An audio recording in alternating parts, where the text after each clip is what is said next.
this could have been a USB-C charging plug. There is a 10-hour battery inside, and charging is not an issue. I was impressed when I had to charge it up, charged pretty fast, but even more impressed when I put the machine to the side for a few days, came back to it, and found a 90% battery. Another thing I noticed when I opened up the case was there was a spot for a backlit keyboard. Now, it would have been nice if this laptop actually had that option. In fact, one of my criteria in looking at new laptops is if I have something to see the keys in a low light situation. Finally, the screen is not touch screen, so don't expect that. But a lot of laptops in this price range are pretty much the same. In all, the Gateway Ultra Slim does a great job for classwork, for surfing, for movie watching, and more. It's priced at under $500, and it competes with Dell, HP, and Surface equivalents using the Ice Lake processor. But what do you think? Are you looking for a computer for any type of classwork, any type of extra work, or anything like that? I've been looking at the different types. What do you see out there that's really sparking your interest? Let me know by commenting below. Don't forget to subscribe and hit that bell notification so you know when the next video comes out. My name is Jeffrey Powers. Thanks a lot for watching. Until next time, you guys geek out and take care. What's up, my geeks? Jeffrey Powers here from Geekazine. Today we are unboxing the Never Stop Laser MFP 1202W. So let's get into the unboxing.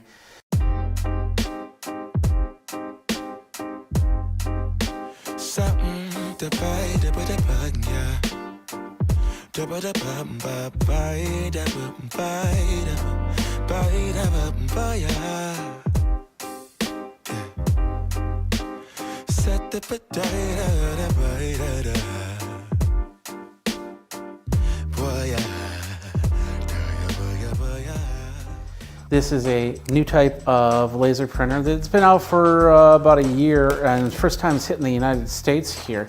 This is a special loading ink printer. This is a black and white printer. It was not color, it's meant just for black and white prints. It can do 5,000 pages from the box, and it can do up to seven times what your regular laser printer does. The reloadable toner ink is the key here because it's a cartridge that you put in and you let it load, and it loads in a few seconds and then goes from there. So let's open this up and see what we got. So we're gonna pop it open. What do we got here? So inside we get a couple plastic trays that will go into the printer. Looks like we got a USB cable right there. We've got the power cord, which is a standard 3-prong plug cord. And we got cardboard, and then of course the printer. This is a lighter printer, but you definitely want to watch out how you unload the printer from the box so you don't hurt your back. We got some instructions here that show you all the places. They're usually marked with orange tape, so it's easy to determine what you need to pull out. So let's go ahead and do that. There's some styrofoam on the top. I think this is one unit here, so it can pull up right so. So you can try and pull it up. What I like to do is I like to set printers on their sides and then slide them out that way. It's usually the easiest thing to do when you're doing it all by yourself.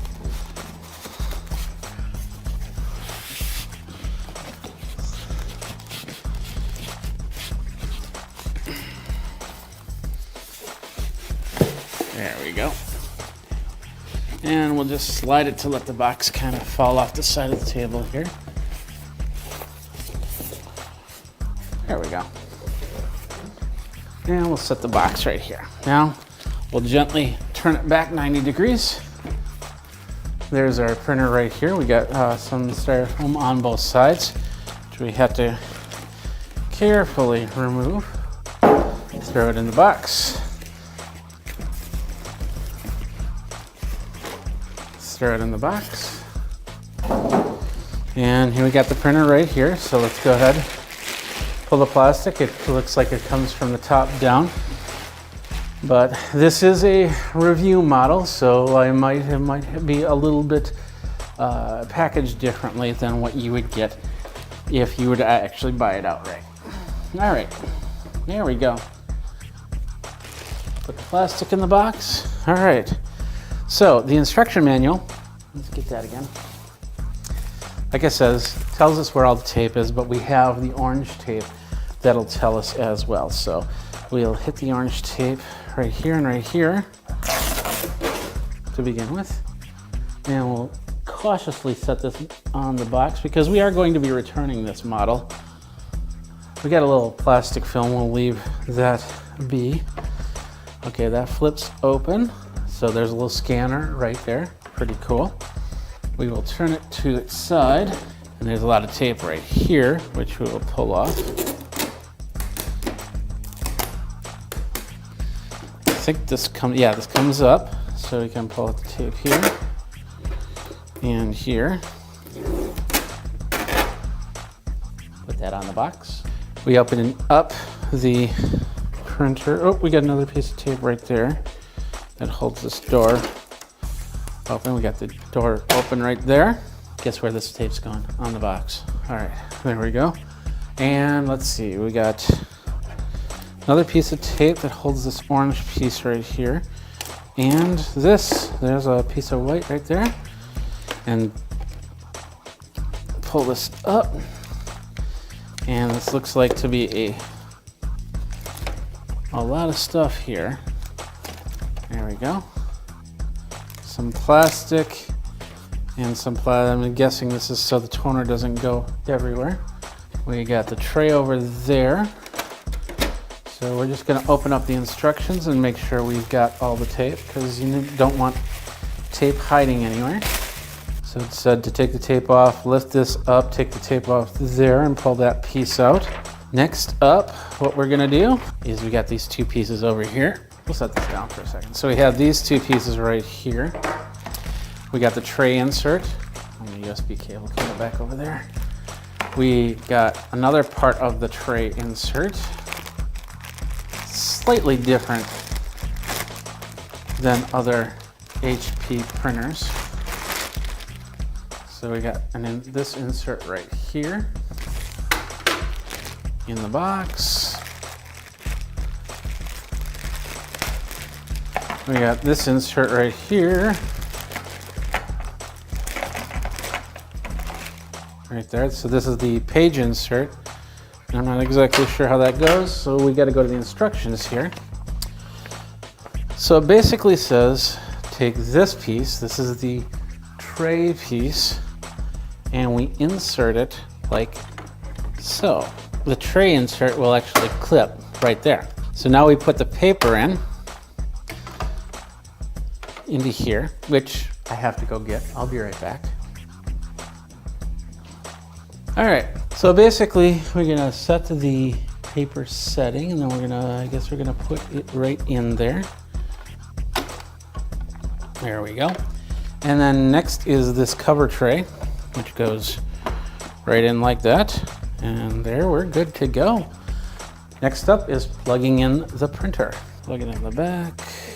There's only two plugs in the back. One's the power and then one goes to the USB for your computer if you decide not to hook this up wirelessly.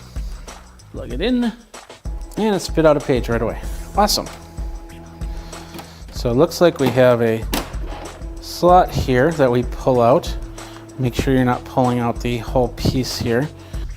All right, from here we got up here. We got the power button. We got looks like we've got a Wi-Fi signal looking for something. So next up was we pull up the HP app, HP Smart App. And from the HP Smart App, we hit the add button and it says we'd like to use Bluetooth. So we'll say okay to that. It sees my printer in the other room, add printer. Set up a new printer. So it says go to the Wi-Fi and find the HP setup. So we'll go to the settings, and this will be different on Android, of course, but you will be able to do it on Android. So we'll see HP setup, the 1200 series. So we'll connect to that Wi-Fi network. Now we'll come back here, set up the new printer, and it says connect the printer to the Wi-Fi. So Let's see, we're going to go to this network. We're going to enter in the Wi-Fi password. Found the printer, it is configured, and it's joining the network. Simple as that. And now we can hear something. It says go back to your Wi-Fi network, so we'll go ahead and do that. It says if the blue LED on your printer is blinking, your printer is not connected. So, and I do actually, on the little LCD, it does have 3 bars. And there it is right there. We'll choose that. And there it is right there. Very straightforward. In there we can see the ink level, which I believe is full. So we can pull this right from the box and start printing from there. And of course we can print from the app, so let's go ahead and do that. We'll pull up a picture and we'll just print the photo. It'll be in black and white, of course. We'll do this one. During this time of self-containment, we were playing a little bit of cribbage, so let's print this out and see how it looks. Print, there we go. We're gonna select the printer, and of course we're gonna say the never stop, and we're gonna say 1 copy. It shows us in black and white what it is, so yes, we want 1 copy, and we're gonna print that.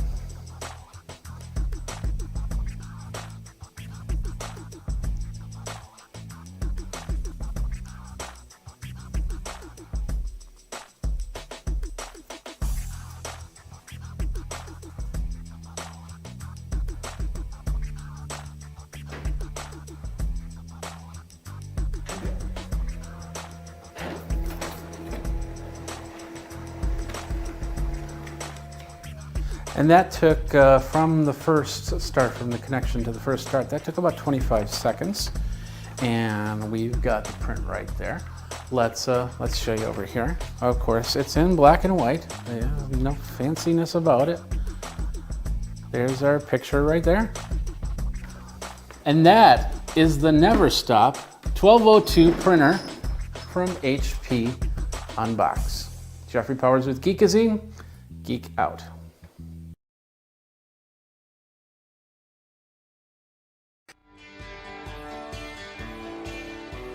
Welcome to Geekazine's Virtual Conference Coverage 2020.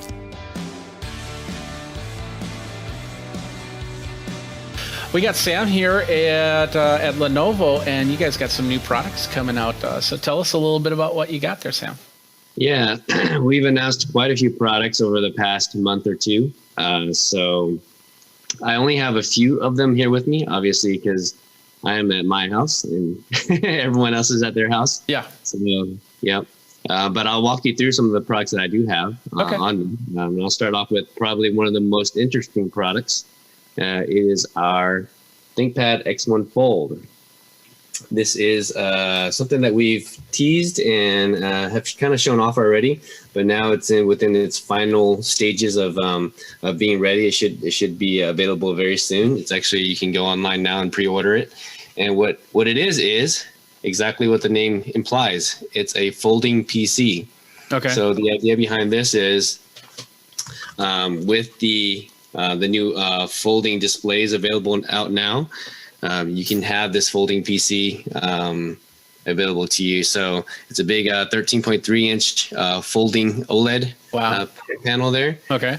And if you can see what I'm doing here, simply fold the display together, and you have a much smaller footprint to carry around with you. So very intriguing device. Obviously, folding technology right now is very fresh and very exciting for a lot of people. Yeah. What kind of screen is that then? What kind of plastic are you using for the fold? It's a special plastic.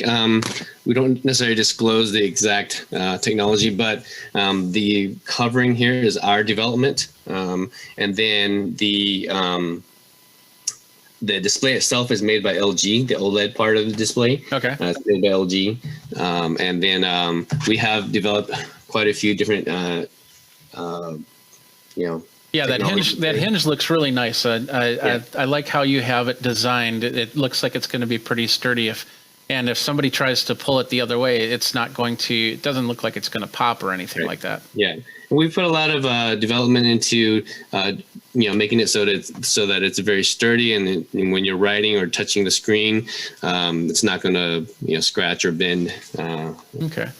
Yeah, and I noticed on the screen, I don't see any ribbing or anything like that right in the middle, because usually with the foldable, you'll see a little crease by design in some cases, so the screen closes properly. Right. So let me see if I can get this logged on. Okay. But some of the things we've added on here, obviously, is this kickstand, so you can use it at your desk, whether you're just sitting at your desk and doing connecting to a dock. Does that fold on both sides or just one side? Just one. Okay. Just this one side. Okay. Right. But this folio does have a unique function where as I fold the tablet, you'll see that the folio cover here slides to adjust to the curvature of the device. That's nice. So it's just some unique mechanical functionality that we've added to it. As far as the performance of it, we expect it to be pretty well performing. It's Intel's newest hybrid technology. Okay. So it'll have some of the hybrid technology, meaning a mix of some of the Core i series power, as well as some of the more efficient power from the lower end processors. So that's what the 11th generation Intel processors, right? Yeah, it's technically 11th gen, but then it's what Intel calls their hybrid technology. Yeah. Mm-hmm. What do you have for ports on that thing?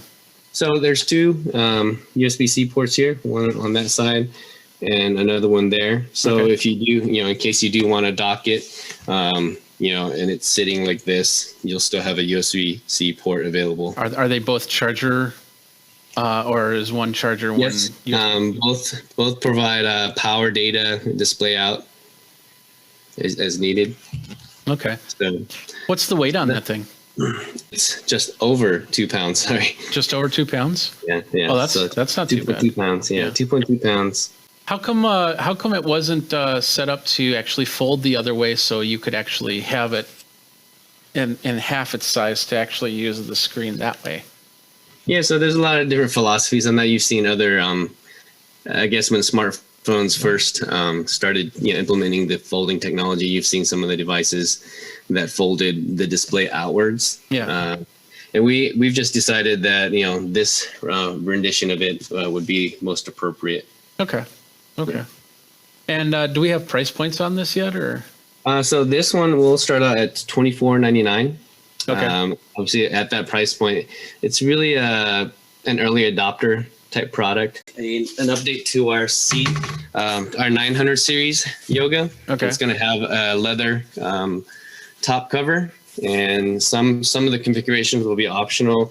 They'll have this really unique touchpad and palm rest. It's all one glass piece. Oh wow! Yeah, it's really for aesthetics. So we've added a lot. We really designed this with that kind of purposeful design, give it a really nice look, but then also, this very functional touchpad here. It's all haptic feedback on the touchpad. Okay. Do you find something with a longer move to the keyboard a little bit harder to work with or easier to work with? Trackpad seems to be a little bit bigger than a lot of other laptop keyboard trackpad combos, unless I'm just seeing it because we're on a Zoom call or something like that. It's a large trackpad, but we found that the larger the trackpad, the more the better the improvement in usability actually. Okay. So most of our users are actually calling for, hey, can I have a bigger trackpad?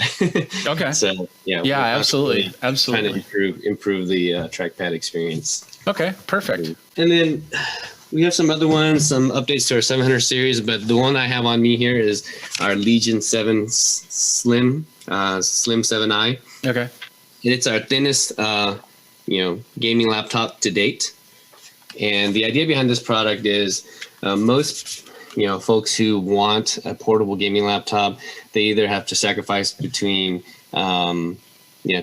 compromise between having a big heavy laptop or a thin laptop, and then you lose some performance. Yeah. But we really worked really hard to make this device still have some of the performance of a gaming laptop, but then also some of the function and features. So it's got a SD card reader, USB ports, power, and two Thunderbolt 3 ports. So it's going to give you plenty of power. So if you're using your gaming laptop for general like creativity work, then this is going to be something that's great for that. Okay, perfect. And what's the price points on those? So this one depends on the configuration you'll get. So I would have to look that up. As far as the starting configuration, okay. I would say over $1,000. Okay, and then it can go from there depending on the configuration. Okay. Only other one is something that's maybe more affordable. It's our P11 Pro tablet, and it's an Android tablet. It's this really unique tablet, very thin, and what it has is a detachable keyboard. It all comes with the device. And it all goes for I believe it's $499. Okay. A detachable kickstand. It's Android based, and the idea behind this is just a really premium Android tablet. It's a nice Android tablet that actually opens up as a laptop. I know a lot of my friends will want that for the basic stuff that they need to. So, all right. Well, Sam, thank you very much for your time, and check it out over at Lenovo.com. Correct? Absolutely. Okay. Yep. Cool. Thank you very much. Thank you. That's another company from the Virtual Conference Coverage 2020 at Geekazine. Since I can't go to the conferences, I'm going to have the vendors come to me. If you're a vendor, if you've got a product that you want to show off, if you've got a service that you want to talk about, let me know. Tweet me over at Geekazine, Think Magazine, put in the Geek, and let's get on air and talk about it for Geekazine. Don't forget to like, subscribe, comment, and hit that bell notification to let you know when the next video comes out. For the Virtual Conference Coverage 2020, Jeffrey Powers here. Thanks a lot for watching. Till next time, you guys geek out.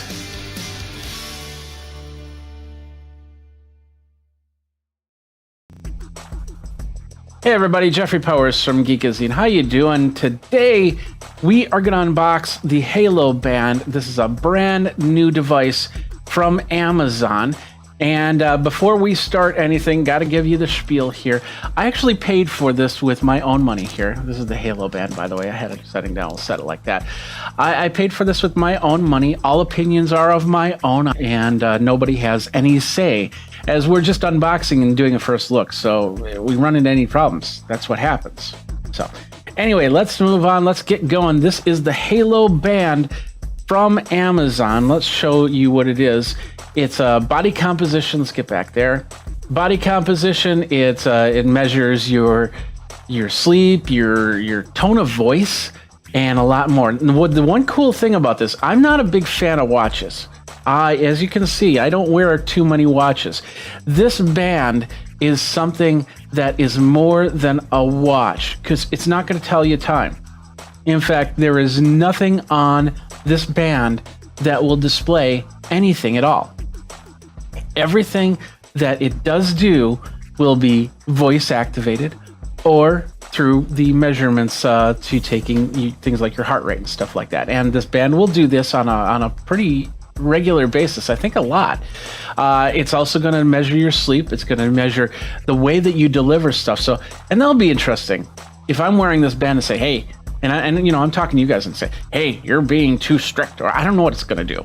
Maybe it'll come back and say, hey, you might want to think of how you say things or what. I'm not sure. I'm really excited about that tone of voice. Now, I did get the Black Onyx version, and and they do have different versions. They have the Black Onyx, they have the Blush Rose Gold, and then they have the Winter and Silver. And the bands, as you can see, you have bands, and I did put a couple bands in here that you can get for this device. We got a few right here. We'll go through the two as you see them, and then we'll go back here.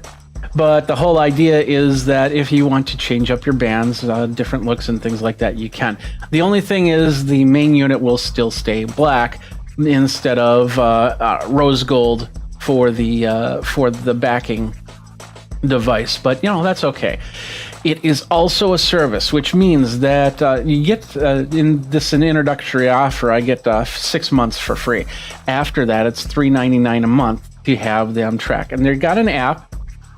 Already downloaded the app to do the tracking on. So we got that going, and we got that all set up. So with that said, with that done, let's go ahead and get this thing unboxed. We're gonna open this up, and there was plastic over this, so it wasn't wrapped other than this plastic, but that's okay because that's what we were showing here.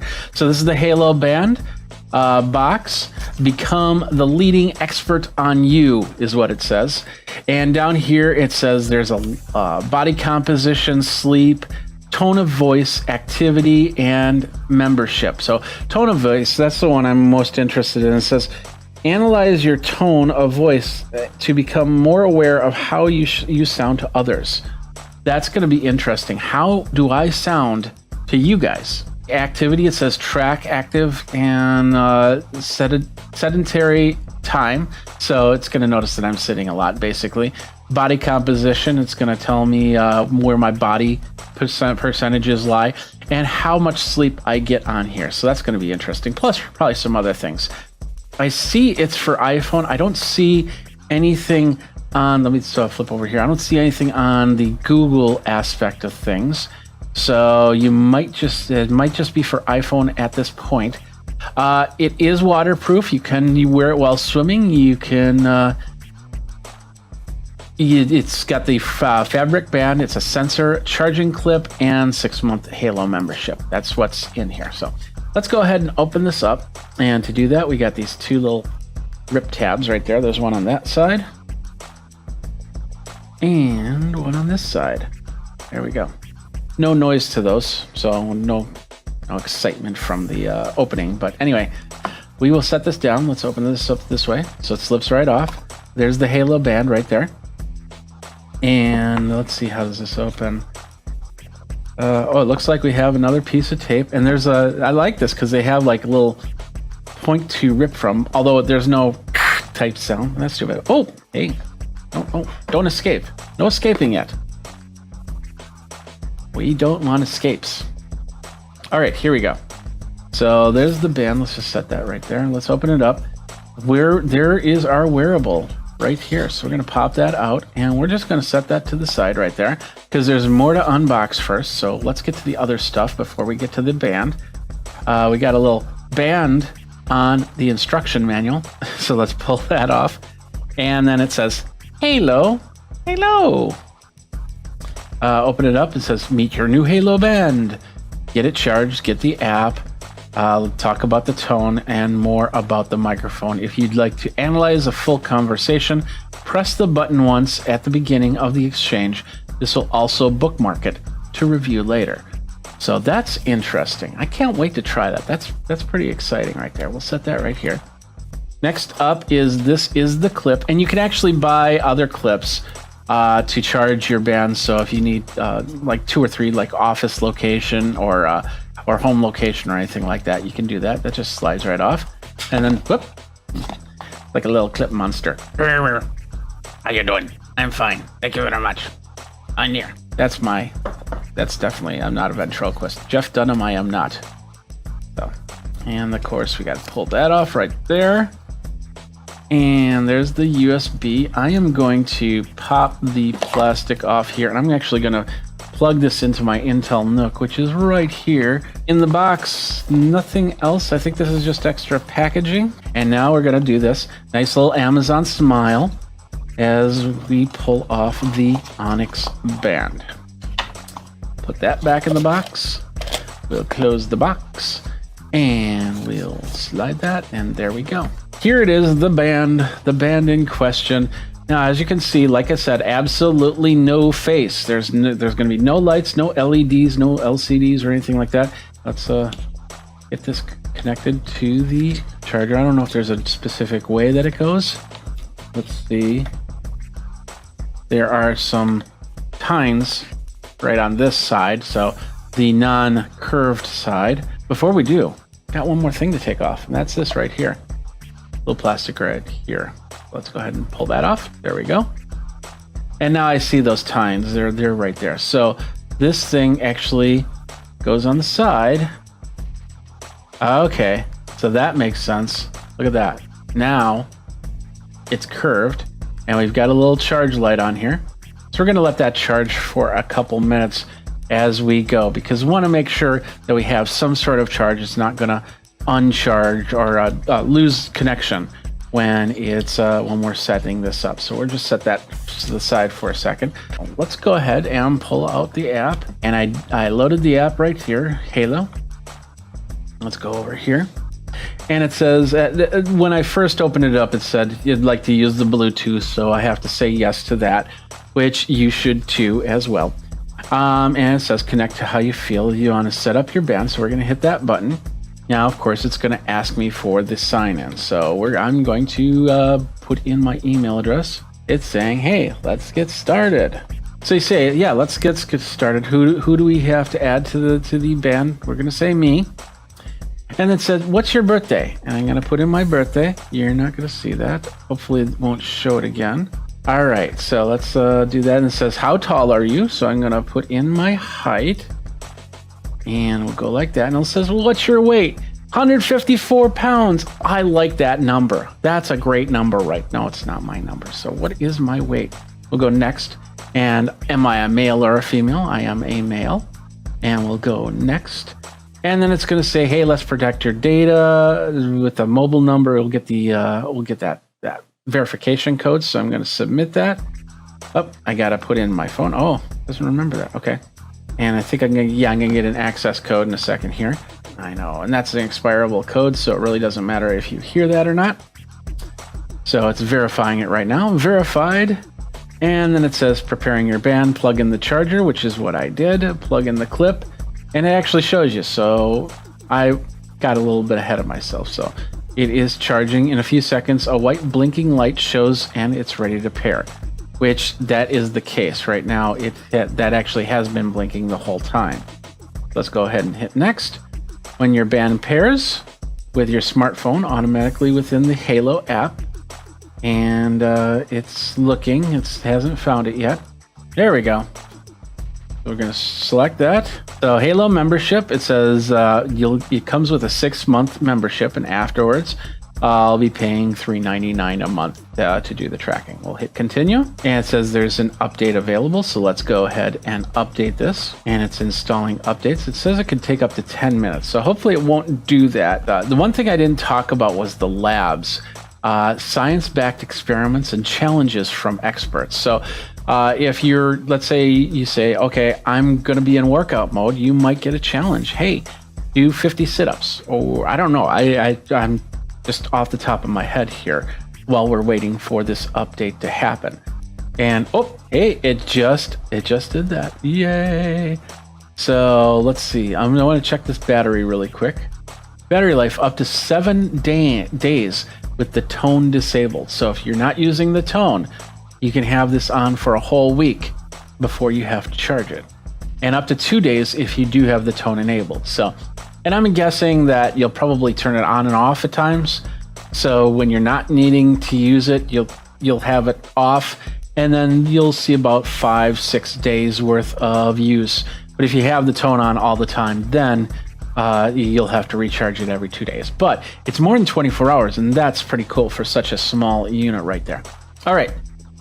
So this is now saying, hey, do we want to allow notifications, reminders, and alerts? We're going to say we're going to allow that. And it says Amazon Halo would like to send you notifications, and we will do that. It says to put on your band. I'm going to put it on my left hand, so left arm, but it's asking which arm do you want to put it onto. So I am now going to unclip it from here. We've had a little bit of time, and it says to put it with the button inward. So we have this button right here, and I'm going to put it on my wrist. I don't know how tight it says. Just make sure the button faces you. Slide the band just above the wrist. Tighten until snug. So don't over tighten or else you lose circulation. That's not a good thing. So nice and snug. And we'll put that in there. And there we go. We're going to hit continue on the app.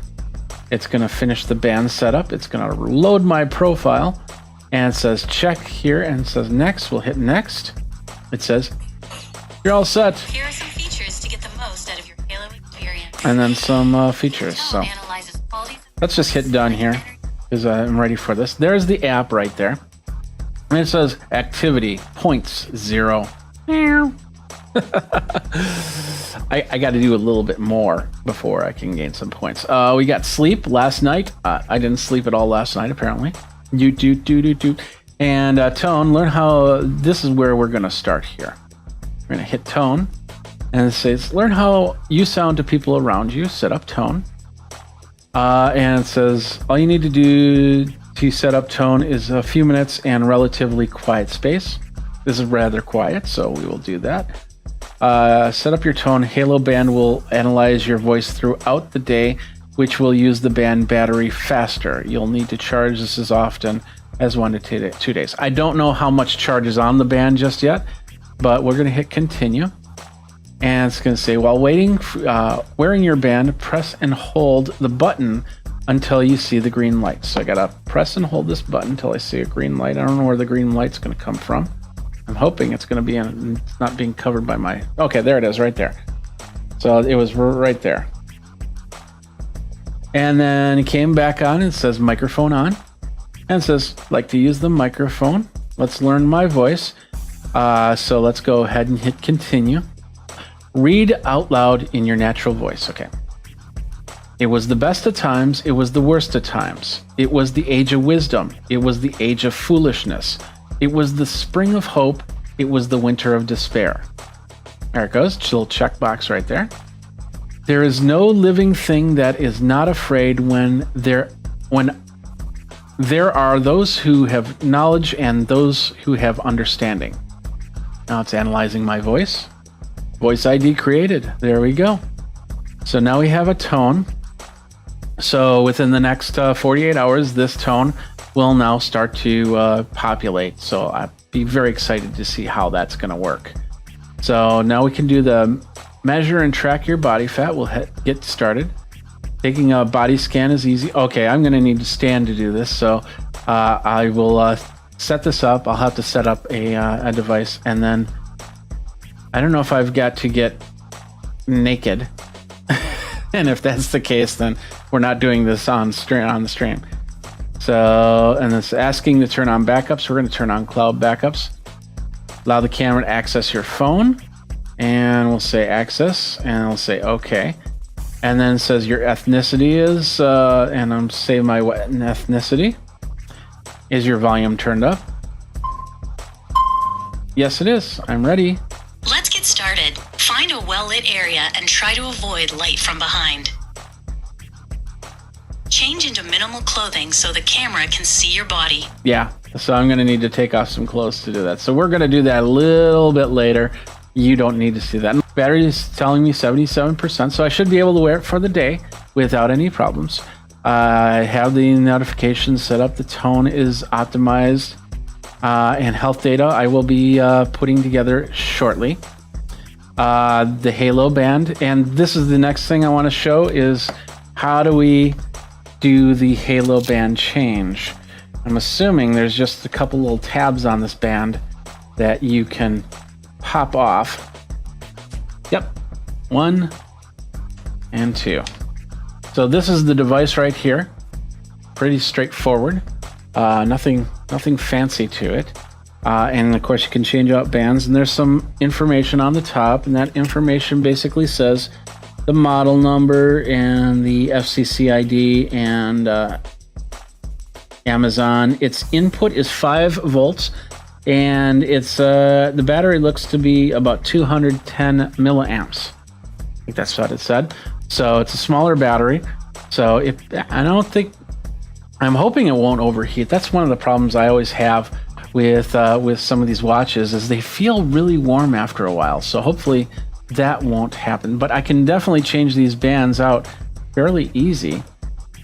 And the other thing is if I don't like attaching the band this way, I can flip it around to attach it the other way. So, but we'll keep it this way for now. Don't want to get over snug, just enough. You know, as a drummer, when I wear watches, I got to make sure that it's not loose enough where it can roll up and down my wrist, but also not too tight, as it can cut off circulation if you get it too tight. So the best thing to do is take a finger and just put it like that, and that makes it nice and snug. Move it around, see if it's moving around. It looks pretty solid there. So I think that's where we're going to leave this right here. So that's it. That's the band. That's the setup. That is the unboxing.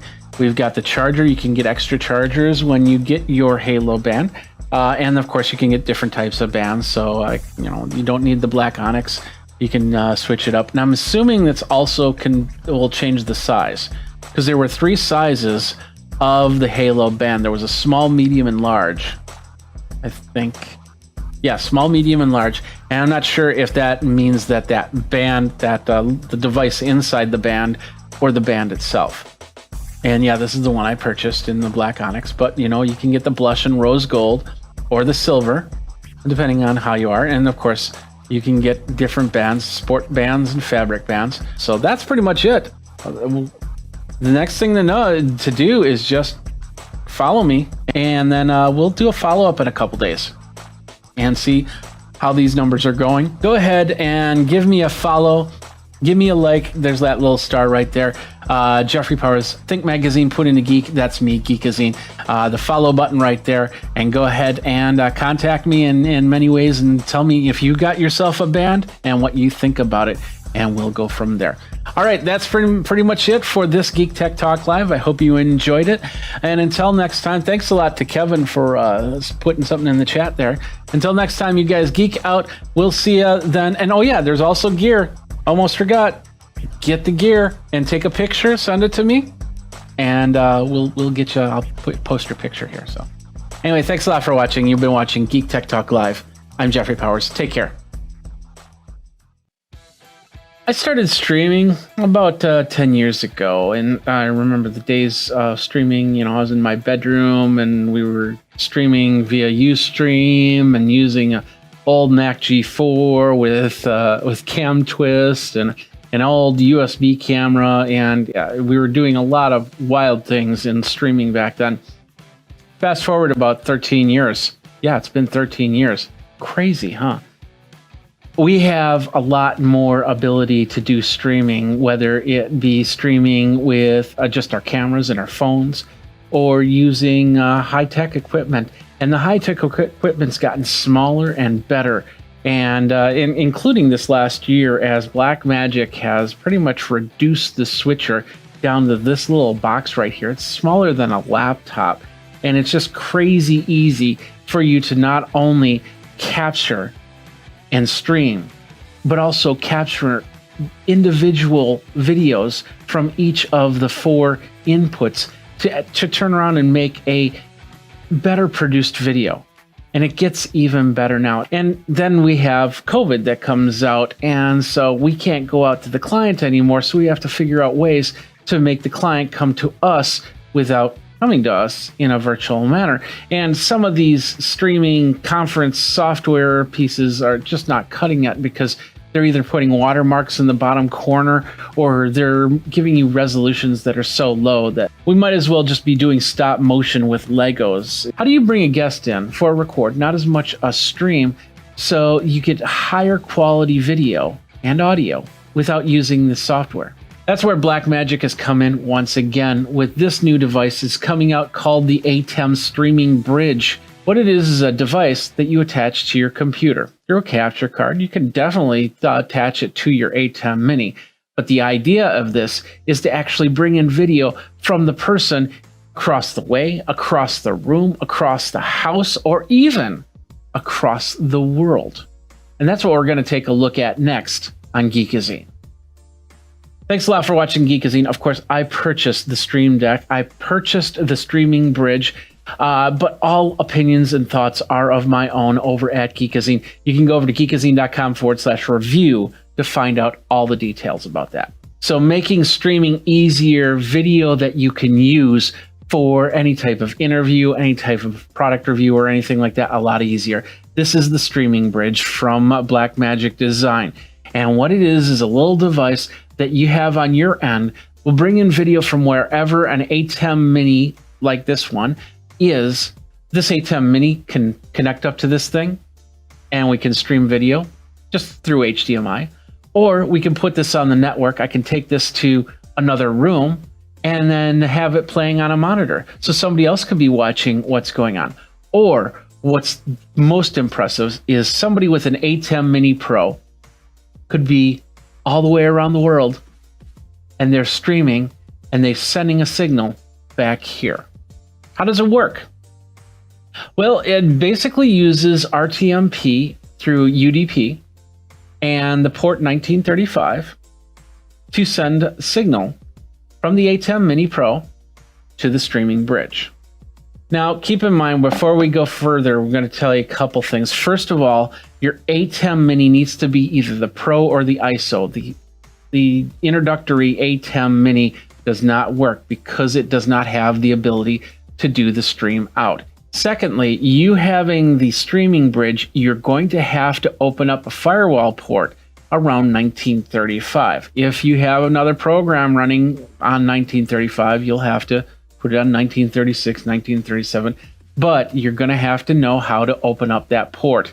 So if you're in a business, you'll have to talk to your IT administrator, and if that's you, you're just going to have to open up 1935. Keep in mind, you don't need port 1935 open if you're doing everything internal. This is only if you're accessing the internet to get a signal. All right, let's show you the streaming bridge up close and personal. First of all, this is the device right here. It's a metal box, straight up, nice and sturdy. It's got several different inputs and outputs. So we're going to start over here. We have the standard Ethernet jack in here. Of course, this will go to your internet or your intranet, depending on how you're streaming out the box. You can even go peer-to-peer from your ATEM Mini Pro to your streaming bridge. So you can definitely do that. On the side here, we have SDIs in reference inputs. So things like time code and stuff like that. We have an SDI reference in and a regular reference in. On the other side, we have a USB-C port, which you could use to configure the streaming bridge. And then, of course, we have the HDMI out. We've got the power outlet right here. It does take power. And then, of course, dual SDI outs. So you can go to maybe a recording monitor, maybe a TV that has SDI inputs or whatever, however you use your system out there. On the side here, we have a series of DIP switches. Mostly all these DIP switches are for if you have multiple streaming bridges, then you can sit there and go, okay, I want this to be identified as the first streaming bridge, so I'll bring down DIP switch 1. There are 2 DIP switches in here that will do things. And of course, they're labeled on the back here. And the first one is DIP switch 8, and it's basically telling you to turn your interlace on or your interlace off. The DIP switch 7 is either level A output or level B normal output.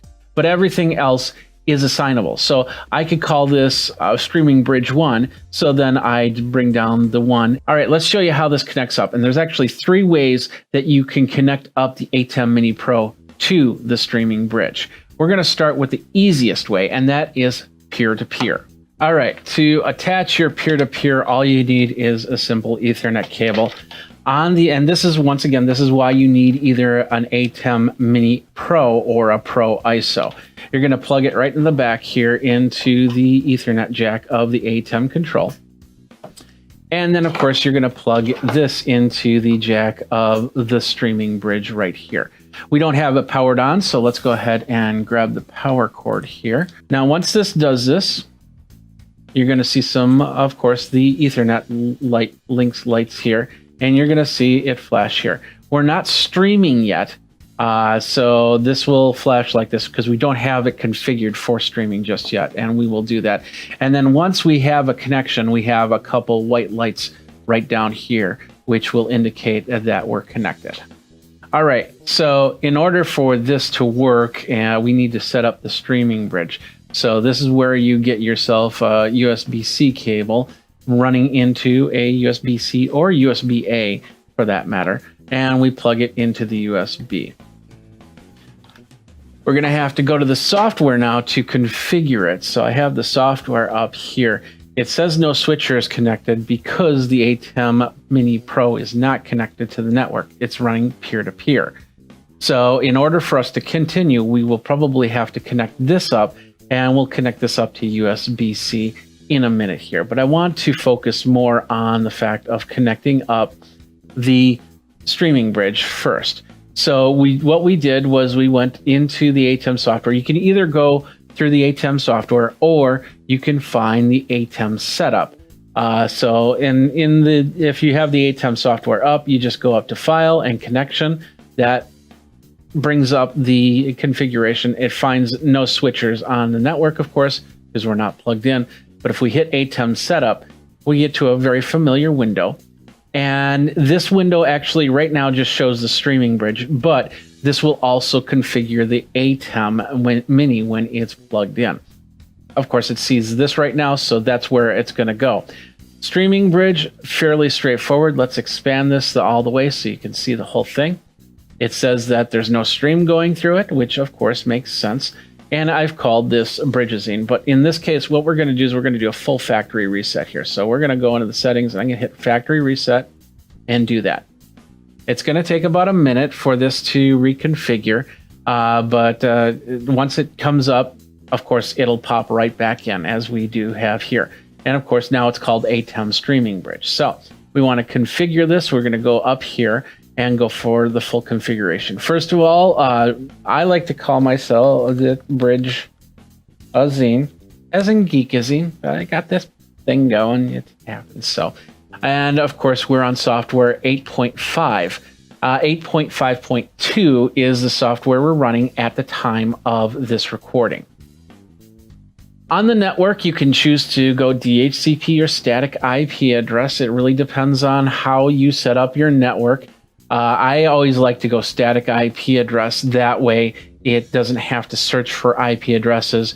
And if I have any problems, I can check the router over check the streaming bridge, which means I don't have to connect this up to a computer if there's a problem. But if you are using the streaming bridge in other situations, you might want to do DHCP.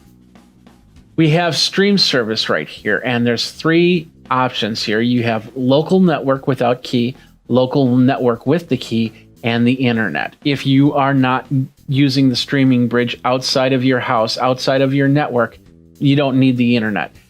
You'll either need the local network without a key or with the key. And that's just basically a security key that is used so nobody else tries to access into the streaming bridge and post weird videos or anything like that.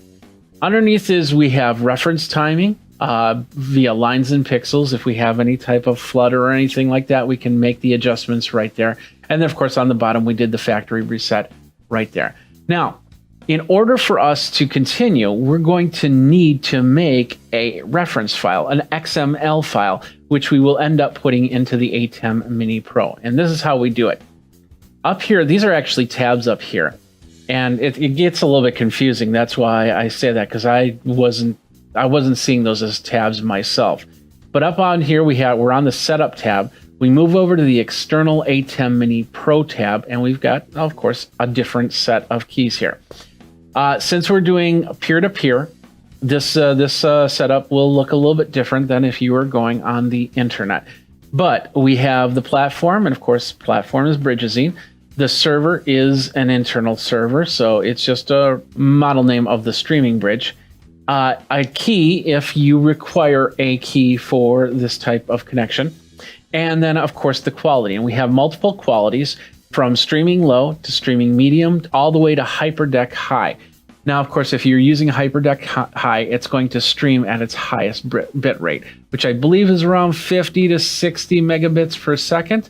That's what I've seen on the clock, but we'll see what happens when we connect up our streaming bridge to something to stream out from this. So we're going to say, we'll say HyperDeck high, and then we're going to say save ATEM settings. What that will do is that'll bring up a place to save it, and we're going to call this Bridgazine test and go from there. It's in my XML file area. So now I should be able to pull that file and put it into the ATEM Mini Pro. And let's do that next. All right, so now I have my ATEM Mini Pro connected up into the computer using the USB-C port. Of course, the streaming bridge is also on a USB port. Actually, it's USB-C to A port. but it'll work under a 2.0 or 3.1. It doesn't matter. It's low data rate, so you should be fine plugging into lower end USB port to save on high power. Now for this, we've now saved the file, so we're going to hit save, and we've got this configured for peer-to-peer transport. So now we're going to go back here, and you notice there's a little arrow on the right. We're going to hit that, and now my streaming bridge is here, and of course it says Geek ISO. That's my streaming bridge right there. So we've got a configuration. That's all configured just fine. We don't need to be in there for that. But what we want to do is we want to go to the software control here, and the switcher should show up in a second. There we go. Now the ATEM, you can see it's a standard ATEM software control. Where we want to go is the output to the live stream. So let's minimize all this so it doesn't get in the way. As you can see, we have Bridgazine in here, but that was already in. I've already had things set up. I want to clear this out. So what we're going to do is we're going to go up here to stream, and we're going to say remove all imported settings. And what that will do is that'll clean the slate on the streaming stuff. So if we hit this drop down now, we get this little box right here says remove imported settings, and so you say yes. So we're going to remove it. Now everything is back to its factory setting, only on the stream part, not on anything else. So keep that in mind. So, and of course by 8.5.2 they have Facebook, Twitch, YouTube, Twitter, Periscope, and Restream.io. Of course YouTube being the newer version of YouTube since they made the changes from the Stream Now options. All right, of course, you don't see any of the streaming bridge stuff here, and that's to be expected. We're going to go back here, and we're going to go up to Stream, and we're going to go Load Stream Settings. And of course, if you're on Windows or Mac, this is going to look a little different. This is on a Windows machine, but this will bring up to where you have your file, your XML file. And we're going to, of course, choose that. So I'm going to call it my XML file. And now it is over here. We can go, it shows up right here, Bridgazine. Now keep in mind, if you're doing multiple XML files, you have to change the name. They can't all be Bridgazine. In fact, let's take a look at that XML file for a second here. This is the file right here. It is a standard XML file. You will have to go in, you'll have to change this name to Bridgazine, like test or anything like that. Even if you have the name of the file, Bridgazine test, then this will also have to be something other. So if you have multiple Bridgazines, one using Hyperdeck for the streaming, one using high streaming, low streaming, whatever CS settings, if you've got different keys or anything like that, you'll have to change this name. As you can see, it's a pretty straightforward XML file, and you don't need to change anything else in here, unless maybe you don't want to save a new version of the file and you change your key. You just have to copy and paste out the key. Since there was no key in this situation, we don't see a key in here, but we do see the RTMP location right here for the streaming bridge. Now, from some tests that we've done, the streaming bridge looks for the ATEM Mini Pro in some way, shape, or form. There's some sort of interesting handshake that occurs between the two devices, because I've tried to set up RTMP programs to try and access the streaming bridge, and I've had a few friends try this too, and we haven't figured out if there's a way to work around it so you can use something like a TriCaster or a vMix or a Wirecast to bring your video to the streaming bridge. So with this XML file, that's how it's all set up. We now have it set up over here, and we go to the drop-down menu. There it is right there. We didn't have a key, so the key doesn't show up here. And we can actually still change the quality, but we have it set to streaming. We'll set it back to Hyperdeck High here. And we can choose to display status or not. We'll just leave that there. And we can do one of two things. We can either go and press the button on the ATEM Mini Pro, or from the software, we can just hit the on-air button here. So let's go ahead and do that.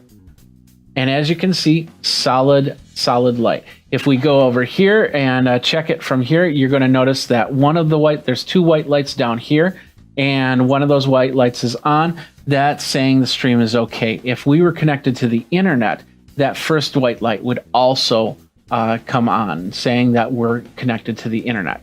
But right now we have the ATEM streaming bridge that's going straight from the ATEM Mini Pro. Now we don't have any cameras set up to the ATEM Mini Pro, and I don't have anything going to a capture card from here.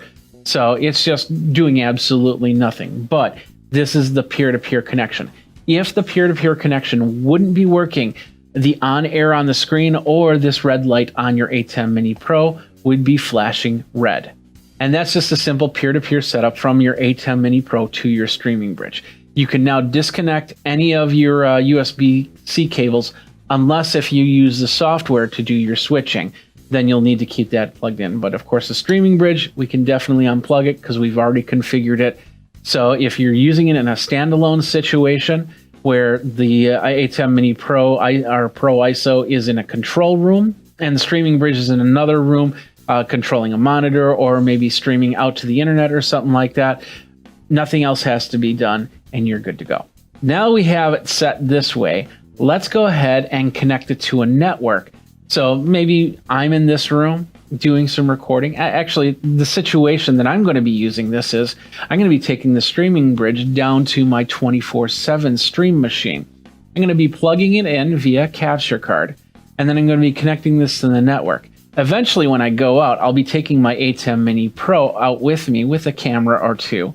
I'll be hooking it up to either an internet on that end, or I'll be using my phone, and then I'll be sending the signal back to that stream computer, which will then stream out to the internet. Let's get and connect this up to my network and do the second part. All right, so now I have this connected to my internal network, both on the same router, actually on the same switch as well. What's happening now is the ATEM Mini Pro is going into my network switch and then, of course, through my network and then coming out to the streaming bridge. I can have that streaming bridge here. I can take it to the other end of the house. I can wherever I need to. It is a wired connection. There is no wireless connection here, unfortunately. But, of course, we don't want a wireless connection because we want nice, solid video for all of our streaming as best as possible. So. Okay, so now we have this connected to my internal network. So everything is running through the same router, through the same switch, and we shouldn't have any problem. The cool thing is, whatever configuration you did for the peer-to-peer, we should be able to just run with through here. So if I hit this record button, and once again, you can do it on the software, or you can do it right on the ATEM Mini Pro, we're seeing the connection happen. And in fact, if we go back over to our connection in our ATEM setup, and then we go over to the streaming bridge, we're going to see an on-air, and we're going to see a feed, in this case 1080p 5994, and of course the bit rate. There's nothing plugged in, there's no video plug going in, no video going out, so therefore the bit rate is going to be low. Let's put a camera to it and see how this changes. All right, it's not going to be anything fancy or sweet, but I did hook up one more camera to this thing. So here's how the situation goes. We're going from the ATEM Mini Pro ISO to the streaming bridge through my local network, and then, of course, in an HDMI out, going to another capture card. And this is the camera right here, and you're seeing the up close and personal ATEM Mini Pro ISO right now. So as you can see, it's working. Let's take a look at what we've got for a connection speed. Once again, we're using the HyperDeck High. And so we'll go to connection. Keep in mind this camera, this does do 60i, if I remember correct, this version, this camera. So we might not get high end. So if you've got a higher end camera, you might get a little better bit rate. But as you can see on the screen, we're on air at 1080p 5994. At about 48 megabits per second, which is pretty decent if you're doing some simple recording. Now, internally, the latency I've been seeing about, I'd say about 0.1 to 0.2 difference. So there'll be a slight little delay, but no different than if you're on a peer-to-peer call, like a Skype or a Zoom call or something like that. So you should be able to have a conversation back and forth. Now, what's really cool is if you had a room where you had the ATEM Mini Pro and a streaming bridge in one, and then an ATEM Mini Pro and a streaming bridge in another. So you could literally use the Mini Pro to feed your camera feed in to send to the streaming bridge over on the other side. They can then see you, and then they have an ATEM Mini Pro, which would then come back to you so you could see them. So you can have a conversation room to room with this hardware. Now that we have this set up for this way, we want to go out to the internet and come back. And that's pretty much the more impressive part of this whole thing. So let's go ahead and do that. In order to do that, we're going to turn off our stream, of course. And then, of course, we can see that our bridge is now saying that's off. All right, so here we go. We're going to go into the streaming service. We're going to choose internet this time. And we're going to go to the external Mini Pro. We have our name, which of course the platform is Geekazine, but we're going to say Geekazine Internet. The server, this information you leave unless you have something very specific for an IP address. But this self-populates. And of course you have a key that's also populating. And if you go back to the setup, you can choose the key. Also in the setup, what you want to do is you want to set up your worldwide port. I told you before, you'll have to drill out a 1935 off of your firewall.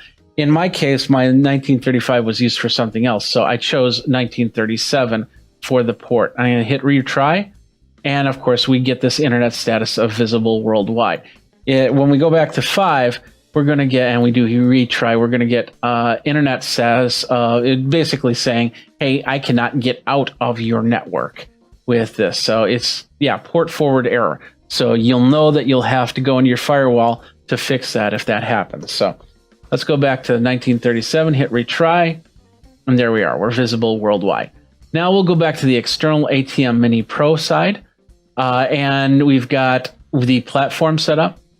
We got the server, which of course you're not going to touch unless there's some place specific you're directed to go. Somebody's telling you to go there.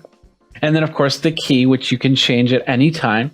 And then the quality. And in this case, we don't have a great internet for a HyperDeck High, so we don't want to break any internet speeds. So let's go streaming medium, and let's go save ATEM settings. And this time, what we're going to do is we're going to go up to stream, and we're going to go to local streaming settings, and we're going to go to that Geekazine test out, and we're just going to open up that file to show you how it's set up now. The file is set up, and as you can see, we have Geekazine Internet for the name, and of course our stream key, our RTMP right here, and then of course all the same stuff that we saw before. So with that said, we're going to double click on here, and we're going to go over here, and we're going to see Geekazine, and you're going to go where to go. Well, if you do the drop down, now we're going to see a Geekazine Internet. And when that happens, you're going to see everything populate. Streaming medium, there's the key right there. And now we're ready to go. So all we have to do is hit the on air, either right here or on the ATEM Mini Pro, and we will get an internet connection. So let's do that. If we didn't get an internet connection, we would see this on air blink on and off. So, but we know it's a solid connection because it says on air. We got a count up clock. So let's go back to the connection, and let's go to take a look at this, and we'll go back to the streaming bridge, and it says that it's on air. We're at 1080p 59.94, and we're at 7.64 megabits per second, a streaming medium. So that's perfect for somebody like me. But of course, if you're doing more higher end stuff, you have maybe a Blackmagic Cinema 6K or 4K or something like that connected up, you'll want to have a better bit rate, and so you'll probably want to go streaming high or to the HyperDeck stuff. So there you go. It's going across the internet. We're going to start at the ATEM Mini Pro, and then it's going to move all the way over through the internet, through to the streaming bridge, and then it's coming into a capture card, which is over there. Let's show you. There's a little bit of delay, so let's show you that, and we'll flip over to this. It is not going to be perfect. As you can see, there is a delay. That's measured about a second to 2 delay, depending on, I guess, internet, and of course where you are and where your destination is. So if we do this, we go 1, 2, 3, 4, 5. You see the delay right there. So it's not going to be perfect for a one-on-one conversation live. there will be some delay. But if you're doing some post editing or you don't mind that small delay, then you should be able to go and have yourself a great conversation. And of course, when we're all done, all we have to do is hit this button right here and the stream goes off. So that's the ATEM streaming bridge from Blackmagic Designs. A couple things you need to know. First of all, this is only capturing a signal coming from an ATEM Mini Pro. We've tried to use other programs to send an RTMP to the streaming bridge, but it wouldn't accept it. You would send it out through the stream, right into the streaming bridge, and then this would go to a capture card into your computer. There's no commands going back, so this does not control this. This is simply to capture high quality video from a distance and be able to get the news story or do one-on-one interviews without having that really blocky version or watermarks in the bottom corner and anything like that. Of course, the price is really good, but you do have to have the Mini Pro, at least the Mini Pro with there, so that technically does add to the cost. But I'm glad I got it. I'm going to definitely be using it. Once again, I'm going to be putting it down in my basement on my stream machine. And so when I'm out, I can interrupt my stream with a live action and send it straight to the streaming machine, which would then go to my regular channels. And that's pretty cool. Are you going to get yourself the streaming bridge? Let me know. What do you think about it? Do that in the comments down below. Don't forget to subscribe over at Geekazine and go ahead and like this video. There's a bell notification too if you want to know when the next Geek video comes out. That's pretty much it for this video. Thanks a lot for watching. Until next time, you guys geek out. And hey, show me your live stream. Let's all stream on. Take care.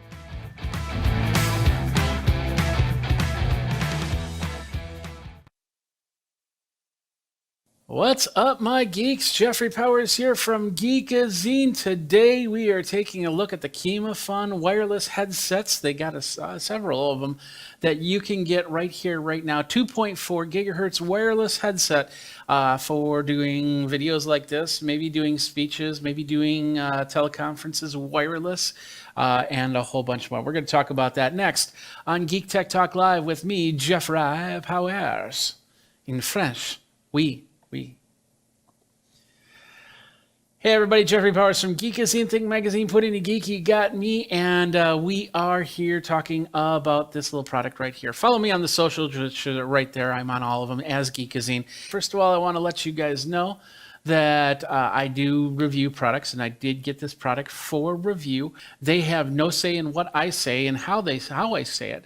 All opinions are of my own. You go over to geekazine.com for more information, and we'll go from there. Let's check this out really quick. This is the KimaFun wireless microphone. So it's a headset microphone, and I asked them, they have several different ones. In fact, if we go over to the page here, there we are, you can see all the different ones from wireless headsets to lavalier mics to a lot more. There's even a handheld unit. There's a karaoke unit. There's a this one right here. I think this goes onto a flute. So you got a lot of instruments. There's a saxophone one. Let's go to the second page here. There's guitar, and yeah, they got a few different ones. But this is the one we're talking about right here. It's got the headset, it's got the lavalier, and it attaches to this this dongle looking thing. So I'm guessing that I'll be able to actually connect up other things, maybe even put in instruments to it. I don't know. Let's see what we've got on the box. They showed a lot of the boxes here. 2.4 gigahertz wireless, so it's got it runs on a wireless spectrum. So just watch to see what type of wireless spectrum you have running through the area that you're going to use this on, because you could possibly get some interference if there's a lot of devices running 2.4 gigahertz, and that's lower than what it used to be. So this is basically the unit that's a cable, USB cable to charge it, and it does a charge time of 3 to 4 hours with a use time of 6 to 8 hours, and it's a USB micro. And what does that mean? That means that it's the type of USB cable that you would use to connect up to. And that's included with this device. So without further ado, let's do this. Let's open this box up and start testing it. So we got the Keemaphone right here. I'm going to open it up. It's going to be pretty straightforward on the connection here. All right, here we go. So we opened it up, and to begin with, we get a little card right here that basically says, "Dear customer, thanks for the purchase of the Keemaphone product. We strive to endure blah blah blah. If you have any problems, this is the email address you should contact. Thank you very much. Blah blah blah." Little instruction manual and probably multiple languages. It's looking right now. It's looking English. So we're just going to look through it really quick. Yeah, it's exactly what we just saw on the Amazon page. Everything right there. How to place the lavalier mic as opposed to the headset mic. I'm wondering if it uses the same microphone and the headset's just a casing for that same microphone. But we'll see. We'll find out in a second here. We can do it with smartphone and tablet, and we can do it with desktop and laptop with the included cables. Frequency band, 2400 to 2483 megahertz. So that's not too bad. Pairing method it'll pair automatically. Charging time is 3 to 4 hours. Transmitter working time is about 6 to 8 hours. Receiver continuous working time is about 10 to 12 hours. So it also tells me that capsule dimension, it's a unidirectional condenser microphone. So it will pick up a lot of the area, and it's unidirectional, which means that it will try to cancel anything coming out that way. Its frequency response is 20 hertz to 20 kilohertz, so it's a pretty good range. We'll test that out and see how that works. The impedance is 680 ohms, and it's about 1.5 volts. Maximum input sound level is 120 decibels. You don't need it louder than that.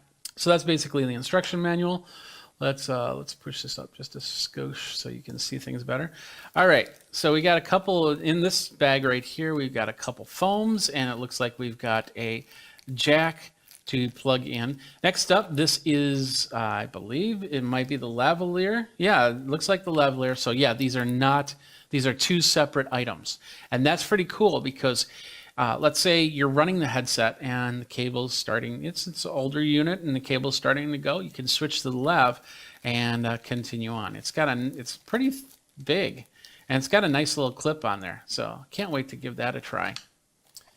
And then what do we got next? Let's pull out the other cables. This is the adapter cable they were talking about, and this is for an iPhone or any other phone that does 3-pole items. So that's basically the stereo. So one of these is the headset, and the other one is the microphone. Next up, this is a clip of some sort. I've seen a little bit on it, but I'm not sure. I think this looks like a belt clip. So I'm guessing that so one of these items fits on the belt clip. I'm guessing the receiver to the headphones or headset. And then let's pull this out. We've got the headset right here. That looks pretty nice. It's got a little gooseneck right there and very adjustable for that, but definitely fits on the head. Now I've got my other headset on, so let's see how well we can knock this around. And then this is a little gooseneck, so you can bring it like that. So you can have some conversation, and they can hear you. Definitely. So that's that. Let's take this off for now. We'll put it back on later. Let's go back here. Next up in the box, we have another cable. This looks like the USB micro cable, and this looks like a split cable. So what this means is when you charge the units, you'll charge it using the same cable. And that does change the charge time. So if you need to charge faster, you might want to get separate cables for that. I'm not a big fan of these split cables and usually just throw them out because you never know what damage they can do to any device at all. All right, we have two units here that send the receiver and the capture device. This is the receiver. This is what you'll plug into your phone or your PC or anything like that.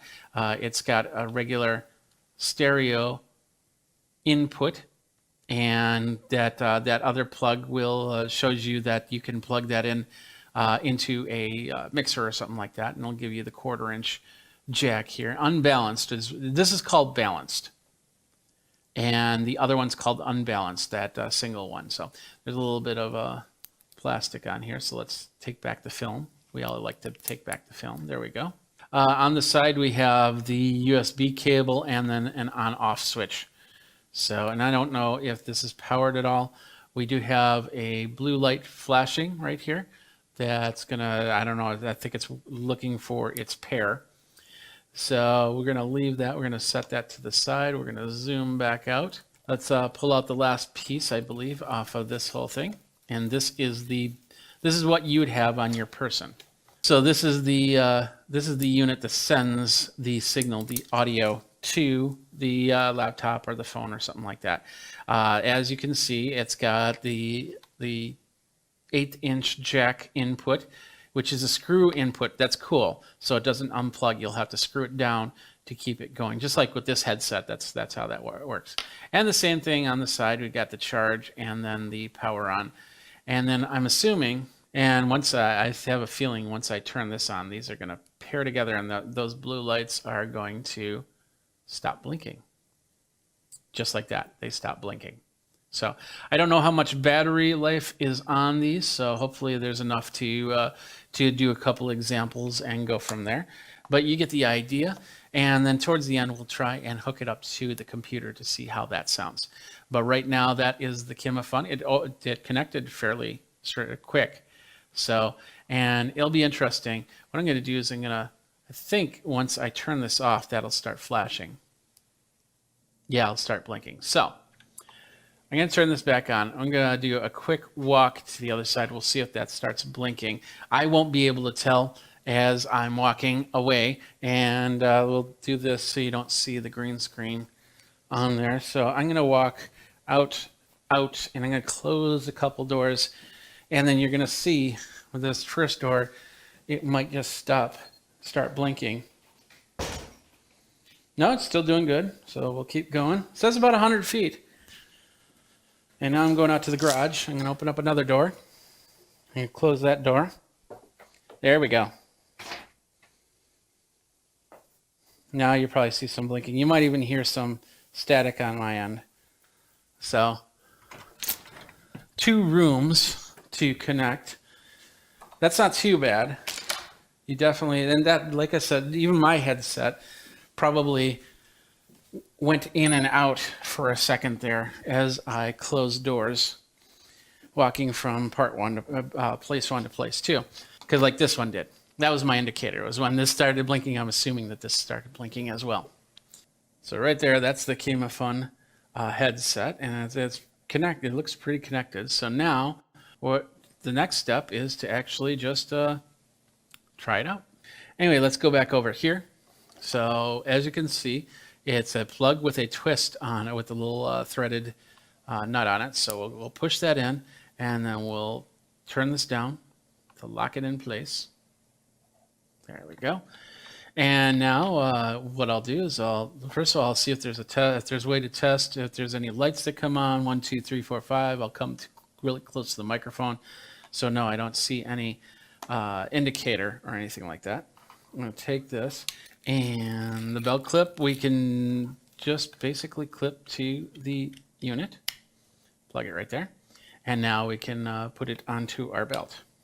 If you got a belt. If you don't got a belt, then you can't put it on a belt. Simple as that. It's a little tough, but there we go. There it goes. And it might not be totally on, so it might snap off for a second there, but we'll figure it out. Now, another thing is you shouldn't put a microphone on top of a microphone, because that might cause some different issues. But that looks pretty good. So how do I look? Do I look like some infographics salesman type thing? I don't know. Which microphone do you like better? Do you like this microphone, the bigger and more noticeable, or the smaller one and less noticeable? Let me know. So, all right. Any questions? We don't have any questions yet, so let's continue on. We're going to start with the iPhone. I got my iPhone 7 here. And of course, with your iPhone, you need to have the lightning splitter. So I got that. And then we need this cable right here. which is basically what determines your microphone from your headphones. So you can plug in a set of headphones, and all these have these little plastic caps on it. That's just protective. So you could probably just throw those away. But if you want to keep them, that's fine. That's up to you. So let's see. We have one that's going to say microphone and one that's going to say headset. There we go. So we're going to plug this into the microphone side. And this one doesn't have a screw, although the receiving unit has a screw down, this cable does not have that. So not a big deal. It was pretty solid when I clicked it in there. So let's get it on the iPhone. We'll plug it in. And there it is right there. So we'll hit the home button. It's going to ask for my passcode. You can't see my passcode. There we go. And we'll bring it in here. And what we're going to do is, I guess we'll just come up into the voice memos. And then we're going to record something. So let's go ahead and do it. Everything is on. We got blue lights right here. Blue lights, Blue lights are showing. Blue lights. You can see it on the table too. So here we go. Mary had a little lamb whose fleece was white as snow, and everywhere that Mary went, that lamb was sure to follow. Mary had a little lamb whose fleece was white as snow, and everywhere that Mary went, that lamb was sure to follow. So that's not too bad. It's definitely got a different sound than what I have on this microphone. I think I hear a little crackling. I'm not sure if it's recording this or not. So what we're going to do is we're going to take this and I'm going to hit the record button, and then I'm going to set it underneath the desk like I normally do. And I'll go, Mary had a little lamb whose fleece was, is it coming from the microphone or is it coming from the phone? So let's find out here. Record button, and then I'm going to set it underneath the desk like I normally do. And I'll go, Mary had a little lamb. As you can tell, what I just did there is as I was saying that, I was putting it under the desk. If this would have been from this microphone, you would have heard it actually lose sound and sound a lot more muffled. But that's coming straight from this headset. I'm not sure how great that is, how not so great that is, because there are absolutely, oh, leave that unplugged, they're connecting to a phone. So now what we're going to do is we're going to connect it up. I'm going to connect it up, see if I can connect it up to my PC, and hopefully we don't kill everything doing that. So let's do that.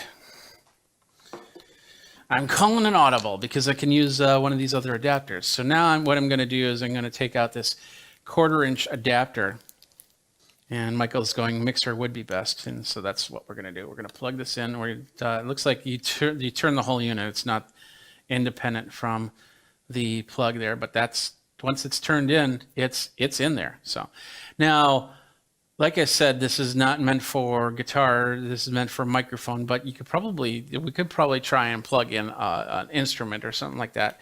But it probably will cause issue. So let me turn on we'll plug it in, and I want to hear it before I come over there. My headset's over here. I was using it for something else. Gotta love it. This is going to be mono because I have my headset in the other thing. So let's get this down to 0.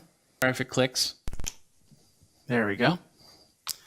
So now I'm going to turn down this microphone, and hopefully I don't think you'll be able to hear the other one.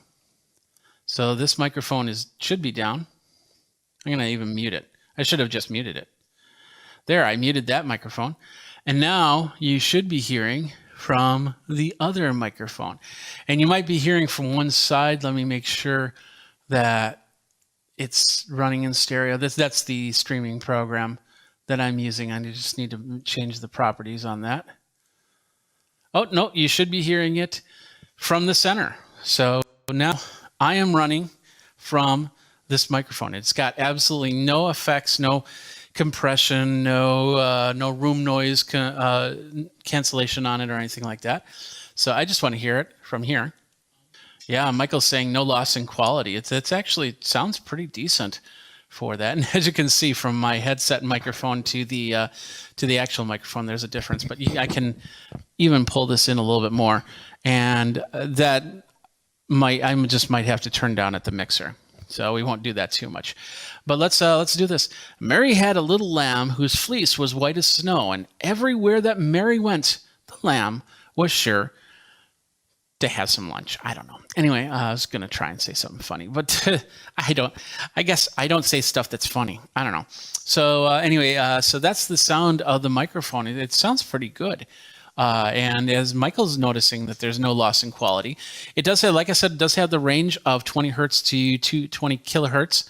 So, I could literally put this on the bass drum of my drum set and get a bass sound off of it, or the high end hi-hat or cymbal, and it should be able to register that. So I'm not saying that you should use these microphones for miking up your drums, but you could in a pinch, and that's not too bad. One more time. There we go. Put that in. There we go. So now the high end, this is the high end all the way down. Let's go all the way up. That's the high end with a little bit. That's the sounds from the mixer there. And come back. Say hi. Hello. How you doing? What'd you think? Yeah, a little bit of low end, which makes it brought out the low presence mix of all three. So I guess with a little bit of tweaking, I could really mix this up. Now let's pull out the lavalier, and I will turn off the sound when I flip it. All right, so now we should be back. Yeah, I heard when I unplugged it from the dongle here, I heard through my headphones way over there the click. So I'm glad that I unplugged it so you could hear it from there. So, but this is how the lav looks, and I probably would put it underneath my shirt and then attach this to the belt pack. I wouldn't be surprised if you could get other microphones for it, so you could technically have a real high-end microphone that, for like my Sony the headset microphone that I have right now. In fact, let's do that. Let's have some fun. We are now on this headset mic with the Kemafun. And you can get a skin-colored lavalier headset microphone that is one of the units that you can get with Kemafun. But this is the headset that I have right here. Please don't ask what it is, because I don't remember. It was it's a few years old. So, but this is what it sounds like with that. Let's take off all the extra effects again. So now you're just hearing straight from the microphone right here. All right, so this is the Kemafun headset. You can get it. It's on Amazon right now. Here's the link to it. About $56 for this one, but of course they have other versions of it as well, including a skin-colored headset at $59, and then just the lavalier at $59. This actually is less price for this dual headset. So well, it's really simple. It's whatever you need the headset to do. If you're doing a vlog and you want to hook it up to your phone, you can do that. I showed you how to do that. If you are doing a presentation on Zoom and want a wireless headset mic, you could probably do that. You might need to get a couple adapters so everything plugs in properly. If you want, I suppose you could hook it up. I have it hooked up to a mixing board, so you could use it, I suppose, for your vocals if you wanted. I probably wouldn't use it for singing, but hey, each their own, I suppose.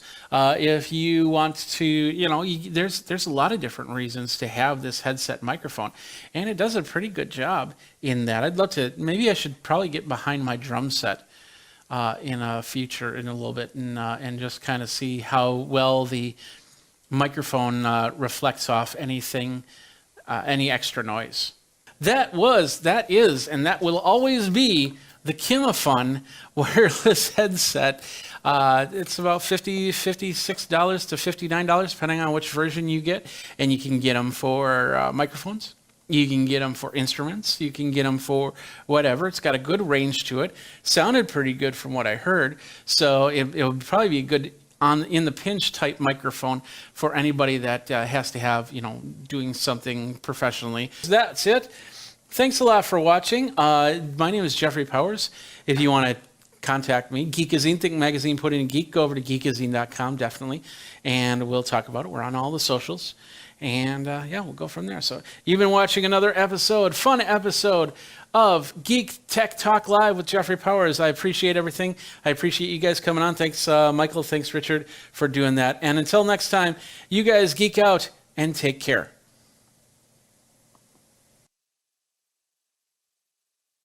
And now let's go ahead and unbox this right here. This is the DJI, and we'll set this over here. This is the DJI Pocket 2, the newest version of the Pocket, which is a 3-axis gimbal. So stabilization on there. You can put this, you can use this as a handheld. They have an attachment for any type of drone, so you can slide it into a drone and run it that way. You can control it through a joystick to move the head around, so you can be very stationary. I've done one-on-one conversations with my previous model, which I'd ask the question, and then I hit the button, and it would flip to the other side, and then that person would answer, and then it would flip back to me. I'd ask the next question, so on and so forth. So let's go to the overhead camera here. So there we are, and we'll grab my handy-dandy opening tool. I'll just make a little notch in there. I'm going to zoom in really quick. There we go. So you can really see what's going on here. All right, so such a satisfying sound, right? Anyway. There we go. So I did get the Pocket 2 Creators Combo. There's 2 versions of this. The first one is just the Pocket 2, which is that right there. And then you got the Creator Combo. And the Creator Combo comes with a little tripod mount. It comes with a some sort of wireless microphone, which I'm excited to see. It comes with a fisheye. So a wide angle lens is basically what it is. So it kind of fish eyes a little bit, so you don't have to hold it out so far to get the picture.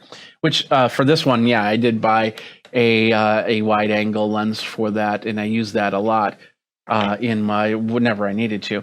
And then I think so. Yeah, this is actually the battery extension, and then this is the wireless right here, I believe. So let's open this up and take a look at it closer. So slide this open, and as we open it, we have some mentions here on how to use it, and it basically says go to the App Store and download it, or go to the Google. And we'll move this out of the way. Inside the little box, let's see. Let's open it. It opens up some way. There we go. I think this is the way. Oh no, there it is, right there. Little tab on it. So we'll open that up, and instantly, this is one of the dongles that you get. Let's pull this open. This is the joystick dongle. Now, the first generation did not have this type of joystick dongle to it, and it's so small and compact. And the best part is I can put it on here. Let's see if I can put it on my first generation. Yeah, controllability on this one. So that's pretty cool. So I can get this attachment, and there is another joystick attachment for this version, but it's a little bit bigger. And I never got it because, once again, I always use the little selfie stick, but that's pretty cool. Very small. So you definitely want to get a couple of these. So, all right, so we got that one. Let's open this one up. Oh, here we go. Nice. What this is the microphone, and it looks so furry. It looks so furry. Furry nose. What this is, technically, it's a wind filter, otherwise known as, in the audio business as a dead cat.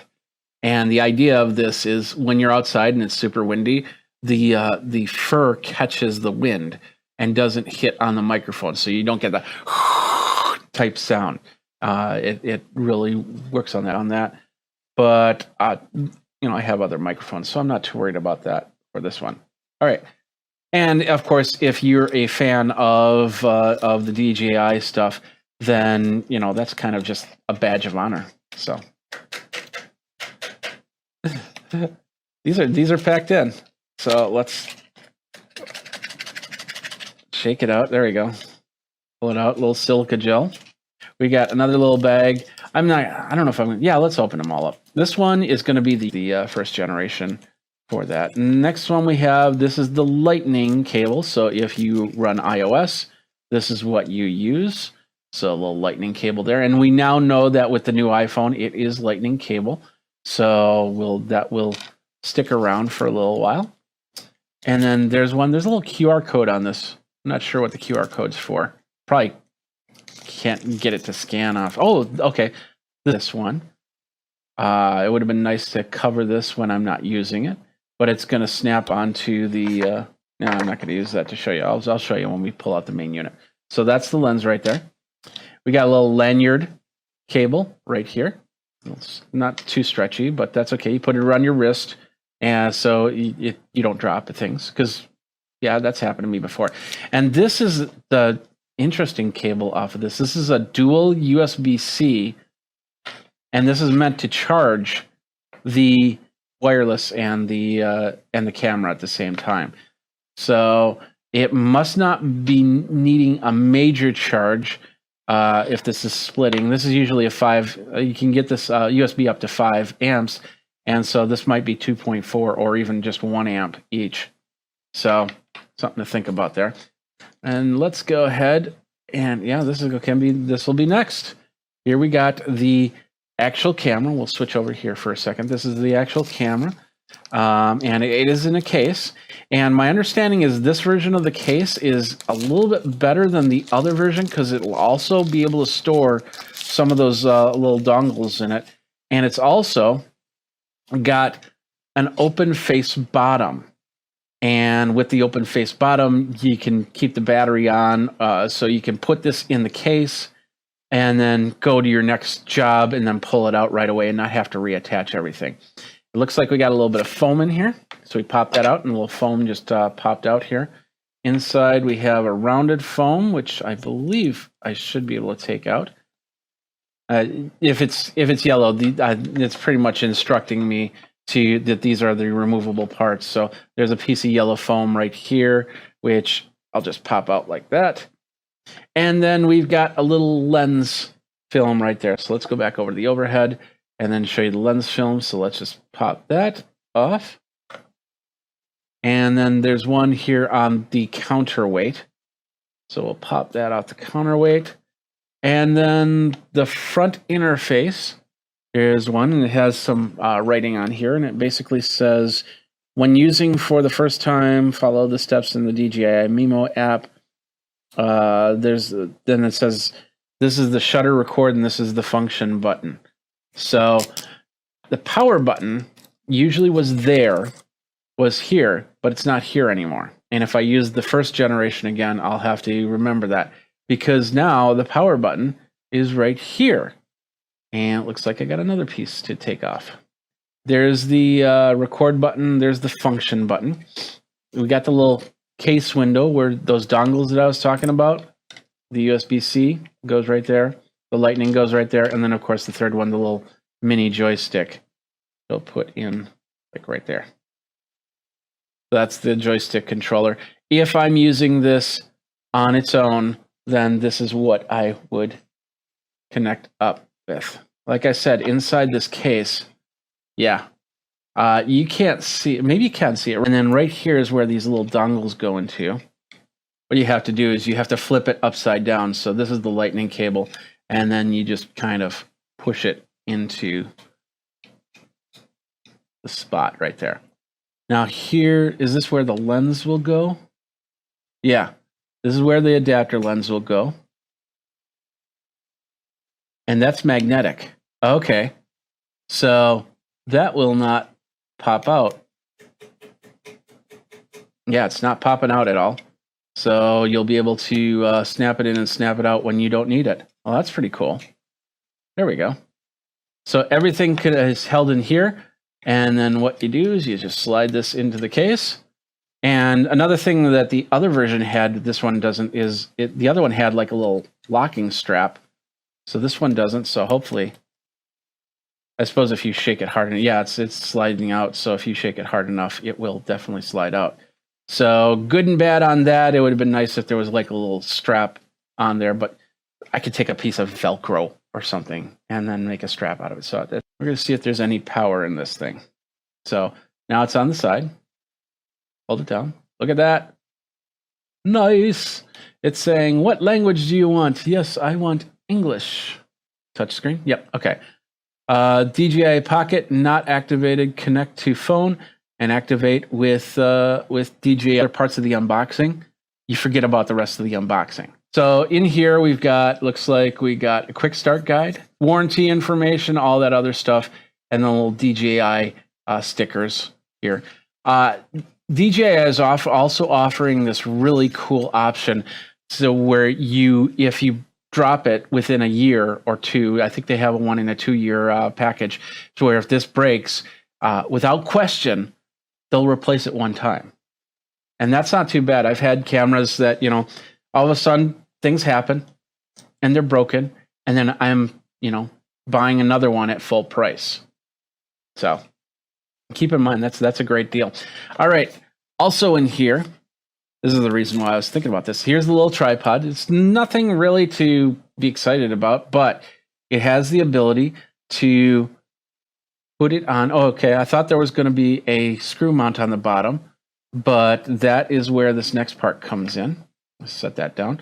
So we had the little tripod here. And let's see if I get the right part here. This one here is this one is the wireless microphone. And okay, with that dead cat, this is how it works. Okay, so this is just the mic. This is the microphone. But if you're outside, you would then, there's a little snap on here, snap that in, and then you'd use it like this.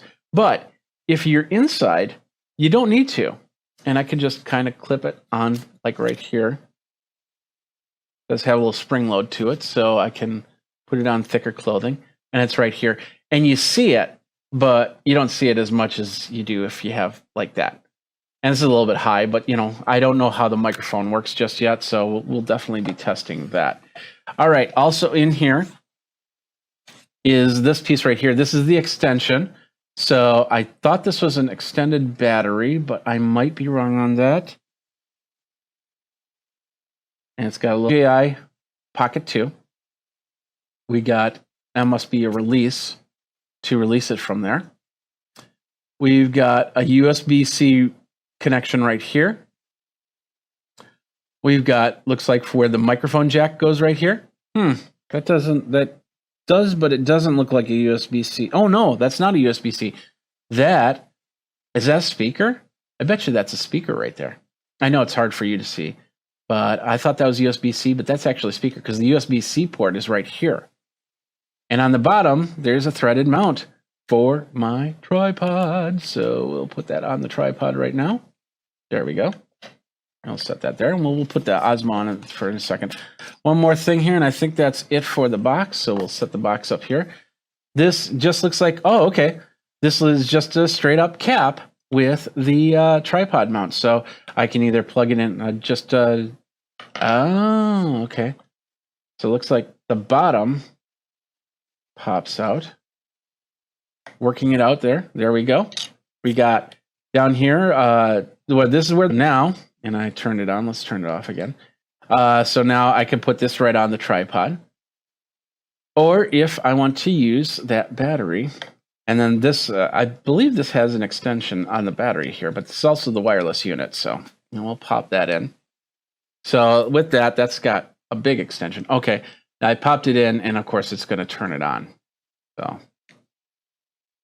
and then to take this off, I need to pull down on here. Show you everything here. So we're gonna put this back on first. Get it nice and click. Then I'm hoping that after doing that once, it's gonna be a lot easier to do the next time. Taking it off. Put this on the tripod, and it looks like the tripod does some sort of. I know that on the bottom it is a flathead screwdriver, and you might want to tighten that every now and then. So it says tap and hold the icon to view again. Okay, there we are. So there it is right now. And of course we can, and maybe I can zoom in on this so you can see what's going on here. So with this, we'll take the extension. So you're seeing, that's the video right there. There's my finger. And yeah, it's not finely tuned, but we'll just snap this on. Back on. And that's basically it. That's the camera.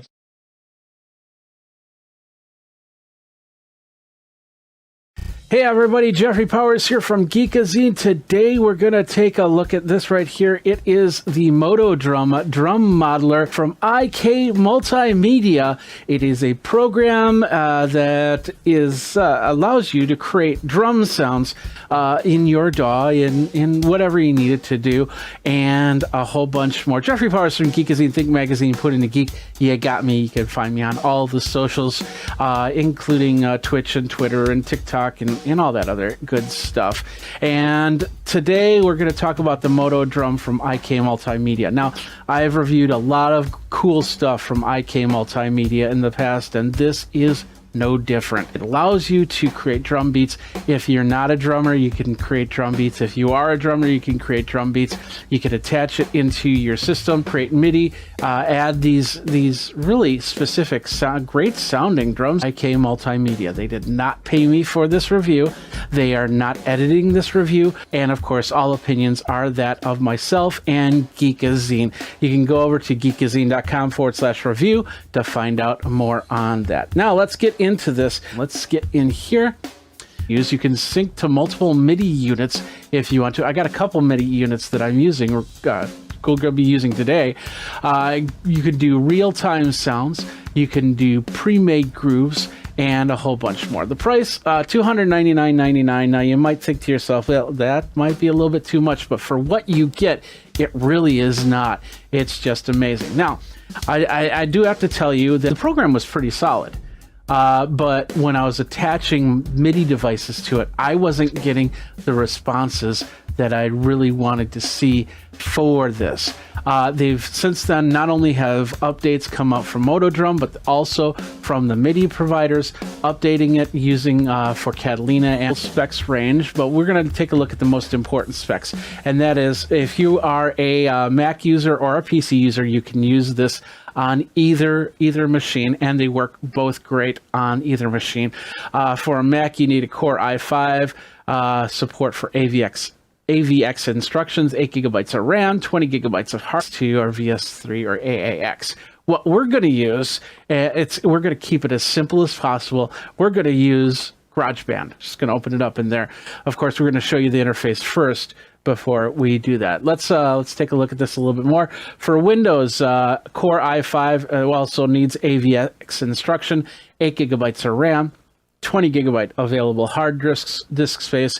On Windows 7, Windows 8, or Windows 10, ASIO compatible sound card USB port 3.0 suggested, and I highly suggest that you download the free ASIO. It's right here. I'm going to put that right there. And that's basically an ASIO driver that has the lowest latency that I've ever seen. Now, like I said, you need to have a program. If you want to use this for any program, you need to have a program that'll allow it to come in as a VST instrument. We're talking GarageBand, we're talking Reaper, we're talking Cubase, we're talking Ableton Live on there. There's a whole bunch of programs that are on there. You might want to look at your program first to make sure that it can accept a VST, an external third-party VST instrument. Adobe Audition does not have MIDI support, so Adobe Audition, you can't use it on this. You can't import the tracks or anything like that. I really wish that Adobe would get something in a MIDI editor that would even convert it to audio so I can put it in a little bit easier in my programs, but that's neither here nor there, just so you know. But we're going to use GarageBand, and if you've got a Mac, you've got GarageBand. Simple as that. And of course, now let's get into the program itself. Here it is right here. This is the Moto drum, and we have it on studio mode. Straightforward interface.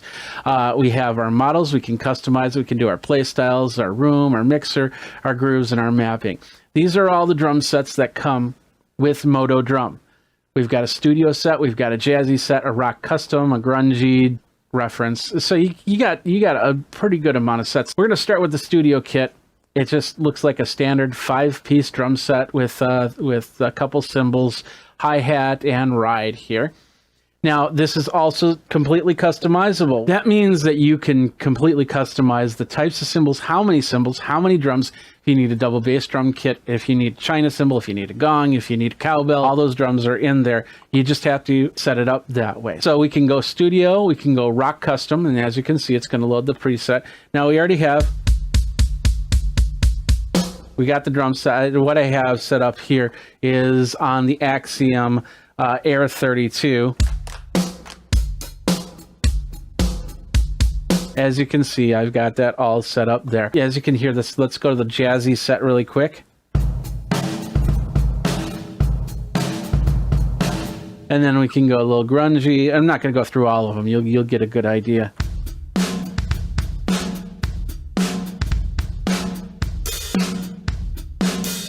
And then let's just do plexi as one more, because we like plexi. I like plexi drums.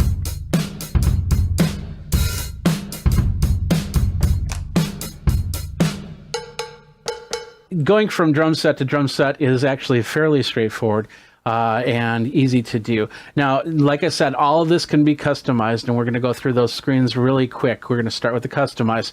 Here is the drum set. As you can see, you have all the drums. You have your snare, you got your bass drum, as you can go from there. Now, you can take all these drums, as you can see on the top, that's actually switching around. So if I want to use this flexi kit, but I really like this Black Oyster shell for the snare, there it is. Now let's say I do D Gentleman. We got that. We can switch that out. We can switch these out. Same thing with the cymbals. We can go this type of crash. We can do this type of crash or this type of crash, vintage. And ride cymbal, if you want a little bit more plated sound, a little drier sound right there. You got that, and you got a little bit more firm. And as you can see, as I'm tapping on the edge, you get an edge sound. If I'm tapping on the bell, you get a bell sound. We can customize this further. Let's just go through the buttons here. You have the play style. Now this is really cool. I can set up for the different types of drumsticks that I use, the different where I hit on the drum. Like for instance, let's say on the snare drum, I have my left over here and my right over here. So when I hit on this snare, as you can see, I'm just hitting using a keyboard, so it's not going to do too much on that. But we can bring that on a little bit. You see that circle get a little bit smaller? That's the area that we use for our drum. And of course we can go nylon tip. We can have a little bit of different sound there. We can change the arena area for that. And we can do the snare drum, we can do the toms the same way. We can bring I like to usually hit from down towards the middle there. And then of course the bass drum, kick. We can change the beater here. Let's say if we don't want felt, we want plastic, we want a little tacky sound. We can bring that in. We want a little wood sound for even more tack. We can do heel up, heel down. We can make all the changes there, but we'll just stick with here. We can change our room, so we're in a large studio. Let's go into a mid studio. We can go to a garage. We can go to a booth. We can go to cathedral. And with that, we can change that all from here. Bring that down. Bring it up. Or more and less. So you get the idea from there. We got the mixer here, which is pretty straightforward. You want less snare, then we bring that snare down. Bring it down.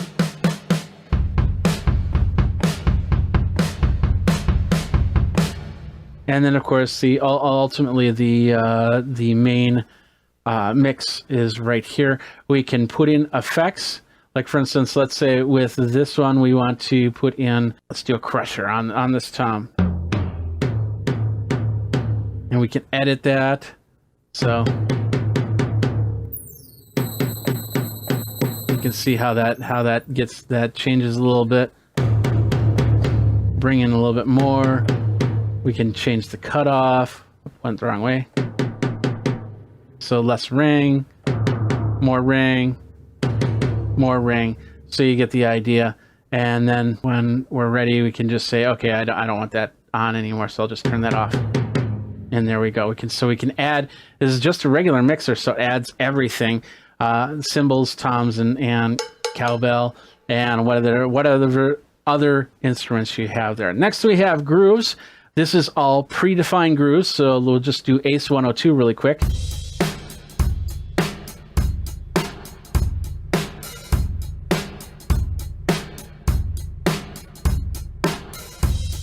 And so you get the idea on that, and you can change that up. And these are the grooves that you'll basically drag and drop into your DAW. So let's say you just want a straight up beat, you can just drag it into the DAW. I'll show you how to do that a little bit later. And then of course we have mapping. Now this is very important because not all MIDI devices are set up perfectly. So like for instance, I'm gonna grab a drumstick and I'm gonna hit the bass drum with on my DTX. Now I'm seeing that registered at the C1 level. I can go over here to kick and I say, but I want this to be something else. So first of all, I'm going to map it. So I hit this button right here and then I map it for the pad. And so basically I clicked on here where you see the little MIDI, and then I hit the pad and now it's mapped for that.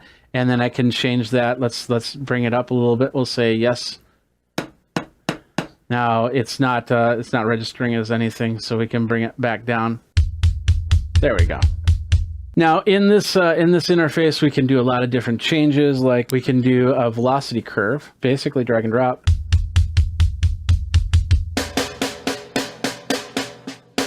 And then we can save this or remap it. We can bring in more drums. There's the other bass drum. So with kick 2, we don't have anything assigned. We can assign it there. I'll say yes. There we go.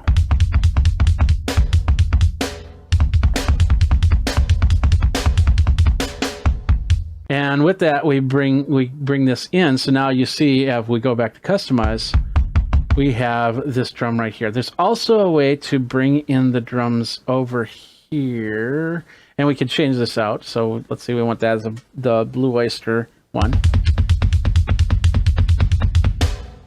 It's the edit kit. Now you're seeing all the drums, all the cymbals with that. So we can change this out. We can bring in this China. We can bring in this crash, a little splash. And now we've got a bigger drum kit that we can use, and we just basically have to go into the mapping and map those. So we'll go like that, and we'll go.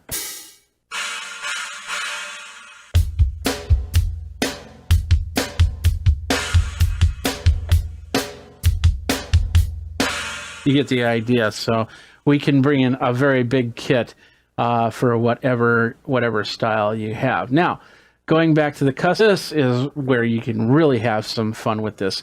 You can tell it what type of edges you have on your bass drum. You can tell it the diameter of the bass drum, the depth of the bass drum. Let's see, it can go from 12 inches to 24 inches. We got a diameter of 17 inches for a smaller or a really big drum. We can tell it what type of heads we want. We want a clear or coated head, or do we want what do we want for the resonant head? Do we want more volume on there for a resonant? Do we want dampening on there for our resonant head? Do we want to tune it a little bit to give it that poing sound, or just reset it back to default? On the edges of the shell, they're usually got a small bevel to them. It's less wood touching the drum head for a better sound. So you can change those. We can go sharp. We can go point. Or rounded.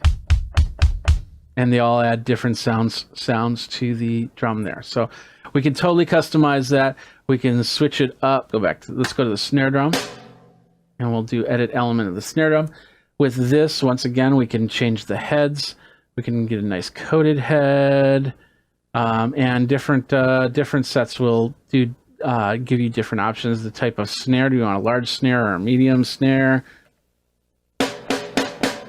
Do you want a shell of diameter, a bigger shell with a bigger depth or a smaller depth? And all these, you get the idea. So there's full customization as to what you're doing with this drum set. And you can really just sit there and fine tune the sound, your DAW-based program. So, but first of all, like I said, everything right now we've been going through here.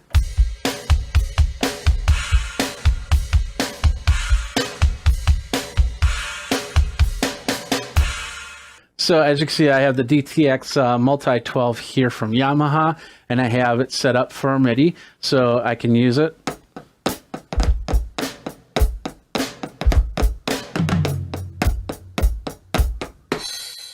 So we have a couple different ways you can do that, especially if you have an older drum module and you get into a DAW system. And like I said, we're going to use GarageBand. We're going to try and keep it as simple as possible. So we're going to close this out, and we're going to go into GarageBand. We're going to say, this says a new thing, software instrument. We're going to go drum kit, and we'll just say, let's do Bluebird. But we're going to change that up here, because what's going to happen is we're going to go down here, and we're going to see a thing that says plugins. And this will be like this when you start out. Do the drop down, hit the drum kit, and then you'll see Moto Stereo, and it loads the plugins, and then the Moto drum shows back up. And we're using the drum, and we can change that up. We'll go to the Babinga. So we can go in here. Let's bring this down a little bit. We got the metronome ready to go. Let's record something really quick.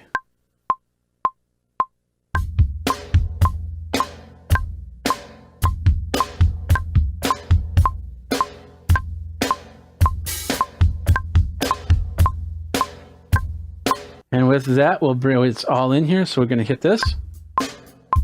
Oh, let's take that metronome out. So now.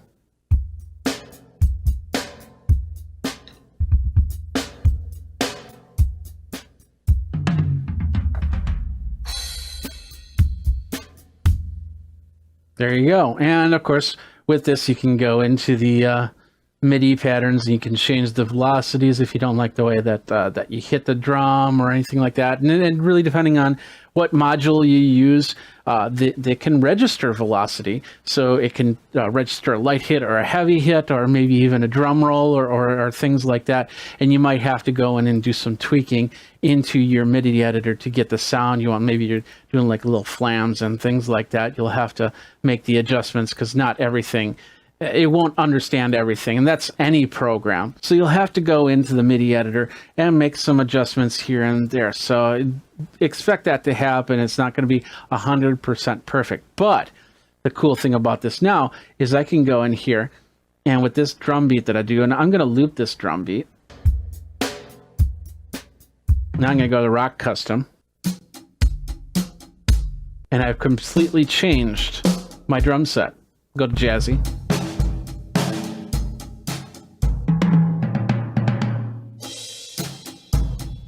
And once again, you get the idea of how that all works, because they're MIDI hits. They're not, you could put a piano to this. You could put a saxophone to this. It'll sound weird, but you can still do it and have the sound.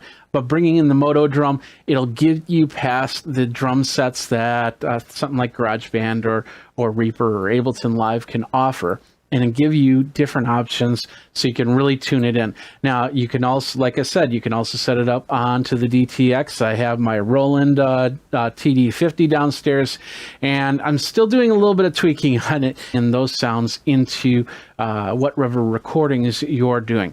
Now, the one other thing I didn't show you is that groove style. We'll go back over there. So with the same groove, we can sit here and we can just bring this up. It's basically a little drag and drop. And it's asking if we import the tempo information. We don't want to import the tempo. So now we can bring that right there and zoom that like that. And now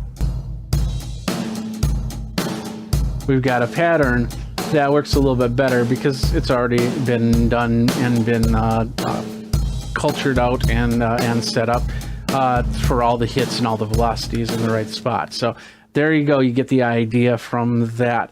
So that is Moto Drum in a nutshell, as best as we can in what we're doing at least the 20 minutes here. Thank you guys for sticking around with me on this. We got a lot of great stuff here. If you want to check out more, I'll have the links in the show notes that you can get yourself your Moto Drum. And of course, if you go over to Geekazine.com, you can get the Moto Drum information there as well. So you have been watching. We've been talking about the Moto Drum drum modeling. Really quick, what do I think about it? It is, like I said at the beginning, I was happy with the interface, but when importing MIDI devices into it, I had a hard time. There was a big set of latency, and this was on the Mac and the PC as well.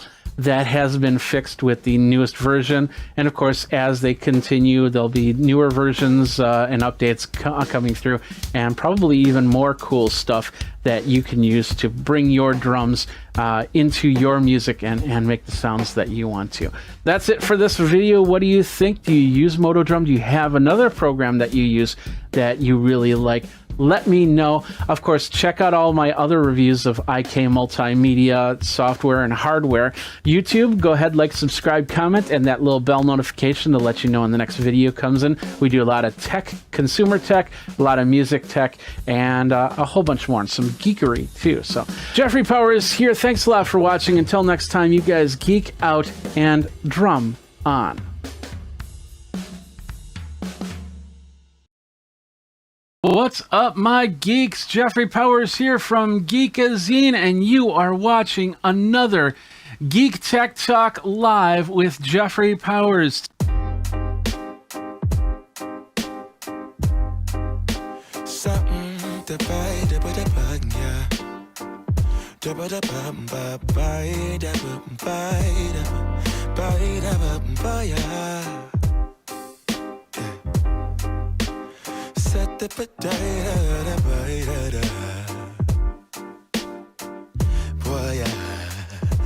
Editing this video or this my posts on Geekazine. Of course, if you want to find out more about this, you can go over to Geekazine and our review area to find out all my policies and procedures. All opinions are of my own. All right, ladies and gentlemen, this is the printer in question here. This is the Never Stop HP Never Stop all-in-one laser printer 1202W wireless laser with cartridge-free monochrome toner tank.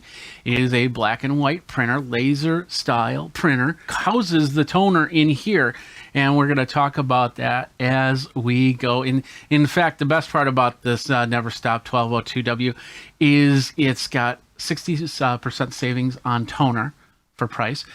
Prints 5,000 sheets right out of the box. It can do, when you reload it with toner, can do another 2,500 prints. It reloads the toner within 15 seconds. It's crazy. 7 times more pages than the inline printers. Does 21 pages per minute, 150 sheet input tray right there. And it scans at 600 dots per inch.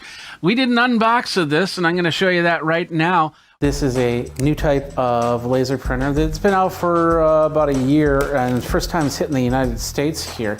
This is a special loading ink printer. This is a black and white printer. It was not color, it's meant just for black and white prints. It can do 5,000 pages from the box, and it can do up to 7 times what your regular laser printer does. The reloadable toner ink is the key here because it's a cartridge that you put in and you let it load, and it loads in a few seconds and then goes from there. So let's open this up and see what we got. So we're gonna pop it open. What do we got here? So inside we get a couple plastic trays that will go into the printer. Looks like we got a USB cable right there. We've got the power cord, which is a standard, but you definitely want to watch out how you unload the printer from the box so you don't hurt your back. We got some instructions here that show you all the places. They're usually marked with orange tape, so it's easy to determine what you need. Pull up right so you can try and pull it up. What I like to do is I like to set printers on their sides and then slide them out that way. It's usually the easiest thing to do when you're doing it all by yourself.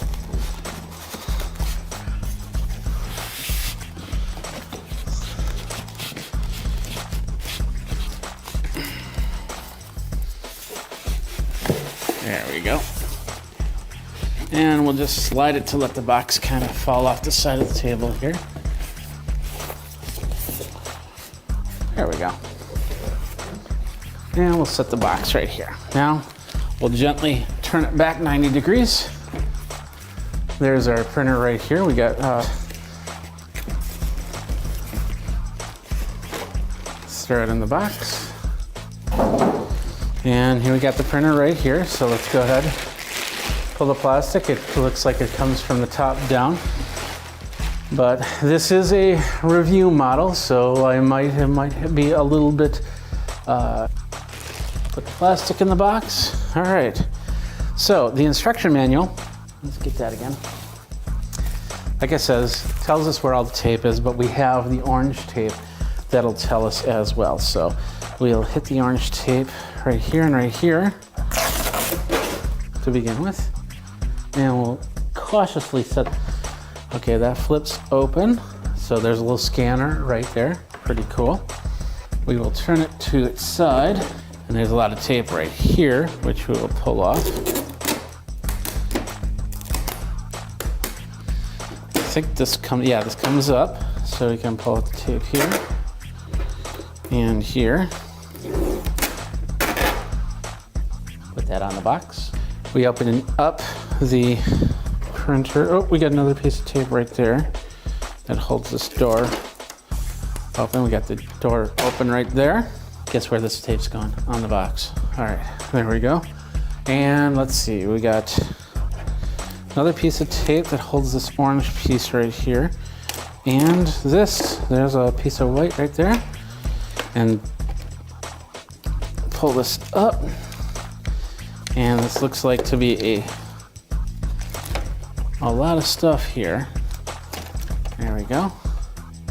Some plastic and some I'm guessing this is so the toner doesn't go everywhere. We got the tray over there. So we're just gonna open up the instructions and make sure we've got all the tape, because you don't want tape hiding anywhere. So it said to take the tape off, lift this up, take the tape off there and pull that piece out.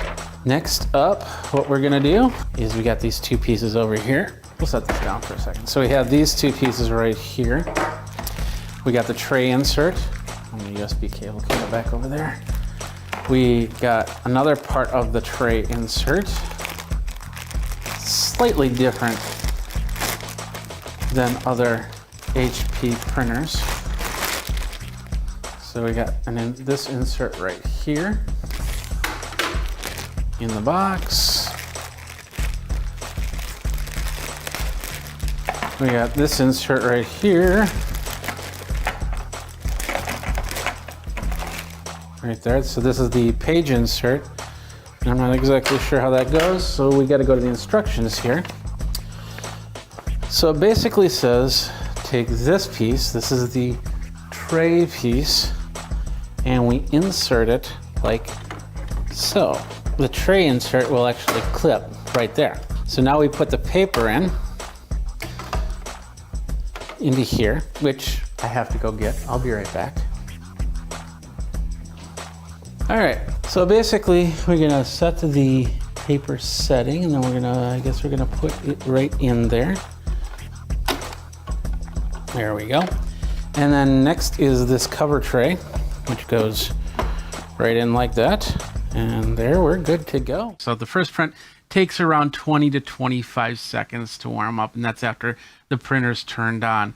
But after that, I was making prints easily, pretty quick. Like I said, it does about 21 pages per minute. Let's take a look at the printer a little bit closer here. What we've got here, we've got the little LCD panel right here, and of course all the buttons from the power button to the, I can't see it from this angle, but they'll turn on when we activate it. We got a little scanner area, so if you need to scan some documents, you can do that. We got the scanner part. We can pull up the second area here, and that gives us where we're going to capture the prints at. We've got our feeder area right here, and then this is our level. This tells us how much toner we have here. So if we open this up, this is where we put the toner in. Now, they didn't give me a toner to use, so it's basically, we got a screenshot of it right here. This is the toner cartridge, which inserts into the printer right here. It's a plunger system that allows you to put the toner into it. It's supposed to be mess-free, and it takes about 15 seconds. Now, like I said, I don't have the plunger, so I can't tell you how that works. But once this comes down to almost nothing, you can then put it in and go from there. Out of the box, it does 5,000 pages. So straight up 5,000, you're done. It's all good. In the back, like I said on the unboxing, you have two cables. You have the plug, the power cable, and then you have the USB cable for the connection to your device. This prints, we got a tray here that does, I think, 150 pages per tray, and of course you can go from letter to legal. I don't think you can go anything beyond 8.5 inches. So you can do 8.5 by 11, 8.5 by 14, and those types of sizes, and maybe even letters, but I'm not sure. There's no insert tray that I know of. You can't put paper on top to have it automatically feed. There's also no duplexer on this, so don't expect it to do any type of duplexing. And the only scanner, of course, is the single sheet scanner, so you'll have to take it out and put it back in, and of course it won't flip and duplex or anything like that. It is about 24.4 pounds. It's eco-label certified, and it runs off of the Smart app, which does a whole bunch. So this is the app right here, and as you can see, you have the HP Smart app allows you to hook up to all your printers. I have it set up for this one, but if I hit the plus button, I could probably find my PageWide Pro easily.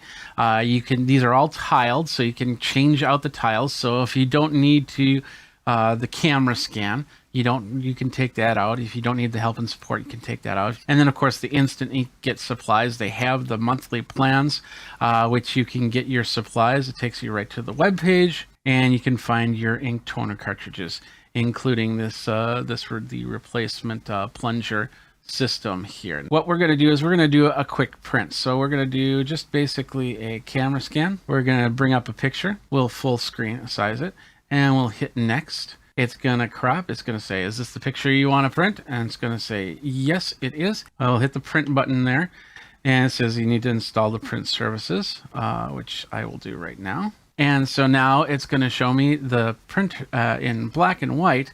It's going to say the default. It's going to ask me how I want all the options. It looks good. I think we hit over here, and it's going to send the printer to the printer. Let's go back over here.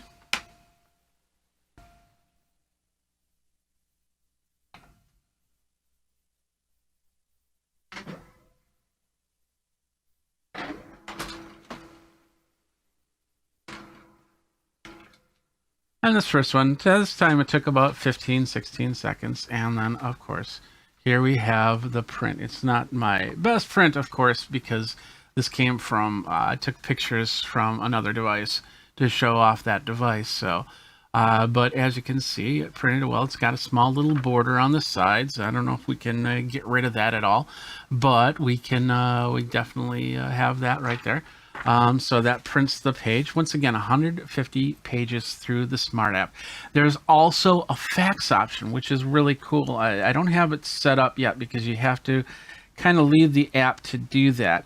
But Yeah, and I think this is going to be with all the printers out there, so that use the HP Smart App option. It's going to be able to do a mobile fax. You'll hit that, and then it'll take you to another page where you have to sign up. It doesn't do incoming faxes, just outgoing faxes. And it's taking a small while to do that. So we'll just come back here. So the Smart App has a lot of awesome features to it. Including the printer scan and that, and once again we can personalize those tiles to whatever we need, whatever we don't need, which is pretty amazing. Some other things about this printer, like I said, it's under 25 pounds, so it's easy to lift on my own, as you saw in the unbox. We've got the page here. This is all the details of the Never Stop Laser MFP 1202W printer. Duty cycle of monthly letter up to 20,000 pages. Memory inside 64 megabytes, so you can you basically have a lot of prints ready to go. And it'll queue that up that way. It does do Wi-Fi direct. It does do high-speed USB. There is no Ethernet jack to this. It's not meant for hooking up via a cable like that. You can hook it up to a PC though, and then print from there if you wanted to set up a print server, I guess you could. Maximum number of copies can do up 24-bit, 256 grayscale. That's pretty much all the other stats you can see right here on the page. That is pretty much it. I've had this for about a week now, and I've done some scanning into this. I've done some printing into this, and it's done a great job. Once again, I haven't printed 5,000 pages to warrant having to reload this at any time soon. And it's perfect for an SMB, like a small medium business, to print out something that doesn't do anything high volume, or maybe if you need to have that personal printer on your desktop, because there are some roles where you need to have a printer in a closed area so nobody can see what you print. This replaces any type of inkjet printer and prints a little bit better. I have not smelled any laser that you pop here and you open here. Let's go back to this one. Inside there's a drum right here, and which pops out like that, and the toner is encased in the drum. And we asked if that needs to be replaced, and one of the things they basically said is a lot of these drums will last pretty much the lifespan of the printer. So you can get replacement drums if that is needed, but chances are you probably won't hit that drum life cycle. So that is the HP Never Stop 1202W. What do you think? Do you need a printer for your needs? Once I get the plunger in, I will test that plunger. I will let you guys know how that works. It is supposed to be a clean process. Of course, with the app, you've got a lot of extra functions, including that new fax out function. That is pretty sweet, because nowadays we don't even have phone landlines to run a fax machine. So I know things like when you prepare your taxes, you do have to send some of the forms in via fax. So this will help you do that. All right, well, that does it for this episode. My name is Jeffrey Powers. Thanks a lot for watching. Let me know if you get this printer, what you think about this printer by going over to the socials and talking about it. Think Magazine, Put in a Geek, and you got me. You've been watching another episode of Geek Tech Talk Live.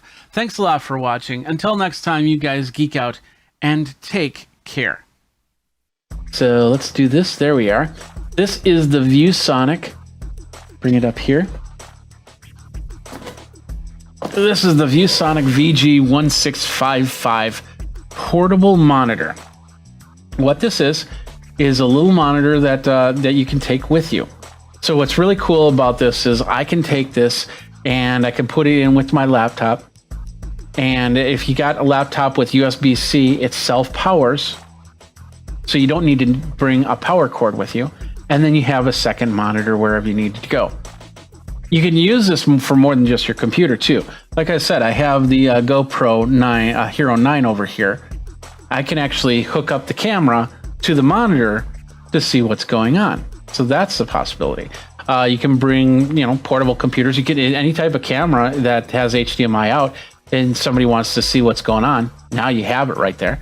DSLR, just amazing. I really wish they had these portable monitors back in the day that I did IT, because I would have had a couple stuffed in my car.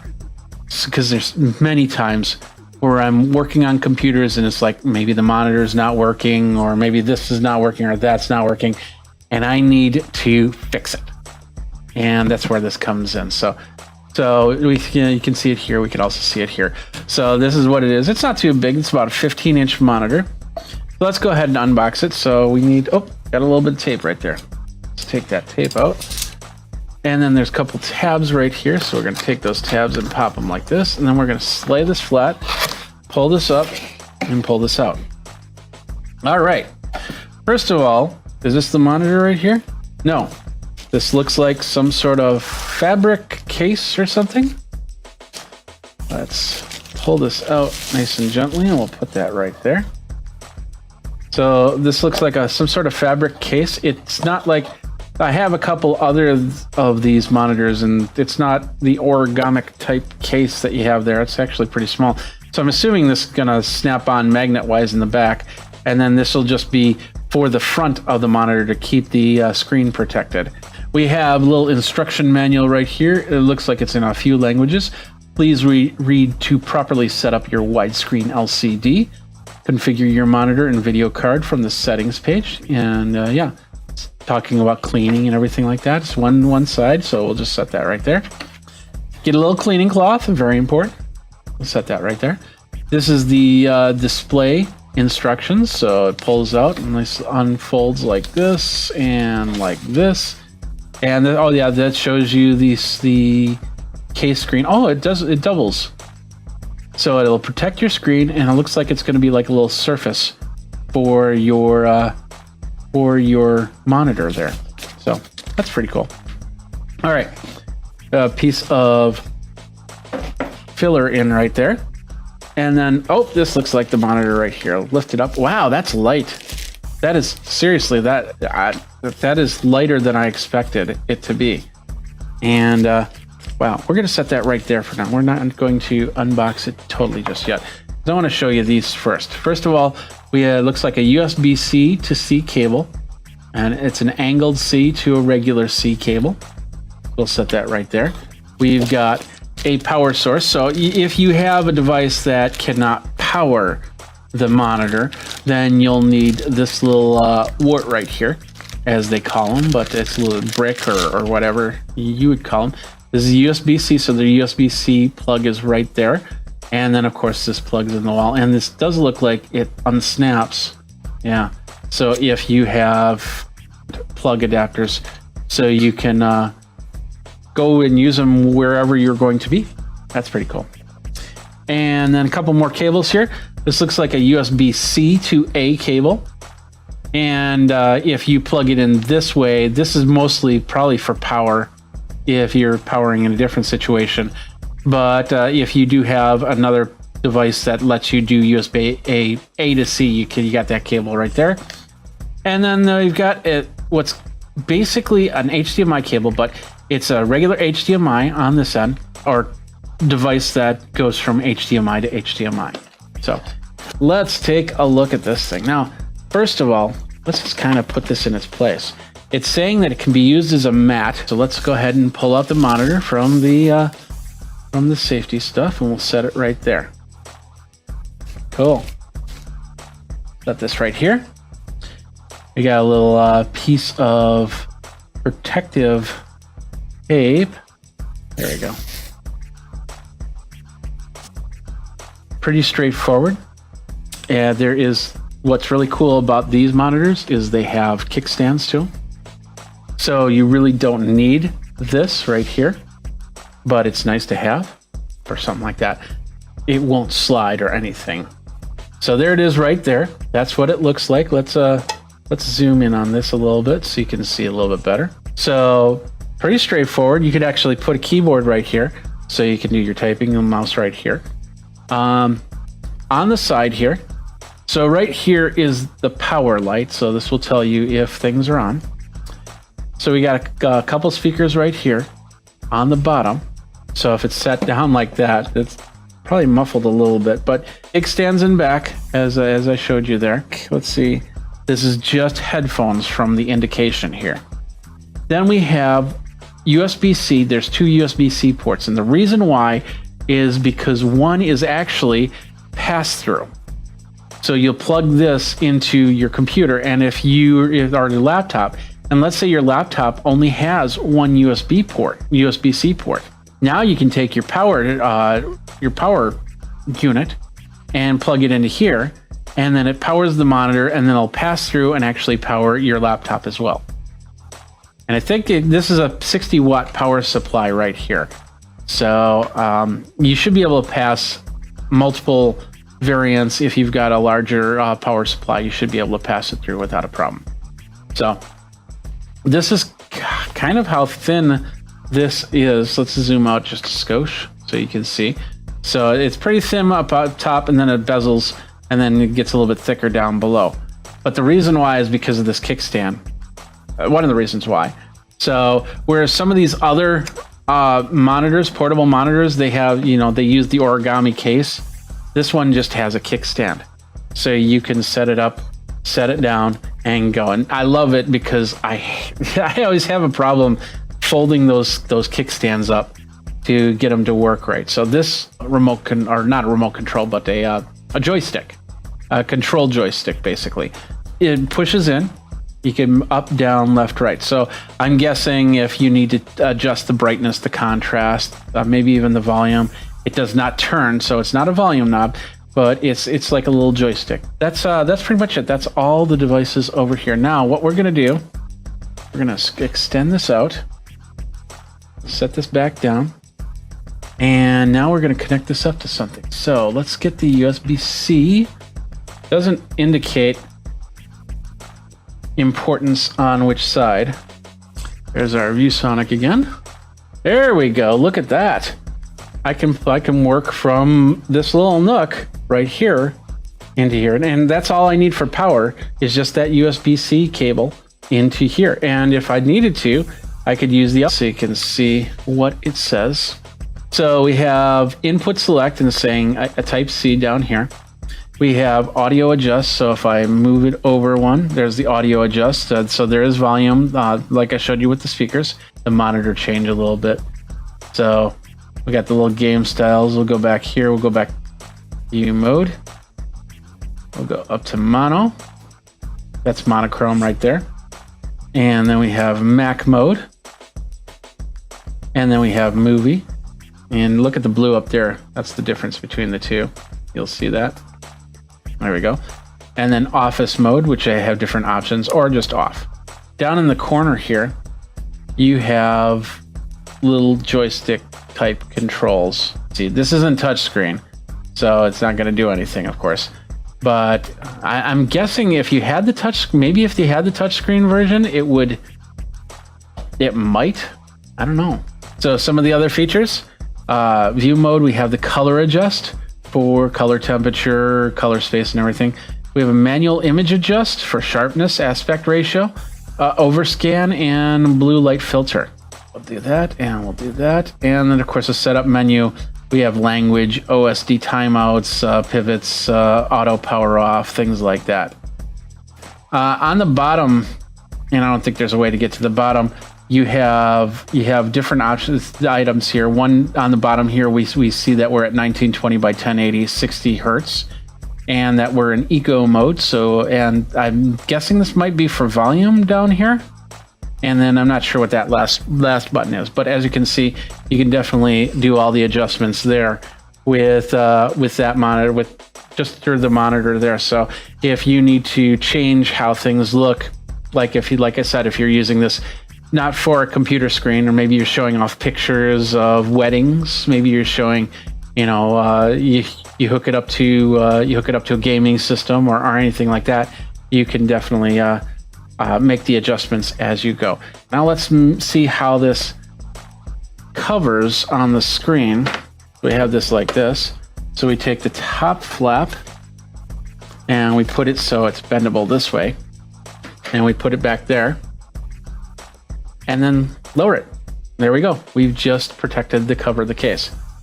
And what's really cool about this is now this is on my desk and I have it covered. So let's say I'm having a little bit of lunch and accidentally, you know, food comes out of your mouth. It happens. It really does.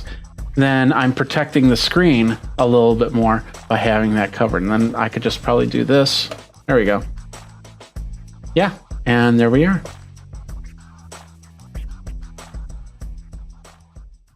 But welcome to Wirecast Pros. Ask, answer, be part of the community, and do not spam. No spam tolerated here. Simple as that. So, all right, ladies and gentlemen, boys and girls, I think that was everything that I was going to talk about. Let's get into the main part here. And yeah, we're going to be talking about Wirecast 3.2 dropped last week. It is in beta. So if you are running regular streams, you should still be on Wirecast 13.1.3. There are some problems with it. I'm going to tell you one of the problems I have right now. I'm actually going to show you one. Well, you're seeing one of the problems that's happening. For some reason, it's calling up my frames from my other desktop, basically my titling software for some reason. And that might not even be a Wirecast issue. But just to be on the safe side, I'm just going to turn that off in my layers here. So let's take a look at what we've got here. And we'll do that by moving over to the screen. This is Wirecast Beta 2. I also have it on my Mac. How you guys doing? There's on my Mac. So we've got all of that. As you can see, it's fairly, almost exactly the same. There are a few things like a serial number. We're going to go to Advanced. That's where we're going to go, right there. And in Advanced, we have this new cool thing called Missing Media Image. And what is that? That is simply the ability to get rid of that silly question mark. Now, there's a question mark right here. And they say that it works, but I have this problem. It still shows up. You can see the question mark, right? I have it set to transparent, but it still shows up that way. So going back into preferences, so for some reason that's not working, but you'll have the ability to just have it transparent, so it won't show anything like a question mark. Or you can put in a custom image, and I have just an image, you know, my logo I have put in there. But every time I do this, and yeah, I'm not sure why it's still showing up the question mark. It should be switching back and forth. So, and that does happen on both the Mac and the PC. And you know that's why they have tests for you to go. So here's the Mac version, and let's see. Let me think. How do I get a question mark here? I could probably do my. No, that wouldn't do it. Let's do. No, I don't have anything hooked up that could do that. Everything will just go to something. So anyway, the whole point is that, you know, it's not perfect, but once again, this is beta software. So, all right, what else we got here? So yes, NDI. We'll talk about NDI since Jeff is asking about that. And does it support NDI over SRT? I do not know that answer, but NDI, it's NDI NDI 4.5, the update for the latest version of NDI. I'm not sure of all the features that NDI 4.5 have, but I should probably read that up, right? Yeah, that's a good idea. So I will do that. But the NDI connections, it does a pretty good job. Here's my PTZ optics camera, and I have no real problems with that.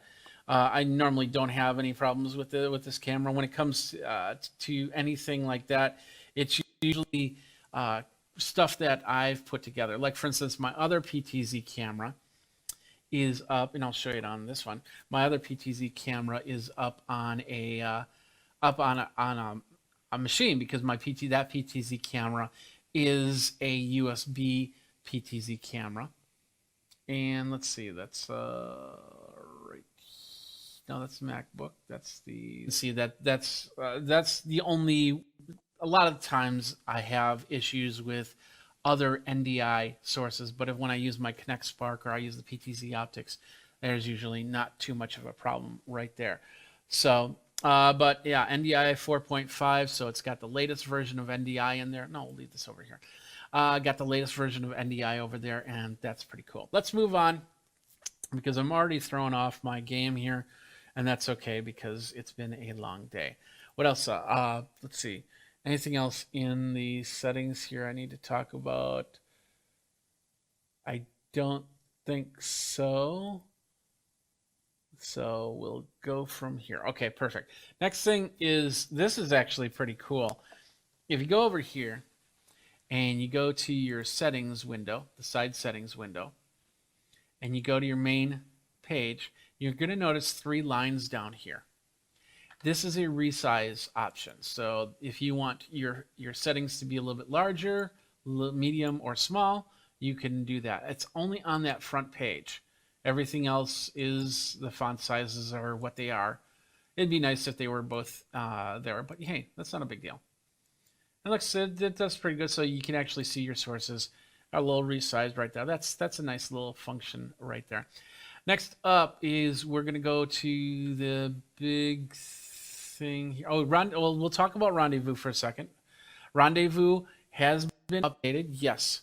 And I'm still testing the feature, but they've only get this with Pro. Studio does not have this option, but you have the Rendezvous mixing console right here, and it's all been updated, but the ISOs for Rendezvous are still not available for Rendezvous. If you don't know what an ISO is, basically it's the ability to set up a scene, like this scene right here, and then set up, this scene is constantly being recorded, audio and video. And then I could put the audio on another track and then send it out that way. So I believe that it would only send out that audio from this scene. For me, this wouldn't work because I put my audio here. We'll go, and once again, this is another Pro feature. If you go to Replay ISO and go down to Configure, and then you say Add ISO, and ISO stands for something, and I don't know exactly the acronym. But anyway, you can say you can create an ISO, and we'll call this test or twist. We'll just leave that as. And of course, there's only one source in here right now, so that's the source. So the audio source could be whatever you want it to be. That's awesome. How do you want to record it? You want to record, it's all ProRes that you would record it in. So high ProRes, medium ProRes, or lowest ProRes. So the least is ProRes 422 proxy. I don't know what the data rate is on that. I usually record, when I record in ProRes, I usually record in LT because I don't do too much ProRes work, but it's nice to have that. And then, of course, the file name and the location where you're going to do it. If you do that, put it on, hook up an external drive. Hopefully it's an external RAID array. And that's basically multiple drives that are working as one drive. That's in an enclosure that plugs in. Thunderbolt's a perfect connection for that. You want to have that type of power when you're doing ISOs, because you're going to be recording not only the main screen that's doing all the switching like we're doing right here, right now, but also, like I said, each scene. So if I was recording ISOs, I would be recording 1, 2, 3, 4, 5, 6, 7, and this is blank. So we'll say 7 different ISOs. So think of recording things 7 different times. And if I want to include the graphics, like my bug on the corner here, or my overlays and my lower thirds, that's going to be more. So those are things that you need to think about when you are recording ISOs. So you want to have a power. This MacBook Pro, I would never do it and record ISOs. What I would do is my alternate method. I'll show you that really quick. So my alternate method is simply by going up to Output and Multi-Viewer Output and Configure Displays. Now, in order to do this, you need to plug in, connect up to a 4K monitor. You can also record 4 1080p sources, because that's one 4K monitor. So what you would do is if you could split it to 4 HDMIs running 1080p, You can send one of each signal to the 1080p to the monitor and set it up that way. It's a little bit. Like I said, I don't normally do this, but maybe you need to do that for failover.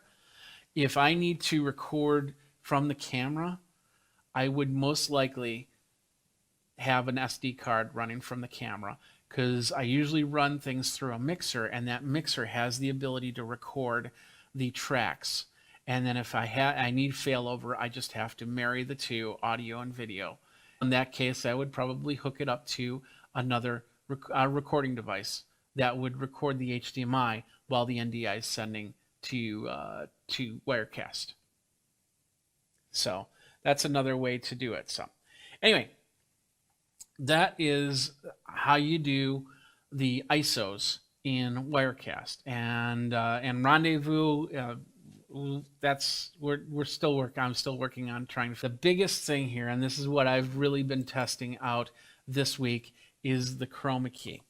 So now we're back over here, and we'll bring this into the live shot so you can see this a little bit better, and then we're going to resize this so this comes to the forefront. But I need to have this screen to do this next part. So chroma key, as you can see, there's some extra functions here. First of all, we hit the button and we say chroma key, and what does it do? It does what it's supposed to do. It takes out the background. You can use the eyedropper tool, and thank goodness that they put the eyedropper tool there instead of clicking on the box. That was kind of confusing. And then you have to be in the designer tool, or the preview side, to actually choose the color that you want. And you can definitely not choose green if you want, but it's a good idea to choose green, as you can see. There are, next to the U's, you have a little drop down that says chroma key, it says luma key, and it says color key. Now you have luma key, which does it takes out certain lumens. So here we'll move it around. So as you can see, it's darkening and lightening. And of course, if I had an image back there, I should probably put an image in there. So let me do that really quick. Let's see, I need some video files. So I'll add media file and this background image that I have here, and bring it down, and we'll come back here. So now I have that image, and with the luma key, bring that in. So now I'm kind of luminescent to this. We'll come back here, and we'll go to the luma key. We can adjust that out. So as you can see, some of the things illuminate in and out. So it's kind of a little ghost mode, a little bit of a fun effect if you need, and you can adjust the white clip and the black clip, and you can change the edge contouring and go from there. So that's luma key. You have color key. This one will do a color burn rather than a chroma key. And so you're basically saying, I want this color and this color only. So as you can see, my chroma key, my green screen, technically is not lit properly. If I would have hit I should have been able to tap anywhere on this, and that whole background should be gone, simply because of the fact that that background should be as even lit of a screen as possible. And I'm working on that. So, but anyway, as you can see, so you can say, I want one specific color. You can even go like that. And then my forehead is gone. Where'd my forehead go? There's nothing in there. There's nothing in there. Anyway, so you can adjust the alpha clip. And there's two parts to this, and this is interesting. I don't know what it's called, before and after, but there you can create a range. And I've been playing with these ranges, and it does a pretty interesting job. Look at this. There I go. I am now pretty much transparent.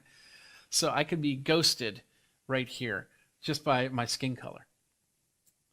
And that's not too bad. I mean, of course you don't have to do skin color. I know that's a touchy subject in this day and age, but let's do the shirt instead. Let's move on to the shirt.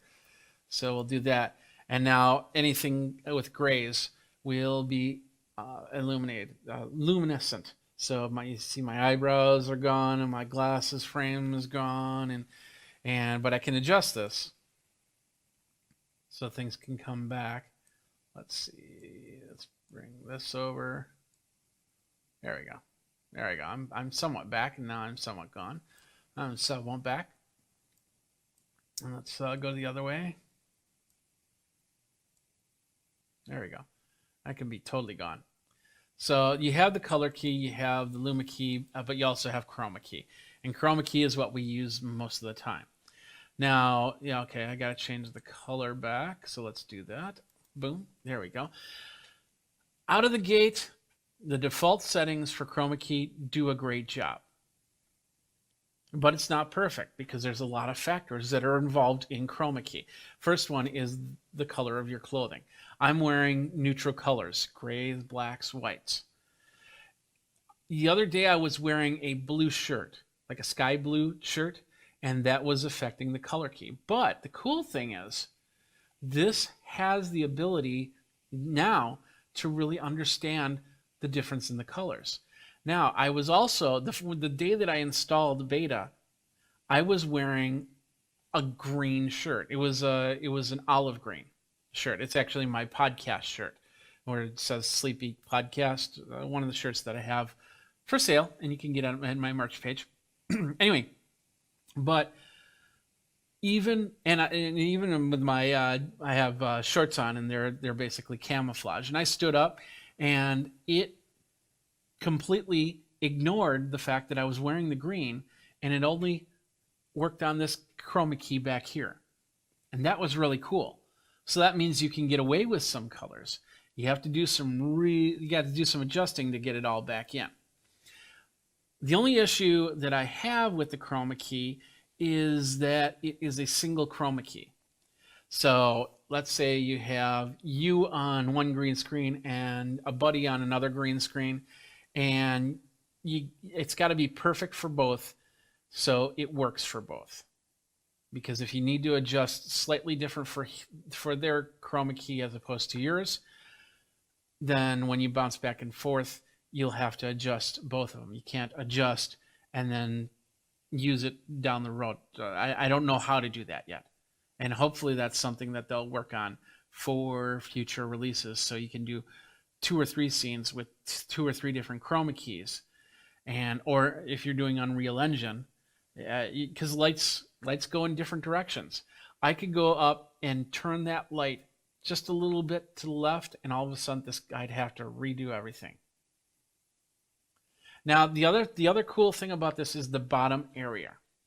Right now we're seeing source, but watch this. I'm going to go alpha channel white and take a look at what happens here. Now, with alpha channel white, I don't know if that's probably dirt on screen. Yeah, it's dirt on screen. Now, this is actually going to show you where you have bad spots, where all of a sudden you'll see some of the granularness come through if we start moving this. So I'm going to move this a little bit. Let's see, probably not the right one. Let's do this side. Well, it's doing pretty good. Let's try this side. That's going to do the background, of course. And it's not doing what I want it to do, but there we go. Let's do it that way. Okay, perfect. Let's bring this over a little bit. So now it's got that, and now we can see it washing out. But of course, now once we get to crisp lines, and it does a good job in moving at the same time, and I don't see any sparkly, like TV snow around the silhouette here. So I know that I've got a pretty decent chroma key to go into play with. Same thing with the alpha channel black. Now this is actually also pretty cool. So let's say you're doing something like you want to mask somebody's face or something like that. Look at that. I mean, you can't get any maskier than this. It shows their shape, but it's not the lighting effect that's doing this. This is the alpha mask. So now, all I have to do is disguise my voice, and now you don't know who I am. That's a pretty cool little feature there, and works really well, as you can see. You can start doing the old Apple AirPod or iPod dances and stuff like that, or anything like that. So it's pretty cool. And I've just been really geeking out over these three options right here. But those two options are really to give you an idea how this chroma key is working. And so, like I said, the first one, I would go to color key. And I, of course, would choose a color. And then I know that this chroma key is not properly lit. So now I can make those fixes. I can go to Luma key and see the same thing, and what needs to be brightened up, and then I can go into chroma key, and then everything will work even better than it is right now, and that's pretty cool. Really, I'm a good couple feet away from my chroma key, and that's in separating you from the chroma key is one very important factor. Another very important factor is to have what's called key fill lighting, backlights that shine light rather than have the reflection of the green screen fill onto you, because it'll reflect back off you, and especially with the bald head. So, and I see a little green halo that I haven't been able to get rid of, and that's one of those things. That's a super user thing, but you notice it.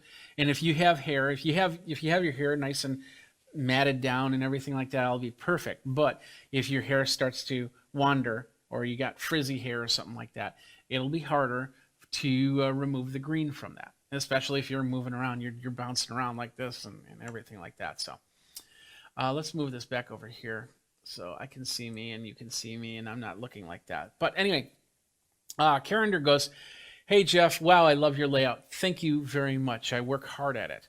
I hope you can now bring comment on screen." Oh, yeah, actually I can. I choose not to because there's a lot of cogs going right now, and it's just tougher. So many are there.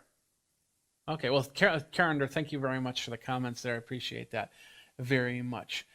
All right, I think that was all the features. Let me just double check before I go. Oh, and yeah, I closed that out. Nice. Let me see. Anything else that I need to talk about? So we talked about the chroma key, imported source connections. Oh yeah, improvements to Wirecast Go and the GPU on NDI sources.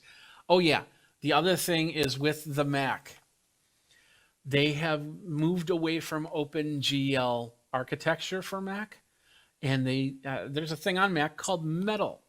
That's technically the comparable to OpenGL, and that's what they're now using on this, and that's supposed to reduce the process on this. In fact, well, I don't have this set up as a working model right now, but my understanding is I've had friends that I've already installed 13.2, and they've reported back that it's just an amazing difference between CPU usage before and after. So I will definitely set up some scenes and try some tests out on my MacBook and see how that works. But Metal is now what's helping with the graphics, helping with the process on this machine, and it's supposed to be a lot better. Let's see what else we got. Better connections. When you drop, once again, the transparency, it's still not working, but that's okay. And as you can see, the audio's on this, but on mine, for some reason, it disappeared on the PC. They updated NDI 4.5 and then switched from OpenGL to Metal on Mac OS. And then they updated the WebStream plugin, library VLC. So, I still have to test that, the WebStream plugin. I didn't normally use the WebStream plugin.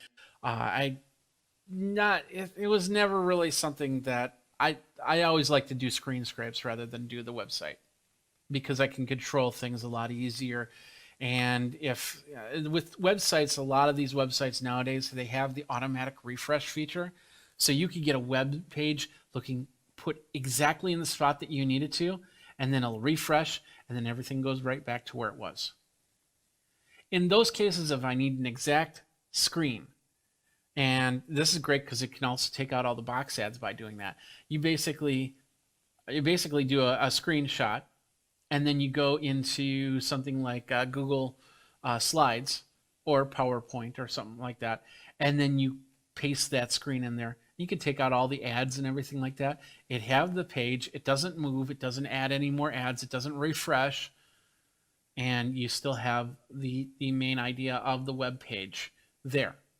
I used to do that a lot, but yeah, so I don't use the web stream that much.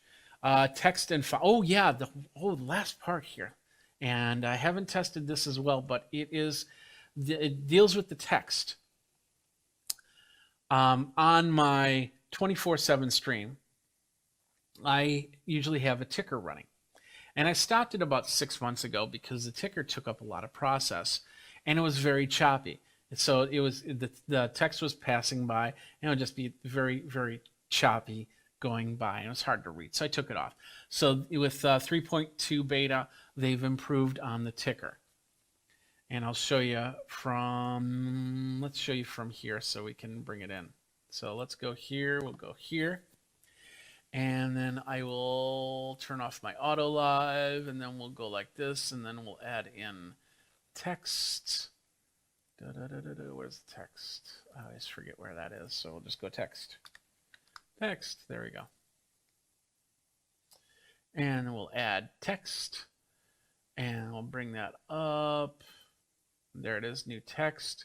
And with this, we can say, once upon a time, we were all using Wirecast 13.1.3. Then a update came out and we were able to, I'm here. And then we could, there's better choice of fonts, is my understanding here. So I like the impact font, so we'll leave it at that. We can choose the regular, bold, italic, and all that. We can justify it, of course. But then we have the wrap, the word wrap, word break. We have the scroll feature, nonstop. And we can go bottom to top, top to bottom, right to left. We'll go right to left. And then we'll go a speed of 10. Now we'll bring that in. And that should be scrolling. And I'm seeing you see this, but it looks like there's some issues right there. So I don't know what's going on there, but apparently, as I think when I was adding text, that might have flipped around. But it should be showing text scrolling right there. Let's switch it to left to right. Let's see if that makes a difference.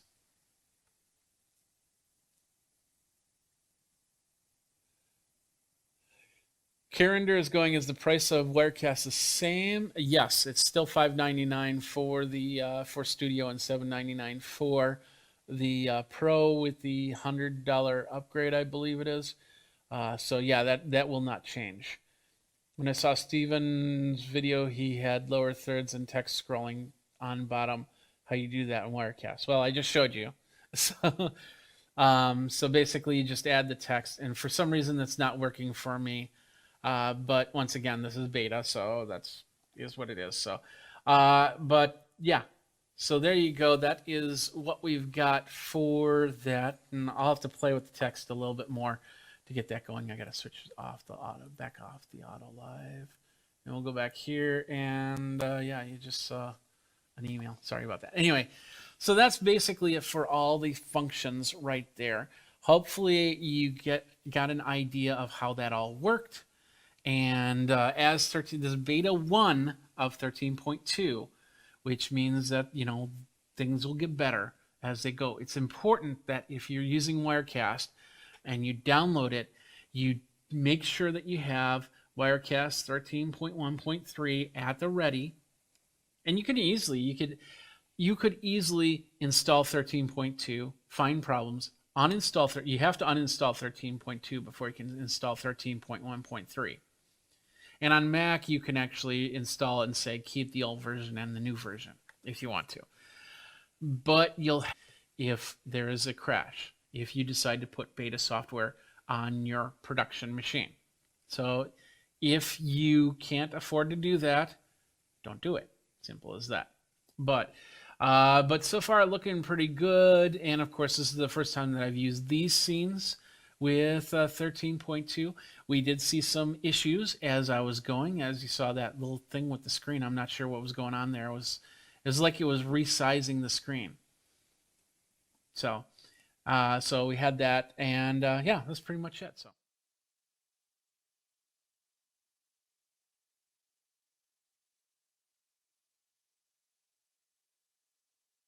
We got the Apple Home Mini here. We're going to unbox it, and we're going to set it up next on Geek Tech Talk Live.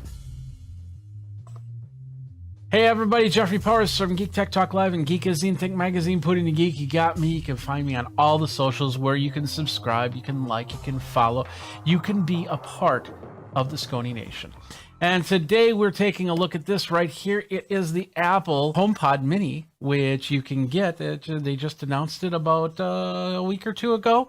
This is the Mini right here. Of course, you can find it. It's 3.3 inch high by 3.9 inch wide HomePod with a top. It does remind you of those little candles you saw on tables, right? Yeah, it definitely reminds me of that. Basically, it's a small item. It's not as robust as the HomePod. This is an accompaniment to the HomePod. The HomePod's a little bit bigger and a little bit wider there.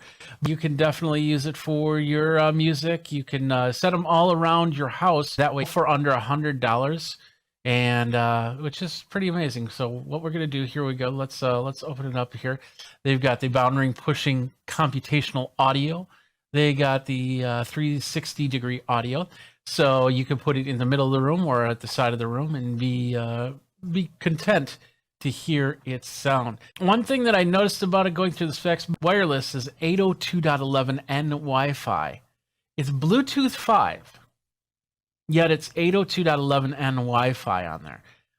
It does ultra-wideband chip for device proximity. So basically that's that chip that you have in your phone and in certain devices, but it's not in all devices yet, that allows you to connect in a different manner to the HomePod. So you need an iPhone SE, iPhone 6 or later with the latest iOS, and of course 802.11n, which most routers have. You probably just don't use it that much anymore. So anyway, here it is right here, the Mini. Let's go to the overhead. Let's get the knife out. Let's go ahead and open this thing up. Let's see. We got Where's the best way to open it up so we're not going to kill the box? Maybe right about here. Let's try that.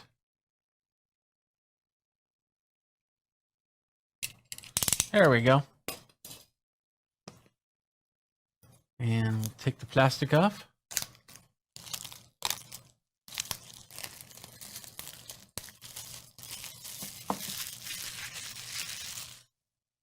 There we go. Let's go ahead and open the Mini. Which way does it open? Oh, there's a sound.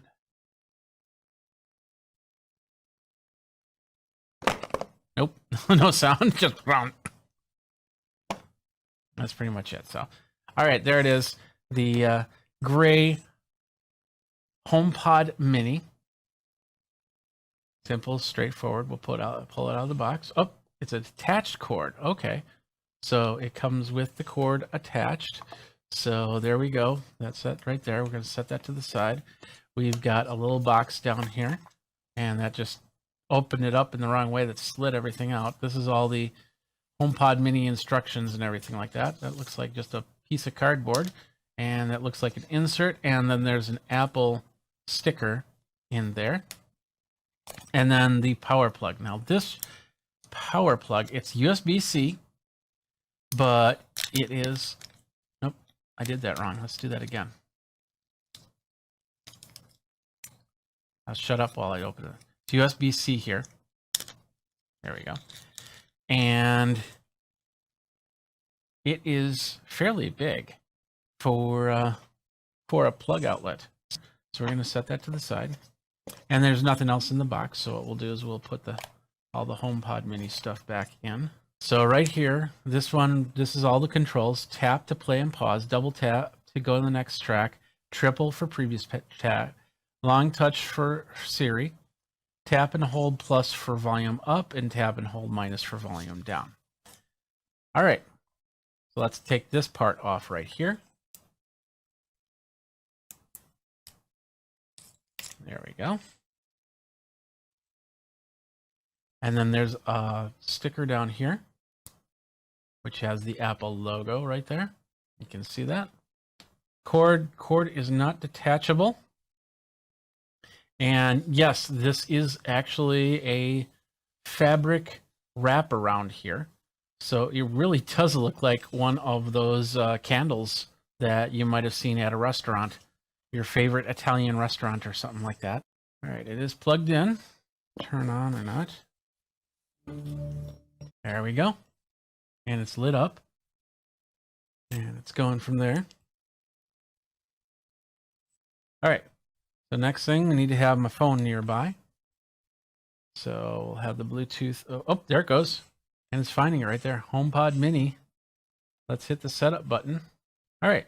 What room is this HomePod in? So we're going to call, let's say office. That's where we are. We're in the office. So we're going to hit continue. It says Siri can recognize your voice and allow you to use any HomePod in this to play music. So yeah, let's recognize my voice. And we can use personal requests. And yes, Siri for everyone and Siri on HomePod. We're going to say agree to the license and accounts and settings. Transfer the settings over there. So center the HomePod in the frame. To center the HomePod, there we go. And you heard it beep. And of course, it's doing the little flashy thing right there. I'm looking at the specs right now. It's actually a 20-watt power adapter. We just heard a ding. Hi, I'm Siri. Welcome to HomePod. You can't tell, but I'm waving. To get my attention, say, hey Siri. Let's get started. Okay. Say, hey Siri, what can you do? I can do lots of things, like turn on the lights, give you a news update, and tell you about the weather. Now you try. What's the weather?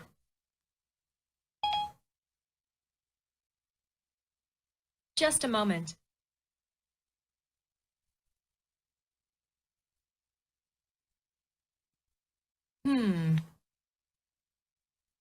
Doesn't know the weather?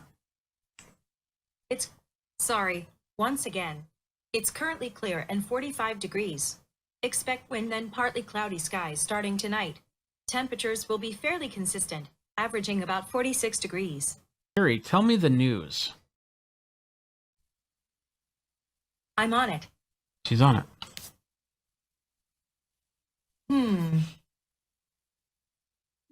I didn't hear back. Interesting. I got the Wi-Fi on, so let's see what happens if I turn off the Wi-Fi. It should have paired with my home Wi-Fi now, and we'll go in airplane mode. So we're totally deaf on here. And now actually on the phone, I see a Office HomePod option here. Siri, what can you do? Just a sec. Working on that. I didn't hear back. Yeah, it seems to be... It seems that it doesn't know where it is. So let's power it down. Let's plug it back in. Let's give it a second try here. I think it's figured out what happened was there was an update. An update. Can you believe an update? Yeah. It was 4.2, something like that. There was some update. It was 293 megs and it took forever. Ugh. But it finally, after about 20 minutes, yeah, it finished downloading it, installed and updated. And that was the key right there, is it wasn't connecting because it didn't have that update. So you pull this out of the box and you connect it up. Watch for it, because it really doesn't tell you that well that it's updating. It's very small on the bottom. And it doesn't look like it's updating. It should, if I ask it anything, it should say, hey, we're updating right now. So check back in a little bit. But nonetheless, it connected back up. We are now ready to go. It's a little finicky on pressing the buttons, but a lot of times you're probably not even going to touch the buttons. You're probably just going to go, here is it. Play my favorite mix. That's not my favorite mix. You can change the volume. That way it's got to be a slow press though. So as you can see, pretty intense right there. So it might not work in your bedroom at all, unless maybe you cover it or something. I don't know. In the middle of the night, if that starts flashing like that, that's going to be crazy hard to fall asleep back to. So, all right. So that's pretty much it. That's the HomePod Mini, the personal assistant on Apple's end, the unboxing, the setup of everything. I hope you enjoyed it. Tell me what you think, what you don't like. Maybe we'll revisit this a little bit to kind of give you a little bit more on that. As for the audio of things, it's pretty decent. It does do the 360. You can set it all around and pump up some music. You can set it left and right to get at least a stereo sound coming out of it. So you can hook it up to your Apple TV and play audio from there, whether it be a movie or song or anything like that. So, all right, well, that does it for this episode of Geek Tech Talk Live. Jeffrey Powers here from Geekazine, Think Magazine, Putting the Geek. If you like, go ahead, comment, like, subscribe, bell notification, you know, all that other stuff, the follows and all that stuff. So please do that and let me know when you do, and let's connect up. Tell me what you're using your HomePod Mini for. If you want to get a HomePod Mini, if you want to have a regular HomePod system, what you think about that, and a lot more in the comments below. Thanks a lot for watching. Until next time, you guys geek out. We'll see you next time. You've been watching Geek Tech Talk Live.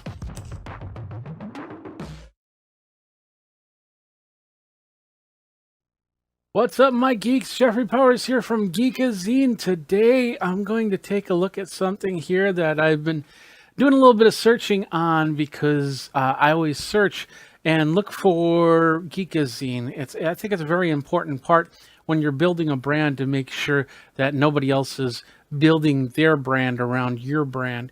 So I conduct regular searches for my name. Now, the cool thing about Geekazine is it's easy to search for, because not too many other people use Geekazine, because why? It's a unique name, and when you build a website, a lot of people say try and stay away from the unique names. Have something that's solid, even if it's like 2 or 3 words, like the big trees or something like that, because then it's more easily searchable. But the fact that my brand pretty much created its own little corner on the internet, it's been nice and great to search for, because then I can find myself. Like, for instance, if I search for Jeffrey Powers, I get a swimmer, I get a lawyer, I get a French horn player, I get, and of course I get myself.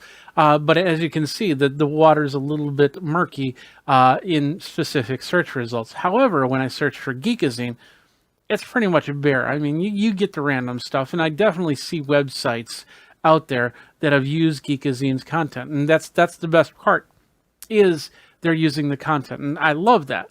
But when they use the content incorrectly and they fake things, I have a problem with, and that's what I ran against. So what I did was I did a search, and I didn't use Google, or I didn't use Bing. I didn't use those. I used a search engine, and it's a simple web search. They've got mail, they've got maps, they've got video and stuff like that. They're also in Russia, Ukraine, Belarus, Uzbekistan, and Turkey. You get the idea. So I decided, okay, I'm going to do a search of Geekazine and see what shows up here, as opposed to something like Google, because you got to remember that sometimes when you get bad sites, Google decides, okay, we're gonna knock that out, and so it doesn't show in their search results, and rightfully so. But in this case, I want to see those sites. I want to see this content, and I also create Google alerts for myself, so when new content shows up, it'll pop onto Google Alerts. And I've seen these things before, and a lot of times, you know, they're fly by night. They come and they go, and it's not a big deal. But this one doesn't seem to be come and go here. So I did a search, as you can see, and it's got, you know, Geekazine's the first top result, which should be geekazine.com, and then my YouTube page, which makes perfect sense. And then so they show some of the images that you can get from Yandex, which is the same images you can see on Google or Bing. Perfect, no problems. My Facebook page, my Twitter profile, Soundboard. I must have signed up for Soundboard at one time. It looks on the up and up, so no problems there. My Twitch channel. See, and then of course some of the videos that they've indexed on Yandex. So that's all well and good. We get to about the 3rd page. We're going to skip the 2nd page, we get to the third page, and this is where we're going to see some really interesting things. And we start with this thing, uaclips.com, and I don't know if I have that first. I don't think I have that. Yeah, it's not up there first. This is there was one before this. Oh, you're going to see a lot of them that are even going to be something clip, like DE clip. I think that's for Denmark clip, or vid, something xvid, or something like that. So, but it's very, it's either vid or clip is in the names here. So, all right. So we go to some of these sites, and as you can see, we'll see some of the videos that I do, but you're going to see something a little bit more than that. And we'll go to this first one here. Let's bring it up here. And as you can see, this is the trvid.com. And as you can see on the top here, it kind of looks like my YouTube channel, but it's not my YouTube channel. In fact, here, let me just show, did I pull up I didn't pull up my YouTube channel. Let me do that really quick. So let's just give you the reference here. So we'll go to youtube.com/user/Geekazine, which is the official name for it. But anyway, so as you can see, there it is. And I've got TubeBuddy on here, so you're going to see a little bit different. And then, of course, is me signed in. So let's do it from an incognito window over here. So we'll bring that in, and I'll bring that up, and I'll bring this over here, and then we'll bring this over here. So now this is what you guys see. The subscribe button, and you hit subscribe, you have to sign in. The videos, the home button will let you see that I have a live video going on now, but as you can see, my videos are going up here. Now, let's go back over to here. You can see my videos. In fact, you're seeing the latest video. Now, that was 3 days ago that I posted this video, configuring a Stream Deck for Wirecast. But as you can see up here, it has my description. In fact, if you go over here, and I think it's in the About area, there's that description right here. And of course, it's all set up so people can index me, find me, and go from there. So it's all set up like this is Geekazine. Now, here's some of the big differences. And this one right here, there's no sidebar on this one, but we'll show you some sidebars in a second. And of course, they have a unique logo here, which is great, but everything else, if you want to subscribe, this abone of, which is technically subscribe. Let's try on slate. Yep, see, subscribe. You hit that button and it just says subscribed. You remember what happened when we did it on the other one? It basically said, hey, you got to sign in first to subscribe. So, but everything here, it'll say that I have 1,812 videos, which is probably right. I got 1,812 public videos, 6,100,000 views, which is probably right. And then looks like 100 comments, but I don't know if that's right or not, because I have a lot more than 100. So as you can see, it's pretty much trying to duplicate, and even down here, it's even pulling the comments from my site. It's weird. And sometimes they'll link, sometimes it depends on the site. Sometimes they will link, sometimes they don't. This one doesn't seem to link. But as you can see, looks like last 50, 60 videos I did are all here.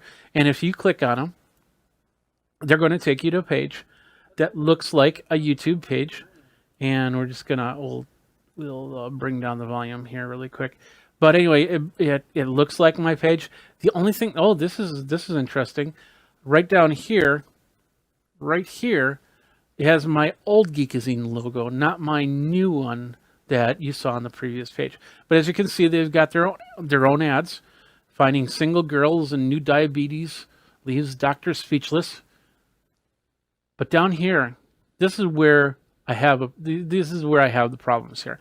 First of all, the description exactly the same, except they're not linked. So I have down here, check out the gear I use over at geekazine.com/about or /gears-i-use. They can't click on there to get there. Whereas on my channel, you can click on that to find out the gear that I use to create these videos. The other thing is this one right here. This one has an interesting sidebar. So this is the let's translate that. We can share it, and it's going to share to trvid.com. It's not going to share to YouTube. And of course, the comments, and they got the share link. It's got a download option.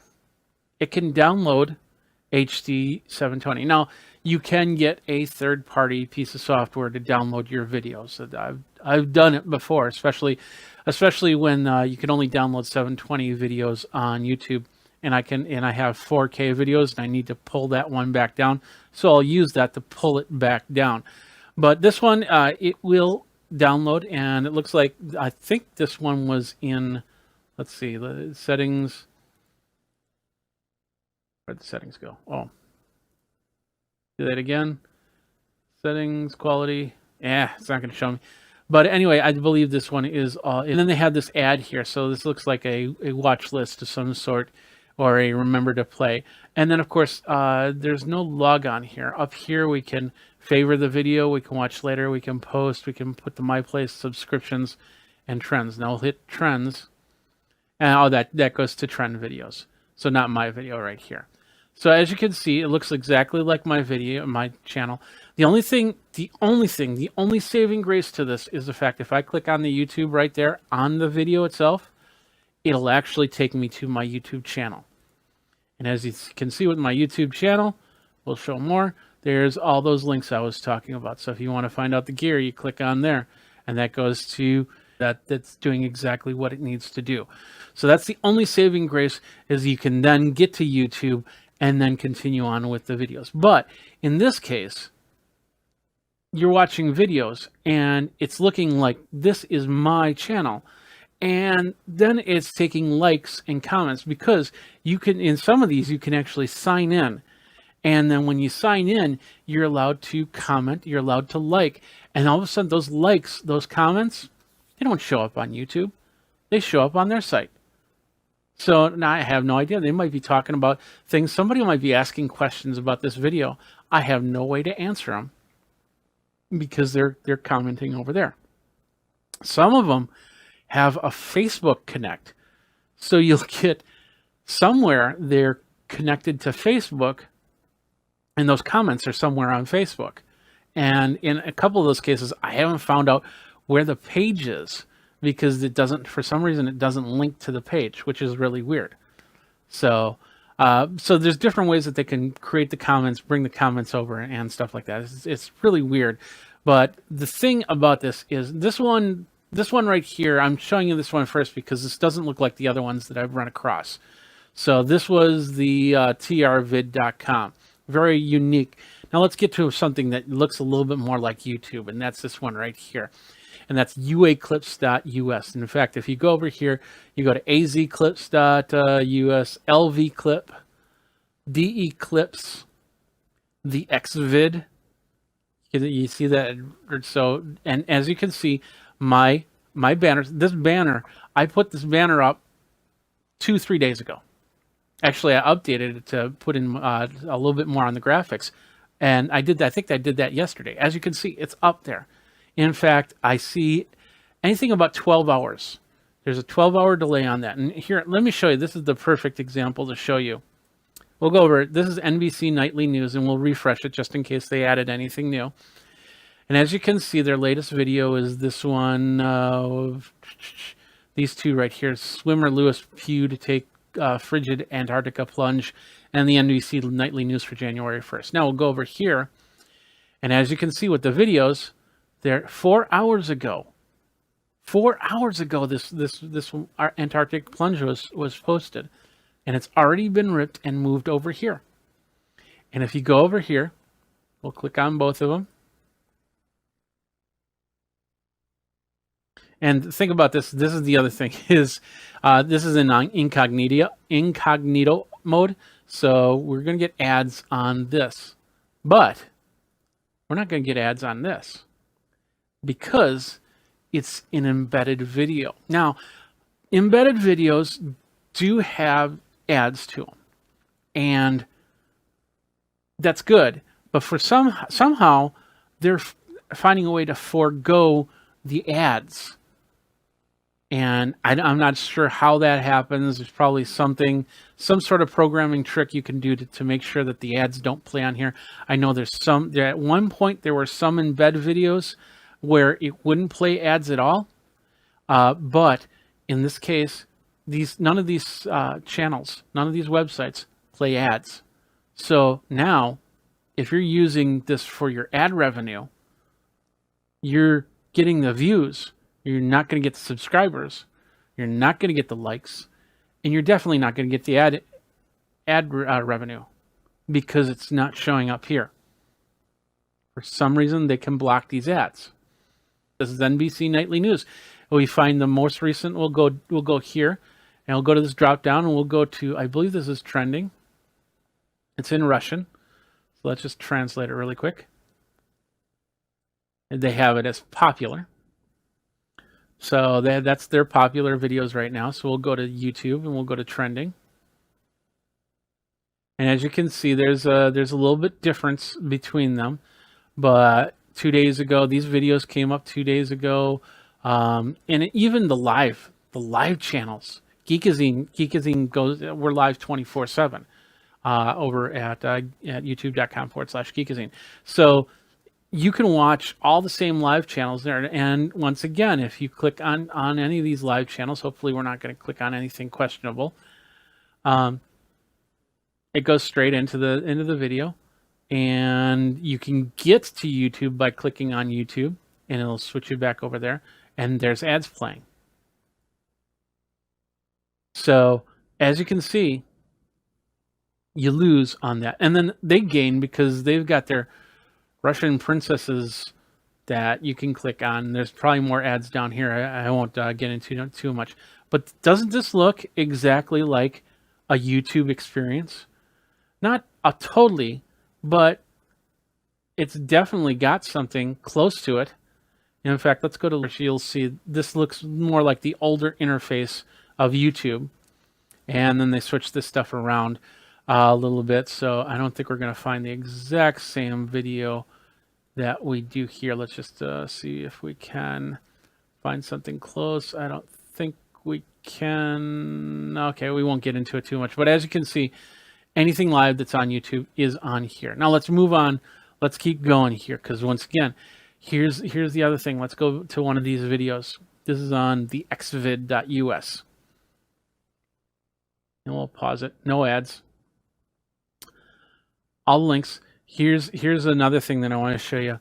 When Geekazine shows up here, it is linked, but it will link back to the xvid, UA clips, FR clips, whatever the websites are.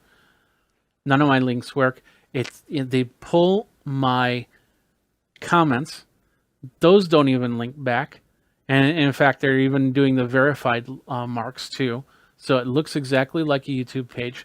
But here's another difference, and this is not the replay here.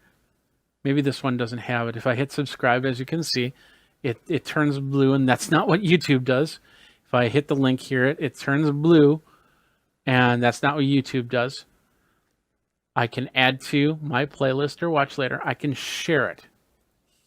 And this one just does the embed or share, but they're all links to xvid.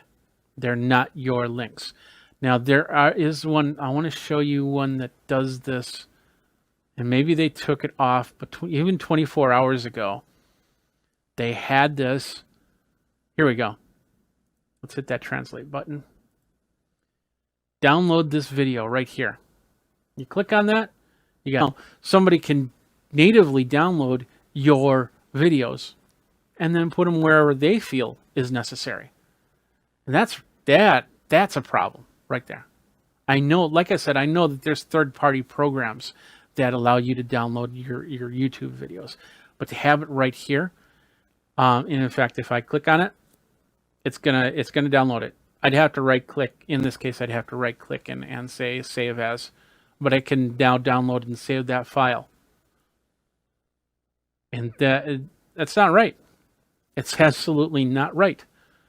And whereas I got 85 views on here, if I go to YouTube,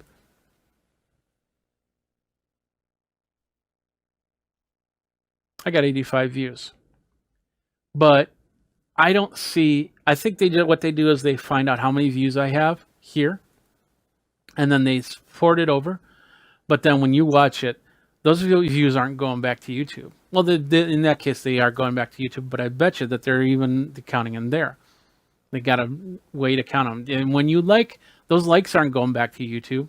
They're staying right here. Any comments, they're probably not going back to YouTube. They're staying right there at DE Clips, at LV Clip, at AZ Clip, at UA Clips.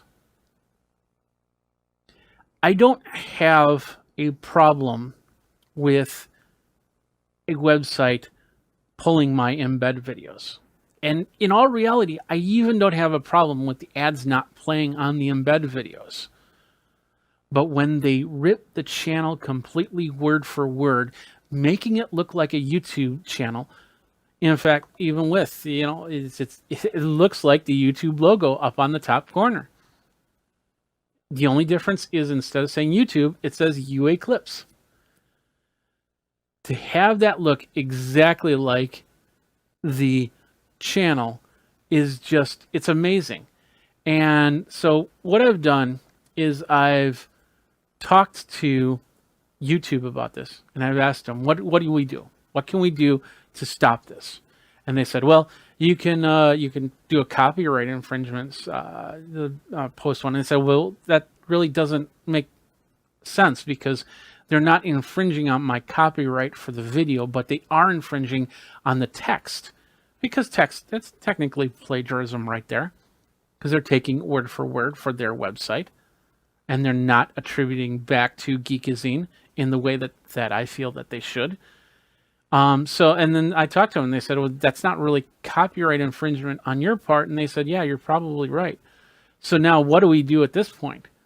How can we make sure that these websites aren't pulling ad revenue and off of your videos, off of my content? In fact, I go on there, you look and you'll see lots of content creators, even the tech savvy ones.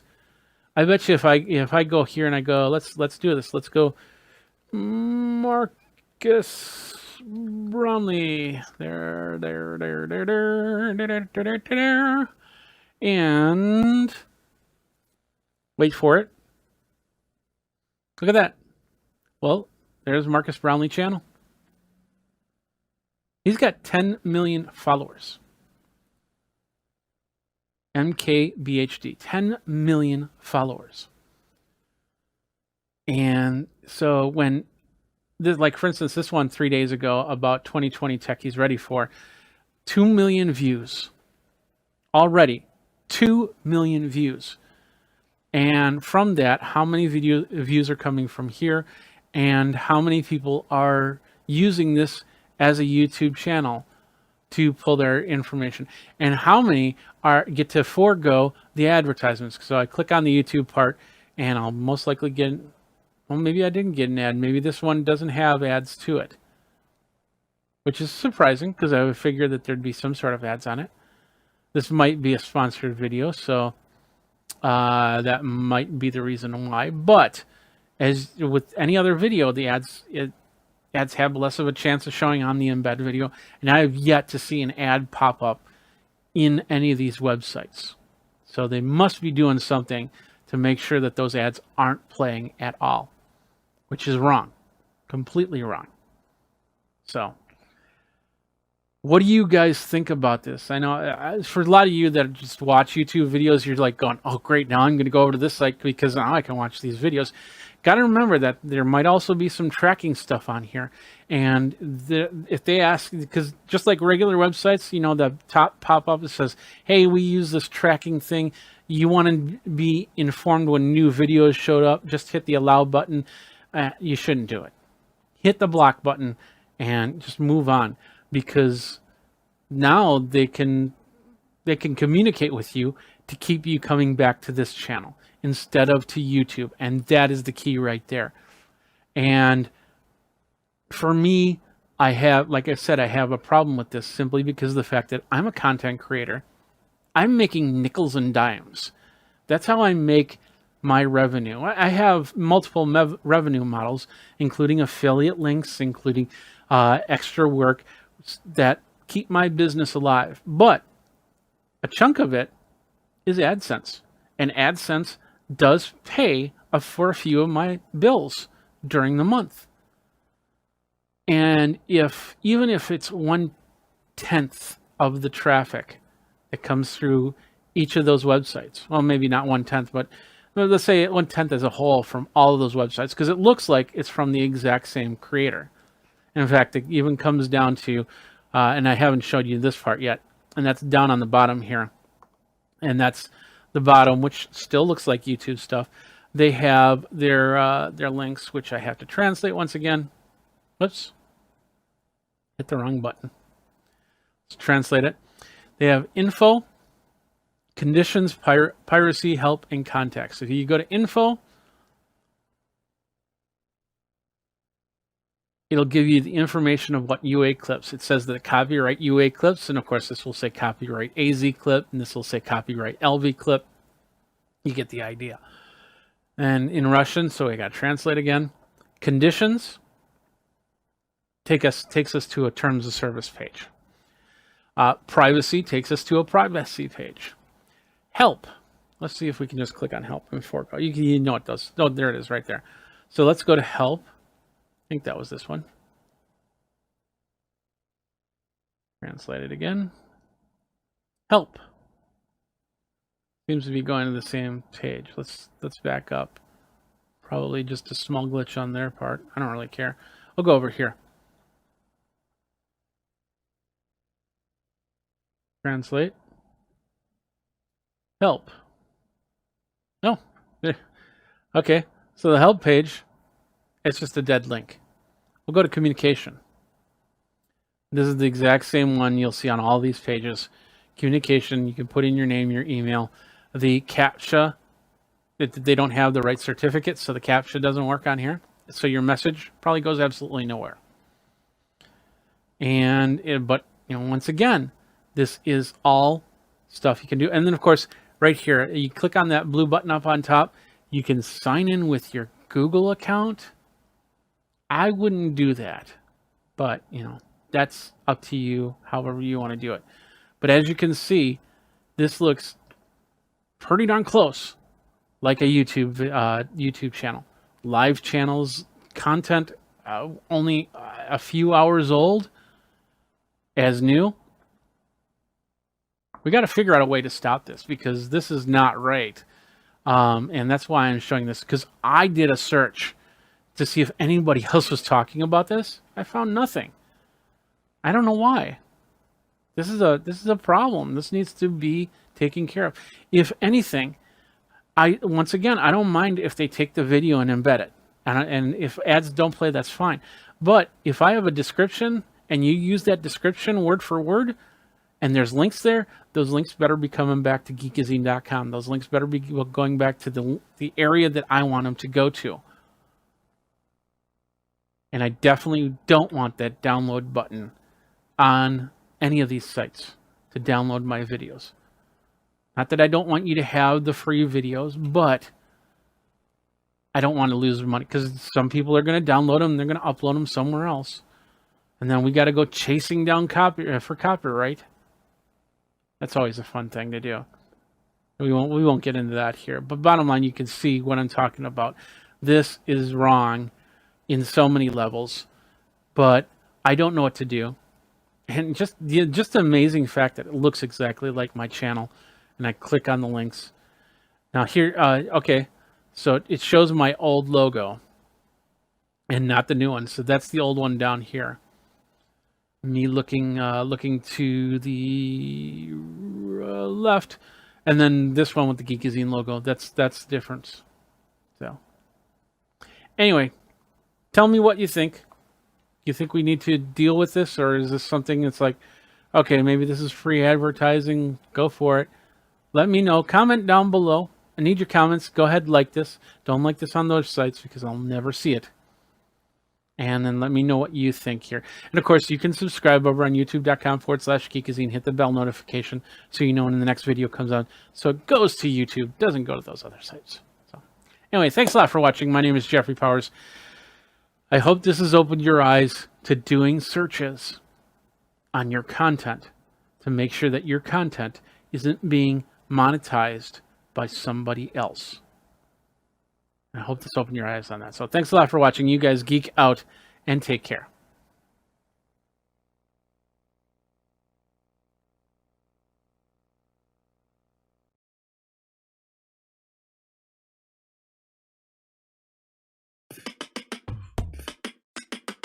What up, my geeks? Here we are. We've got this thing from Singular Sound. It's the Beat Buddy. We're gonna rock now. You're gonna see it, and I'm just not a good beatbox rapper there. Jeffrey Powers from Geekazine, and we are looking at the Beat Buddy by Singular Sound. This is a Geekazine review, of course, of the Beat Buddy, which is a drummer in a pedal. They have a few of those out there, and I saw this at NAMM last year. Of course, this has been out for a few years. They have a few different versions of the product, and pretty impressed on what you can do with this little pedal right here. Getting back and forth with sounds and with buttons and stuff like that. And of course, Singular Sound, they sent me the Beat Buddy to review. I got a product to review, but of course, all opinions are of Geekazine. You can go over to geekazine.com/review to find out more about that. All right, so this is the Beat Buddy. You're hearing it in the background. Let's get over there. This is the Beat Buddy right here. It is a pedal that you use, that you cook up in your guitar chain or vocal chain or solo, just like I have this.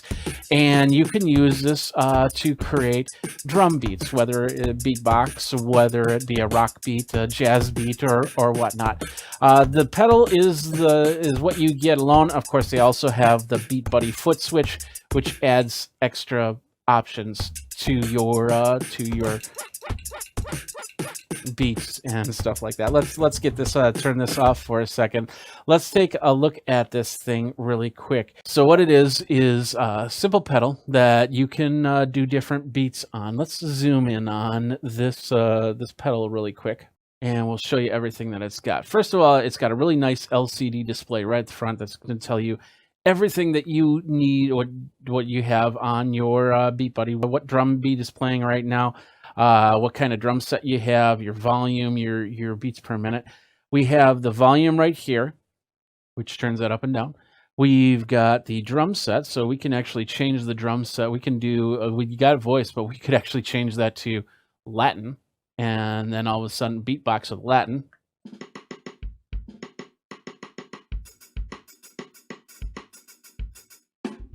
You get the idea there. So we have the drum set, and of course we have the tempo, so you can change the tempo from there. Let's bring the volume back up to a good sound. There we go. And as you can see, I'm pressing this pedal to get this intro started and outro started. We've got 4 buttons right here that will get us into the interface that'll tell us which drum set or whatnot we're into. On the back here, we have the SD card. This is where all the drums and all the beats are stored. If you don't have the SD card in here, you got no sound, and that's simple as that. So it does run on power. It does not run on batteries, unfortunately, so you will need a 9-volt power supply. But if you put this into your pedal board, you'll have that with your USB connection. We'll talk about that in a minute with the software. Over here, let's just unplug the drums here for a couple seconds here.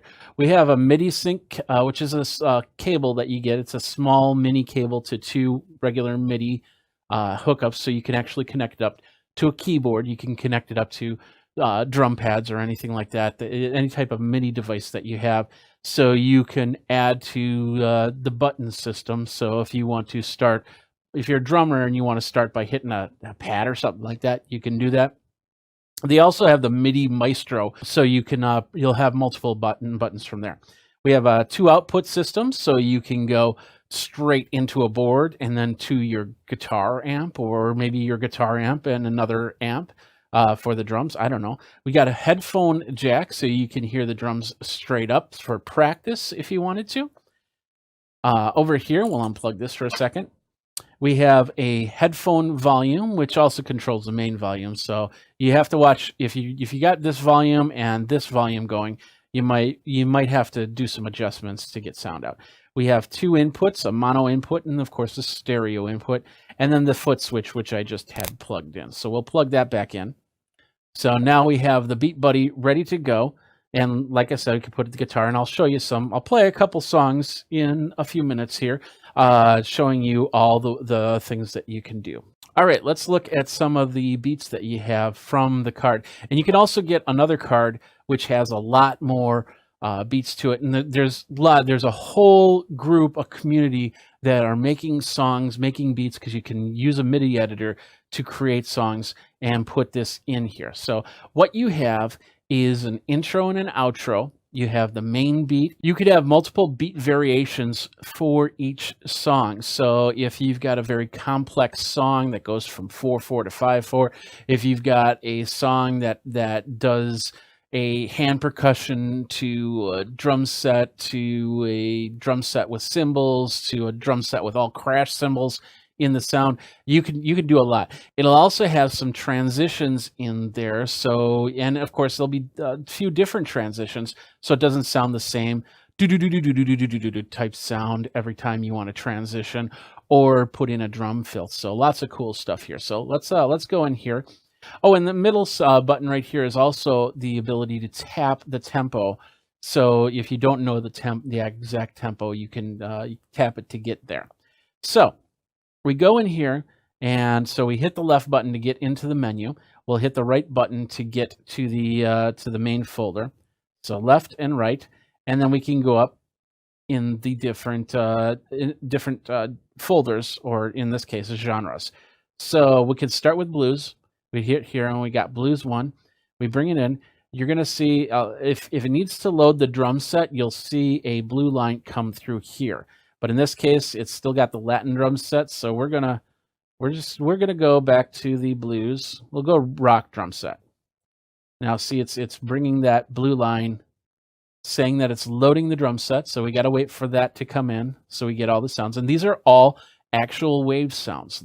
All the drums, from the snare to the bass to the cymbals, and so you can actually put in wave sounds yourself of your drum kit, or your drummer's drum kit, or whatnot, to give it that more authentic sound. And so they have this. We have it now set up for Blues 1. Now I'm going to hit the button, and it will go through an intro. And as you can see, it's keeping time. We've got a good tempo. Let's bring it up a little bit to about 110. Here we go.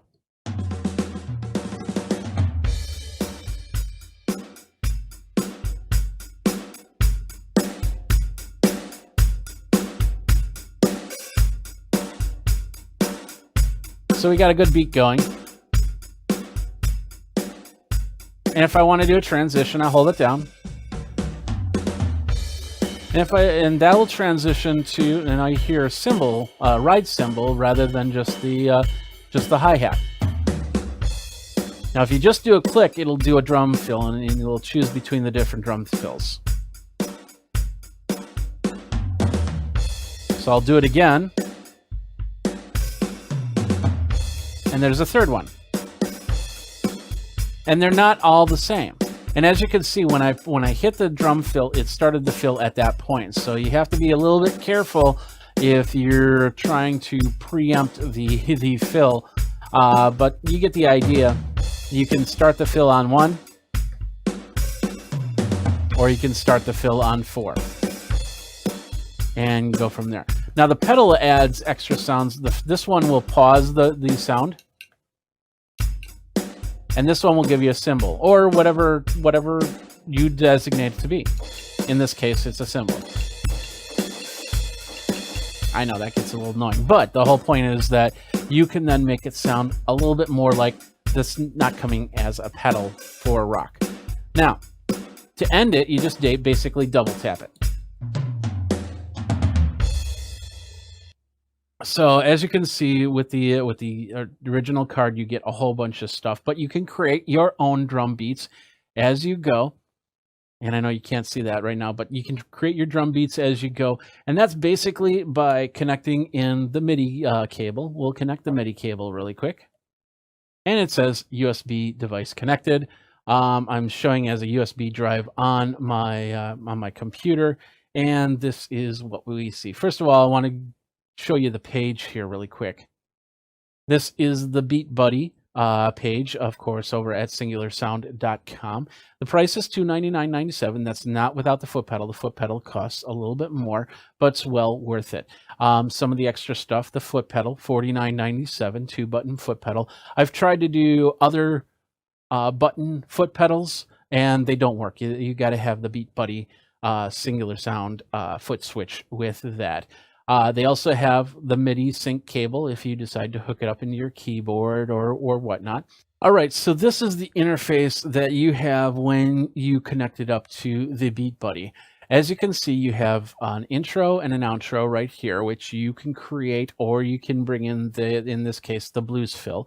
You have the blues beats straight eighths, and you can hear it by hitting the play button here.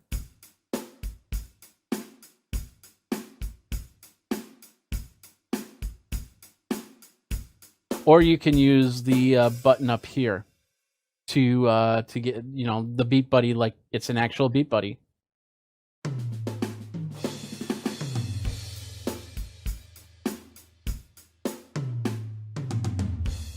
All right.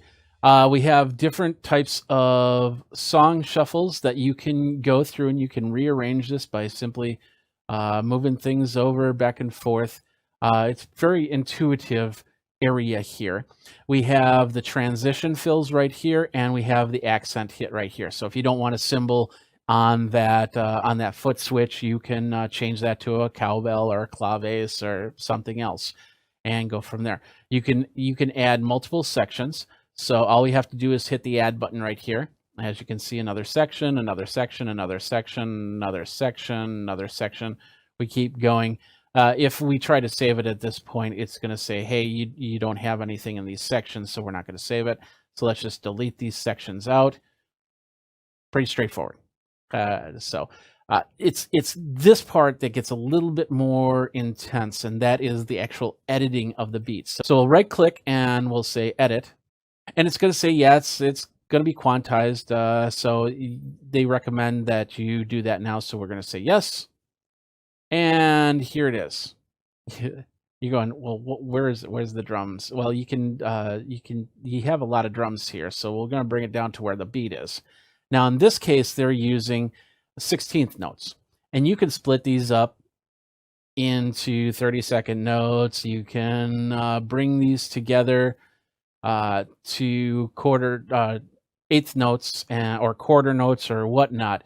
But in this case, they just have them set as 16th notes. So we're going to go down to the beat. And as you can see, it's got this is the hi-hat closed and the kick drum. So we can change this at all by just basically clicking on the square and bringing about down to 0, which will turn it off, or bringing up to a whole 127, which will make it the loudest sound as possible. We'll put it back to 104. So let's bring something into here. Let's go. Let's bring in a bongo. Let's go high bongo, and we'll go 75, 75, 75, 70, something like that. So as you can see, that gets a little bit tedious, but as we play it, you just heard the bongos.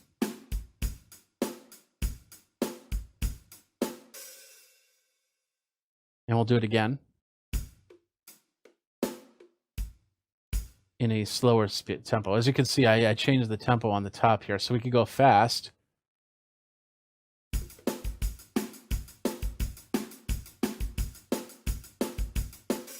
But you can do all the editing right from here, and when you're done, you just save it and write to the Beat Buddy, and then those extra beats will be in the inside of your device.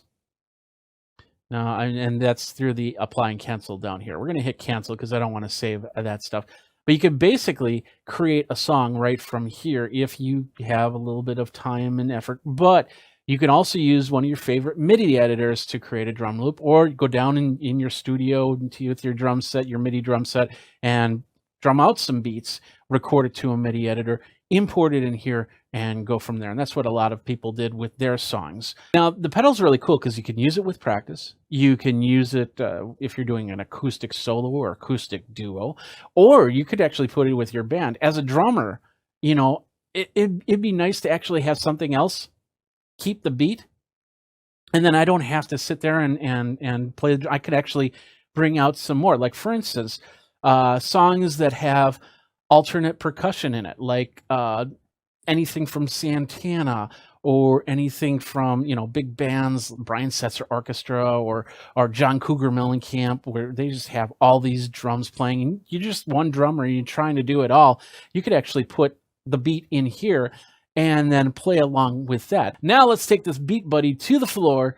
Let's put on the guitar and let's rock out to some tunes. Now what I'm going to do is I'm going to hook it up to my iPad. My iPad is going to be running the IK multimedia software, the Amplitude software, to give me more of a rock sound with my guitar, since I don't have any of my amps or pedals up here.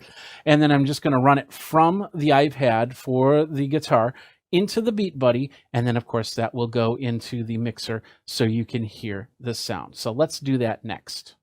All right, so this is the Beat Buddy down here. We got the Beat Buddy and of course the foot switch. Bring this over just a little bit so you can see both of them in their glory. We got a rock, we're on rock 2, and I'm just gonna play along with the song a little bit.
And that is the Beat Buddy by Singular Sound Geekazine review. What'd you think about it? Do you have the Beat Buddy yourself? Do you like it? Do you not like it? Let me know what you think about this little pedal in a box, in a pedal, or this little drummer in a pedal, by tweeting me over at Geekazine, geekazine@gmail.com. The socials right here. And of course, go over to YouTube. Go ahead, like, subscribe, comment there. Hit the bell notifications for the next cool video coming out from Geekazine, because we do a lot of consumer tech, a lot of music tech, and a lot more. So, and of course, we're over on Twitch live, twitch.tv/Geekazine, to watch all these videos as well. Thanks a lot for watching. Till next time, you guys geek out, and hey, rock on. Hey there, ladies and gentlemen, Jeffrey Powers with Geekazine, and we're here to unbox. This is the Vizio V-Series 5.1 soundbar. It is similar to the soundbar that we did a couple years ago. It has 6 total speakers, 96 decibel in sound, 5-inch wireless subwoofer, and then surround speakers, and everything else, pretty much DTS, Dolby sound and everything like that. So let's go ahead and unbox this. See if I can remember how this works. We got something right there. Let's go up the line. There we go. Looks like we got the tape right there. There we go. Does not want to open. There we go. Here, it's now open. Set that to the side. Let's pull back these flaps. Take out some of the foam here. We got a box, just like before. I think these are the speakers right here. So we'll set these to the side for now. Got another box, and these are the cables that we saw before. Down here is the subwoofer. We'll just pop that out. Piece of cardboard underneath. Oh, because the subwoofer's on the bottom. That's why the speakers. So you got to be a little bit careful about this. The speaker is down underneath, right there, as you can see. So let's go ahead, pull that out. And then it's nice and black. There's a little sound hole right there, and I'll show you these in a second. And then the main sound bar is right here.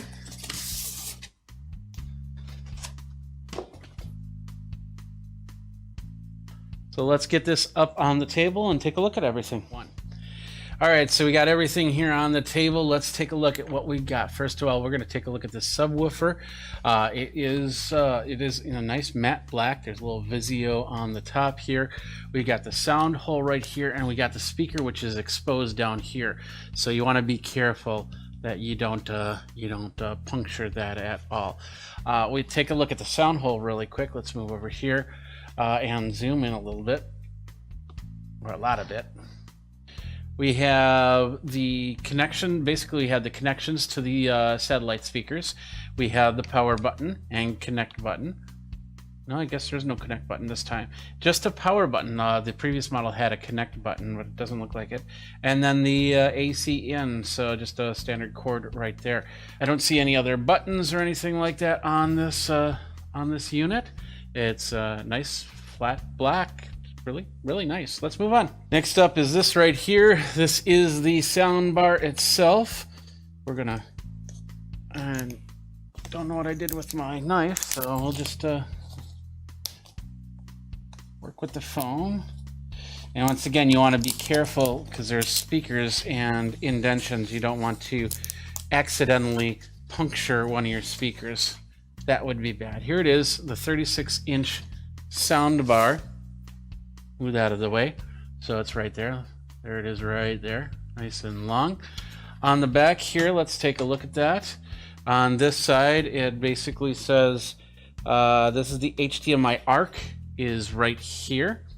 We'll take this off and set that right there. So that's the ARC cable. And then right above it is the optical cable. Let's see if we can zoom in some more. So there we have the optical cable right there, the HDMI ARC. And on this side, this is what they're calling the voice assistant send through. So if you want to bring your Echo or your Google Home into here, this is where you do it. It's an auxiliary in and an auxiliary. On the top, the buttons. Now, the one thing I didn't like about the last version was those buttons, you couldn't see them. The other one also had a fabric top. This one is solid plastic right here, but you definitely have the power button and looks like a page button of some sort of Bluetooth button, and then a volume up and down button, and very visible options right there. All right, and on this side, what do we have? It looks like we have a USB and the power. So USB on this side over here, and then your power, your plug over here. So 36 inches for the sound bar itself. It's not too bad. Looks pretty sturdy, and we got some rubber feet on the bottom to hope so it doesn't, of course, transfer sound, and then doesn't look like there's any other buttons or anything like that. Let's see, we got speakers. Feeling on the sides, we have two side speakers and one middle speaker right about there. All right, that's the sound bar. Let's take a look at the satellite speakers now. There we go. Those are the satellite speakers. Not much to them. We'll pop one out. We'll pop them both out, of course. Let's just do that. There we go. And these are the satellite speakers. Yeah, they look really, really small. Take a look at these. Gotta zoom out just a touch here. So, okay, they kind of look like books themselves. They have a little Vizio on the side. On the back, little mounts for a stand, and then of course the plug to the subwoofer. So two of them, and of course these would go behind you like here and here. So we got that. Let's just take out the other one since we're unboxing. And there we are. So we have two speakers. It can be put on bookshelves. It feels like they need to be like this more than like this, but I'm not sure. Let's feel where the speakers are. We got a hole right here. So yeah, there's a speaker right here. But nothing up on top, so that must just be aesthetics. Now, the reason why I said that they feel like here is because take a look at this. The feet are right here, so I'm assuming if they're set on a table, they're set like that, like so. Let me move that out of the way. There we go. So they're set on the table like so, rather than on the sides like I'd expect them to be. So they would probably go like this. And if you have them on a stand, I'm not sure just yet if they will go on the stand in a vertical or horizontal motion. But I'll have to look for, there's probably instructions in this big box. So let's go ahead and move these out of the way. And then finally get into the cable box here. More tape. There we are. Let's open up the box. And as you can see, there are cables galore in here, including the two power adapter cables, which are right here and right here. Power adapters for power cables for the bar and for the subwoofer. We have the satellite speaker cables. They're probably about 25 feet, but I'll check the instructions to double check on that. Up on top here, we have a simple phone jack, or not phone jack, but stereo jack, TRRS stereo jack. Let's zoom in right here. Zoom it in. There, yeah. So basically a stereo jack to stereo jack, which is so you can plug in a phone or another device. So next up we have here, looks like an HDMI cable. I don't know what type of HDMI cable. I usually get my own HDMI cables because these are usually not the best cables in the box. It looks like we have, okay, mounting brackets, and I'm guessing these are for the satellite speakers right here. So we got that. Okay, yeah. So these are for the sound bar right here. So some metal brackets, so you can actually set them up on a wall, possibly. Yeah. And so I would guess that these would go in. This side would go on the wall, and then the speakers would set up here, which is interesting. And then of course a couple. Or maybe it's the other way. I don't know. I'll have to check. I probably won't use these because I probably don't have any place to mount them to. The remote is supposed to be different than the previous model. Let's just open this up and take a look at this remote really quick. It looks like it's AAA battery. AAA battery. I don't know why they don't make remotes with batteries that you can just plug in and charge for about an hour or two and then unplug it USB. You know, why give me AAA batteries for that? Just doesn't make sense. So anyway, there's the remote. We got the input. It looks a little different from the last version, but pretty much the same functionality. We got the input, we got the Bluetooth, we got the power, and then the volume up, volume down setup in effect. And I'm guessing that the SmartCast app will definitely also be used on that. So this will go into the remote drawer when I absolutely need it. We have a couple AAA batteries, which is always cool, but once again, I just don't understand why they don't make a rechargeable battery system for this. Optical cable, we've got just a regular, this is a TRRS to RCA jack cable. So if you've got, I don't know if you got older phones or if you've got a stereo or something like that you're plugging into, you got that option. And then did I miss any cables? Doesn't look like it. We have a little foam on the bottom. Yeah, that's foam. Nothing in there, nothing in there, nothing in there, nothing in there. Okay, perfect. Let's get this out of the way. And then up on top, we have the instructions. Let's take a look at these instructions. You can see what I see. There's two things in here. Oh, this one looks like a wall mount guide. If you decide to wall mount. So those brackets are not for the satellite speakers. I think those brackets are actually for the soundbar. Let's double check. So there should be a couple of holes on the soundbar. Yes, there are. I thought those were screw holes for, you know, if you ever tried to take it apart. But no, there's a hole. There's a mounting hole right here and a mounting hole right there. So you can you put those on a mount. You can put this onto a wall, onto a back wall like so. So that's pretty cool. If you have your TV mounted up on the wall. So gotta save that. Let's put that in over there. Now let's take a look at these instructions really quick. So we all have seen the instructions at least once. This is how it looks. So as you can see in here, now I'm seeing this. Yes, these are lying horizontally as opposed to vertically. The previous versions, they were always vertical. So that's something new. Safety instructions. Everything that we should have had: the soundbar, the subwoofer, the surround speakers or satellite speakers, remote control with two AAA batteries, HDMI cable, power cables.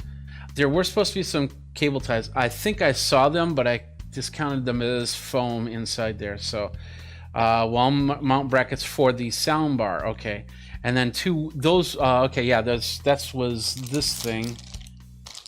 let's see. There they are. These are the mount brackets for the satellite speakers if you wanted to mount them up onto your wall. So I'm not sure how that works. That's got an interesting thing, and I don't see extra parts to that bracket. We'll have to take a look at that really quick and go from there. And of course the user manual. So power port, USB in, just like we said, and then of course the HDMI ARC. What's interesting is they don't have, I think it's just one, yeah, it's one HDMI. I thought the previous version had two HDMIs in there, one for the ARC and one for the regular, but they don't have that. Auxiliary in, and auxiliary VA is the bottom part for analog audio in, and well, they're both for analog audio in, but I'm guessing this is the VA is where you would put in your virtual assistant or personal assistant there. We got the top of the sound bar. We have, okay, so the power button, that little one with the arrow in it, that was the input button. We had the Bluetooth and, of course, the volume. On the subwoofer, of course, the LED, there's going to be an LED indicator on that subwoofer next to the power button, the power port, and the surround speaker ports. And then the satellite speakers have these surround ports. So. And then just connecting it up, it says you can connect up the RCA to 3.5 millimeter. That's good. Better is the optical, and then of course best is the HDMI ARC. I use the HDMI ARC on almost every single time. Every now and then, if I run into some problems with the HDMI ARC, I'll switch over to the optical, and I rarely use the RCA. But you can plug all three in if you have the option. It's not going to degrade the sound at all. Now, simply this is going to tell you, okay, plug this into the wall, and then of course the subwoofer into the satellite speakers, keeping the satellite speakers vertical, and then plug it in. Put in your batteries into your remote, and okay, we got the remote here. It's got the, as you can see, it's got the display, the input, the power, everything like that. Let's see what else they're suggesting here.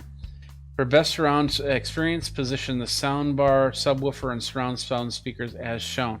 So they're saying put it on at a table, and then this subwoofer. This is basically what I've got back on in the living room, but I have the surround speakers on the satellite stands, special stands that are all by themselves. So you can also put it in a front configuration, so everything is in front of you at the TV side. So and I'm assuming there's probably a setting that you will change to say, hey, this is where all the speakers live. So I could actually, if I had it in the studio, I could put the whole soundbar stuff right there, right underneath the main monitor. So and then that's pretty much it. I'll let you read the rest of the manual. All right, well, let's pull it all up and let's show you what we got. So we got the two satellite speakers. We got the subwoofer. Oh, there we go. We got the remote right there. And then we've got this is the 36-inch soundbar. I know that they will make other longer versions. I don't think they'll make anything shorter than the 36. That is everything in a nutshell that you get with the Vizio 5.1 soundbar, the V51H6 soundbar, and that's everything right here. What's up, my geeks? Jeffrey Powers here from Geekazine. Today we're going to be taking a look at a couple of these. We're going to unbox them. These are the EasyViz cameras. Next on Geek Tech Talk Live with Jeffrey Powers. How you doing? Jeffrey Powers here from Geekazine, Think Magazine, Put in a Geek. You got me, and we got my socials, which are showing up right about here. That's how you can get a hold of me. Many different ways. Geekazine@gmail.com, of course.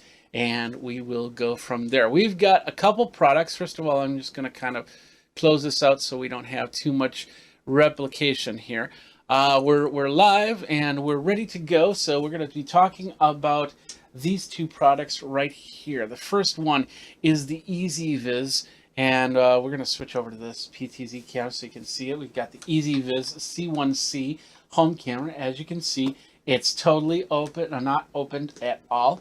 So we got that. And then, of course, we've got the EasyViz C6CN. This is a PT camera, not PTZ. PTZ is point tilt zoom. This is just point tilt, so a PT camera. And they're both at 1080p. And they both work. I've used EasyViz. In fact, I remember catching EasyViz at CES a couple years ago, and that's when I first got my first two products. I just realized I had the camera. I thought I had the camera sitting right here, and I have a home security camera that's running. That's now a couple years old, and it does great. In fact, it watches my front door. So what we're going to do is we're going to unbox these two. We're going to set it up, and then I'm going to show you how it sets up onto the phone as much as possible and go from there. First of all, let's take a look at these right now. We'll start with this one. This is the C6CN 1080p indoor pan tilt Wi-Fi security, 360 degrees. So these are both enabled for your Alexa device. It's got auto motion tracking notifications. It's got panoramic photo navigation, full duplex two-way audio, and a subscription-free storage, which means you can basically put a card into there, and it'll store the audio easily off of that. So that's pretty cool. The other product we've got right here is the C1C. This is a more stationary camera, and you use this maybe pointing towards a door, maybe pointing towards yourself. I don't know. It does full 1080p. And it is also, let's see what else we got here. You can get a 720p and a 1080p version. We're talking like both of these products are around $60. So they do a great job. This one does do smart motion detection, full duplex two-way audio, so you can converse with somebody. I've done this on these cameras when I'm away and need to have conversation with the wife or something like that. I'll make sure that she's aware that that's going to happen, and then we'll have that conversation. And of course, it is also subscription-free video storage. Now, the one thing about these cameras, just so you know, first of all, these cameras, they were supplied to me by EasyViz. I have gotten no sponsorship dollars other than that for this. This is just basically a product to review, and all my review products, basically my review policies, are there, and it basically says I review the product. All opinions are of my own, no editing ability on your side, and no keyword tagging or anything like that. And we do an honest review, the best honest review as possible. This is going to be partially unboxing, and of course, since I really haven't used these too much, it's going to be what we first experienced type review, and some people will have some more in-depth reviews as they go. So those are the two cameras. So let's get started. We're going to move this one out of the way, first of all, and then we're going to switch over here. We are going to take one of my favorite tools in the whole wide world. It is the world's smallest screwdriver.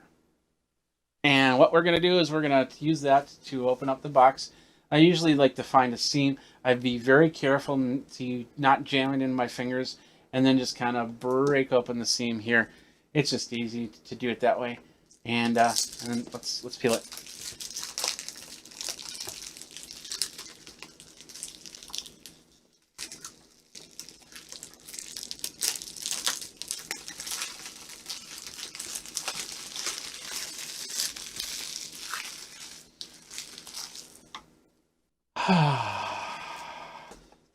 Let's see, how does this open? Bottom, we got a top. So it looks like a flap. There it is right there. Go in here, and the first thing it says is, "Oh, thank you. Thank you. Enjoy your EasyViz product. We enjoy the fact that you're using our product. Thank you, thank you, thank you."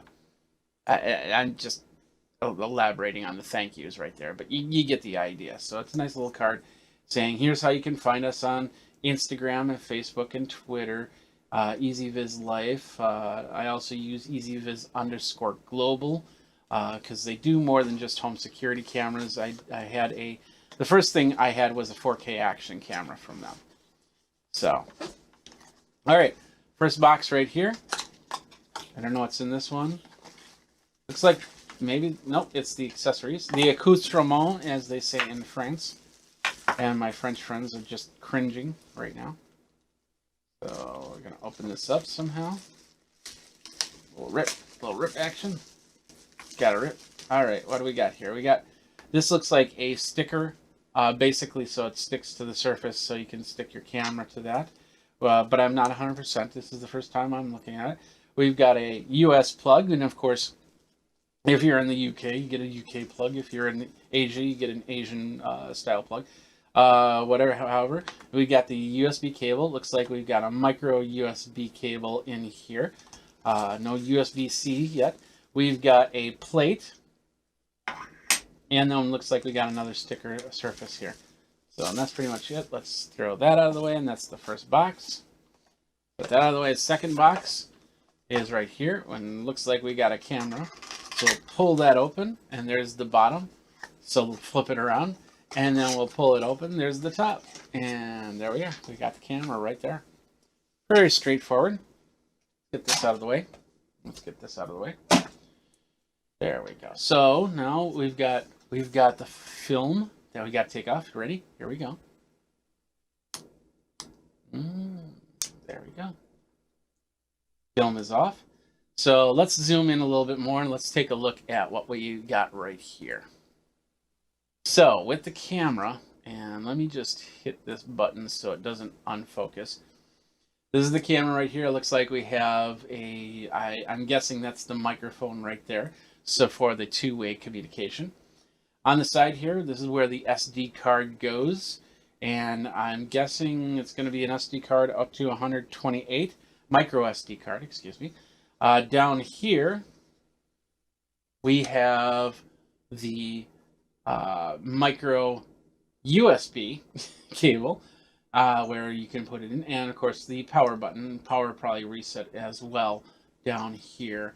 And that's it. As you can see, you can definitely point this in a different way. This kind of reminds me of those chairs that, you know, from the 70s. They could half eggshell chairs that you could kind of lounge into. And some now podcasters have these chairs that that you can use for more solitude, which I've sat in before. So what this looks like to be is a plate, and it's got some indentions, but they didn't give you screws for it. So you would basically screw it to the surface like this, and then probably just sticker the bottom here, and then place it right there. Oh, magnetic. Oh, it's a strong magnet. So, yep, there we go. So, never mind. But you could probably stick this to a surface using these stick pads, is my guess. And we're not going to use them. So, but what we are going to do is we're going to plug it in, and we're going to see how it works. Plugged it in, turned it on, looks pretty good from there. Next up, what we do is we find the app, and I want to make sure there are instructions here, which I should pull out, with a quick start guide right here.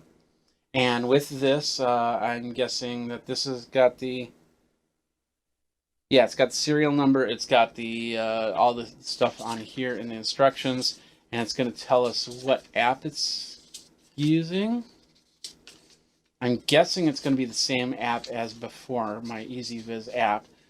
So what we'll do is, all right, so now we'll call up there's the EasyViz app, which is right here, which I'm assuming is going to be that. We are going to add one, and by the way, here's my front door cam. And let's see how we can add one. We'll hit the add button. And it says scan QR code, and that's there's a QR code on the bottom here. There we go. And there it found the device. Okay, and it says the device is powered. Let me zoom out a little bit so you can see this a little bit better. There we go. So it says that the device is powered on, and there it is. So we'll hit okay. So I checked that. Yeah, I have it powered on. So I'll hit next. Power on the device and wait till it starts up completing. And that's basically this flashing blue light. I don't know if you can see that or not. But then I say, yes, it is flashing. We'll hit next. and then it's creating the connection. It might ask me for my Wi-Fi information, and now it says it's configuring. And it says Wi-Fi connected, and Platform registration successful. there we go. Yay! We've got. Configuration complete. So there we are. Welcome to EasyViz. Wow, this thing really wants to talk to me. Should we have a conversation? Now we can hook this up to our Alexas, and that's through the EasyViz app. And I believe you have to turn on the device here. So we're viewing the device, and the Cloud Play will view the device here.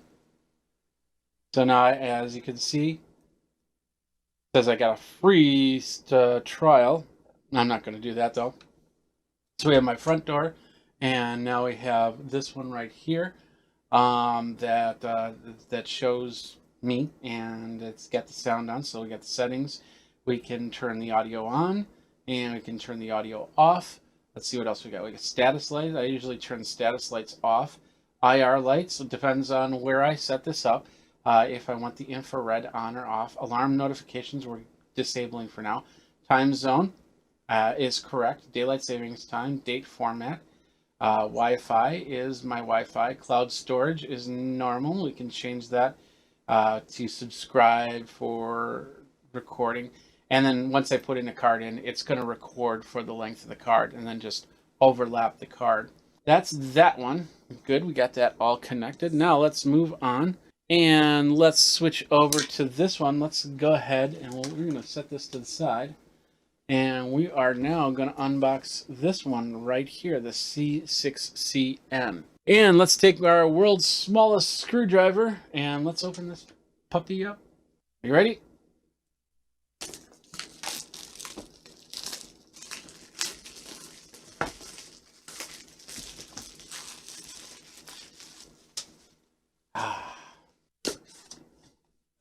It's the same box. Now I got two of them. No, I don't. But anyway, okay, so this has got a box within a box. We'll set this over here, put that down there. We'll open this up this way. There we go. I'll show you this view. Inside here, there's the camera. Inside here is the camera. Now this is a little bit more delicate, so because this does move, this will turn this way, and then up and down.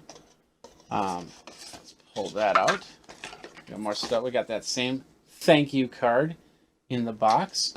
We've got the same quick start guide, and it's probably got a different QR code on there, of course. And then we'll bring this down, and we'll set that to the side. We'll even set that out of the way.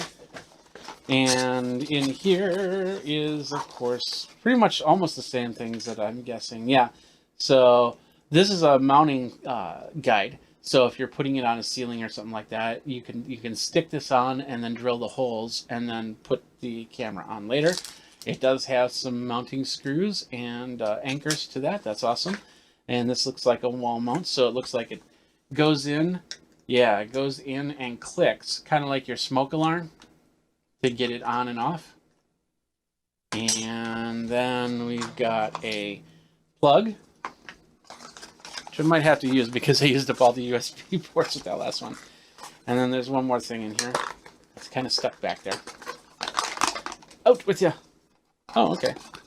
There you go. That's the cord.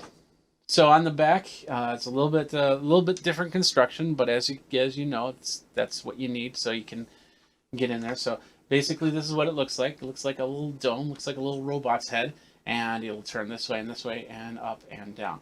Got the small little microphone up front.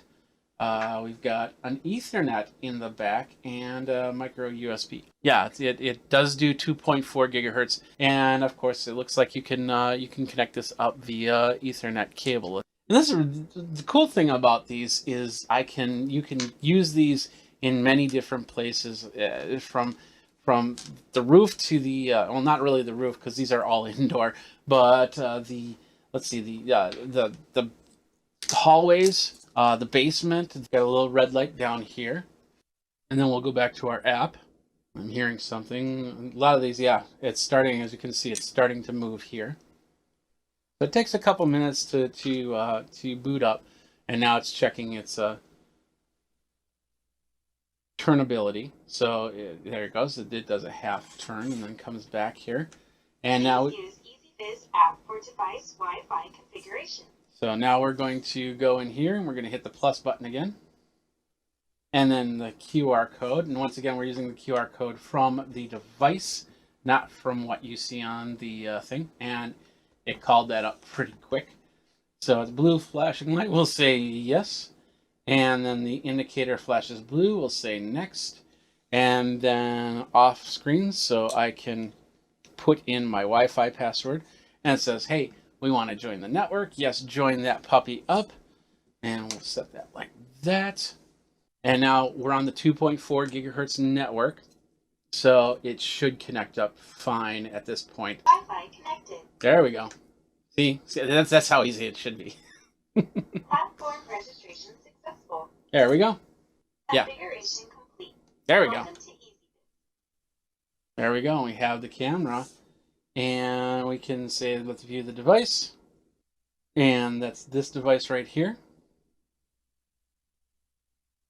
And we can do the adjustment on the PTZ.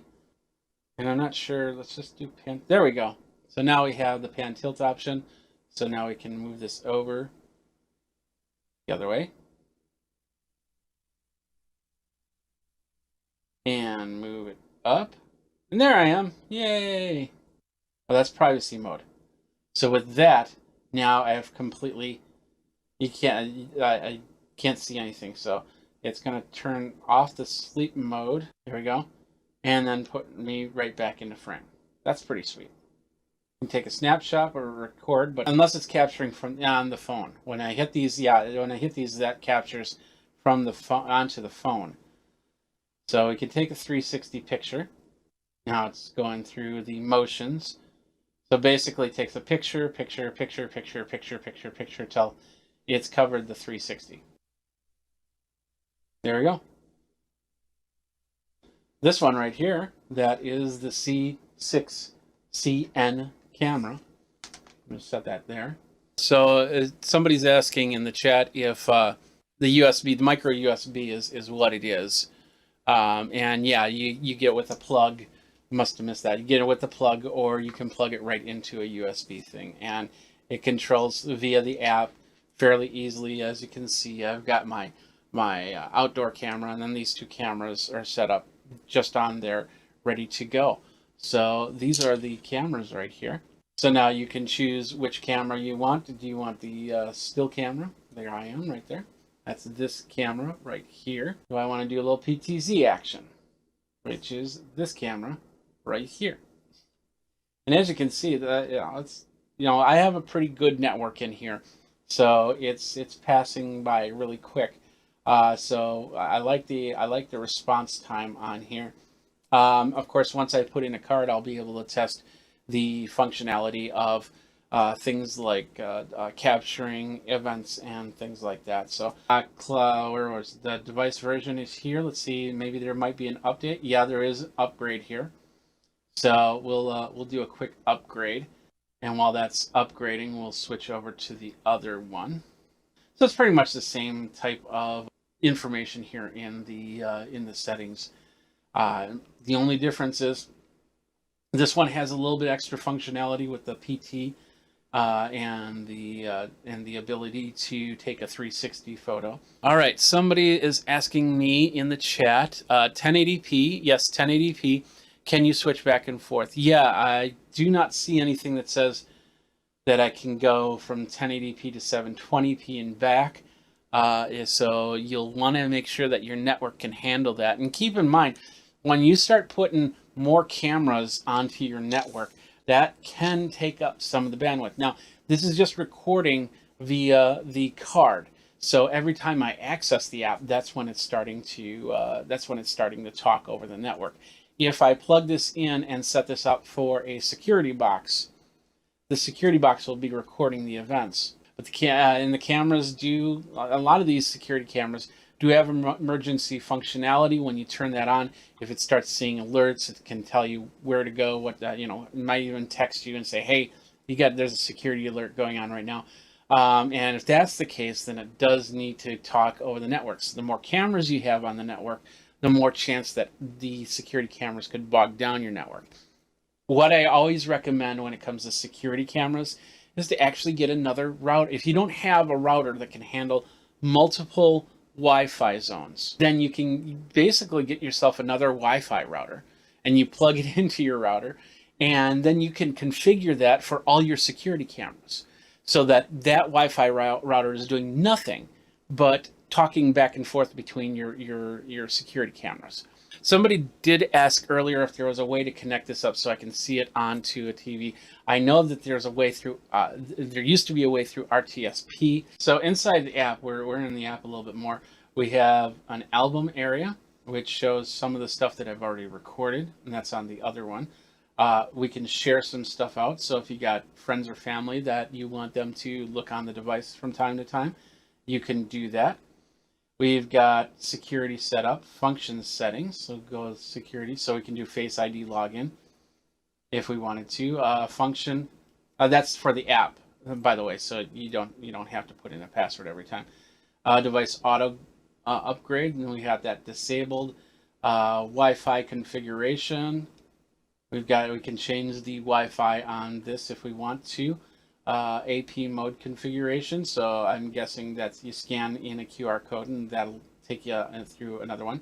The LAN live view, which you can scan your network and see what's going on there. I'm not going to do that. IFTTT, if this then that, it's a great service. So, okay, when you get an email, your EasyViz camera, so it senses motion, it'll email you. It will turn on sleep mode when I arrive home. So if you have, let's say you have a camera in the bedroom, which a lot of people don't, but let's say you did. You had to have it for security, or maybe to watch to make sure that when the dogs get up on the bed, which one's ripping up the pillow. I don't know. Then you can use that ability to sleep mode. So when you come home, it just instantly goes into sleep mode, and then turns back into active mode when you leave. So we can hit continue, and I think, yeah, it's gonna connect up to your Amazon. You'll need to put in your email. Oh, that's signing into okay, that's signing into if this then that. That's why that didn't work. So that's it right there. This is the regular C1C, and then of course you have the pan tilt option, which is the C6CN. Both have the ability to record up to 1080p, and you can put it in multiple places, infrared lighting in there.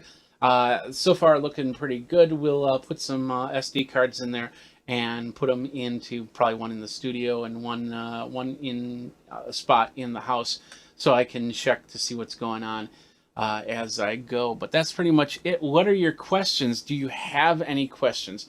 Remember, you can always go over and check with me at Geekazine, Think Magazine, put in a geek. All my socials right there. So you can contact me there, or geekazine@gmail.com. If you have technical issues, I highly suggest that you talk to EasyViz on those technical issues first. I am not a technical support agent there. I do not work for EasyViz. Therefore, I don't know all the nuances for this, but I know what EasyViz cameras can do, so I'm expecting the same functionality to that, but you just watch my Twitter feed, and if I see any problems, I'll let you know there, and just ask me, hey, how's that EasyViz camera treating you? All right, well, once again, I'd like to thank the folks over at EasyViz for these device reviews, so I can show you how this works, how to set these up. We've got a lot more products that we're going to do, and I'm going to talk about on the live channel. Of course, Geekazine.com is where I do all my blogging from, and we can go from there. So until next time, you guys geek out. You've been watching Geek Tech Talk Live with Jeffrey Powers.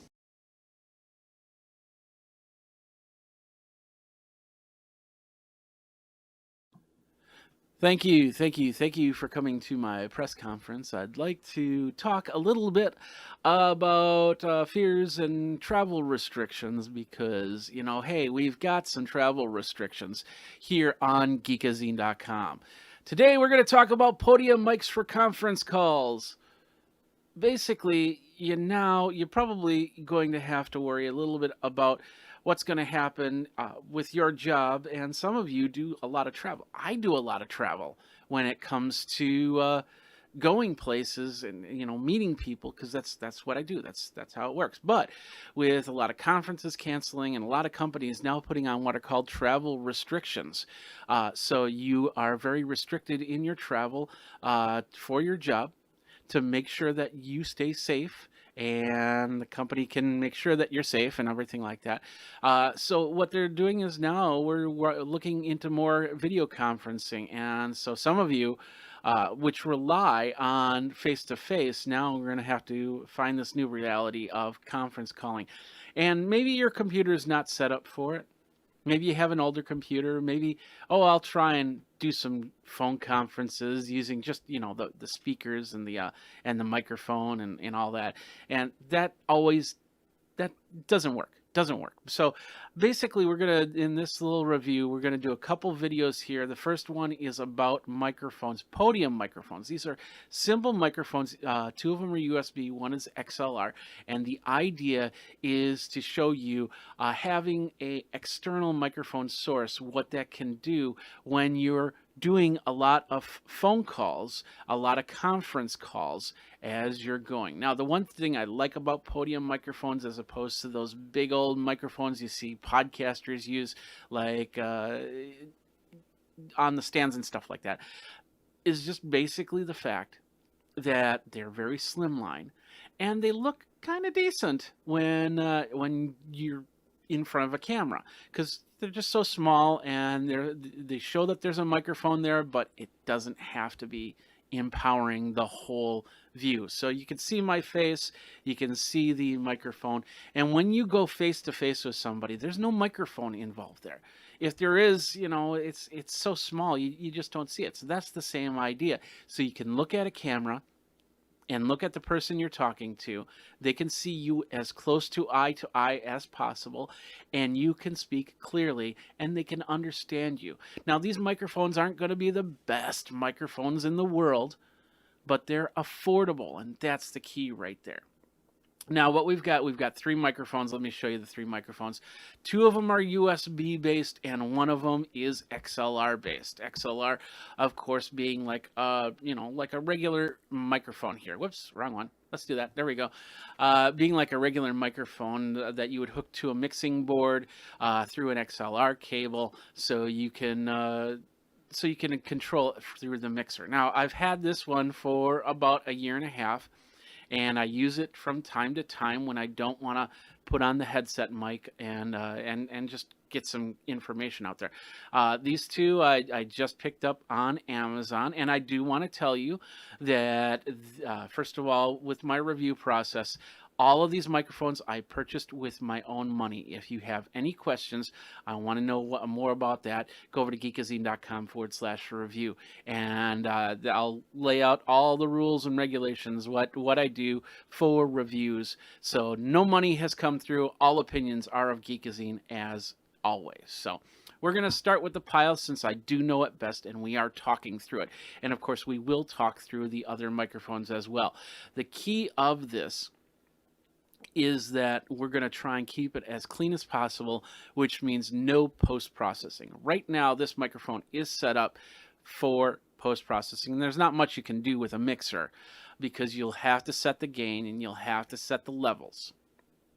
But once you do that, you can control compression, you can control gating and stuff like that. And right now, that's all set up right now. So I'm going to turn that off in a second here and show you how this sounds without gating.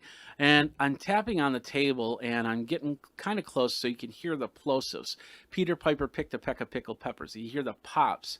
That's not much you can do on certain microphones. You just have to figure out how to deal with it. That's why a lot of people have windscreens. And two of these have windscreens for it. The third one here, this third one doesn't come with a windscreen that I saw in the box, but you can easily get some sort of windscreen if it becomes a problem. Now, a lot of you are just going to be doing conference calls. It's still important to be able to have your voice heard and reduce the room echo. And that's a key right there. Now, my room here has a little bit of sound control to it, so it doesn't echo like, you know, a lot of rooms that you would get into, a conference room or something like that. But you definitely want to put that into consideration when you are choosing your microphone. So we're going to just test the 3 and go from there, show you the features and everything like that. Like I said, we're going to start with the Pile. This is the Pile PD Mic C5. And you can get it on Pile's website, or we do have I'll have a link to Amazon there. It is basically a wired XLR microphone, podium microphone, that does require a mixer with phantom power to use. But if you have all that already set up, it's not a big deal. There is a 9-volt battery that you can put in there, but with the phantom power, you don't need to worry about that. So let's see. Well, we got the PD Mic C5, and it's got I had the range right here, which is something like 20 hertz to 14 kilohertz. No, 40 hertz. There we go. 40 hertz to 16 kilohertz with a 200 ohm output impedance and a sensitivity of minus 40 dB to 2 dB. Now, you might not know all that information, what that information means. It just means the range. So this microphone is not great if you're miking it up on a bass drum for something with a low sound to it. But higher end voices, female voices, will work really well on a microphone like this because it gets up to about 16 kilohertz. So it's got a decent range for vocals, and that's the key right there. 40 hertz to 16 kilohertz. Perfect right there. Now, what I'm going to do is I'm going to turn off the compression, the EQ, and the gate, and you're going to hear this in its raw state. So let's do that right now.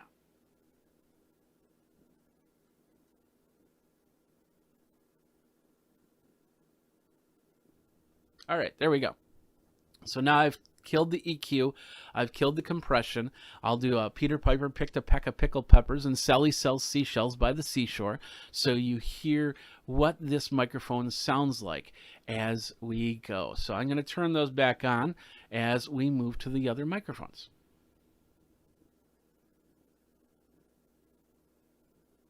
Now keep in mind, this is the only microphone that has any type of effects set to it, simply because of the fact this is what I normally use, and I've already had it set up that way for a very long time. The one thing I do like about this microphone is Pile's support. Now, this is not the first one I had in the line. The first one I had actually died, and so I called up their support. They have 1-year support on it. They sent me another one without question. And they basically said, well, keep the other one. I threw it away because it was broken anyway. But the support they got within 30 days, I got a replacement microphone. So that's pretty cool on there. The price on this is about $33. And of course, that depends on when you purchase the microphone. It could go up, it could go down, you don't know. But the idea is that this is the microphone right here that will hook up to a mixing board. So if you don't have a mixing board with phantom power, you'll need to add that. And of course, figuring out how to bring it into the computer. So that's the Pile PD Mic C5. Let's move on from there. Let's go over to the CM Tech. That's the one over here, the smallest one. We're going to move this slightly over. Hopefully you don't hear that too much. All three of these microphones will have noise, so if you tap the table and things like that, it's going to pick it up. But, there are ways around that. You can put these microphones onto like a towel or something like that, maybe a small box, raise it up so it reduces that type of noise. But the cool thing is, and things that people don't realize, is when they're talking on a laptop microphone, they start typing on the keyboard, and all of a sudden everybody else hears that in abundance, and it's just annoying. The other thing, of course, is echo, and that's because the microphone is so close to the speakers and you're not wearing headphones, then all of a sudden you have this feedback, and everybody hates that feedback. But the originator doesn't hear that feedback a lot of the time. So therefore, they don't know how to fix it. And then somebody's saying somebody's microphone's going crazy, and then they spend 5 minutes trying to get that figured out. And so that's one of the great reasons of having an external microphone. And a podium microphone, you can be a little bit freer, so you can sit back a little bit or come closer to the microphone if they can't hear you, and really express your ideas and things like that. So going to the CM Tech, we're also going to move this microphone over. CM Tech, we'll go over to the PTZ. This is the CM Tech right here. It's not on yet. Some of the key features right here is it does have a mute button up here. It is USB based, so that means that it's you can just plug it right into your laptop and go from there.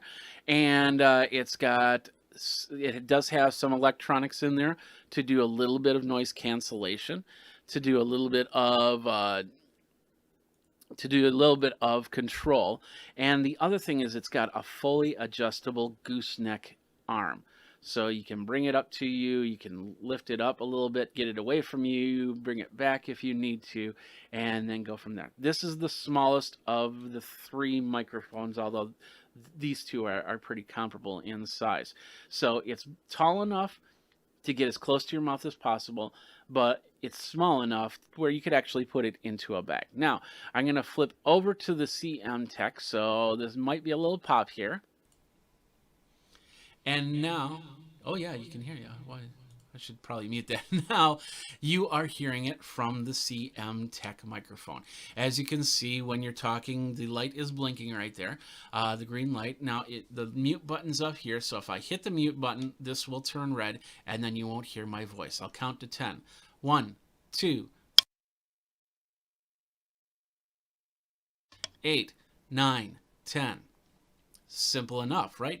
So you can see that it's plugged in with these nice blue lights. So if you don't have the lights on full, if you're not doing a video conference call or a podcast for that matter, then you know that this is on. Of course, you know that it's working because of the green light. And then if you're in mute, this turns just like that. Now, a little bit of tapping on the table so you can hear that. A little bit of plosives. Peter Piper picked a peck of pickled peppers. And that's pretty much it. Sally sells seashells by the seashore. Now, once again, this is without any extra setup or anything like that. You can get some apps depending on if you're using a Mac, if you're using a PC. Some of these microphones, I haven't tested them up. Hooking up to iPads or iPhones or anything like that, but they might be able to work through those devices. You can test that out on your own. But these are microphones that will work great for the Mac or PC, and go from there. And then, of course, you can get apps that can control the sound a little bit more if you need that control. And that is right there. This one, the flexible gooseneck, 360 adjustable. And you're still hearing it from the microphone from CM Tech. All right, let's move on from here. We're going to flip back here to the main one, which is the pile. There we go. Check 1, 2. Yeah, there we are. So now we're going to move this microphone out of the way, and we're going to flip it over to this microphone, which is the Fifine, F-I-F-I-N-E. Podium microphone. Now keep in mind, some of these I found these on Amazon. They've got some interesting names to them. All 3 of these have their own company web pages to them, and I found them on those as opposed to an Amazon page, as you're seeing right now. So when I go to search for lower end microphones like this one, I try to see if they have a website, and that's very important because there's some companies that will buy stock of a certain device, and then they'll slap their name on it, and then they'll send it out and saying that's theirs. They still do that here, but at least they have some sort of accountability, some sort of way to get a hold of them. And these companies do more than just this microphone. Like, for instance, as you can see with the Fifine, they have wireless systems, they have USB microphones, they have recording and video conferencing, gaming stuff, live performance stuff through that. Going back to the CM Tech, they have desktop microphones, gaming microphones, vocal microphones. So they have, and of course Pile does a lot of audio visual, not only podium microphones, but wireless microphones, but speaker systems, mixing consoles, and all that other good stuff.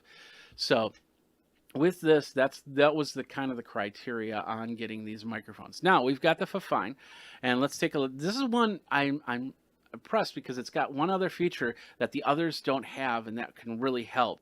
And that is it's got a volume feature. Now with the Pile, you don't need to have a volume feature because that's what the mixing board is for, to improve the sound by pumping up the volume a little bit more. With the Fafine, this is a USB microphone, so the volume is right here. Of course, it's got the mute button, just like with the other one. And then it's got what's called a double gooseneck. So there's a small gooseneck down here to bring it up and down here, and then an upper gooseneck to tilt it like that. So we'll get it close to the voice. We'll come back to here. And now we're going to switch over to the Fafine microphone, and I got the volume down to nothing, and I'm going to go all the way up to 100% and then back down. So stick with me for a second here.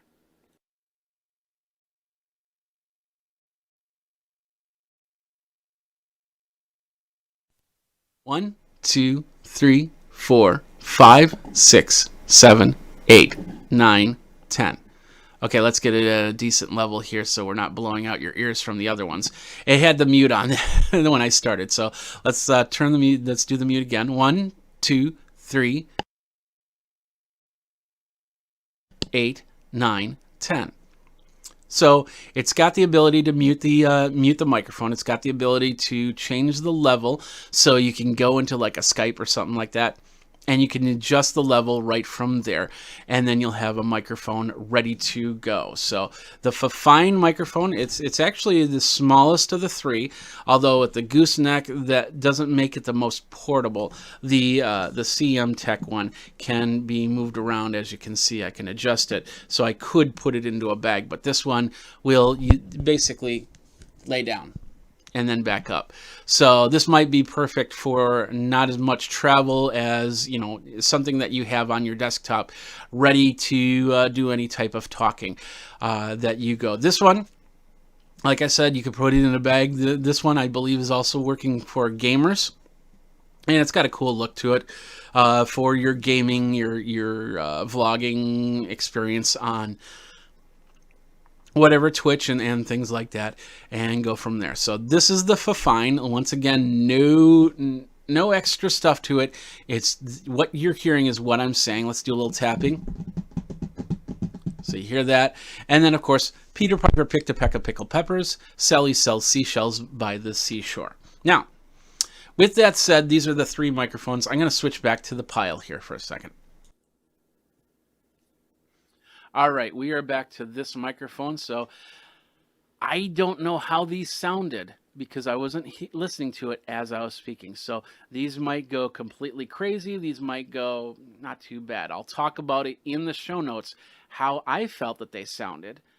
And then, but you've got a good idea of how they sound for a voice like mine. If you've got a voice similar to mine, then it's perfect. If you decide that, you know, if you have something on your voice that's higher or a voice that's lower, then you might want to check out the different specs of each of these microphones. But these are the microphones that really work, and they'll just connect up. If you got a Windows or a Mac machine, there shouldn't be a problem in them connecting up. They both connected up to both Windows and Mac easily. All three of them, technically. So it's not a problem on that. Of course, if you have a Mac and you got a newer Mac, you'll have to get the USB to USB-C connector. But once you get it connected up, there is no problem with using these microphones in any situation. So these are three of many you'll definitely find on Amazon. And in fact, if I go to Amazon right now and go podium microphone,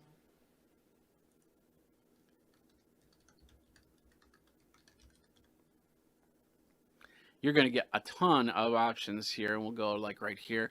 Everything from microphones like these are really cool microphones from Neat. I interviewed them at CES a few years ago, but then you get into some of these other podium microphones. They'll have 3.5mm jacks.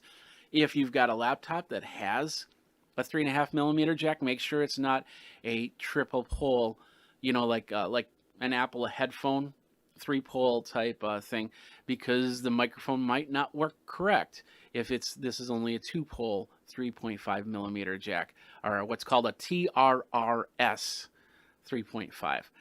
But as you can see, here's the pile right here. There's more slimline ones in XLR, in USB. Of course, if you need a USB, just add USB to the mix there, and go from there. There's also area mics, like for instance, this Audio-Technica Pro 44 cardioid boundary microphone. I've got one of these, and these are nice too, because it's also XLR. But basically, you'll definitely want to have a towel or something to put on there, but then you can put it right on the desktop, and then you could talk and nobody sees a microphone in your frame, but they can still hear you. So that's nice. And they have USB versions of that microphone as well. So as you can see, there are many different options, starting at around $12, $13 all the way up. And then of course, if you do have the standard podcast microphones, you can definitely use them if that's what works best for you. So that's it. That's our gamut. That's what we're looking at when it comes to podium microphones for conference calls. What do you think? What do you use? Let me know. You can tweet me over at Geekazine, geekazine@gmail.com, all that other good stuff. It's right here as we talk about that. Definitely want to hear your thoughts on what you're going to use for microphones. If you have to do more conference calls, if you have any questions on that, I'm actually going to be putting out a video on some strategies to make yourself more presentable inside of a conference call, especially if you're doing podcasting and you want to get yourself in front of that webcam on the top of your laptop. You can definitely do that, and a whole bunch more. So thanks a lot for watching. You guys have a great day. Geek out, and we will see you next time. Take care.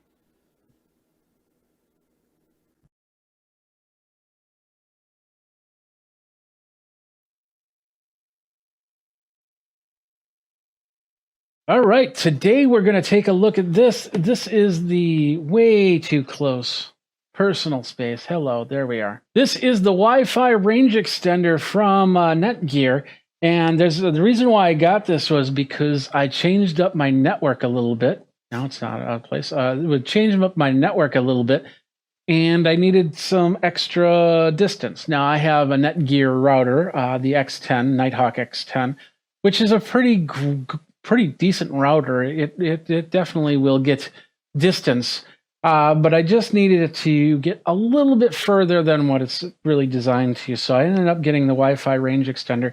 There's a couple reasons why I got this one, and the main reason is it can plug into my network and then range extend from there. Some of these don't have that ability. All they can do is you plug it into the wall. This one I can plug in an Ethernet cable. It can work with multiple Wi-Fi routers, and I don't know if it can work with, if you have more than one Wi-Fi router in your house, I don't know if it'll work with like that, but it'll do Wi-Fi up to 1200 megabits per second and supports 802.11 AC, B, G, and N networks. All right, let's go ahead and open this up and see what's inside here.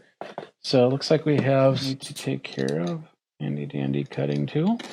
There we are. Come back in and go like that. We got a little bit of eco-friendly packing material. Throw that to the side. All right. So this is the AC 1200 dual band Wi-Fi range extender, model EX6120. And there it is. It's power connected, of course, by plug. You could probably put a little cord on here to get it off the wall. But a lot of times you just want to plug it in the wall because it'll work from there. Little factory reset button on there. We'll show it all here. So here's the unit right here. It's actually a lot smaller than I thought it would be. Let's take that to the side. It's actually a pretty nice size for an extender. I thought this would be a lot bigger. That's amazing for the size, and we'll go down like that so you can see it. So this also has the antennas. And it goes up into the sides, just like that, or down. And can't go back. That's as far back as it goes. And, I suppose it's almost 360. but they're pretty tight, so it doesn't feel like this is going to fall down. These antennas are going to fall down. Looks like we have some vents on the top. We got vents on the sides. We also have the WPS button. So, and I'm pretty sure that's the WPS button for the router. So if you're on the other side of the house and you need to connect something up, you can hit that button and get the range going from there. We got the on-off button right here. There's a factory reset, which is recessed, so you'll need like a paper clip to get in there to hit the button. On here, there's the Ethernet cable that you can plug in. On the front here, it looks like we have lights to say if the router is on, the device is on. We got power, WPS. So we'll go ahead and plug that in. And it looks like it's lighting up. We got the power light. And it's not going to see a router device because I still have to set it up. I suppose I could try and set it up. Do I need to use an app to do that? I'm assuming I do. It connects with WPS. Wi-Fi protected setup. So basically press the WPS button on the side panel of the extender. When it blinks, within 2 minutes, press the WPS button on your router for the access point. But that's it. I'll just turn that off and unplug that. Looks like it works. Looks good to me. So that's it right there. That is the Netgear AC1200 dual band Wi-Fi range extender, and pretty cool little device. I like it.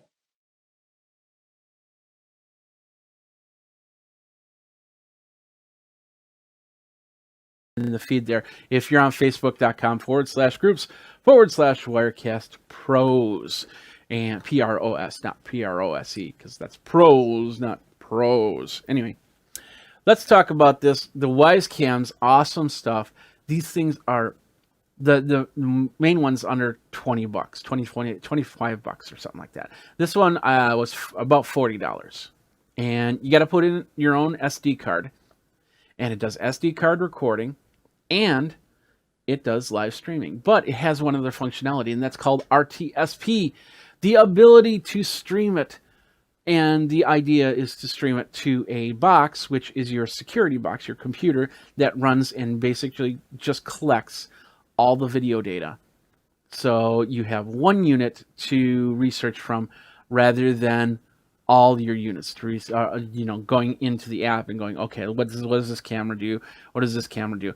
And I've been using this for going through different security cams, because of course Geekazine does do review security cameras.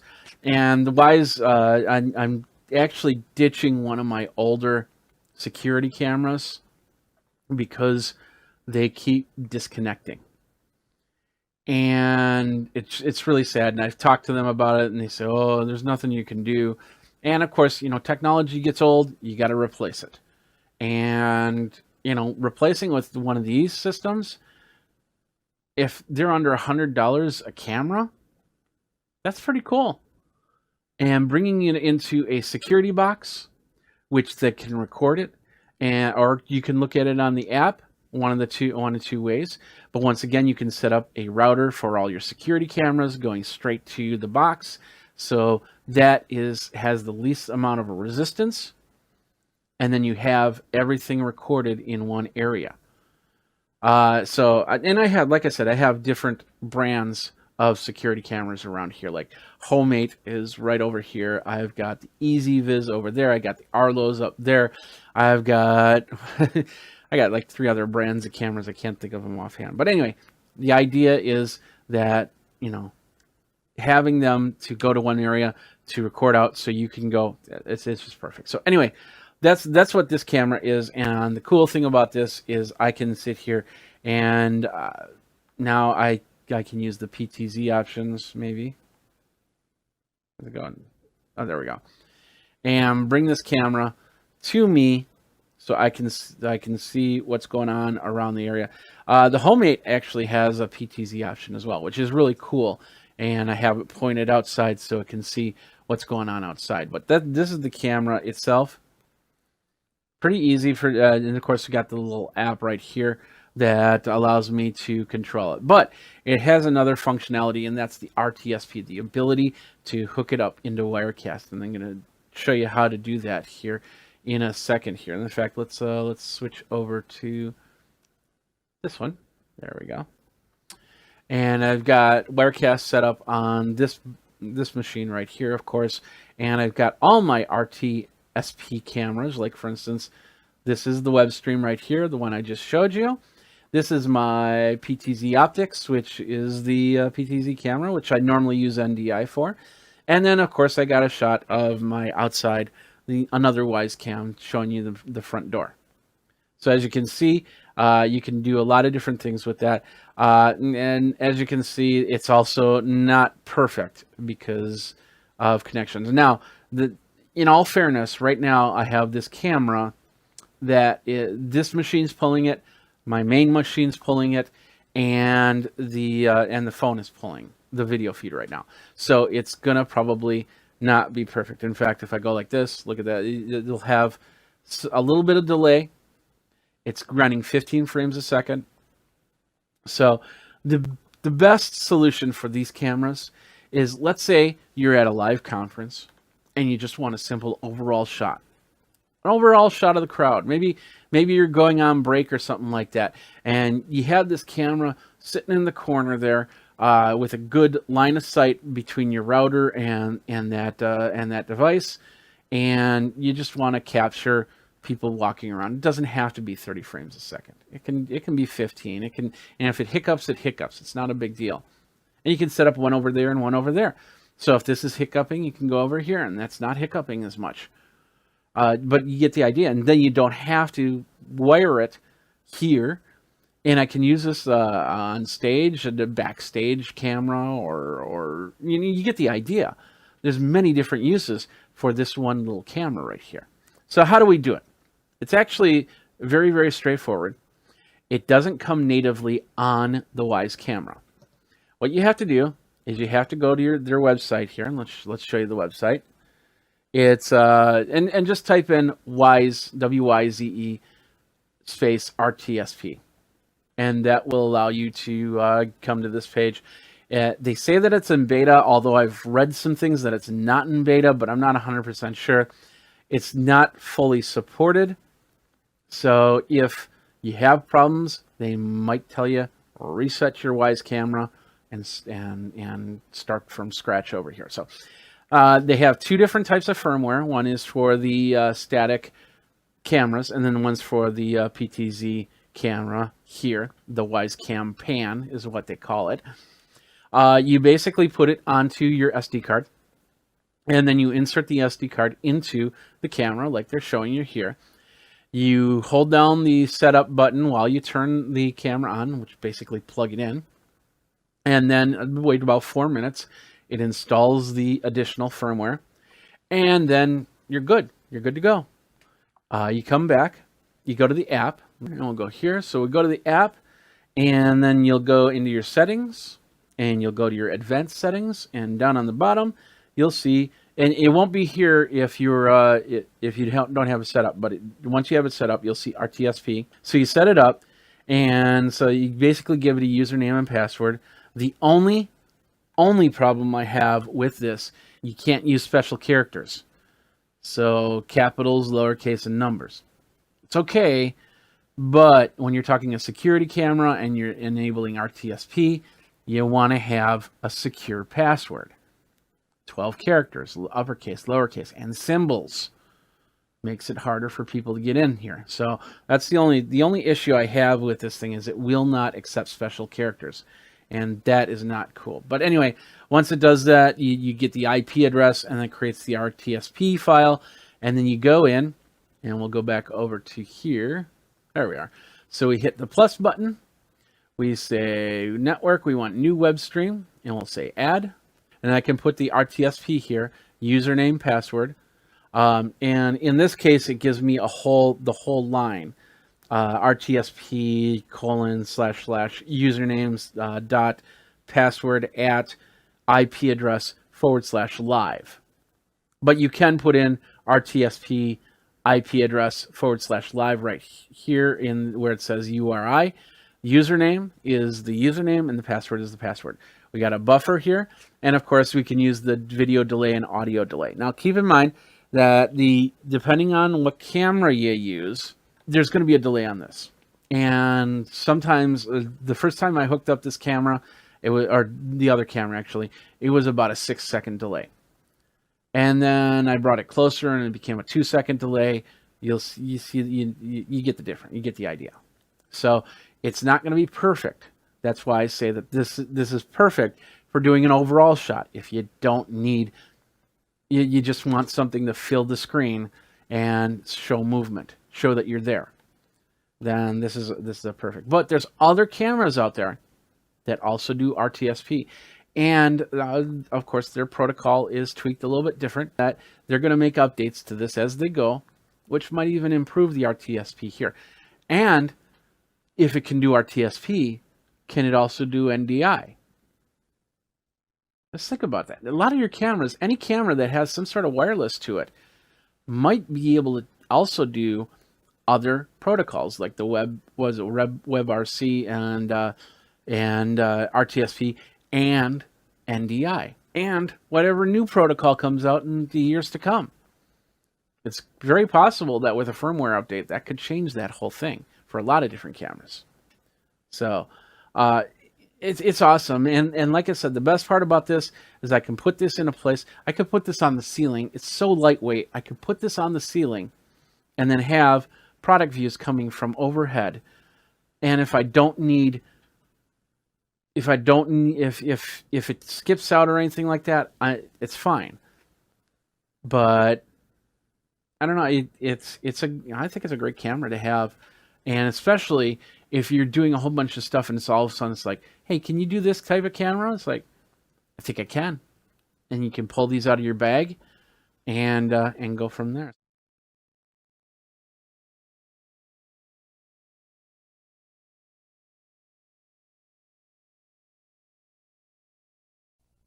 What's up, my geeks? Jeffrey Powers here, and we got an unboxing for you coming up next. How you doing, everybody? Jeffrey Powers from Geekazine, Think Magazine, Put in a Geek, and today we are going to be taking a look at the Amazon Fire HD 10 tablet. This is the 2019 model, otherwise known as Gen 9, and we're going to be unboxing it and taking a look at it. You can find me over at Geekazine, Think Magazine, Put in a Geek. If you got any questions, you can always go over and talk to me on any of the socials, and of course on YouTube. Go ahead, like, subscribe, comment, hit the bell, or don't. However you do it, that would be great. So, I got the Fire HD 10, and there's a reason why, and that is because of a new show that's coming out that I can't kind of talk about. I can kind of, but can't talk about just yet. But when I make the announcement next week, it'll be awesome, and we'll be doing some great stuff, and we'll be using the Fire HD 10 tablet with this. So, but for now, we're just going to unbox it and open it up, get it ready, and do a first look and see what we can do from there. So let's get into it. First of all, I want to let you guys know, hey, this is a review process, and of course, I purchased this all on my own. Nobody paid for it. Nobody's paying any sponsorship fees or anything like that. So this is on my own. All opinions are of Geekazine. You can go over to geekazine.com/review for all my policies and procedures when it comes to looking at items, unboxing items, and everything like that. So let's get into here. Let's check out the pros and cons of the, or not the pros and cons, but the specs of the Fire HD 10.1 9th generation tablet. It's a 10.1-inch display, 1920 by 1280. Now, that means that it's a 16 by 10, whereas a regular TV screen is 16 by 9. This is 16 by 10, which is also wider angled, so wide angle ultra screen, I believe they call it totally. It's an octa-core processor with 2 gigabytes, it's an octa-core processor with 2 gigahertz, and 2 gigabytes of RAM. Dual band AC Wi-Fi, so it'll use your older devices if you've got a B, G, or N, but of course it'll do ACs for a wider band for your Wi-Fi, so you can get whatever movie you're downloading and whatever game you're playing. Front and rear cameras are both at 2 megapixels, so it's not going to be the greatest camera in the world, but it will definitely take some pictures if the cat's doing something funny. It's got Dolby Atmos sound. And it's USB-C, but only USB-C 2, which it means that you can't really, you don't have high speed transferring files in here, but you have many different ways to put files on wirelessly. The AC will help you with that, and of course there is an SD card slot in there, so you can do more. Let's take a look at the page really quick. This is the Fire HD10, where you can get it on Amazon, of course. 64 gigabytes of storage. There it is. Of course, you can get it with the case. You can get it with ads. You can get it without ads. The price is very dependent on what version, 32 or 64, or with special offers or without special offers. It goes up to $204.99, and the lowest price is $149.99. And of course, you can get different colors from black to plum to twilight blue to white, which is pretty cool. And there's also a 15-watt charger and a case that you can get with that. Lots of different things right there. So, but you're here to see me unbox this thing, so we're gonna do that right now. So let's get over here. We got the HD10. This is the tablet. I got the 64 gigabyte model, and it looks pretty straightforward. Looking at the package right here, it just tells you some things that you can do. So let's go ahead and get this opened up here. There we go. There's a little arrow system right here that says open it up this way. So we're going to peel that back, and we're going to lift this up, and we are going to pull it out.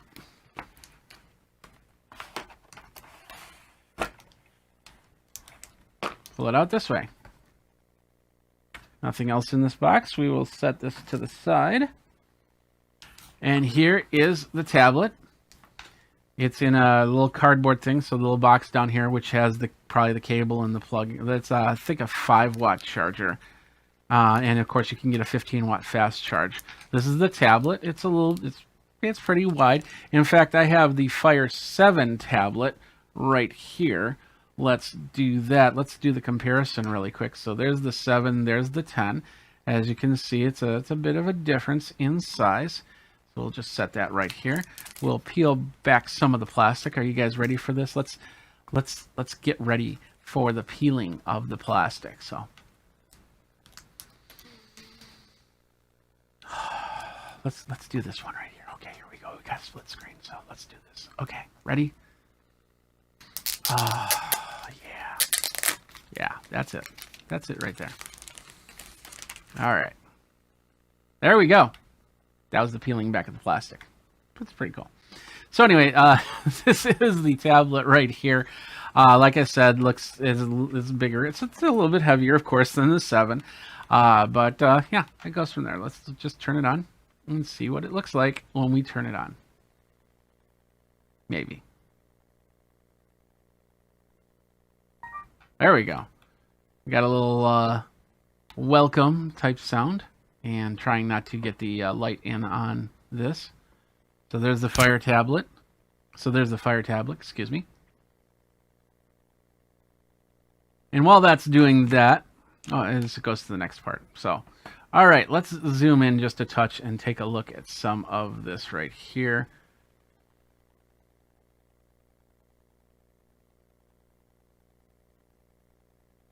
Just a little bit more. There we go. So it's saying, welcome. What language would you like? Would you like large font? That's down here. So I can adjust the font right away, which is cool. I'm going to say United States English and hit the next button. Even though I sometimes wonder if I actually do United States English, but anyway. And it says, hey, it's installing certain updates. So we're going to let that happen. We're going to set that there. And of course, yeah, it's going just a sec right now. So let's open up the rest of this really quick. Oh, it's already ready. So we'll hold off on that. I want to get through this really quick. So it says, hi, Jeffrey Powers. This device has been connected to my Wi-Fi, and using the credentials previously saved to Amazon. So it knows me already. And that's one of the cool things about having an Amazon device is how it connects up. If you said, I'm ordering this for me, they're going to connect it up for you. If you say, I'm ordering this for Joe Schmo, and this is their email address, they're going to connect it up and set it up for them. So that is an important factor right there. Now, it said hello. So if this was meant for somebody else, then I'd have to reset this up. Not a big deal. So I'll hit continue. And it's going to say, hey, just a second here. Now it's saying, hey, are you restoring a fire? You can restore all the apps and games, fire settings, Wi-Fi, email configurations, bookmarks. And the last one I did was on, the last backup was on March 4th, which is this Fire 7 tablet. So let's restore it. What the hey? So we're going to have to sign in my Amazon account. Sorry, you don't get to see that part.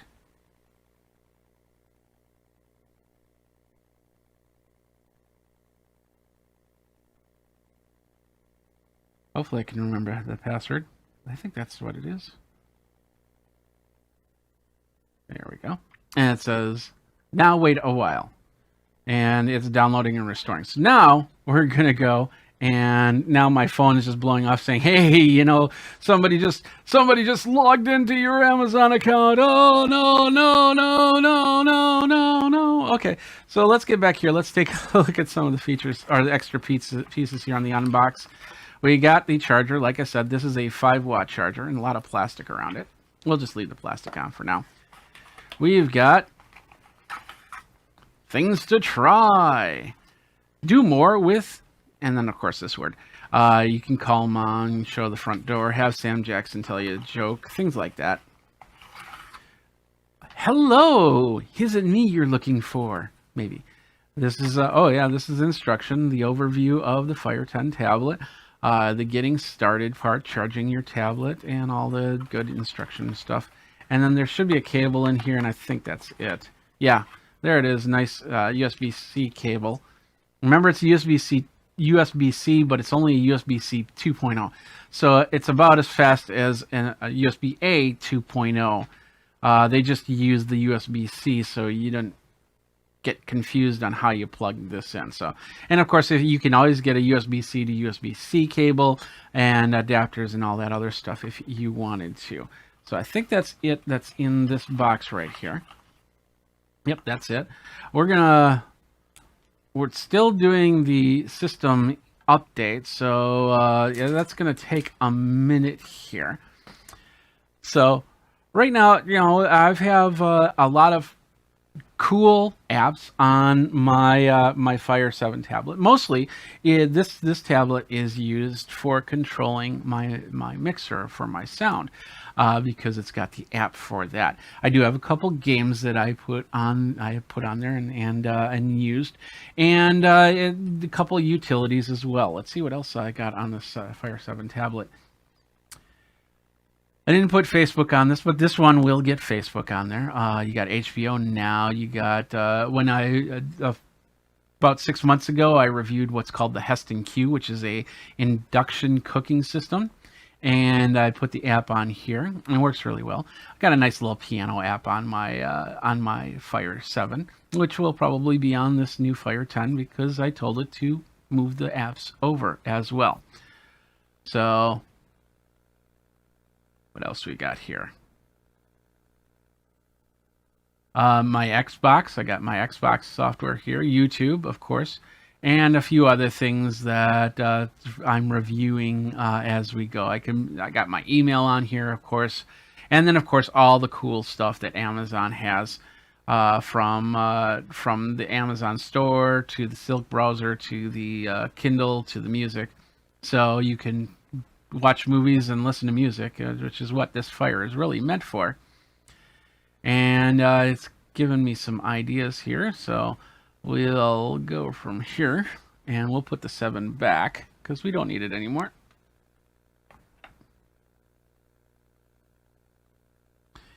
And this is still installing here, so we'll go back over here. As you can see, it's still installing. It's the system update. Let's zoom out for a little bit here.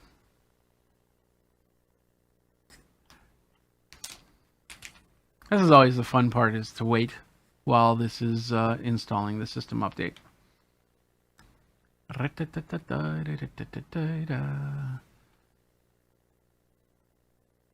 Now, like I said, it does have the... Well, that's interesting.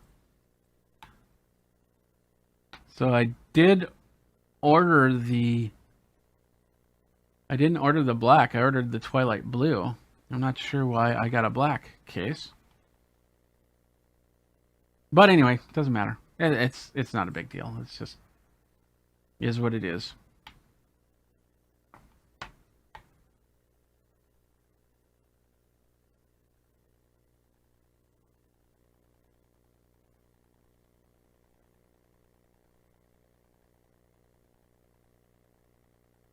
Well, maybe I did order it with black. Oh well. Not a big deal.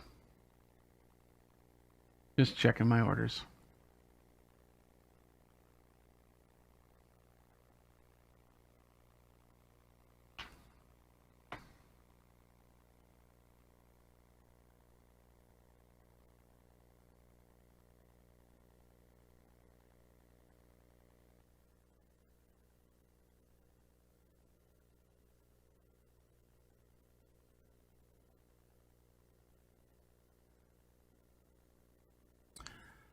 So somebody in the chat is asking, so how heavy is this? I don't know the weight. It feels like a...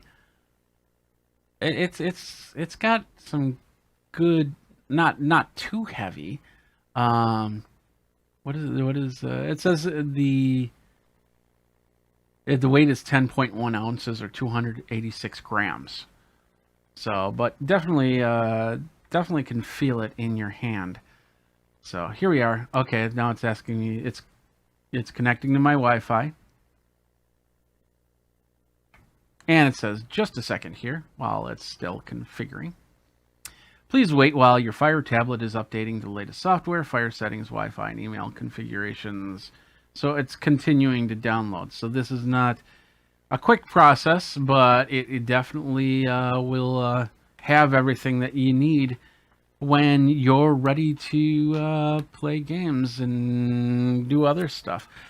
We can go back to this one, take a look at the Amazon App Store, since we do have to wait.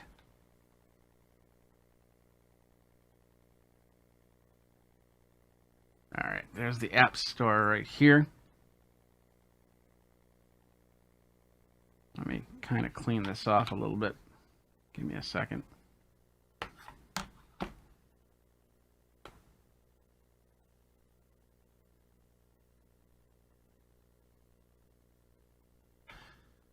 All right, where are we? So this is the App Store right here. It looks like Clash of Clans. Now this is interesting because Clash of Clans was not in the Fire tablet this when I reviewed this last year. So they must have just changed that, and that's awesome. So you have your different categories. We got the home, we got the videos that you can download the apps or download actual videos. Family stuff. Here's some apps for the family. We got bestsellers. We got For You, and we've got Amazon coins. And I think this is going away. I'm not 100% on that, so don't quote me. But my understanding is this was going away with this, but I could be wrong. Could be wrong. That's for sure. But anyway, you've got that's the basic app store that we're gonna see, and this is still downloading right here. So gotta love it as you go live. You things like this happen. We gotta wait. Let's see some really. You can put YouTube on here. You can put Subway Surfers, Candy Crush Soda Saga, Township. What's this? Township is a unique blend of city building and farming. So it looks like you can set up your...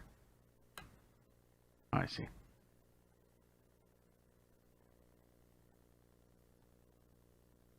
Why is it not?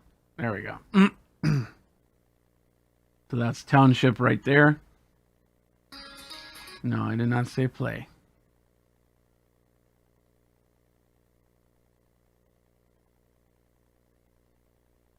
Go back to the App Store. Oh, we're at the next step here. So the next step is, do we want to enable location services to allow maps, weather, and other apps? We're going to say yes. Do we want to auto-save our photos and videos to the Amazon Cloud Drive? We're going to say yes. Save Wi-Fi passwords to Amazon. Yeah, we'll leave that on for now. My Wi-Fi password I give to almost anybody that needs it. And it says, hey, meet your Fire tablet. So little music, little video here. We'll do this. Bring this volume down. There we go. And go from there. So we'll just skip through it. I understand what this is. So let's move on. And it says get started with the A word. You can use your voice to access apps. So let's enable it right here. Make this Fire kid friendly. We don't need to, so we'll just say not now. But you might want to, because you know might have kids that are using this. Get more out of your Fire tablet with Goodreads.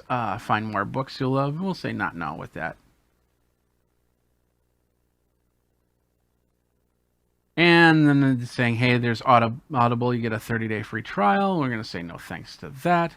So even though, just a lot of different options that you can do, enjoy, but telling you, hey, you got books and videos that you can look at right now. But we're going to leave that at that. And then says, included with this update, change your tablet at Alexa experience when multiple devices are present by default. This will not respond from your tablet and will instead respond from the next closest Echo device. So we'll just say okay. So basically, if these two tablets are close, and then I have an Echo and I say the magic word, not all of them will react to it. Just one of them will react, and it'll go for the Echo devices first, and then the tablets. So. So far, what I see is that a lot of the apps I have are not on here. It looks like I'm going to have to install apps again, but it's not a big deal. So, but those are the apps. These are the books, the videos I can get. And, of course, I have Amazon Prime, so I can watch Hunters. I can watch All or Nothing from the tablet. I also have a lot of the features like Bluetooth and the Wi-Fi, AC, and the voice enabled. You can turn it on and off from up here. And it's saying updates available for download. So it's downloading.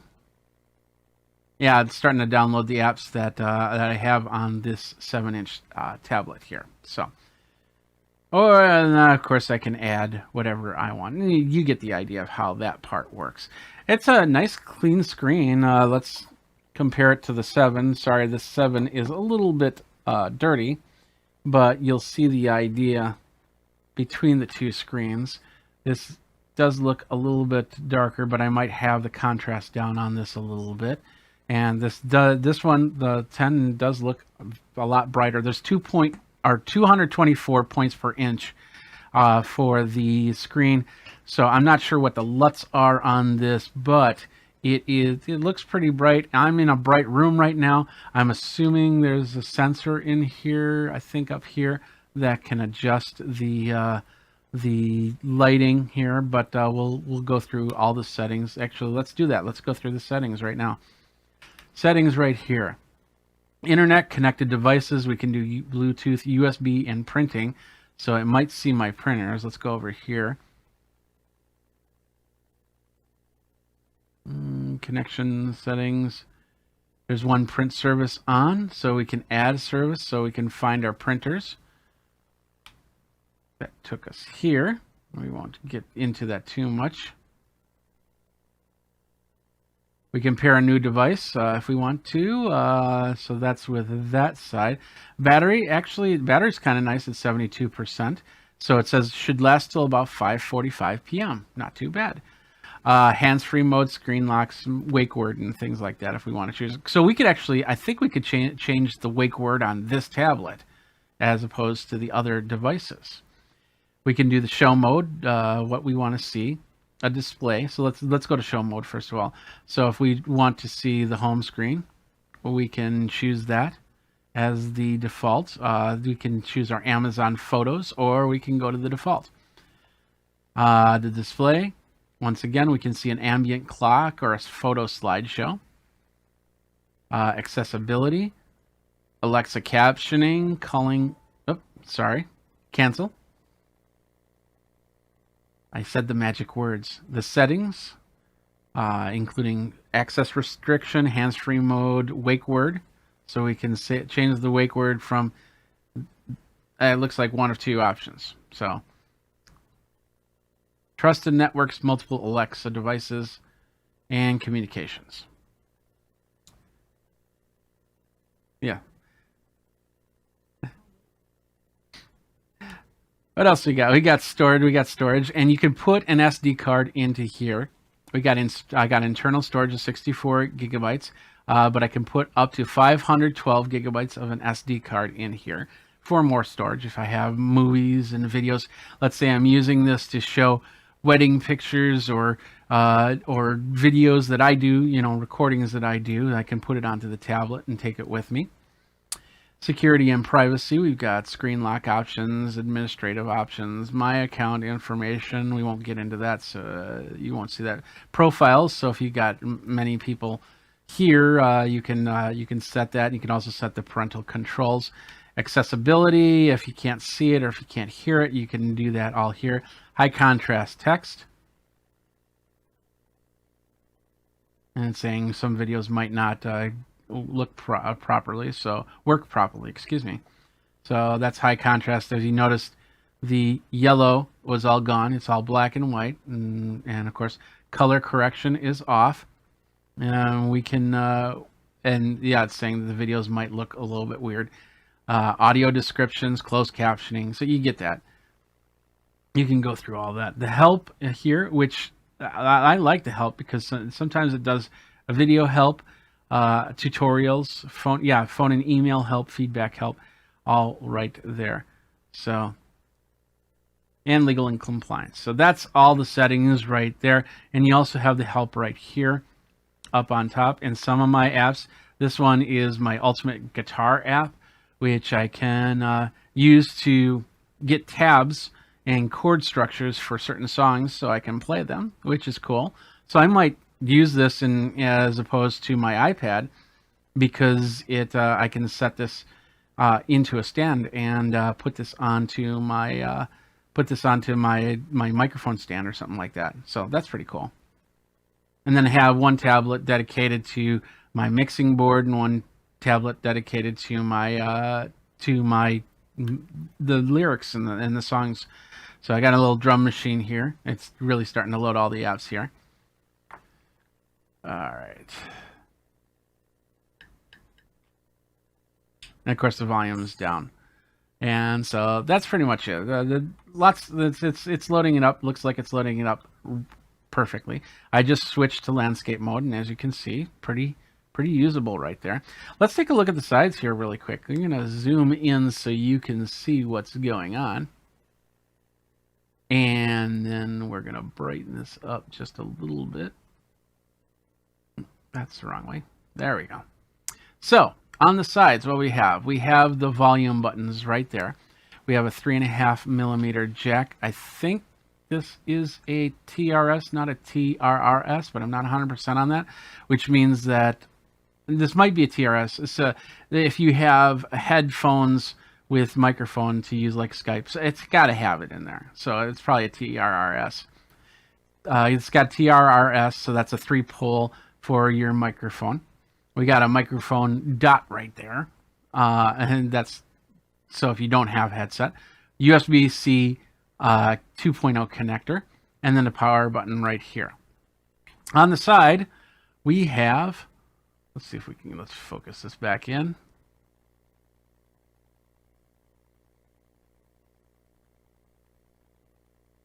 All right, on the side right here, we have the opening for your SD card. So basically just open that up like that, put in your SD card, and close that up, and then you have more storage.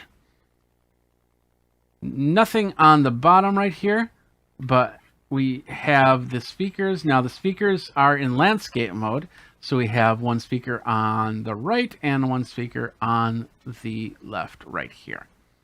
So it's like a 6-dot configuration.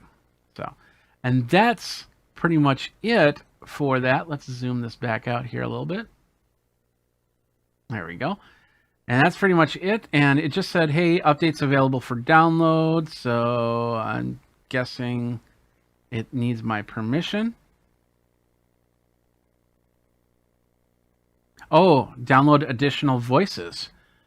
So if you want, if you don't want the standard voice for the personal assistant, you can say, hey, I want Amy from the United Kingdom, and it'll download that, or Brian from the United Kingdom, or Chantel from Canada, French Canada, and much more. So you have a pretty good amount of voices. I don't see Samuel Jackson. Where's Samuel Jackson? Alexa, have Sam Jackson tell me a joke.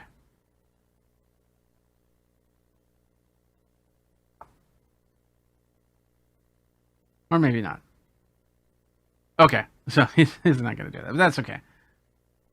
So that's it. It's set up. Now, within this time, and we're talking like a 30-minute time period, depending on what you have on your previous Amazon Fire. It didn't take too long, and of course the bandwidth, how long it takes, what type of internet speed you have. It doesn't take too long to load this up and get this ready. And of course, it came from Amazon, so it knew exactly who it was going for. Yeah, it set it up. Looks good. Of course, individual apps you'll probably have to log in from after that. But we're ready to go. We're ready to use this Fire 10 tablet for whatever we need. And I'm definitely going to be using it for this new show that I can't talk about just yet. But if just next week we'll talk about it, or just watch over at Geekazine. Geekazine Twitter, Geekazine Facebook, Geekazine Think Magazine, put in the Geek, and you got me. That's it. That's the unboxing and first look at the Amazon HD Fire 10. 10.1, the 9th generation tablet from Amazon. I can't wait to use it for this future endeavor.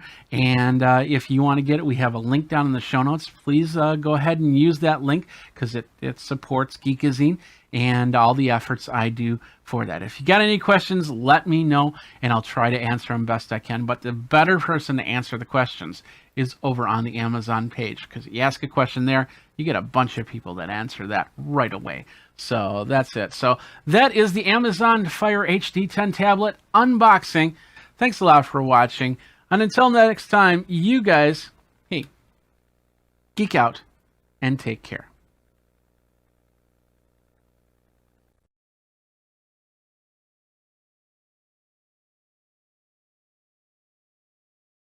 So Ray, why don't you tell us what you've got for ViewSonic? What's going on? Yeah, so some of the stuff that we're showing off today, we have a pretty heavy focus on our gaming monitors today. So we actually have two right here. These are XG270QG monitors. They're QG, which means the G in that is G-Sync. So these are our high-end G-Sync monitors. These ones are IPS. They're actually a special kind of IPS, very, very fast response time. So it's a 1 millisecond response time. IPS, which is unusual to the industry, because typically an IPS panel gives you really good viewing angles in really accurate colors, but they tend to be a little bit slower. So this is a panel that is actually really, really fast and still gives you that color reproduction. Okay. It's also 165 hertz and a 2560 by 1440. So right now, this is sort of our highest and best gaming monitor. We also have on this side over here our curved monitor. This is our XG270QC. The C is for curved. It has a lot of the same feature set of these QG monitors, but this is actually a FreeSync Premium Pro monitor instead of a G-Sync monitor. But Same resolution, same refresh rate, excellent experience, and the curvature makes it a little bit more immersive. And then lastly, a really cool product that we have here, not a gaming product specifically, but a great product for work from home usage and for portability. This is our VG1655. This is our portable monitor. We have a touch and a non-touch, but we're seeing this in consumer channels really exploding, this whole portable monitor category. And so we wanted to bring something unique to the market that has a full aluminum construction, has a built-in kickstand, built-in speakers, IPS panel. We think it's probably the nicest portable monitor that'll be on the market, and it's also a really affordable one. So we're expecting some pretty great things from this. Yeah, I'm very interested in portable monitors. Don't put it down just yet. Let's can you come up a little bit closer? Let's see where the ports are on this monitor. If I pull this up here, you can see it's got two USB Type-C's on the side there, and it's also got a mini HDMI port as well. Is that a pass-through USB, or why do you need two USB-Cs in there? Yes. So actually, one of the cool features of this monitor is that it allows you to pass through power. So it actually comes with a 60-watt power adapter, not like a 10 or 15, but a full 60-watt power adapter. So you can plug in the power adapter and plug in a Type-C laptop, and then the power adapter that comes with this will actually charge your laptop and power the monitor at the same time. Oh, okay. So a very unique feature for this board. Okay, and then on the other side, is there any ports on the other side? No ports on this side. Okay, and I like the fact that the kickstand, all the portable monitors I've seen so far have had those flexible flip stands, and it gets a little bit frustrating to understand the origami on some of that sometimes. So I like that kickstand. What's the temperature on the monitor itself? How hot does it get? Honestly, I've used these. I don't have an official spec for that, but I have used these quite a bit. There are almost no heat is generated. Okay. And the touchscreen model, if we plug this into like a Mac, will that turn the screen into a touch screen for a Mac, or does it have its own software, or how does that work? Unfortunately, the touch would only work in the Windows environment. Part of that is there isn't a touch layer built into the Mac OS, so they actually don't offer that functionality. And you don't have third-party software that creates that? Correct. We don't have any third-party software at this point that adds that functionality to Mac OS. Okay, perfect. And then the gaming monitors. What's you give a lot of great specs on the gaming monitors, but are they rated more for PC play or Xbox play or PS play? They can do both, but you're going to get a better experience from PC simply because those features like the G-Sync compatibility, that's not something that any console has right now. Yeah. And a lot of the variable refresh rate stuff that we're seeing in consoles, that's going to take some time for that to really get implemented. So the best experience right now is on PC gaming. Plus, more likely you're going to have more performance on a PC platform. So you're going to get much closer to the refresh rates that these monitors can do. Okay. And on let's say a standard, let's see, four DisplayPort option, how many monitors could you technically hook up on this? Well, if you look at, say, a high-end gaming PC, typically they'll come with 3 to 4 DisplayPorts. Yeah. And most of those will support like 2560 by 1440, like these monitors. You can usually do 4 of them. Okay. Okay. Do you have price points on these yet? We do. So the QGs, those come in right around $599, and then the curved one there, the QC, that comes in around $449. And what about the portable? Portable, $170. 170 for the base model. Yes, for the non-touch, $179, and then when you get into the touch ones, I believe that one is $219, but I need to check. Okay. Yeah. Okay. Sounds good. And of course, ViewSonic is where people can go for more information, correct? Absolutely. Okay. Well, Ray, thank you very much for your time here at PepCom. Thank you.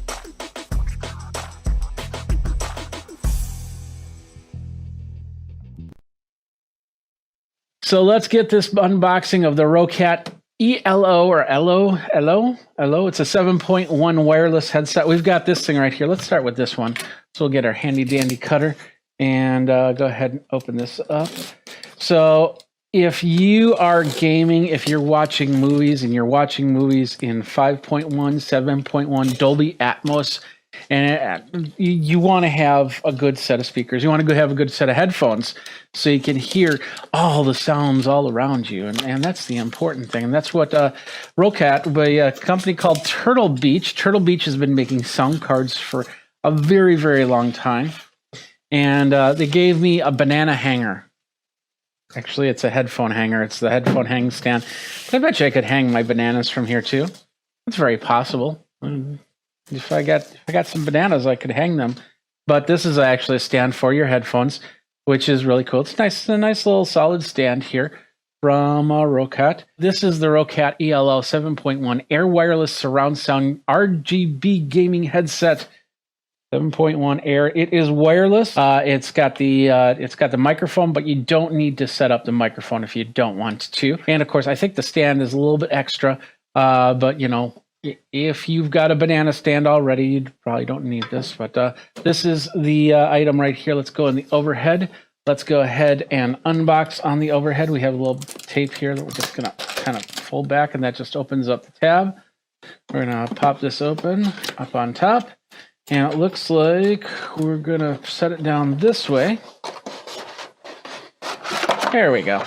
Pretty straightforward, pretty easy. We'll set that over there. We're going to start with some instructions. So we got the quick start guide. We've got warranty service for purchases in Australia. Okay. Well, if I was in Australia, that'd be cool if I was in Australia. Actually, it was really interesting. I got my notice that we were in Australia 2 years ago. So that was a fun time. I'll tell you that right now. It was a very fun time. So, all right. So we got the instructions. So quick start guide right here. And then this is important information for users in Australia. And then this is just the software to download for Windows 7, 8, and 10. So, okay, perfect. What we've got in here, we'll start here. This is the straight up the microphone, little cable, so it'll fit around like this. You know, I have mine right here. This one's right here. It's got a really nice bendable gooseneck. Now we got the cable. This might be a charge. Oh, it's just a charging cable. Okay, so it looks like a USB-C charging cable. And so that's that there. And then we've got the headphones, but we also have this right here. This is the Bluetooth or wireless module. I don't know if this is Bluetooth or wireless, but this is the dongle you need for the 7.1 surround. And so we'll set that there. And poof, we'll pop out these headphones. Underneath is some silica gel, and it doesn't look like there's anything else. All right, there we go. These are the headsets, the headphones right here. Let's move this out of the way. And we'll take a quick look at these. So on the side, we just have some film we got to take off. So pop that off right there. And then on the other side, let's pop that off right there. Nice Roccat looking symbol. Now we'll pop this in. We'll just go like this. We're going to take this. I don't want to do it on this computer, but I had this really cool laptop here that I was doing a review on last week, and it's got THX sound. It's not Dolby, but it is 5.1 surround. Now you won't be able to see what's going on the laptop. I'll bring it up here, and then I'll log in. Now we'll plug this dongle in right here, and it's going to recognize it. Yep, it's recognizing, and I'm assuming it's doing some sort of downloading of software.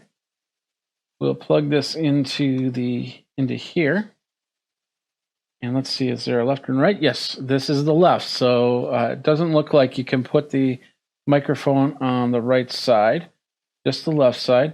And I'm noticing these are the wireless. There are wired versions of this, but since this is supposed to be 7.1, it's doing some digital processing to figure out its surround settings. So let's take a look right here. So what we have here on the headphones, over here is where you plug in, of course, the headset, the microphone. You don't need to plug that in if you're just listening to music or movies or something like that. We got the USB-C charge, so it might be that we can plug this directly into the computer and use it that way, but I'm not 100% sure on that. We got a power button. We've got a mute button right there for your gaming. We've got a headphone. Oh, this must be for the microphone volume. Oops, the microphone volume right there. And then we've got the headphone volume right there. That's on the left side. On the right side, we do not have any buttons or anything like that. So we have double cup earphones. They'll definitely fit over my ears. Usually these are smaller and they're not great for bigger ears like myself, but these will probably fit over my ears very well. We've got some very soft and very flexible areas right here, so we can we don't get any markings on our head, or as we're gaming, we won't see wear or tear basically. And it's all foam, so it's nice and soft. So let's go ahead and throw these on and see what I look like with a pair of headphones on. I feel like a sports announcer, and this microphone's probably got a little bit crunchy. Apologize for that, but this is what it looks like, and from what I'm hearing, it's taking out the surrounding sounds. I got a couple fans on the computer that are going on, and I can't hear them. I'm snapping my fingers, and that's doing a pretty good job of taking out some of the external sounds, so I can really do some gaming or watch some movies or anything like that. So that's what it looks on the side. We'll go on the other side. And we haven't turned it on yet. Haven't even turned it on yet. So to do that, we have the power button. So I'm going to press that. Hopefully I have some juice in these. So I'll turn them on. I'll just hit the power button once and see what happens. Oh, I heard something that went doot, doot, doot, boop, boop. And you're seeing some green on the sides right there. And I'm hearing some beeps. Now, my little dongle has just started flashing red, and I'm not sure what that means just yet. And I think it's because of the fact that I don't have this on my Wi-Fi. So we have a really good game today. We've got player 1 versus player 2. It's going to be a rumstickle. I have no idea what a rumstickle is. All right, it says it's connected. We're still got a red light. But let me call up, let's see what, a little video here.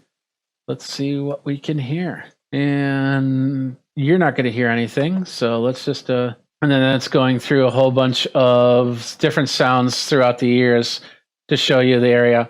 So far, it sounds pretty good.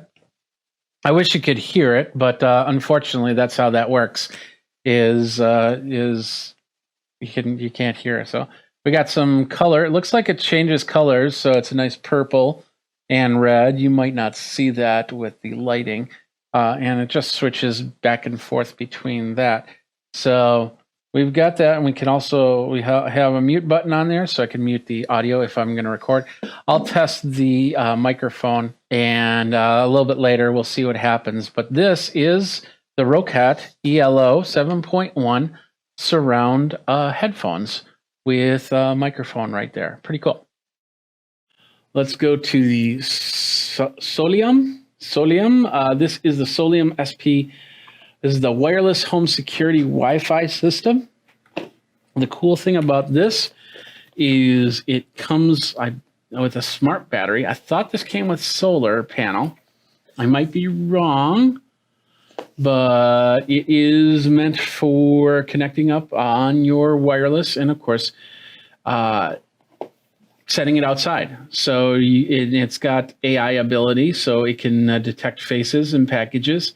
So you can get notified when a package shows up or a person shows up or any activity. So if you can set this up, so if they show a guy jumping the fence on the picture here. So if you see guys jumping the fence, then you can definitely get notified that something is weird happening. So, all right, here we go. This is the Solium Smart Battery Camera. And it says, don't forget to claim your free gift. You visit the website to claim your free gift by typing gift, or you can email their support. Awesome. So, okay, perfect. Now this starts with the instruction manual at the top, which is where you need it to be. So it's got all the instructions on how to plug it in and hook it up and go from there. Little thank you card. Oh, that's pretty cool. In the thank you, I'll set this down. In the thank you card, these are the gifts that you'll get: a 32 gigabyte memory card and an extension cable. So that's not too bad. If you need a card for this camera, then that might be the perfect answer. And of course, they want you to write a product review. So, well, we do that, but not that way. So, all right, little card that says thank you and your warranty right there. A little sticker. Okay, this is the sticker. This is the guide sticker if you're drilling holes, so you can stick it on the surface, drill your holes, take that off, and then of course mount your camera. 2-year maintenance and 24/7 online support, one-on-one. Yeah, so that's that. Let's go ahead and get to the camera here. All right, here we go. This is the Solium camera. Nice little plastic bag. Let's pull that out. There we are. So what do we got in here? If you've ever used an Arlo, this is a little bit bigger than that type of camera, but it definitely has some heft to it. This must be the sensor, and it's got some film on it. So let's pull the film out. Ooh, a nice blue film. Look at that. It's like a LUT. If you don't know what a LUT is, that's okay. So what we got here is the camera right here, and it looks like maybe a light or something like that on top. Not sure yet. And this has got to be some sort of sensor here. And that must be the micro. There's a little dot right there, so that must be the microphone for audio. On the bottom here, we got something. I'm not sure what this is. Assuming it's rubber, so it might be pullable. Yep. Okay, here we go. On the bottom here is where you plug in your USB and your SD card. And then when it's outside, you want to have that sealed up, so that's why that little rubber grommet is there. Up on top, looks like we have a button to connect to the device. And on the back here, there's another rubber grommet. You take that off, and it exposes the camera mount. So if you don't use the camera mount, you can put this rubber grommet back on. That's pretty interesting. Next up, we've got, looks like the mount itself. Yes, so there's the mount right there. So let's see how that mounts onto the Solium. Oh, it's magnetic. You see that? So it'll just snap right in there. That's pretty cool. And then of course the mount with the screws, and there's got to be a way to, yeah, you unscrew that, and then this is what you would mount here, and then you screw that in, and it's a little ball joint that will put it into place and lock it in. So let's see. So if your wall was like this, let's see. If your wall is like this, then you want to turn so you can bring this down a little bit, or if you don't want it to fall down, then you can have it locked there. But then you tighten this up through the screw in the back, and then it stays in place. Pretty straightforward. So anyway, that's that. We've got another box here. All right, in here, it looks like we've got a standard micro USB cable. We've got mounting screws, and we have basically a 3M sticky. So if you have just a regular wall rather than anything else, you can stick it, or you can do both. You can put screws in and you can stick it in. I will definitely put it in. I'm not sure where I'm going to put it in. I have a brick exterior, so that makes mounting anything outside tougher, but I do have, there are some areas that are wood-based that I could probably screw that into.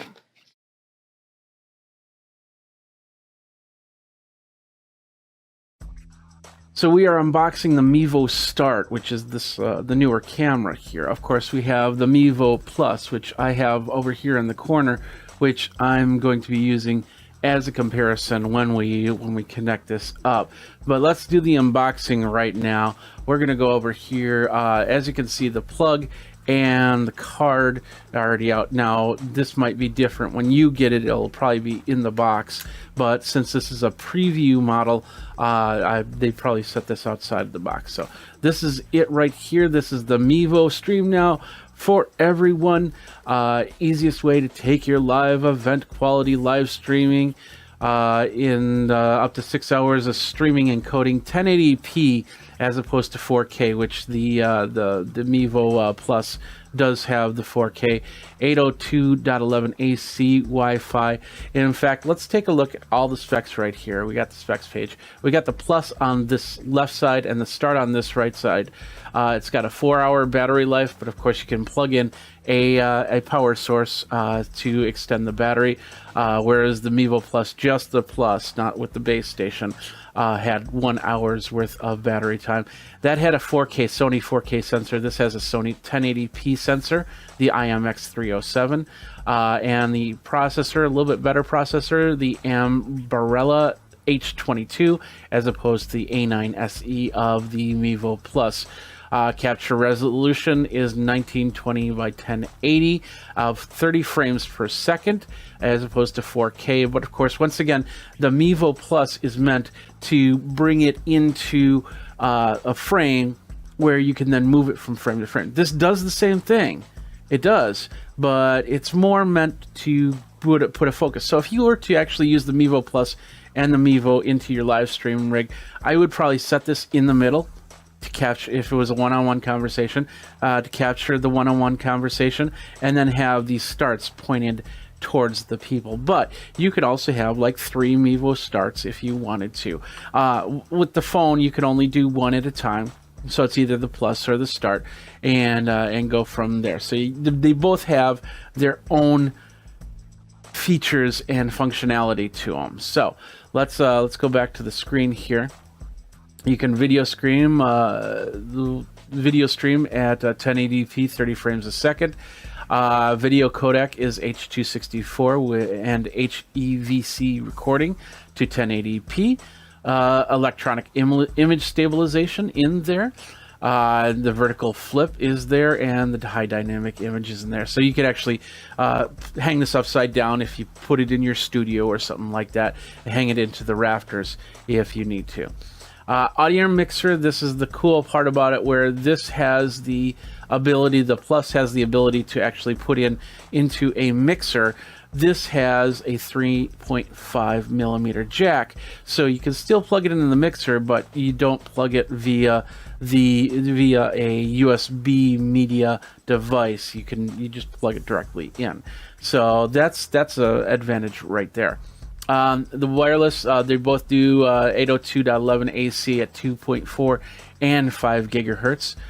Dual antennas, access point mode, or an existing Wi-Fi network. So, and if you're hooking it up to a bars or an event, live event Wi-Fi, a lot of those have Wi-Fi. Basically, they set it up so one device doesn't talk to the other, because if your computer talked to your friend's computer directly, then there could be problems. So if you're hooking it up to public Wi-Fi, you might want to have a sub router on there. And I have a few sub routers that I talk about over at Geekazine that you might want to check out. But because of that, it's best to, if you're hooking up to a public Wi-Fi, to throw it into a router that can also hook up to that public Wi-Fi and kind of become the repeater, giving different IP addresses for multiple devices if you go that route.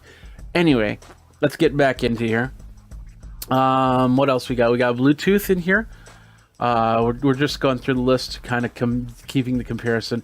Ethernet with smart Ethernet adapter accessory. So you're going to have to get an accessory to hook it up to the Ethernet connection, and we talk about that in the interview that I did at CES, so you want to check that out as you're doing this. So LTE of course can be connected to an LTE hotspot, but it doesn't have anything inside the camera. There's no SIM card or anything like that. There is a micro SD card slot and USB-C connections, so, and we'll see that in a second here. So let's get into the unboxing and let's see what this puppy has in store. So we got the tab down here. We'll pull that out and then we'll pop this open. We'll bring this out and then we'll just slide this down like that. Bring that to the side. There's the Mevo box. As you can see, it says Mevo on it. And yeah, so we'll open that up. And there we are. We have the camera itself in a little piece of course, protective plastic. Let's take that protective plastic off. It's always awesome to do that. There we go. So now we have the Mevo unit. As you can see, it's pretty small. It's a lot as opposed to this one right here, and I got it on the cord, so apologize. But if you took this off, it's actually bigger than this, but overall smaller than if you have the full system. All right. So let's take a look at this really quick. On the back, let's just do a little quick zoom in here. On the back, we have the power button. We have the jack for your audio interface. We have a USB-C down here, and this is where the micro SD card will go. So that will show you the audio and the power. To hold down you hold down the power to turn it on and to do the connection for your devices. What else we got? We got a little plastic insert. We're going to throw that right there. It looks like a little green instruction manual. We'll set that down for a second. And then another piece right here. I think that's just it. Besides the silica gel, yep, we have actually a pretty long USB A to C cable. Of course, C will go in here. It's a long cable, so that's a really nice cable to keep around. And then, of course, the instruction manual. We'll open this up. Oh, okay. Inside the instruction manual, you also have a cleaning cloth. And then it's actually just a card.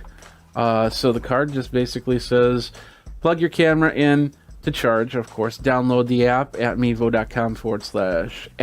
Hold the button on and then connect it up to the phone. So we can do that really quick. Let's bring out the phone here. We're going to turn this on, and I do have the live stream studio on. I don't know if the live stream studio is going to connect on there. We had heard a little beep from the Mevo. As you can see, a little white light is coming on. So we'll go from there. This is all in beta for software here. So we'll go down. Whoops, we'll go down. We'll go. So it sees multiple Mevo phones. It says has a unique name printed at the bottom of the camera. So okay. So we have, there's the Mevo Start, and then what I call Geekazine, which is the Mevo Plus. So we can connect both of them if we want to. We can configure the iPhone. So we we want to join the Mevo P1440. That's the last four of the serial number, if I remember correct. And we're gonna do this. And there we are. Look at that. We're connected. Hi. How's it going? I'm right here. Hello. So. And as you can see, it's got the face tracking on, so it instantly brings it down to the face track, which is pretty cool. We can let's put this on a tripod really quick. So I got my simple tripod here, and as you can see, it's a lot easier to set up than the Mevo Plus. It's smaller, so if you set it up, it as you can see, you don't have the height that the Mevo Plus with that extra battery has on it. But pretty straightforward. So now you're seeing it on my phone, and it's pretty close to face level on here. And then you can also do the face tracking and the regular shots that will end it up. Yeah, of course, when you stream, it'll stream in 720p and do the record from there. Let's do this. We've got the card in there. Turn off all the live follow stuff. We'll hit this record button. We'll just say choose the destination of the card. But of course, we can go to Facebook, YouTube. It looks like Periscope, live stream, LinkedIn, if you have the ability to go to LinkedIn. An RTMP source, which is really nice. And Vimeo. We're just going to record right now. It says on the 16 gigabyte card, it's free 16 gigabytes, so that's perfect. We're going to do a 1080p recording, and we're going to hit the record button. There we go. We're now recording. Hello. And on you can't see it. Let's bring this up a little bit. On the Mevo Start, you can see a little. This is the tally light. So that means that tally light will be red when it's on, and I believe green when it is not on. If you do multiple camera recording. So Back down here, as you can see, it's working pretty good. We got about 32 seconds of recording. That is the basic connection. It goes straight to Facebook, so you can set it up really quick. Maybe you're recording somebody giving a speech or something like that. And the other cool part is I've got my Rode right here, my little Rode microphone, and we will just quickly plug it in, and then we'll turn this on. And now we're going to record it with the audio here.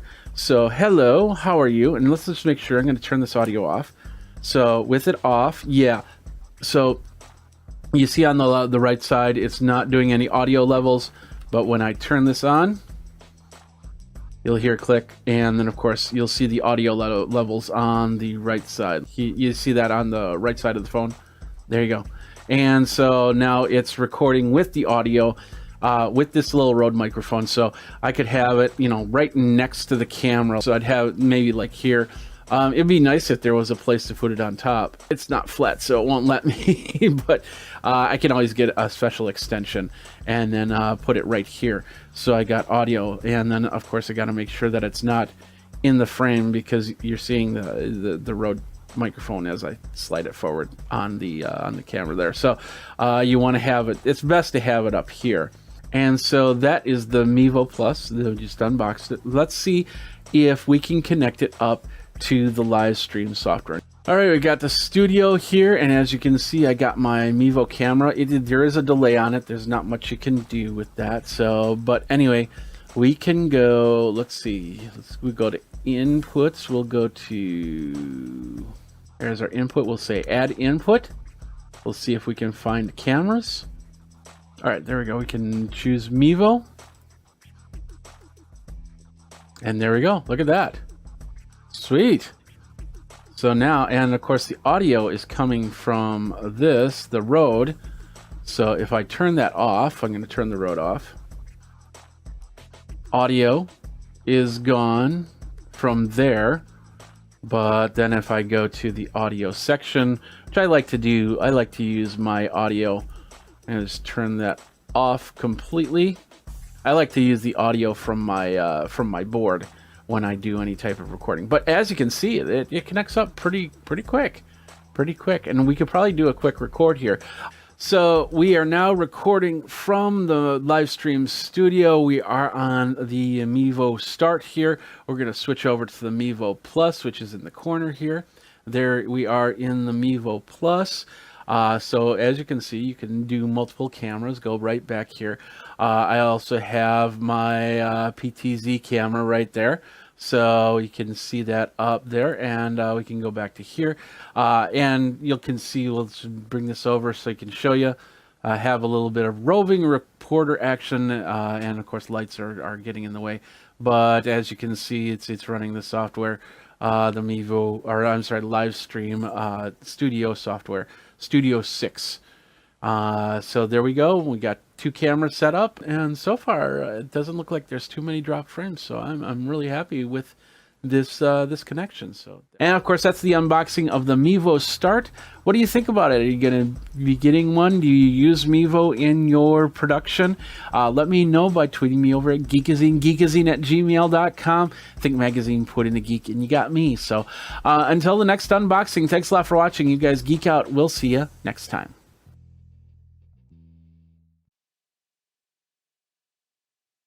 What's up, my geeks? Jeffrey Powers here, and we are unboxing today this right here. It's the Intel Nook computer. We got it right here on the overhead. This is it's an all-in-one. It's not a laptop. It's not a desktop. It's a Nook, and we're gonna do that next on Geek Tech Talk Live. How you guys doing? Go. All right, there we go. This is the Intel Nook, and I'll tell you something. This thing is not light. It's not heavy, but what? Hello, I didn't adjust that. Sorry about that. All right, let's not use that camera. It's not heavy, but it's also not light. I mean, we're talking a few pounds here.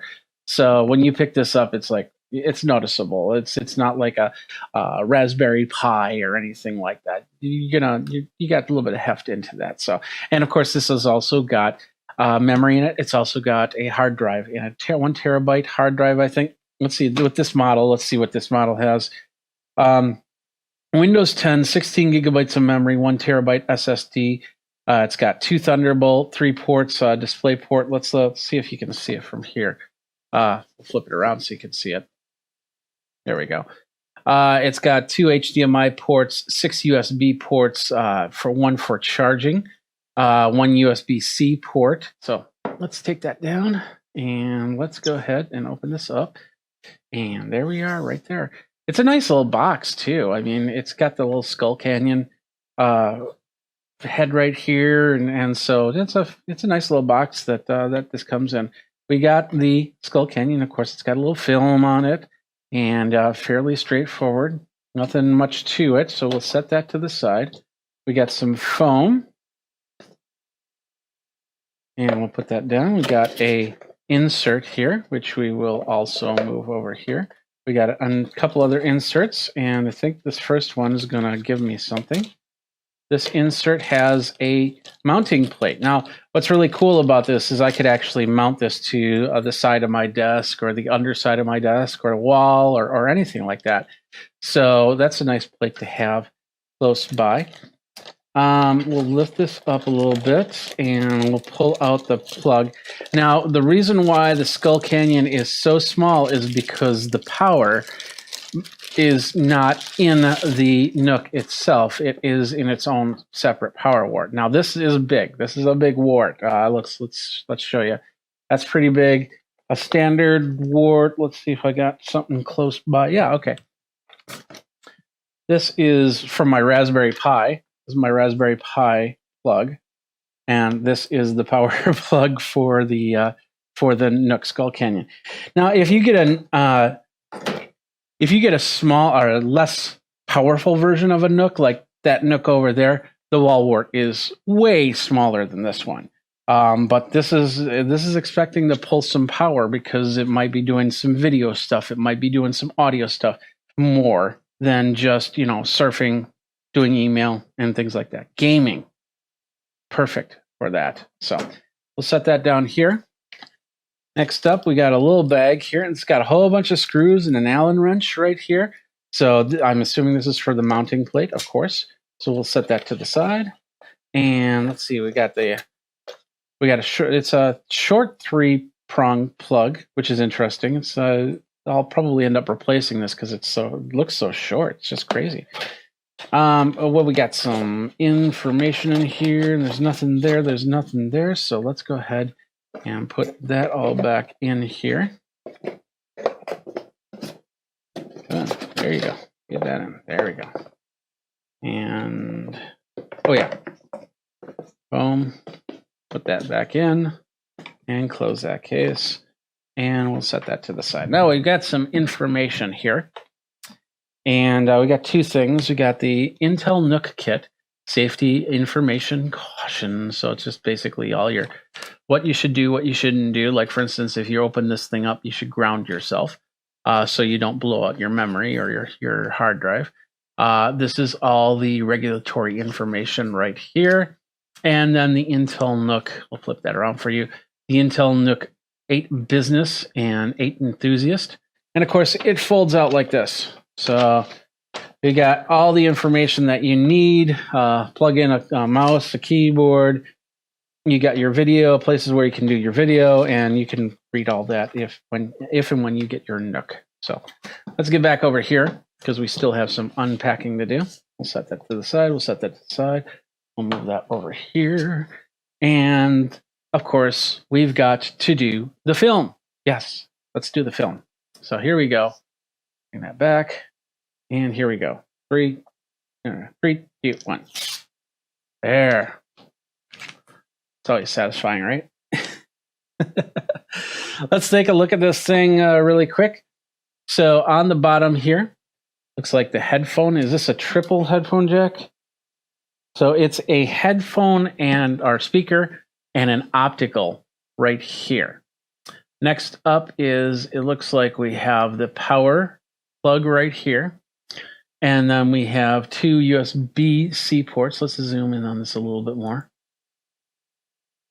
and maybe get some more light for you. So we'll just do this. There we go. So we've got two USB, the Thunderbolt ports, USB. We got two display ports right there.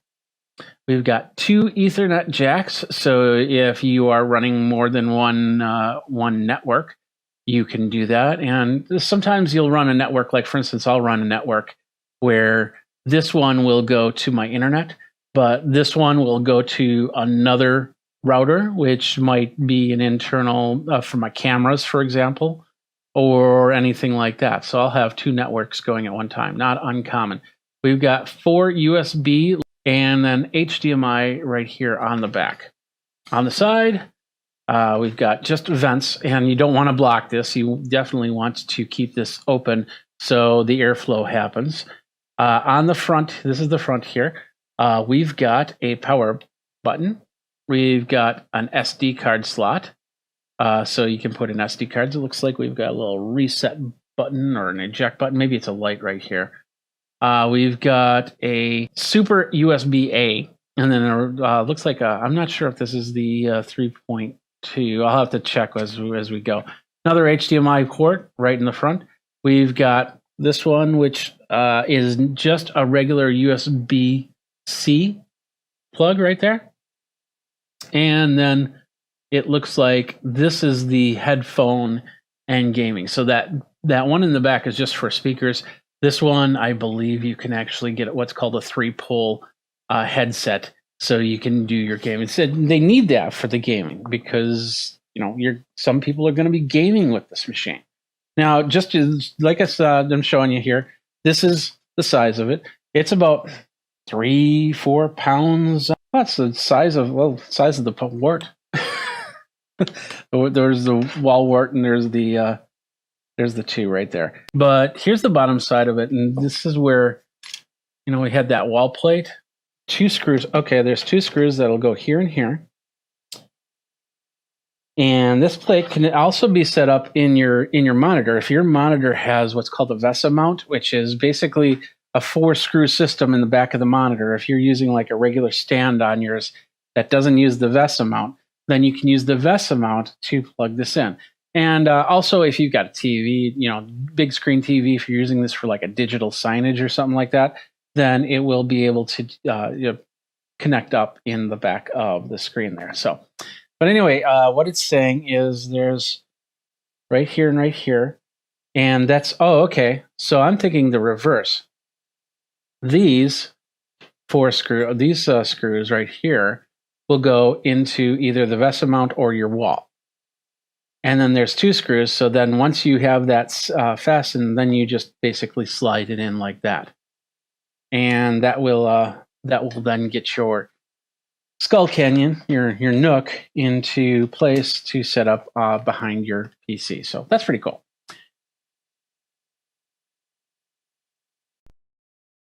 We have so many others. We'll just leave it at that. But I want to get to this Telestrator software now because this is awesome. And I've been playing with this for a little while, and it's great because I have the ability now to draw on the screen and see what's on the screen. And it's a company that is called Panimation. And the software itself is not that expensive, where you can create your drawings, and you can actually do more than that. You can actually build together different features. Like for instance, okay, let's say you've pre-recorded some content and you wanted to have a little Telestrator to it. So I could be talking like this, and then all of a sudden, a little box draws. Let's say I'm talking about somebody's enterprise IT infrastructure. And then I say, well, it all starts with a server. And then all of a sudden a box draws up here that has a little server, or a picture of a server for that matter. And then lines drawing to that go to the different boxes that go to the computers. And then it draws all up on the screen. And I don't even have a pen in my hand. I'm just doing this. So you can actually record stuff on here and then telestrate it later, and then break it down and then bring it into your video as a pre-recorded video. So that's an option there. But you can use it as a telestrator. The whole John Mann, well, you get this person right here, and he's going this way, and that guy's going that way, and we're all going all these ways, and there's a plane behind me. Ho! So that's the type of telestrator that I want to talk about, because this is if you're doing a lot of live stuff, even pre-recorded stuff, this can help you in many different ways. So let's talk about how we can integrate it into Wirecast. It's actually not that difficult. There's 2 ways you can do it, and I'll show you one of the 2 ways. So first of all, this is the Panimation software. The website's called MNDI. So just do Panimation Telestrator and it'll call up there. So you can do a lot with this software. There's 2 versions of the software, Global Caster Panimation. And as you can see, you can do graphics on this. So I could actually do my lower thirds from this thing too. You have the Panimation software, and then you have Panimation Pro. And for $295, that's not a bad price. Whereas I know the NDI Telestrator from NewTek is $495. So, and that's just the software. It's not the computer. The computer, by the way, the computer I have here is an HP Elite X2. I got this 4 or 5 years ago. This is not a new computer by any means. I got this this machine basically because of the fact, and I had a review up on Geekazine somewhere. I got this and I use this whenever I have presentations. So you have a presenter and you have a bunch of bloggers or something like that around a table. So they would use this as the PowerPoint presentation, because I could take off the keyboard and throw it away or whatever. And it has a Wacom pen. The Wacom pen doesn't have, I don't have the battery. It's like a AAA battery, so the pen's not working right now. But I have my Mix 2 pen, which is also a touch screen pen, and it works perfect. So I can use that, and that's what I've been using today for that. But anyway, this laptop is using a Core M5 processor in it, which is not the latest, and it wasn't the top of the line even back then. This is a mobile processor, the M5 processor. So, and it's on the Sandy Bridge chipset, so it can do a lot that the Core i5 could do at the time.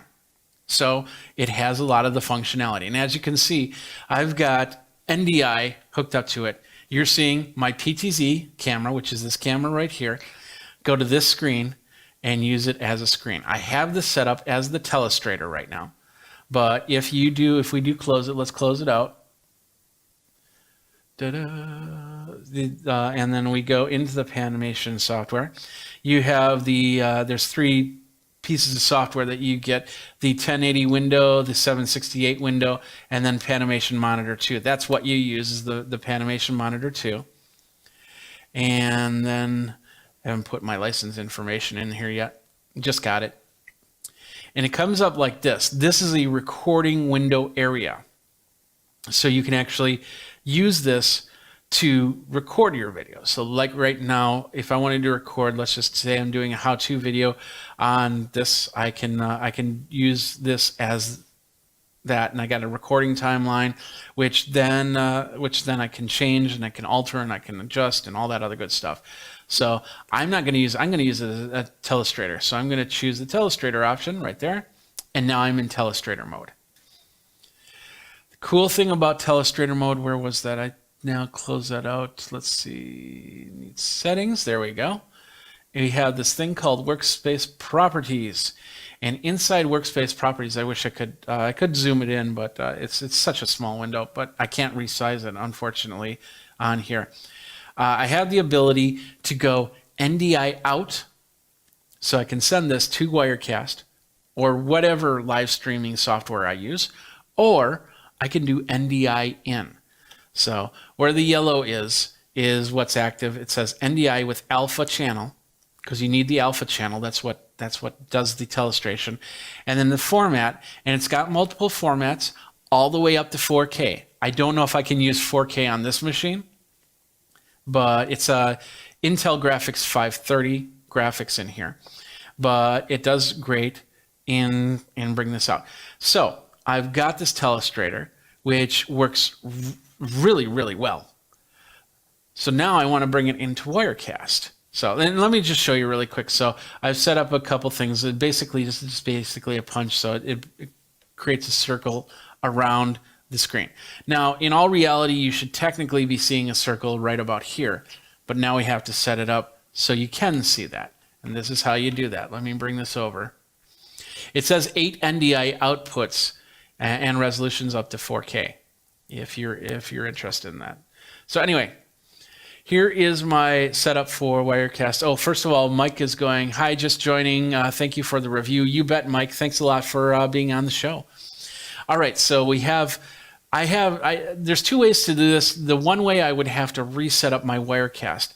And as you know, my layer system goes like this. My top layer is always the penultimate overlay graphic. Like for instance, the Geekazine bug that I'm now turning off and turning on. That is on the penultimate master layer 1 because it needs to be on top of everything. Master layer 2 is usually my graphics.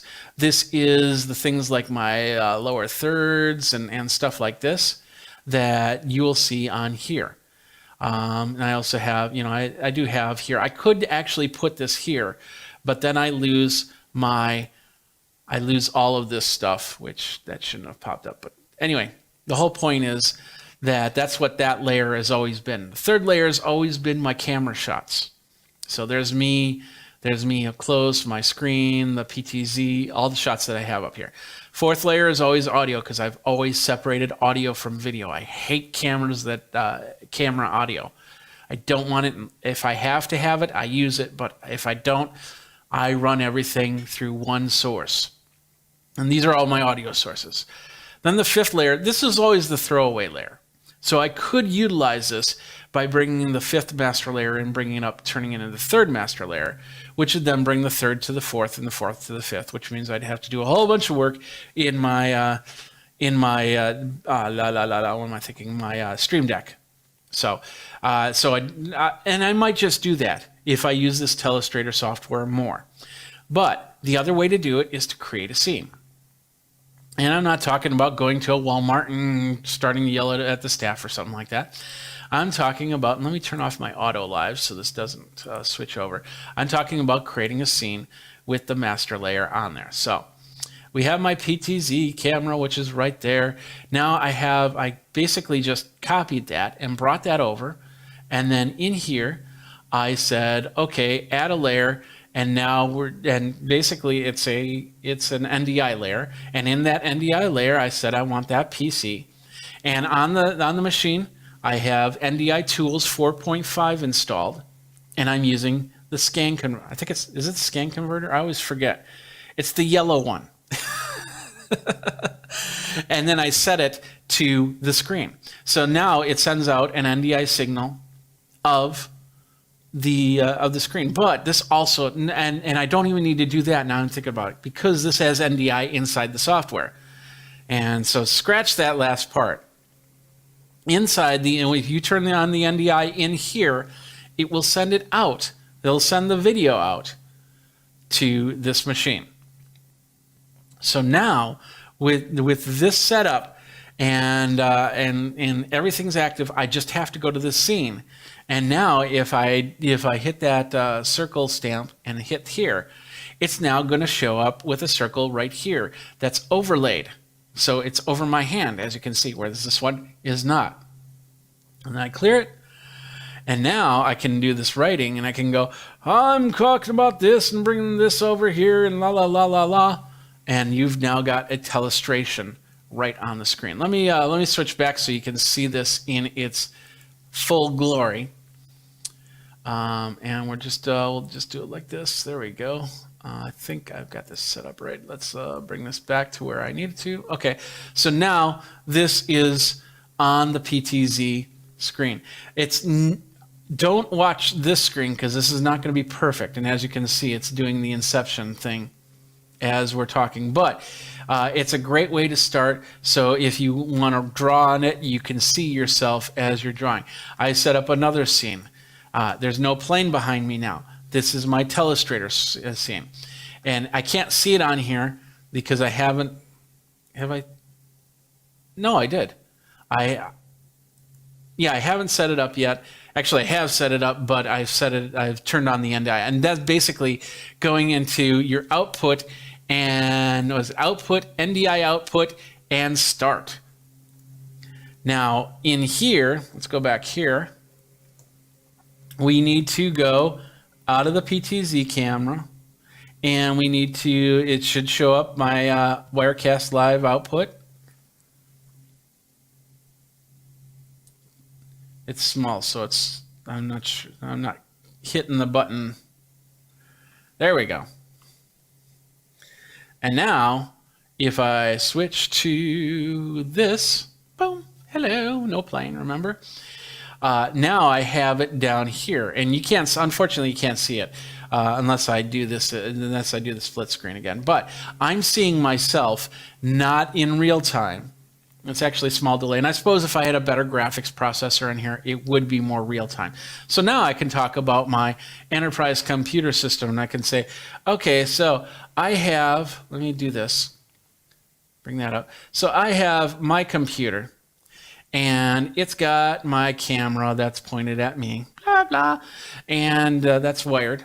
And then I have a camera in the cloud on my network, basically, that's pointed at me, blah, blah. But then this is going to another computer that's handling another camera, and then it's sending NDI back to this computer. Now, both of these computers are going to my router. There we go. And then that's going to another machine, which is handling all of my graphics.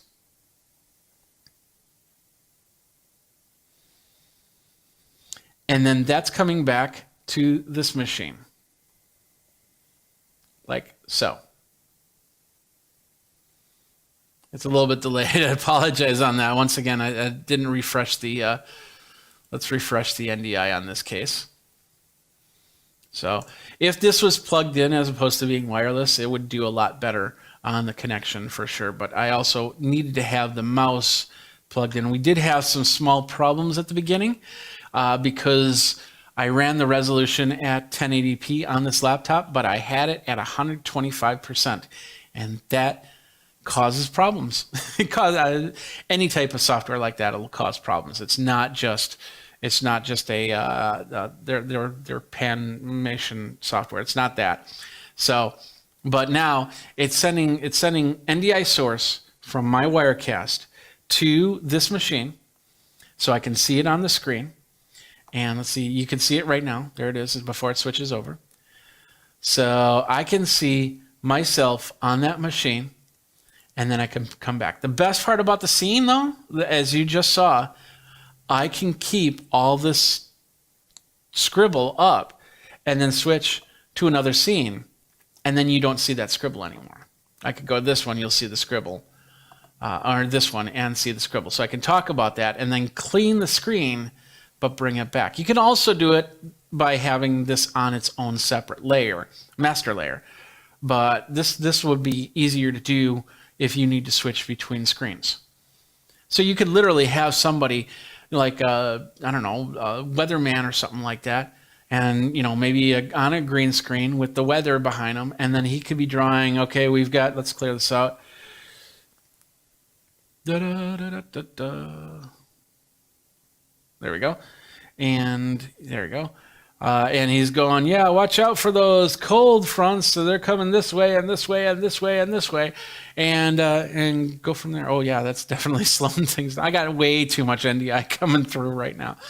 So yeah, I definitely would want to connect this up to the network via Ethernet cable to run a little bit smoother. But anyway, you get the idea. Is now you have the ability to do telestration. Plus, you could do things like replays and stuff like that. So this could capture some replay, and then you could telestrate that replay, send it out back through NDI, and go from there. So there's an option right there. And it's fairly straightforward to set up. Let's just clear that. Fairly straightforward to set up. Just a slight learning curve. Like I said, the screen resolution was the big problem with this right here. But if you got a good laptop, like a Surface Pro or something like that, it'll work perfect. I do have a ZBook over there, which I can definitely hook up to this thing. But I wanted to see if this worked because of the fact that it's just a screen. It can run in tablet mode. I can run it flat. I can plug in the mouse if I want to, but I don't need to anymore. And then just run it this way and see how that works. So now if I run this flat, then unless you're looking at this view right here, you can't see that I have a telestrator. And I could have the telestrator overlaid on here. So at any time, if I need to draw a circle or a square or something like that, I can just do that. Now, I know there's some of you out there that have been looking at this. That's basically a solution where they take a piece of glass and they put it out front, and you take the light markers. The glass has lights all around the edges, which light up that main scene. And then you have to have the proper lighting to do this. And you can't have any text on your shirt to do this, because what happens is it flips the image around. So it looks like you're drawing. So if you in the right direction. So if you write down hello, you actually see hello in that right way. This way, yeah, you do have to look at a screen for a couple seconds, but it's up there and you have it completely telestrated.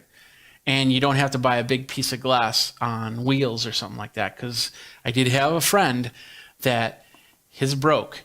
It shattered in all its glory and beauty. It was a spectacular scene in San Francisco, because they were crossing the street with the telestrator, the glass pane, and it just went boom.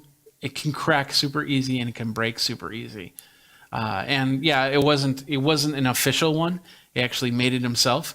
So it is what it is. But and I love this technology. I love this idea, but it's not for everybody. And this is a good alternative, because I can take this on the road with me.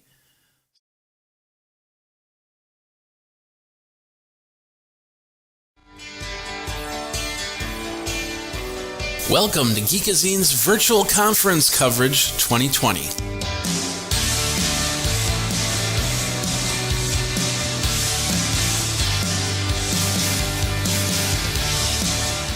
Today we have Stephen Tellamy. He's from EditShare, and we're going to be talking about, these times, these unprecedented times, as the commercials say.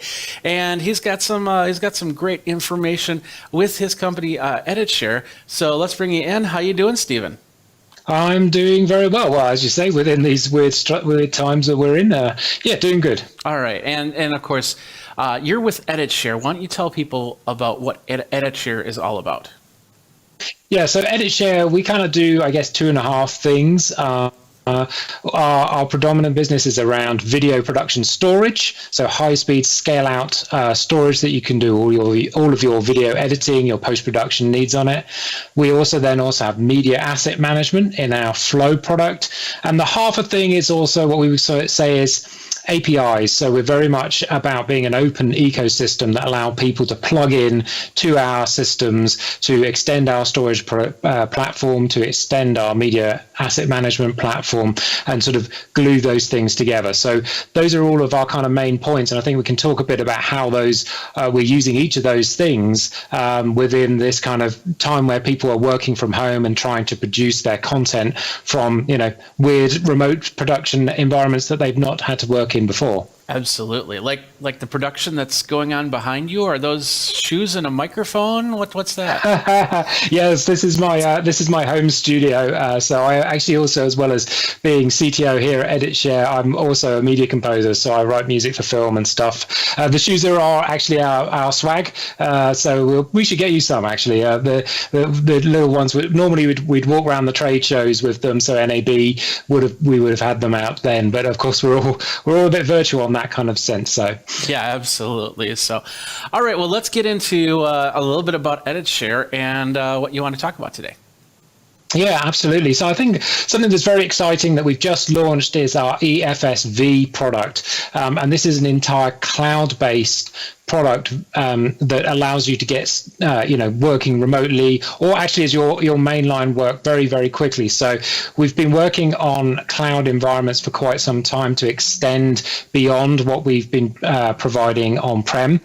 So on-prem you can buy our physical storage, our media asset management, and the EFSV product allows you to extend that into a cloud environment. And we've done that to allow people to very quickly spin up an instance in the cloud. We've been partnering with a number of people in the ecosystem, so people like Adobe, AWS, and we've built up our whole ecosystem so you can do all of your editing in a cloud environment.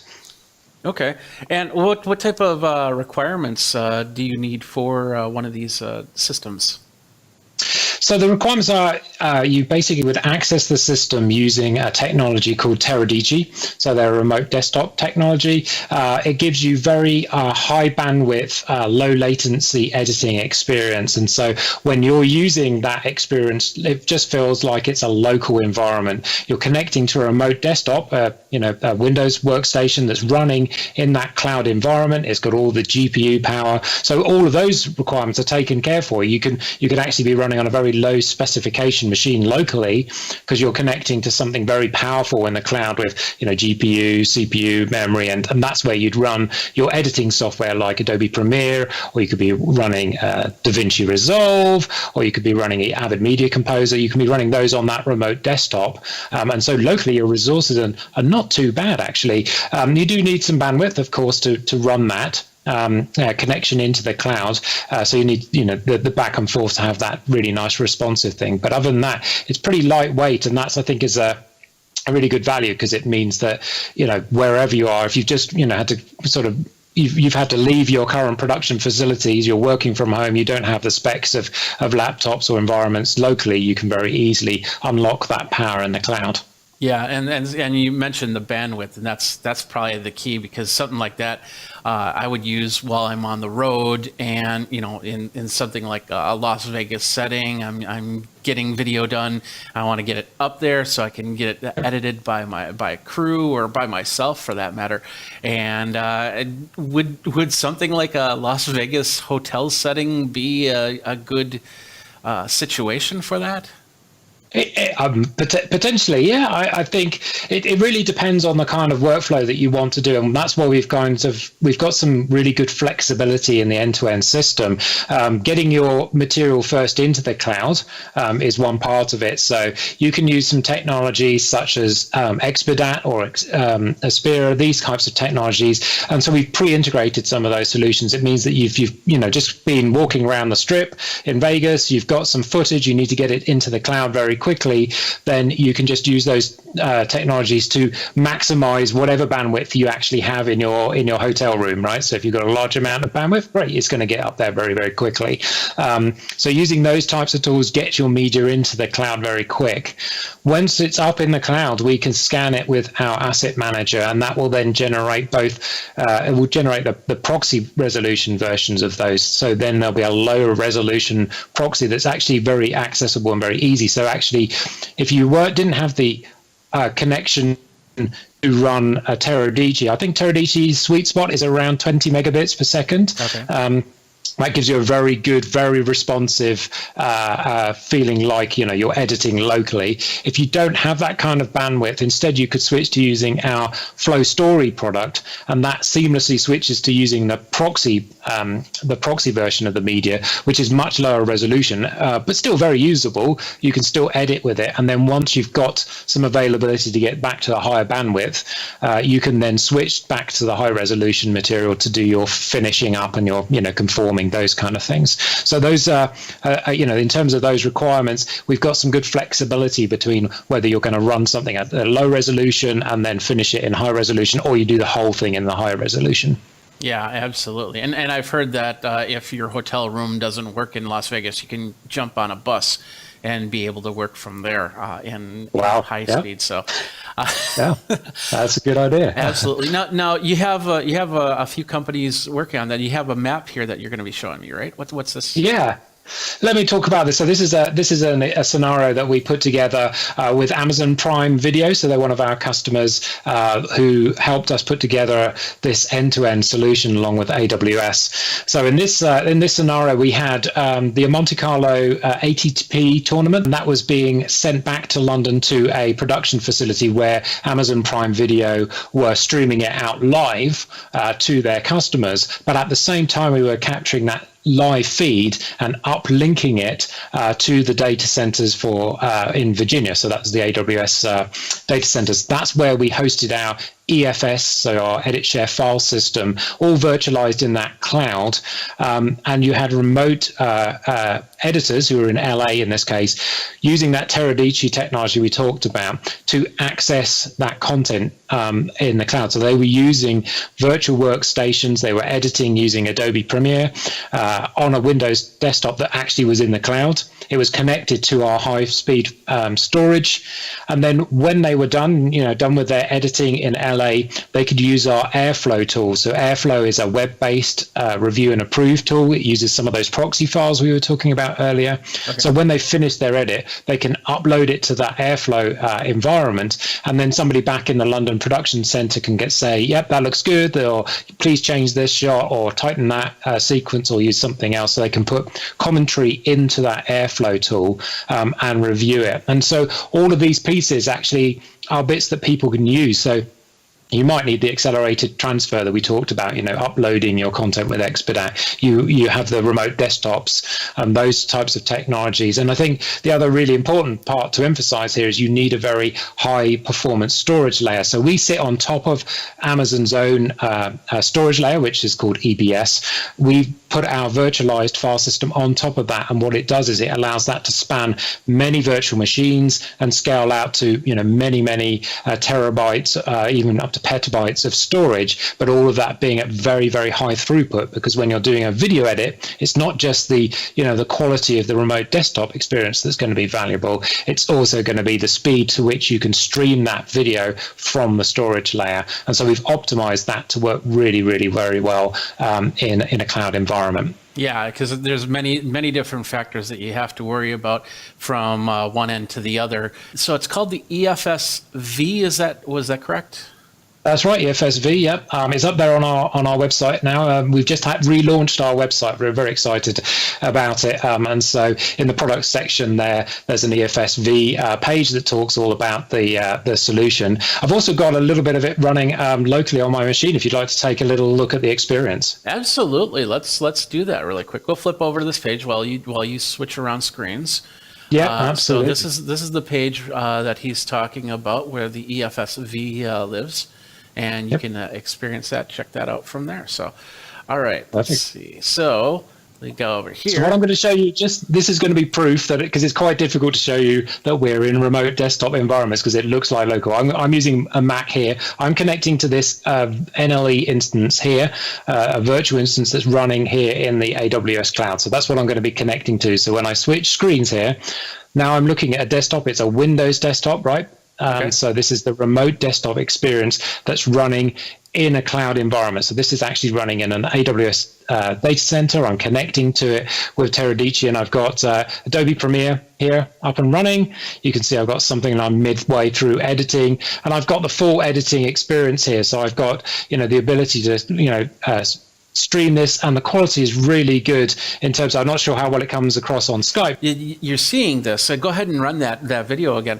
Think about this. It's not only going to the AWS server and coming back to him and wherever the server is for that, whether it be United States or London or whatnot, then it's coming through to me, which I'm then recording it, and it looks, maybe a little bit of frame rate issues, but it looks really nice from here.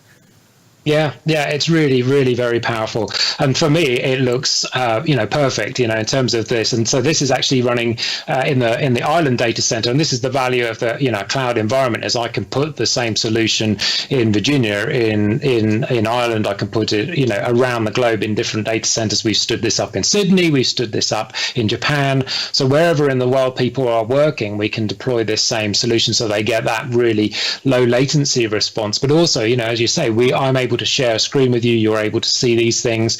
And we can also stream things to each other using NDI and some of those other plugins. So the responsiveness of this product is quite astonishing. And that was really the experience that we've got when we've been putting this into people's hands. We've made it very easy for people to get on board and spin up both a proof of concept system, so they can just go and try their workflow. And we one of our US customers, he just basically said it's like he couldn't believe how good it was that he could do exactly the same workflow that he would normally be able to do in his production suite. In fact, he had multiple monitors set up in his rig at home, and he was able to split the Teradici remote desktop across all of those screens.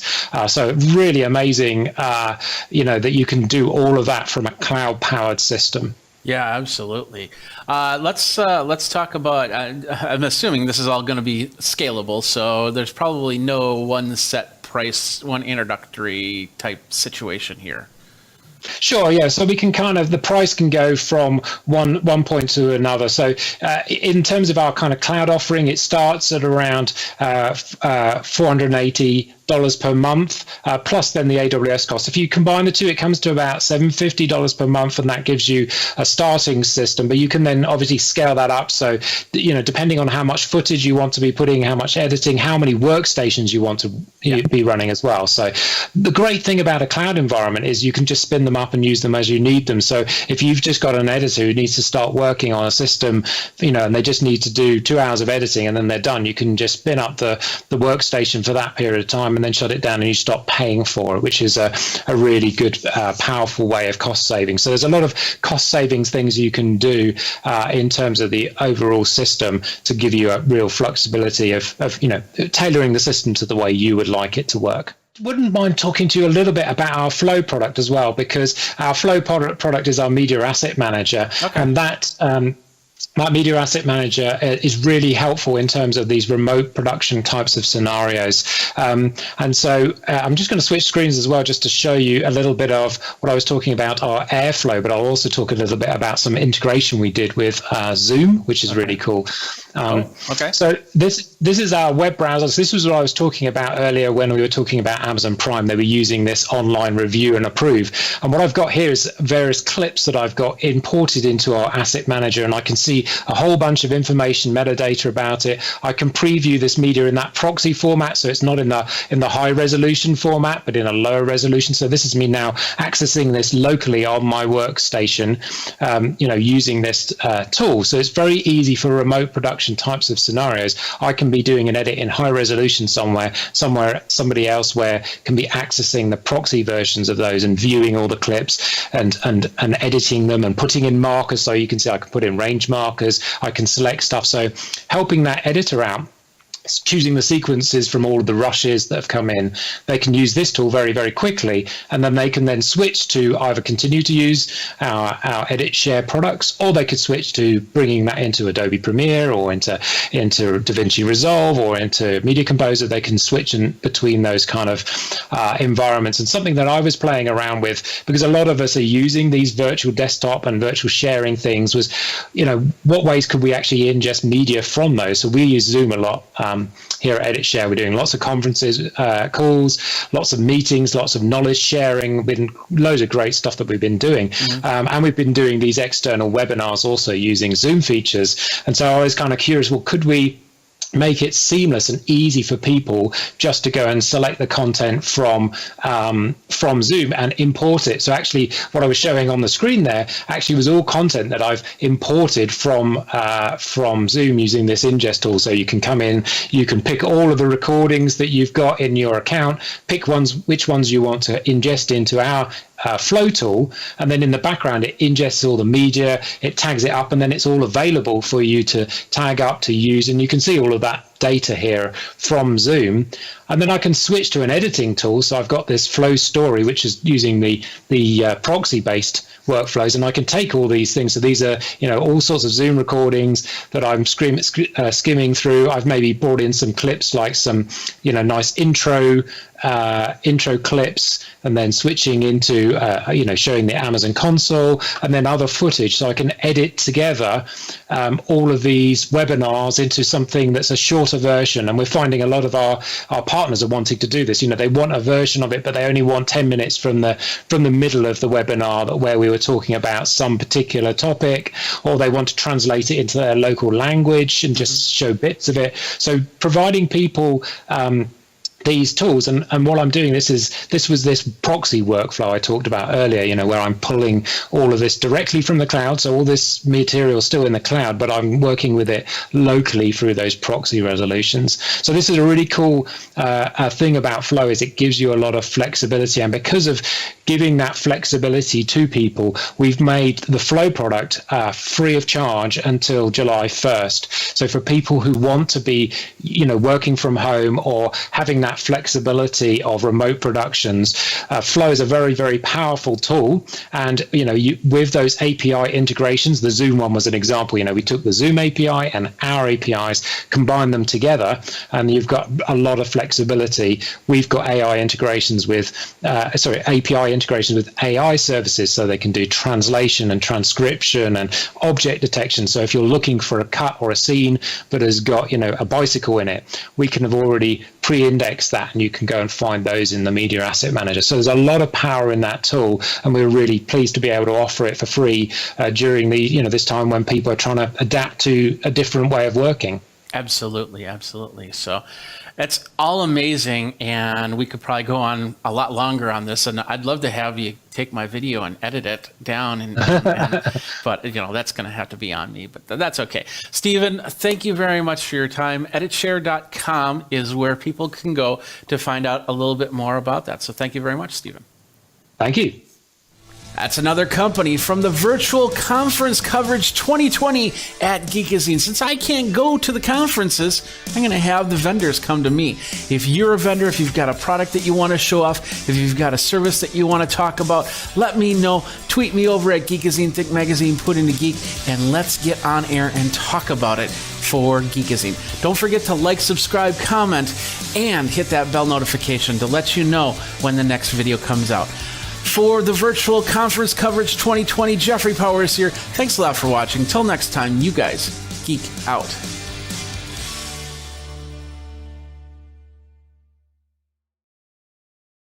So last week I started talking with my friends over at Creative Labs, and I said, hey, we haven't talked in a while. What do you guys got? And of course, I saw them at CES. And they said, wow, we got some new audio stuff, including this thing right here. This is the Sound Blaster X3. Now, at first, I thought I was getting, it's a high-res 7.1 Super X5 USB amplifier. And at first, I thought I was going to get a whole system with speakers and everything like that. But that's not the case here. This actually allows you to bring your own speakers from what's in here. So I want to let's see how this all works and how we do this. And of course, they're also saying, hey, get the Creative Labs Sound Blaster speaker system. We got that there, but this one allows you to hook up to that and be the central control. So basically, I'd set it on my desk and then my speakers all around me for the audio. So let's go ahead and unbox this one right here. Right, so let's do that. Let's open this one up. I wonder why that froze. Maybe we'll take a second after this one to look at that. So anyway, that's the Sound Blaster module right there. Fairly straightforward. It is the acoustic engine with high quality headphone amplifier, built-in Super X5 processor, and you can customize your own modes. So I believe, let's take the film off first here. Not drop it. So film there, bring that up, open that up, there we go. And we'll take the film out there we go. So that's the unit right here. What do we got inside? Let's take a look at this. So on the front end, we'll zoom in just a little bit so you can see what's going on. So right here is looks like a microphone input. It is 3.5 millimeter, so you might have to get an adapter if you have a different type of microphone. It does not do USB in microphone as far as I can see. But anyway, we've got the headphone out. So if you don't want to go through the speakers, you can go through the headphones. On the top here, we have a really It looks like a volume dial. It is a pressable dial, so it means something here. We've got this must mute the microphone audio. Oh no, it says audio balance. Okay, so I think if you press this and you turn the dial, it will it'll change in this case it'll change the balance. Direct to mode if you press this one, and then line out HP for this button right here called SXFI, which is their Super X5 processor right there. Nothing on the sides there, both sides, but on the back we have a line out the front, the side, the rear, the sub, and the line in. So if you're bringing in another device, you can do that. We have the optical out right here. And then a USB, it's a USB-C. I believe it's just C. It doesn't show a Thunderbolt, so it's just USB-C. But you don't need Thunderbolt for audio. That would be pretty much overkill, I think. But anyway, so that's what you have. So you take all your speakers and you'll put it in here. The sub, we got the front, the side, and the rear. So front speakers, they have to be a dual speaker front and a dual speaker rear, and then the side. And you probably, I would guess that you could use it if you only have the front speakers. You could probably use this without rear speakers at all. So let's move on. Let's see what else is in the box here. We'll take this out first. We'll show you all the manuals. So we have the manual, which is very interesting because it's one of these complete fold out type things. I'd rather have it in booklet than just a single sheet like this because this can get kind of confusing. But anyway, let's see. Yeah, it's showing the front view, volume control knob, the microphone control, everything. Super X5 button, like I said, headphone jack, and then yeah, everything exactly as I said there. And you can get a 5.1 analog speaker system and a 7.1 analog speaker system to use with this. Also in here we have the worldwide warranty, if you need to worldwide worry about that. Let's focus that in. That's not focusing in. Mine isn't that focusing in. Let's do this. Hold on a second.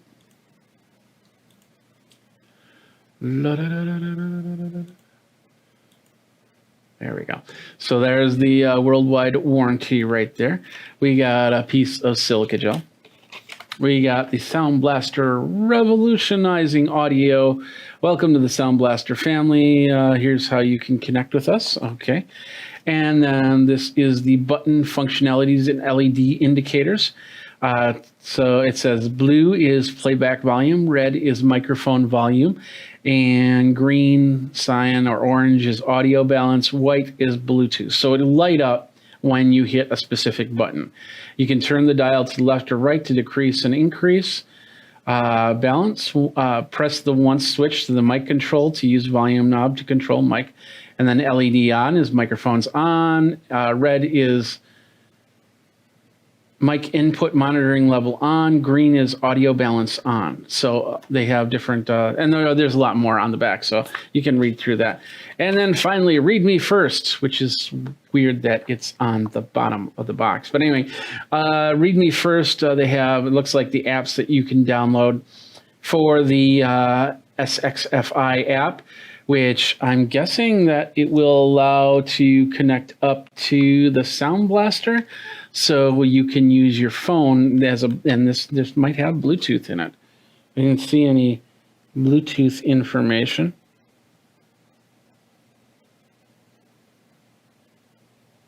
But anyway, that's interesting. And that's pretty much it inside that box right there. That's the Sound Blaster. Oh, no, it's not it. We've got this side box that I need to deal with really quick. So let's pull that out. Let's do that. And let's zoom out a little bit. There we go. And on the side here, we have, this is their oh yeah, it's a USB-C to A plug. So eventually this might even just switch to USB-C to C, but for now you get AC to A. And it looks like it is 2.0. Usually when it's white on the inside there, that usually says that it's 2.0. If it was blue, then we'd be looking at 3 or better. So we got that, and I think we have something on this other side too. Probably the plug. I don't Thought there was a plug. No, I guess not. I guess this is self-power or powered through the computer. So nothing there, nothing there.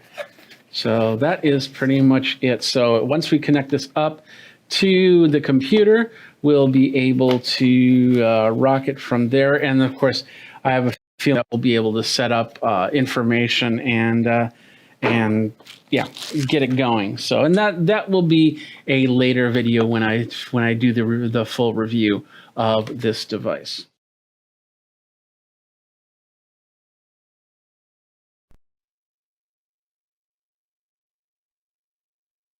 And all right, here we are. We have this. It's from Rockspace. It's the AC2100 router. It is a dual Wi-Fi router. We've got the, let's pull that up here.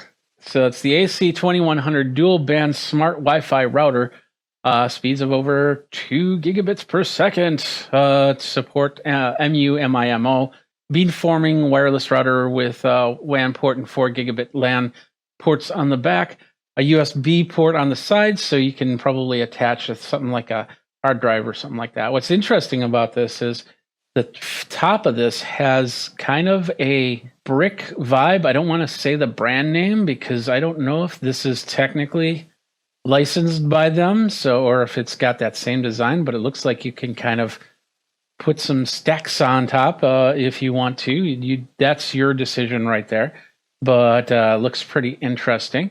Does dual bands, one SSID, so you basically if you have a 2.4 gigahertz system, you have a 5 gigahertz system, you can use the same SSID.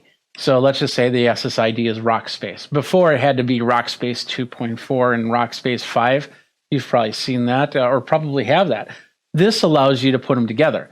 So it's just Rockspace as the SSID or whatever your SSID is. And then it'll just figure out, okay, this is a 2.4 gigahertz device. This works better in 5 gigahertz out of the two. All right, perfect. So here we are. Let's bring that into play. And yeah, we have a little bit of light issues because of the film, but so get my handy dandy little opening tool. And we'll get it right there. We'll be able to pull the cellophane off that way. Put that out of the way. There we go. Let's go ahead and take that all off right there. There we are. Awesome. And we'll throw that away. Now, it does say, like I said, it says 2033 megabits per second network with one SSID. It's a 1733 megabits per second on the 5 gigahertz and 300 megabits per second on the 2.4 gigahertz, totaling up to that. So however you use it, that is how it is. Let's see anything else here. It's the Model S RSD0614. We've got the dual band gigabit Wi-Fi router quick installation guide, and we'll open that up. And I'll probably tell you, hey, go to Wi-Fi, go to these settings and do that. So we'll set that to the side. We've got the power wart, and let's see how this works. Okay. One thing I'm not a big fan of is the warts where the wart is on the plug. I like to have a little bit of separation on there. But the cool thing is this looks like a universal plug. So if I pop this off, if I was in Europe, I'd probably have a European plug and, different types of plugs and unlock. Yeah, there you go. So you can pop in different adapters if you are in a different country. So before we do that, this is what I always like to do. And a little tip that I have for you guys, and that is get yourself a little silver Sharpie. And these things are awesome because what I do with them is I will actually write on the side of the wart and say what this is. So I'll say Rockspace AC2100. And I could do it on both sides as well. But the thing about these plugs is they don't normally say where they come from.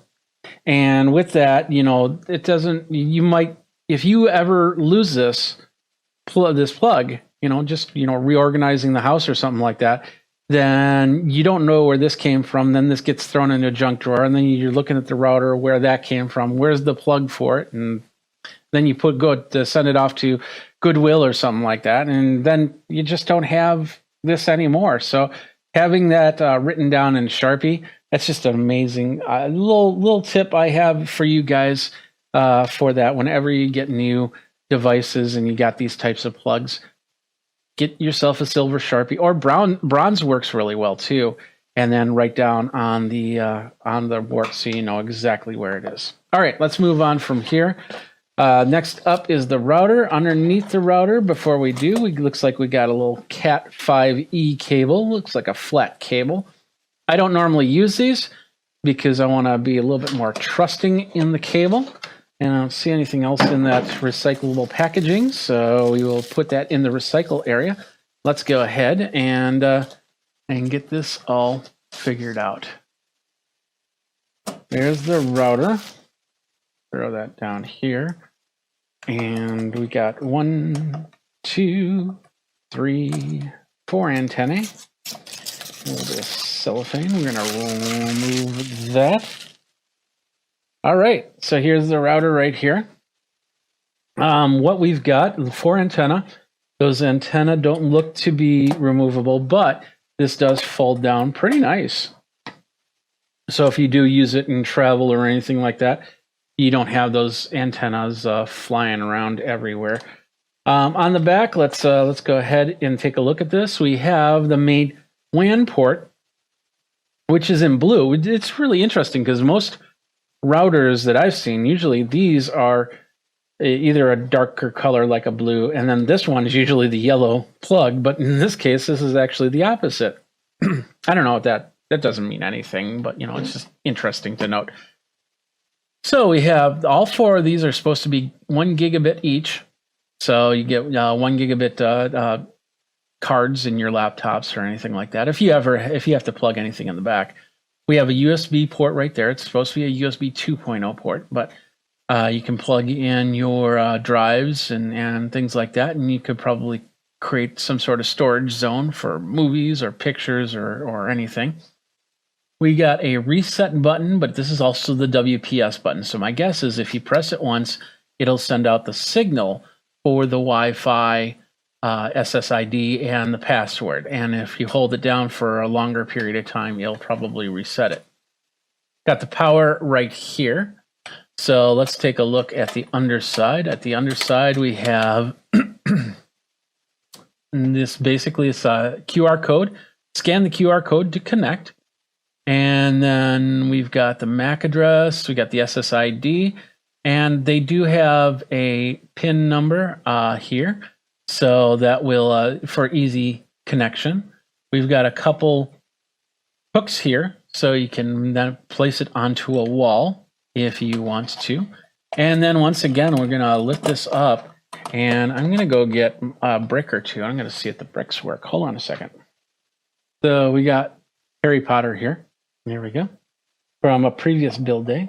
And we'll just place them right here. No, what do you know? It fits. It fits. If it fits, it sticks. There's Harry Potter right there. So you can really dress up your rock space with different characters. Like I have some Harry Potter. I have some Star Wars characters. I have some other characters. It's like this might be an OCD nightmare because these things can be like this, and somebody's gonna go oh wow, you can say. Let's see. You can also position. I mean, this is I'm from Wisconsin, so this is the Wisconsin logo right there, or Wisconsin, excuse me, like that. This is too much metal for one hand. This is Wisconsin, and then we've got the let's see, the Vulcan, live long and prosper. So it would be this right here. So you can set up your antenna like the Vulcans do. And you got different ways to do it, but these are not detachable. You can set them down like this, but that doesn't really work that well. If you have it on its side, it's best if you put them up. It doesn't look like they go up. They either go out or down. So let's see if we can, or to the side. They don't go up any more than that. So that would be, if you have this on your wall, then these things are just going to be like that and like that. And they don't go down, so you can't put them underneath. You can put them to the sides like this, and then that looks really weird. But yeah, you also can put them like this. Put your Legos on top of them. A little Harry Potter right there. There you go. And you're good to go. So that is the Rockspace AC2100 dual band gigabit router, Wi-Fi router. We will definitely hook it up and run some tests a little bit later. Harry's going to go over there.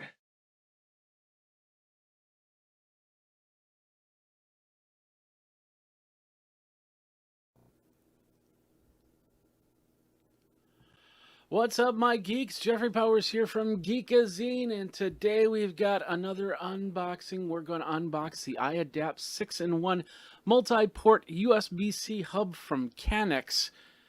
Canex being a company that does a lot more than just USB hubs. They do chargers, they do cables, and everything else. We're on the website page right here over at canex.com, Kanex.com, and as you can see, you can get a whole bunch of cool stuff, including ports that do more than just 6 ports, keyboards, we got cables, it looks like, we got in-ear headphones, and docking stations for your iPad. But this is the one we're going to look at right here. This is the iAdapt 6-in-1 multi-port USB-C hub plus Ethernet. Let's go ahead and give this thing an unbox right now. So we can lift it up. First of all, just want to let you know it does USB-C. It has the 61 and 87 watt charging option. It does HDMI and 4K, and it does USB 3.0, 2 of those. So, and we'll look at that more. So let's go ahead and open this up. We're going to bring this up and just lift up the thing. We can see from the top here, it basically says what we've got. As you can see, it's a 2 plug port. So you'll either have your MacBook with 2 USB-C plugs or a PC that also has a dual USB-C right on the side there. So we're going to open this up right here, and you can see it right here. We're just going to get into it really quick. Let's rip it. Yeah, that's how we do it. We're going to rip it.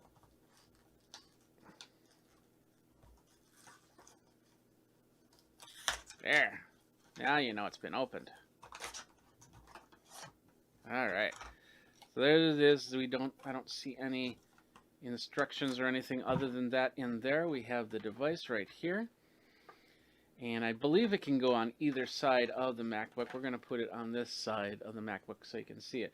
But what we have here, let's bring it up here. Let's zoom in a little bit on the camera, and as you can see, we've got USB-C right here. We've got HDMI port right here. 2 USB-A 3.0s right there. Over here we have the card reader. We've got a micro SD and an SD card reader.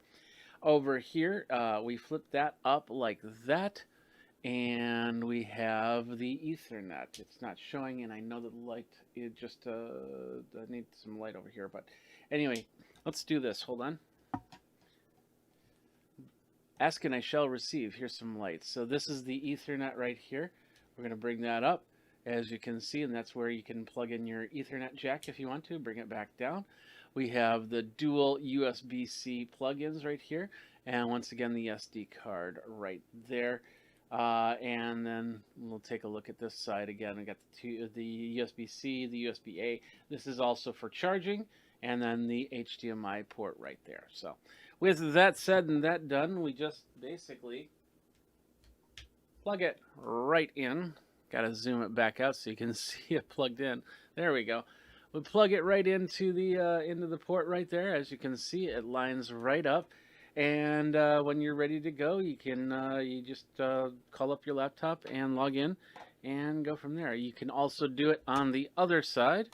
As you can see, just plug it right in. And as you can see, it's pretty slimline. So if you're on travel, you're not sitting there wondering what's going on with your, the cables everywhere and just trying to figure out, just doing cable management all over the place. So it's kind of small and easy to install. just like that. And when you're ready to go, you turn it on. I'm not sure how powered my MacBook is because I haven't used it in a while. But yeah, it looks pretty good from there. And when I want to read, let's just get a card here. I think I have an SD card close by. There we go. We will put it in. I'm going to have to log into my computer. So we'll put in that SD card here. So let's do that.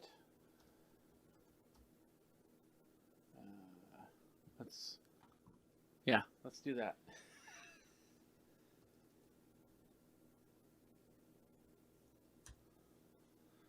All right, there we go.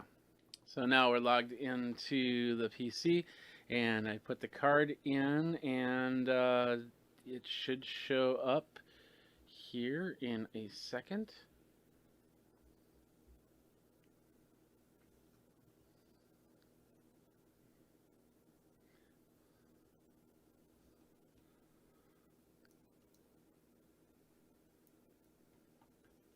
There it is right there. Let's see, I'll bring this down.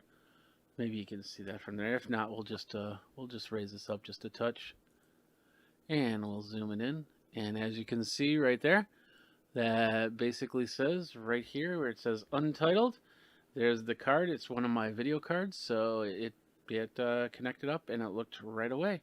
So that's pretty much it for that. That was the that's the Canex 6-in-1 USB port, USB-C hub for your multi-port. Simple unboxing right there. I hope you enjoyed it. It is about it's under $100 is my understanding. I think it's $99.99. I'll have a link in the show notes so you can get to it, so you can unbox. We'll be doing a lot more unboxings just like this. You have a product that you want me to unbox, let me know by tweeting me over at Geekazine, geekazine@gmail.com. We'll put this down. Thanks a lot for watching. Till next time, you guys geek out for another unboxing, and take care. What's up, my geeks? Jeffrey Powers here from Geekazine, and today we are going to show you a little bit of YouTube magic here from behind the scenes. YouTube is changing things up a little bit, and they've been doing it for a little while now, but they've got some really cool features that you should really be implementing, especially if you want to get your YouTube channel seen, and that's the important thing right here. So what I'm talking about are 3 different items that they've added in the last year. First one is hashtags. Second one is user channels, and then finally chapter markers. And all 3 of these are going to help you get more views. Simple as that. How do they do that? We're going to talk about that right now. First of all, hey everybody, Jeffrey Powers here from Geekazine. Think magazine, put in a geek, you got me. You got the subscribe channel everywhere, so go ahead, like, subscribe, comment, hit the bell notification so you know when the next video comes up. It's been a small while since I've done these videos, so let's get right into it and show you what I'm talking about. Now I'm going to start by, this is a video that I did about 6 months ago, setting up an RTSP on a Wise camera to use in a Wirecast for a live stream. It's a great way for you to use a webcam to do things like this, like what I'm doing right now. And it's had some pretty good views, but I can get some more views out of it. And by implementing these 3 ideas, it will help me immensely to do that. How do you do that? Let's get into that right now. YouTube is making a very big effort to make sure that the videos that you watch don't take you to other places that you do not end up returning back to YouTube. Staying in the infrastructure is good for any website. It's good for any service, whether it be YouTube, Facebook, anything like that. So keeping in the infrastructure is their ultimate goal. Whether you're watching your video or they're watching another video, they're staying in that realm. And that is what YouTube is doing to make that happen. How are they making it happen? Well, they're making it happen by, first of all, finding a way to bring you into the content, and then finding a way for people that end up not wanting to watch your content or finishing your content to find something else. That's things like auto on or playlist suggestions or playlists themselves. things like that give people another choice, another place to go to when they're ready to go to. And that's also annotations, the end screen cards, what to watch next, where to go, spending your time down the YouTube rabbit hole. And this is how they're doing it with these 3 things. Let's show you how it works. I have this video that I made about 6 months ago. It's on how you can take a regular webcam, in this case it's the Wise webcams, and actually use a protocol called RTSP to project it onto your computer, use it in a streaming software like I'm using right now, Wirecast, and use it for a camera, which is it's been a great video. It's having a great run. You can still watch it, of course, and we'll have the link in the show notes so you can watch it if you're interested. What it does not have, and this is before I really started playing with this whole idea, is it does not have any of the things that I was just talking about. It has hashtags, but it doesn't have link backs, and it doesn't have the channel markers. Now, we'll first start with the hashtags because they're very straightforward. First thing to note, hashtags are not tags. So you want to tag your video and you want to hashtag your video, but the two should not be the same. You shouldn't say, generic one, you'll say hashtag generic. Let's say you're talking about generic stuff, so hashtag generic, and you don't want to have hashtag generic you want to have generic in your tag and hashtag generic in your hashtags, because they don't work the same way. And if you're watching some of these videos, in fact, we'll go to the video, you'll notice that down here you'll have the 3 hashtags that I use.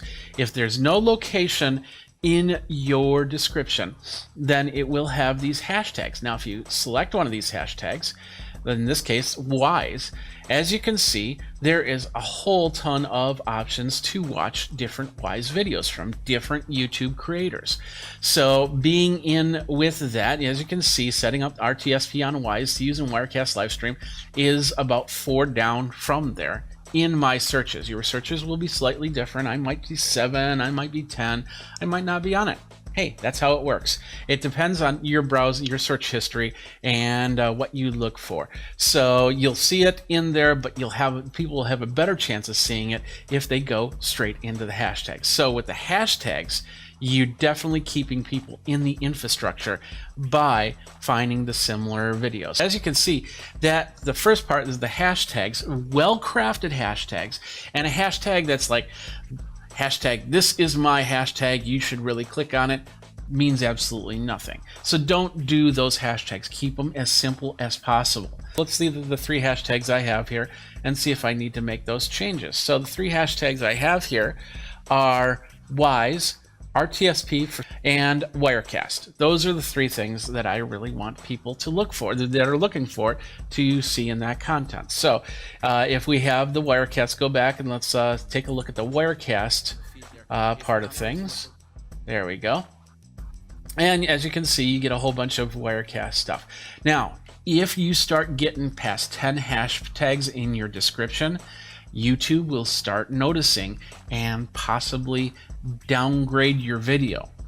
That's my understanding. I think it's once you get to 15, then they're really not happy about it. But you want to keep your hashtag. You could do more than 3. In fact, I do about 6 or 7, and it also depends on how much of a description you have. So if all your description is showing is hashtags, that's probably not going to be a great way to find things. The description's also going to help you rank into where that's going to show in the hashtag. And then if we keep going down, I bet you, yeah, there's another one from me creating IGTV TikTok videos by changing aspect ratio or Wirecast. So you get the idea, is that it's bringing them to other videos, and those other videos can definitely be yours to get people interested in what's going on. So the hashtags are very important. They need to be short and sweet, and they need to be as few as possible. Don't go, I'd say 7 is a nice number. Going over 7, not a good idea. Also, placing your hashtags. And I did this at the beginning. I thought that putting the hashtags on top in the description would be the best thing. But what I've been finding more is you want to have the first 200 characters to be something that's more of a description. So I have to add more description into this this whole document right here. I definitely want to have the link so you know where to get Wise and to get Wirecast. But I'm going to actually move those hashtags down to here. They say put the hashtags on the bottom, but I kind of like them halfway through. And if somebody has a good reason why they really absolutely need to be on the bottom, then I'm all ears and we will make that change. But for me, I like taking them out of the range. So if you click see more, you'll start seeing those links about mid range, so you can actually click on the links. And of course, once again, if you don't have a location on the top of the in your videos, I don't have a location on mine because it doesn't make sense in these videos. When I go to things like CES or something like that, yeah, I definitely add the location so you know it's coming from Las Vegas. But then that's a good place where then those hashtags become important. So that's the idea of hashtags. Once you're in the infrastructure, how do we keep you in the infrastructure?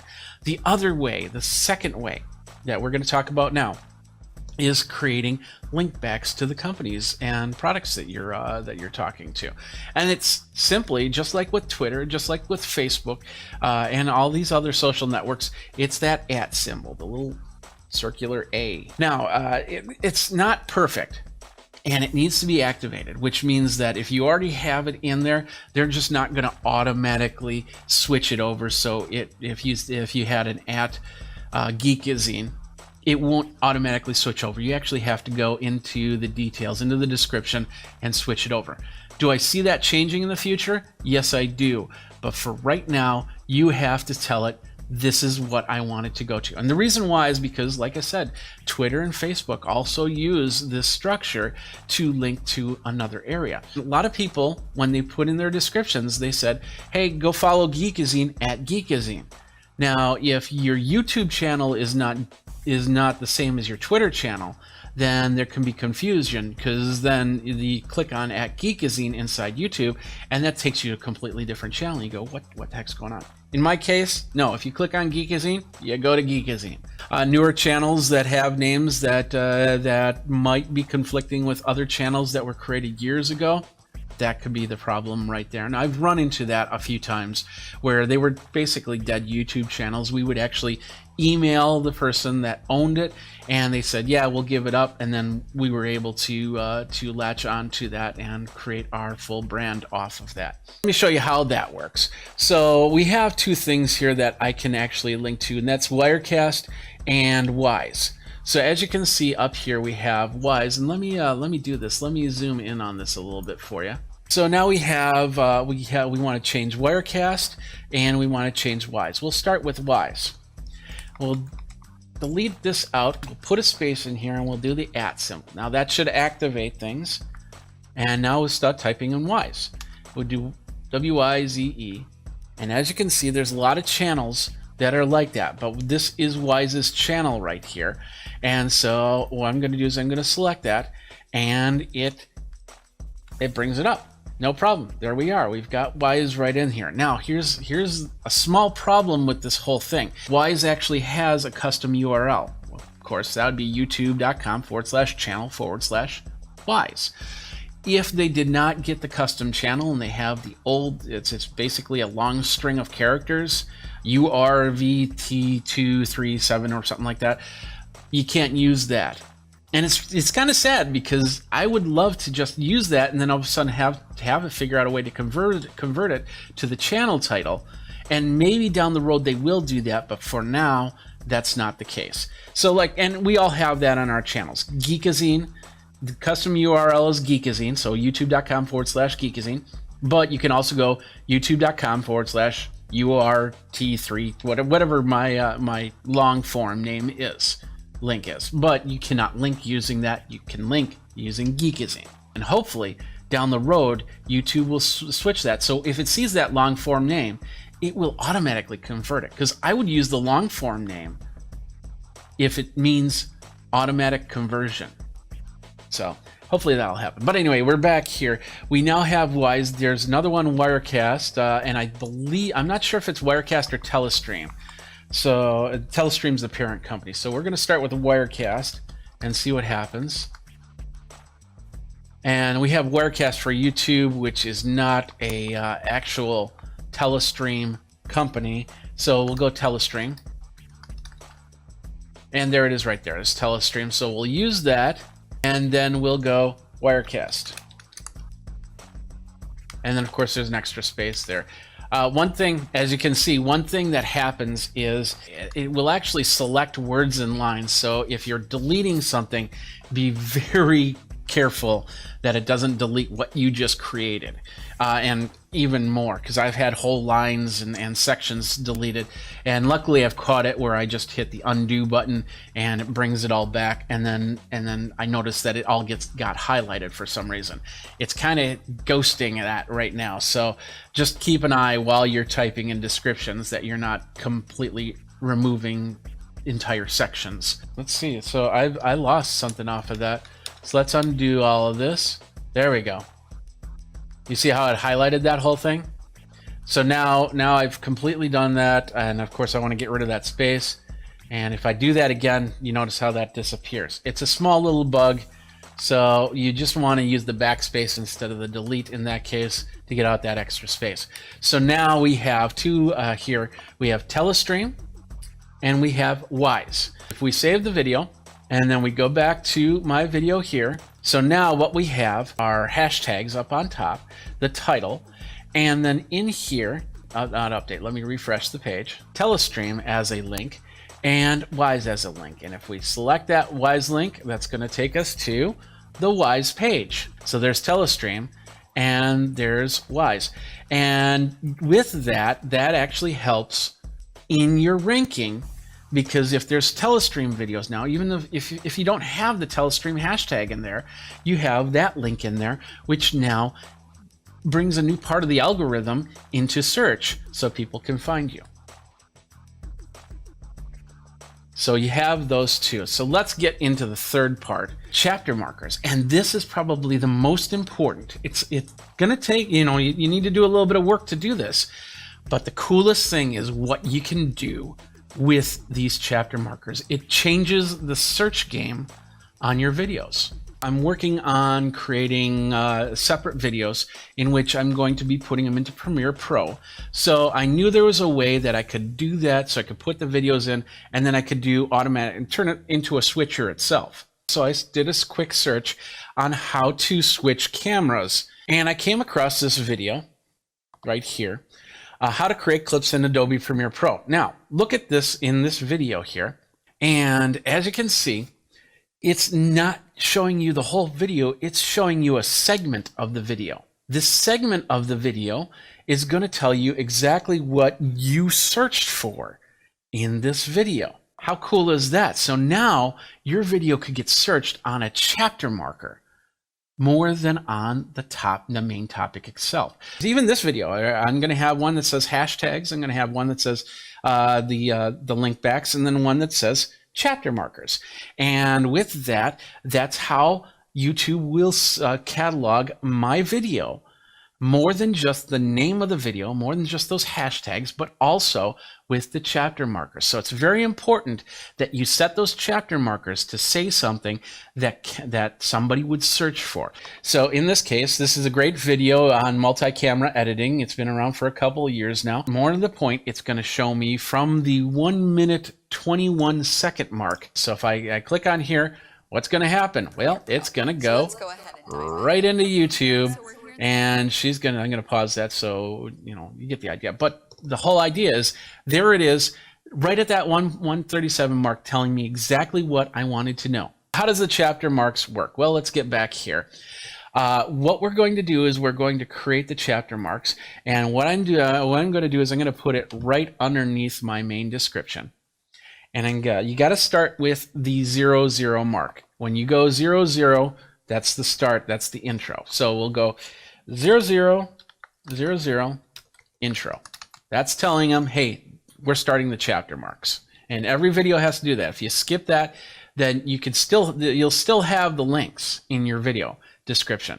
It just will not create the chapters so people can see it when they search for something. Now we have to watch the video a little bit and see what's going on. So if I watch my video some people could skip the intro.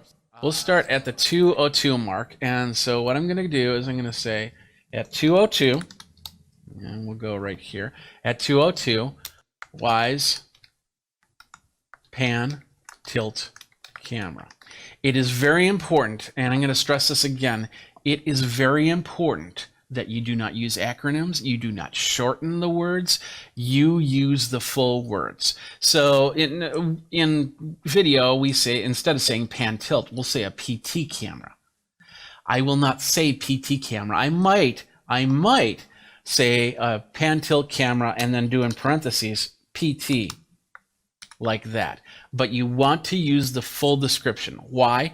Because that is what they're searching on.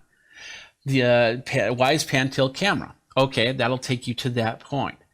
The next part, connecting the PT camera into, and I don't say the PT camera, I say the pan tilt camera into Wirecast in this case.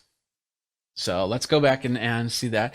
I'm going to go to my video here, and where'd the video go? There we are. And we'll go about 3:15. So at 3:15, I start talking about Wirecast. Connect wise camera to Wirecast. And then we'll go down the line here.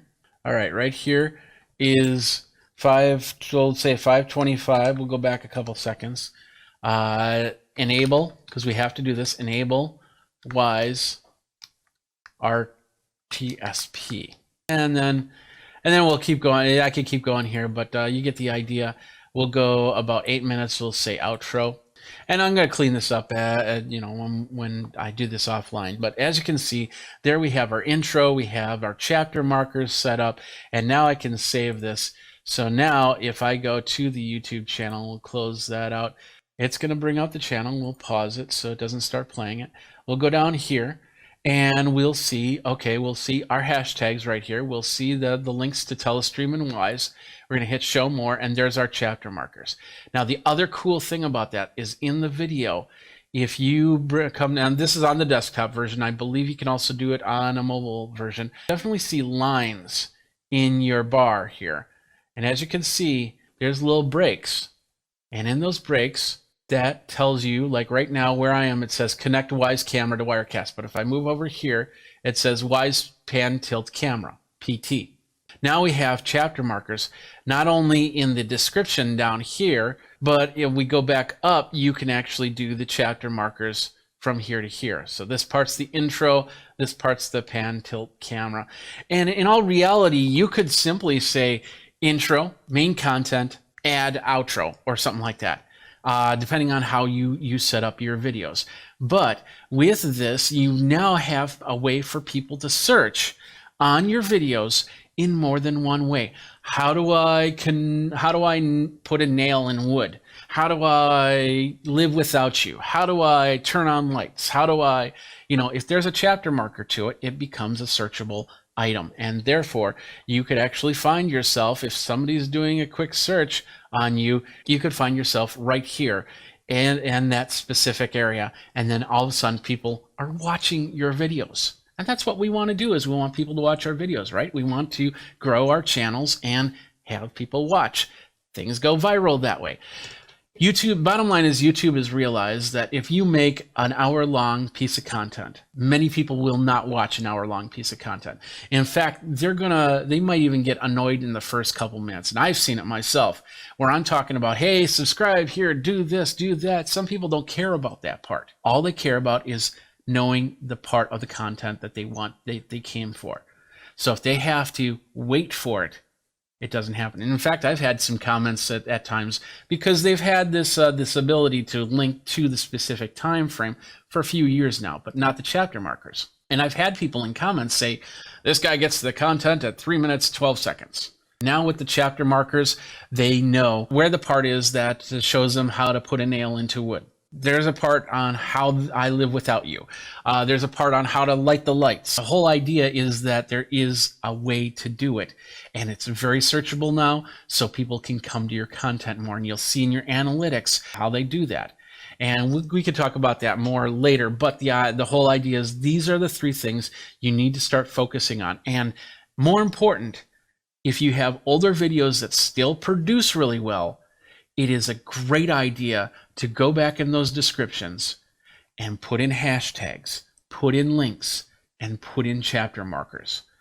Because those 3 things might take your video from here all the way to here, all the way to here. You can't see where that is, so you don't even know where my hand is. So anyway, that is chapter markers. What do you guys think of the hashtag of the links? Are you gonna do it? Let me know. You can tweet me over at Geekazine, geekazine@gmail.com, all that other good stuff. And if you have any questions on how I produce my shows, comment below and ask your questions there. That would be great. Of course, like the video and let people know. You can go up on Reddit and share this video. You can go up on Facebook and share this video. And that's what that share button is for. So I'd appreciate that much. Thanks a lot for watching. I hope I have introduced you to a new idea to grow your channel, even with the old videos and the new videos. So thanks again for watching. You guys geek out. We'll see you next time on Geekazine. Take care.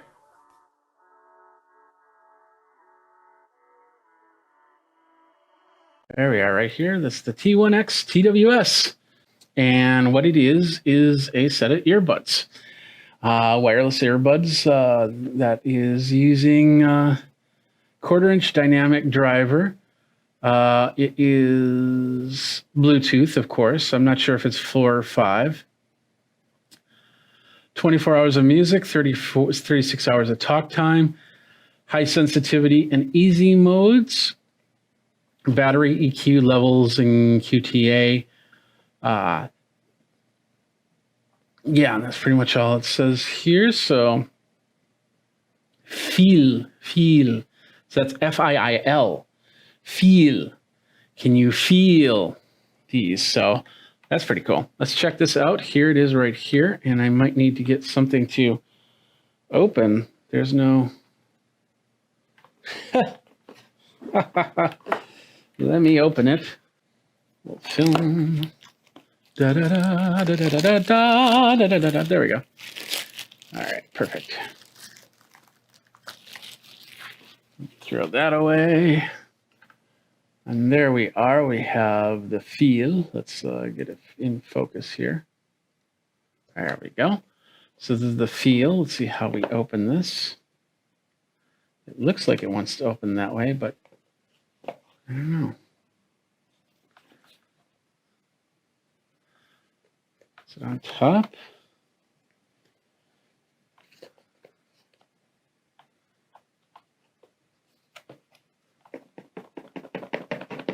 There we go.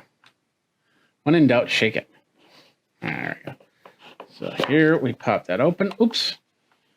Set that to the side. We'll set this to the side too. What do we got here? What popped out is the Art of Audio. Earbuds activation. And they do not make it easy to read.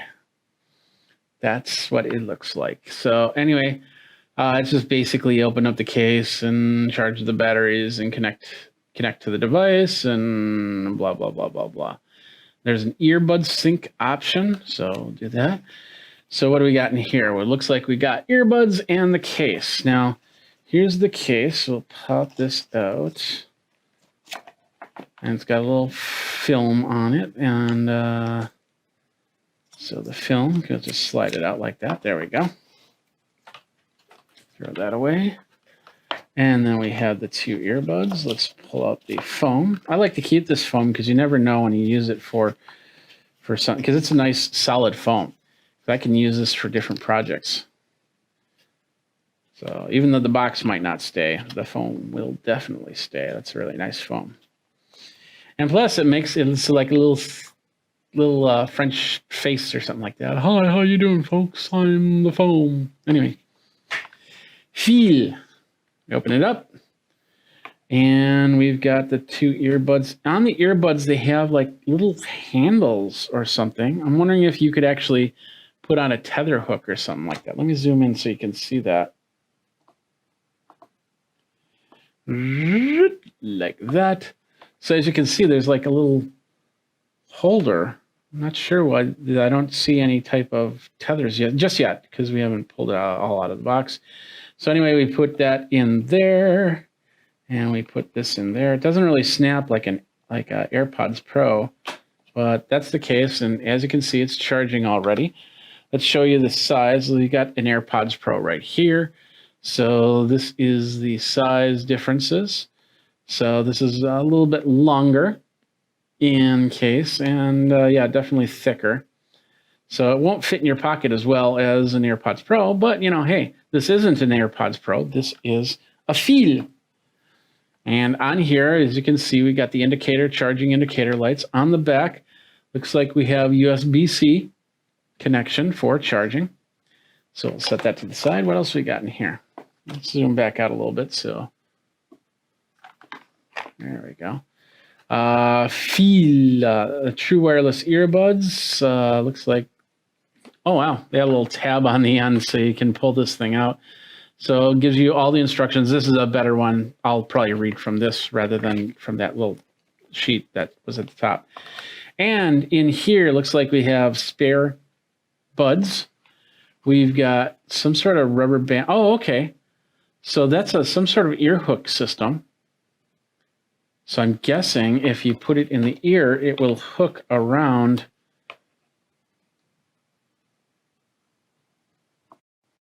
There it is right here. Yeah, it hooks up there, and it's trying to pair up. And do that again. So yeah, that's some sort of tab that'll help keep this in the ear. So that's pretty interesting. I don't know how well it does. We'll have to play with that and go from there. It does make the case a little bit harder to close the case easily, but it does close, and of course it's charging, as you can see here.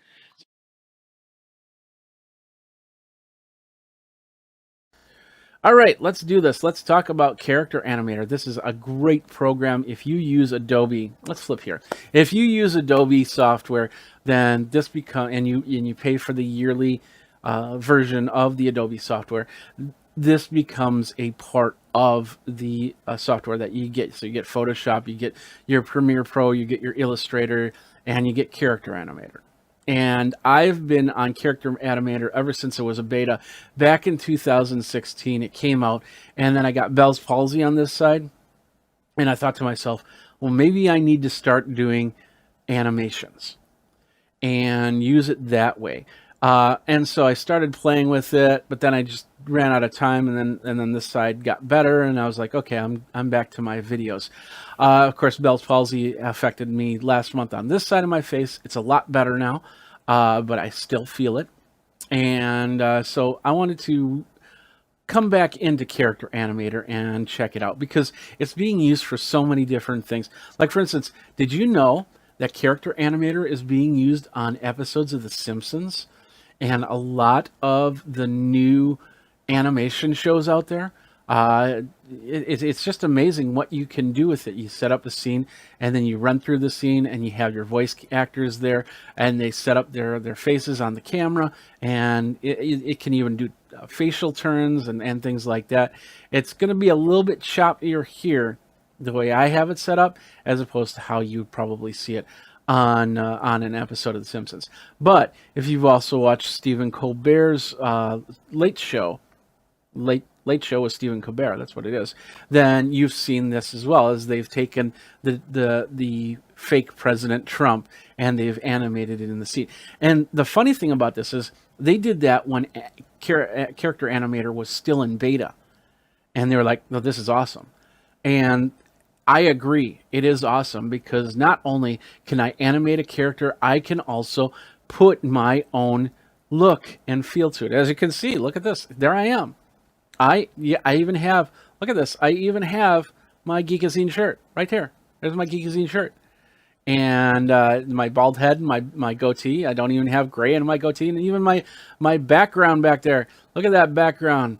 And I can blur it out a little bit, so it kind of looks a little depth perception there. But as you can see, I'm talking, my mouth's moving. I'm moving my eyes, and my eyes are moving. I can set it up so it can blink, but I do have the buttons to make it blink or widen my eyes. And I know my glasses are affecting the way the eyes are going, but if I take my glasses off, then I can't see, and that's not good. So I got to put those back on. So you're seeing that happen, and then of course I can wink at you. So thank you very much. Thank you very much. Thank you. So, all right. So, how did I do this? How is Character Animator going? Well, let's go over to the PTZ camera. Here's how I have it set up on my computer. Character Animator right here. I've got my character right there, and then I have the different characters, what they call puppets, on the left side. And you can actually load up different puppets. So I could flip between me and a different puppet. Let's do that really quick. And I might break things. So if it happens, it happens. But hey, let's give it a try. So we go to Window. We'll go to Welcome. And they give you a whole bunch of characters that you can play with to begin with. Let's go to the screen here. A whole bunch of characters you can play with, including balloons. There's a game, a Chicken Blaster game. But let's do this guy. This guy, I've wanted to see this guy in action. Or is that a new character? Oh, that's a new character. I'm sorry. Okay, well, let's do the ninja guy then. He's pretty cool. So what that does, that'll actually bring the second character into play. And it's preparing it right now, because I'm using a lot of process to do all of this, and so now it's preparing the scene. Now, as you can see on this side right here, where I'm pointing, is my face. And you set up the face. You got to use a camera that attaches via USB port. I've tried my Blackmagic camera, and it doesn't work. It won't let me do that. But when I took a regular camera, I got one of my other Sonys, and I got it hooked up to the AverMedia card here, the 4K card, which connects up via USB, and now it controls my face. As you can see, there's little dots on my. You might not be able to see it too well, but there's little dots all around my face, and that's what controls it. Now, as you can see, I can take this character. Look at that! I'm moving the head completely around. So this is the ninja guy. I can take the arms and I can bring them up and I can bring them down. On this side over here, there is the ability to hotkey things, like they have a chop here. That's A. So if I go A, it's supposed to chop, but I'm probably I already have something else that's. Oh, what happened to his hands?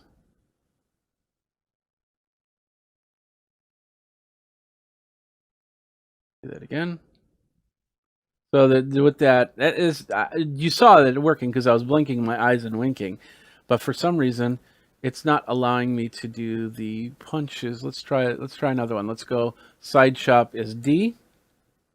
There's a side chop. F is side punch. Oh, I see. So it's just preparing the hands. So look at bringing the hands, but I got to control the hands myself. So I could get it in punch mode and go like that, and bring it back down, and then there we go. And then, of course, if you bring it into Wirecast, as you can see, it completely replaced the character by me, and now I'm a ninja, and that's pretty sweet. So, and of course, if I want to go back to me, I do that, and there I am with my arms to like that. That's the starting position. So I got to just bring the arms down, and there I am, and I'm talking again. So I could actually have a conversation and say, "Hey, ninja, how you doing?" "I'm doing very fine. How are you doing?" "I'm doing great. Thanks a lot for coming to the show. I appreciate being here. I'm so stealth at these things." You get the idea. So, and of course, I'm using NDI to bring it in. Of course, you can bring it in via the through an HDMI port, through the Blackmagic, or through another capture card type system. But NDI was super easy to do for me, so that's what I did, and I am really impressed on how this works. As you can see, there's a slight delay on the voice, on the lips, because of the NDI connection. but it does really well. Now, what they do in like The Simpsons and stuff like that is they record it straight from here. So they'll have a background and they'll have the characters here, and they'll set up the camera and the voices, and they'll talk it, and then they'll have the simple buttons here. Like for instance, if I want to change to my pointer hand and bring that up, I can do that. But they have it set up with other programs to allow it to just instantly switch, so they don't have to think about those things. But as you can see, it's pretty straightforward, and we've got some pretty good characters. You can also get some characters that look like claymation. You can have some really odd characters. You could sit here and do a question and answer thing with your Wirecast. So, and once again, you don't need to be on. So if you have a really bad pimple day or something like that and don't want to show your face like this, you can show your face like this, and people go from there. Very straightforward to put it in. Setting up the character, that was a little bit tougher, but there are animations out there. There are programs or videos out there on how to create your character. And I created, I used the default character to create this guy right here. And they show you how to do it. You can do it in Photoshop or Illustrator, which if you have the plan, the Adobe plan, you get that as well, and you can make the changes. So I just took the default character, put Geekazine onto the shirt, and gave myself a beard and, of course, the skin color change, because I think that he had a darker tone to him. And of course, you can add hair, and you can have the hair do different things. Like, for instance, I could have my beard as a separate sprite, which then can move around as I'm talking. So if I had like my long beard like I used to have, then that could be moving around. Or I could put a head of hair on me, and then if I shake my head like this, it'll basically shake my hair as well, and it'll have its own movement to it, which is really cool. And then once I set up more of these triggers, I can do more better things, like not only just point, but also, not only just point, but also make it so it moves up and does stuff like this and then goes back down. But I haven't gotten that far in my setup yet, and still learning on there. Plus, since it's doing hotkeys, I can also use the Stream Deck to also make help with my with using these, so I can have more movement into my hands. And I definitely want that, because right now I could flip my hand, this hand right here, but I got a problem with it and my hand disappears. So I will fix that, I promise you. Maybe, I don't know, we'll see what happens, but it's kind of fun. I think I know exactly the problem here. But it's still kind of fun to watch that go. And I do have legs and feet in this character, but nothing's assigned to them.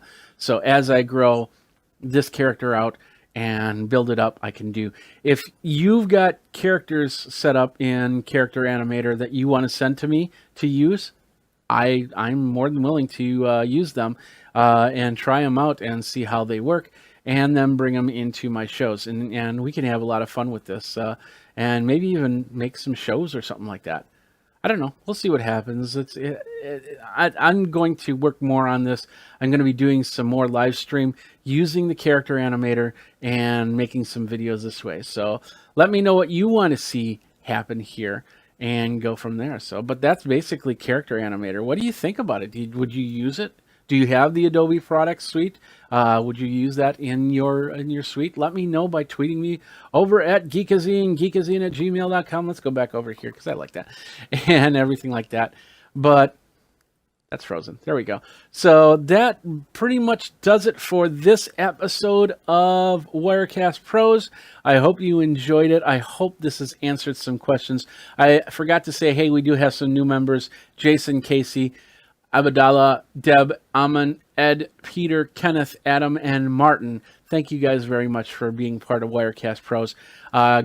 Check me out at all these socials so you know how you can get a hold of me, because you definitely want to get a hold of me, right? Yeah, you do. Yeah, you do. So, all right. Well, thanks a lot for watching. We will see you next time. Until then, you guys geek out and Wirecast on, I guess. Take care. The other day, Apple made some major changes, and I'm not just talking about a new watch or a new iPad. One of the things that Apple reinforced was how we're starting to bring our watches into play just like our phones. You know, just like that iconic photo of the person surrounded by VCRs, cameras, landlines, electronics that end up being found in today's phone. The watch continuing to gobble up those functions to place on our wrists. If they could only do it with a 72-hour battery. The new Series 6 watch looks great, monitors your health, and could even help you find... Yeah, let's do that part again. The new Series 6 watch looks great, monitors your health, and could even help you get rid of your old phone. Wait, what? Old phone? I don't know.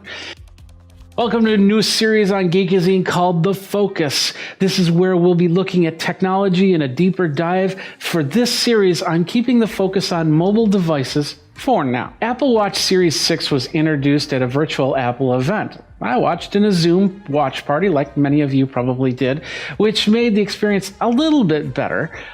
We picked apart whether we should be getting upgraded to the new Apple products or not, and whether we're going to get an iPad, whether we're going to get a watch, whether we're going to get it, whatever. By the way, Apple did talk about a couple new iPads, and I'll be talking about those in a later video. But let's deep dive on this watch thing because it's coming out on the 18th, which is only tomorrow for if you're watching today, and of course, if you're watching after tomorrow, it's in the past. And Apple Watch is in two versions, the Series 6 and the SE. SE is technically the Series 5 with a few extra features. And Series 6 will start at $399, while the SE will start at $299. Processor on the 6 is the S6, while the SE is the S5. Did you get that? Okay, perfect. And then that was the previous chip on the Apple Watch. Both chips are dual-core processors, with the S6 running about 20% faster from some people's findings. Both watches, along with the Series 5, the Series 4, and the Series 3, will run Watch OS 7. Now, all of these watches are water resistant up to 50 meters, have LTE models available for a little bit more, built-in mic, speaker, Wi-Fi, GPS, and a battery of up to 18 hours. The Series 6, the Series 5, and the SE will have Bluetooth 5.0, wireless through the W3 chip, along with the compass, always-on OLED, and the Retina option, 32 gigabytes of RAM, and the 44 and 40 millimeter sizes.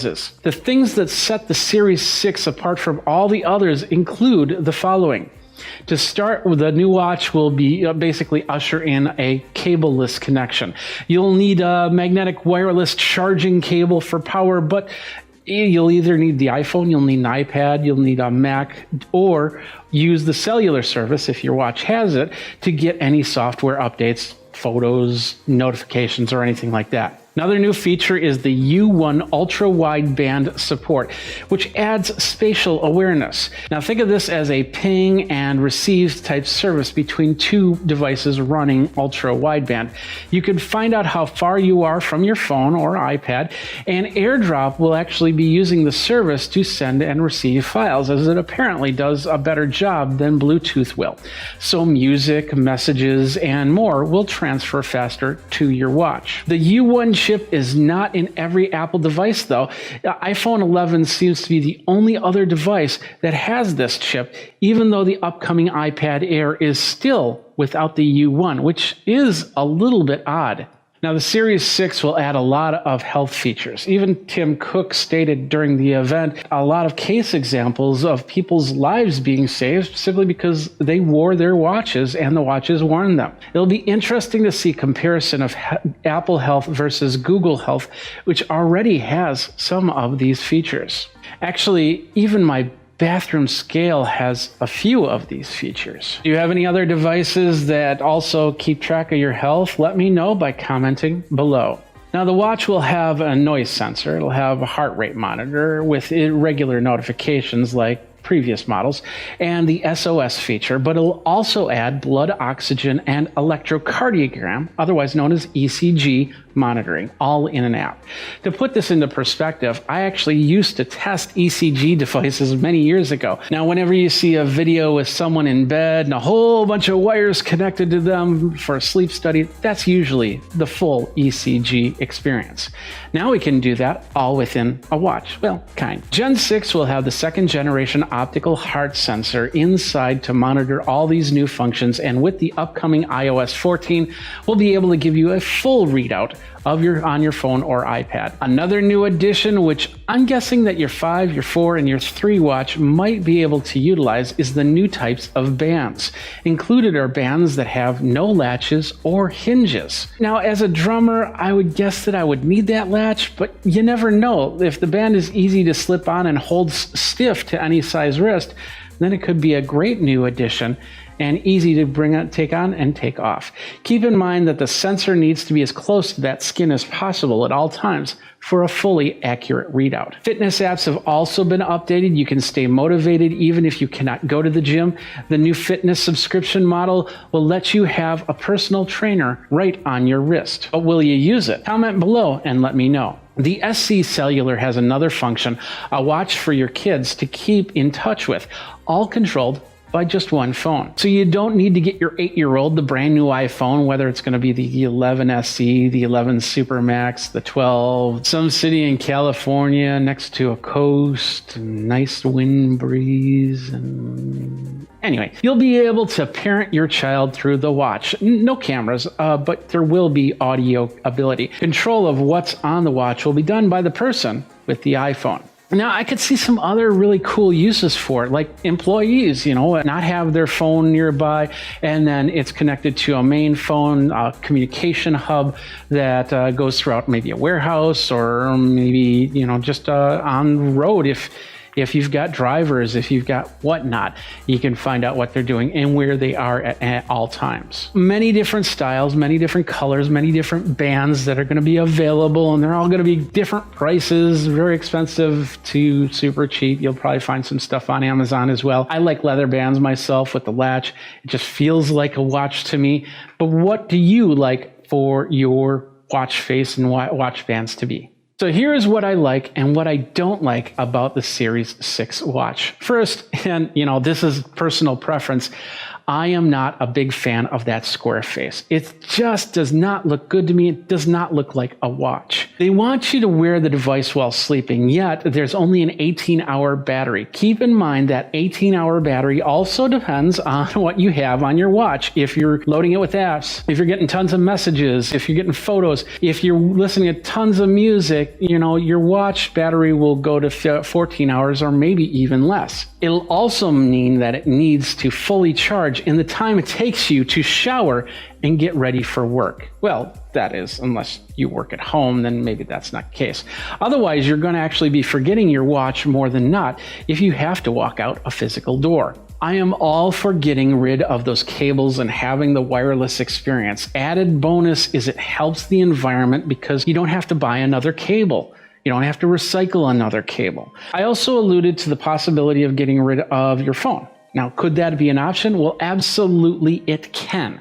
If the watch is cellular and connects to your AirPods and your iPad can handle the apps and your CarPlay is going to connect and charge, a phone is just a bigger item that sits in your pocket that you don't need. The only thing the watch cannot do is take videos or photos. That would be the job of Apple glasses. Wait a minute. Sources say that the Series 6 chip is the same as the iPhone 11. It'll run 20% faster than the Series 5 chip.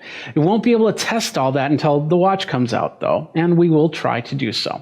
With a plethora of color, new health features, a new fitness service, and a $399 price tag, will you be looking at that Series 6 watch?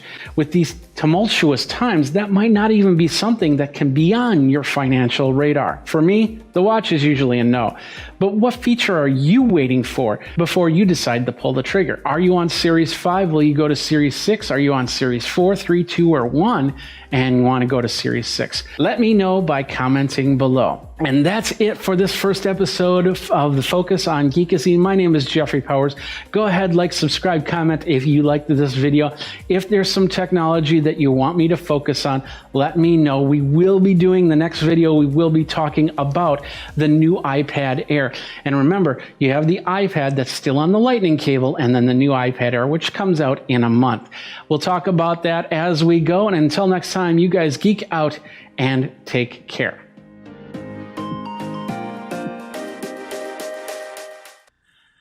Hey everybody, Jeffrey Powers here from Geekazine, and welcome to the inaugural version of the afternoon show.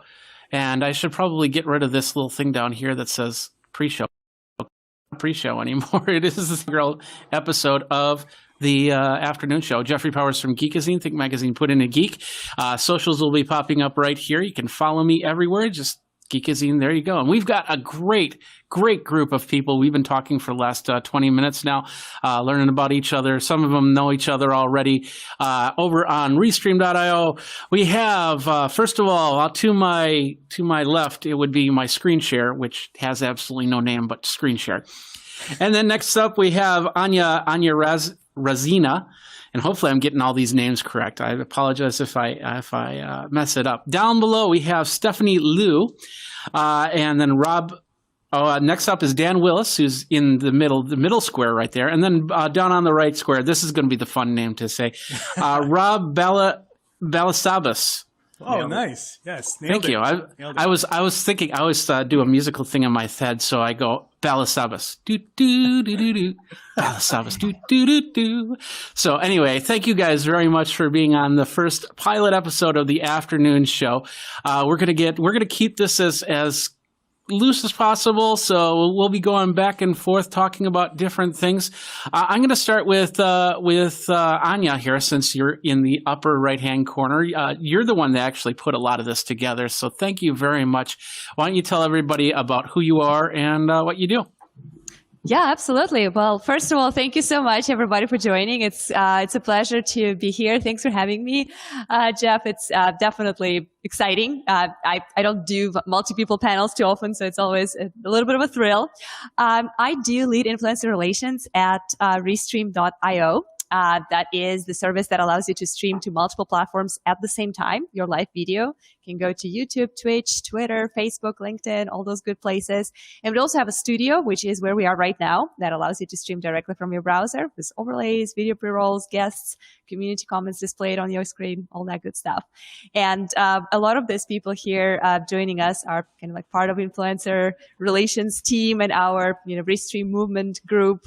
So it's very exciting. We're going to talk about live videos, I guess. And happy to share any insights on what worked for us, what didn't, and everything in between.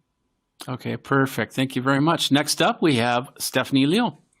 Hey, hi everyone. I'm Stephanie Liu, and I'm a live video strategist. I help brands and entrepreneurs take their live videos from unknown to unforgettable. So thank you for having me. Well, that was short but sweet. Awesome. And you're also a hypnotist, a certified master hypnotist. Did I read that correct? You've done your homework. Look at A you. little bit. Yeah. So, are you going to hypnotize us into whatever you're selling, or because you're not in a trance? Yeah. No. Have contract negotiation stuff. For sure. Absolutely. All right. Well, next up we have Dan Willis. So you introduce yourself. Hey guys, I'm Dan. I'm the Millennial Motivator. I work with companies in building community-focused branding. Really just diving in and building a committed community around your brands. I also trade stocks live in the morning and helping people learn how to do the stock market in this great COVID time. So a lot of new retail traders in the market. I spend about 2.5 hours every morning breaking down how that market works and how people can get into it without feeling overwhelmed. I have one share of Facebook stock. True story. Hey, it's worth it. Yeah.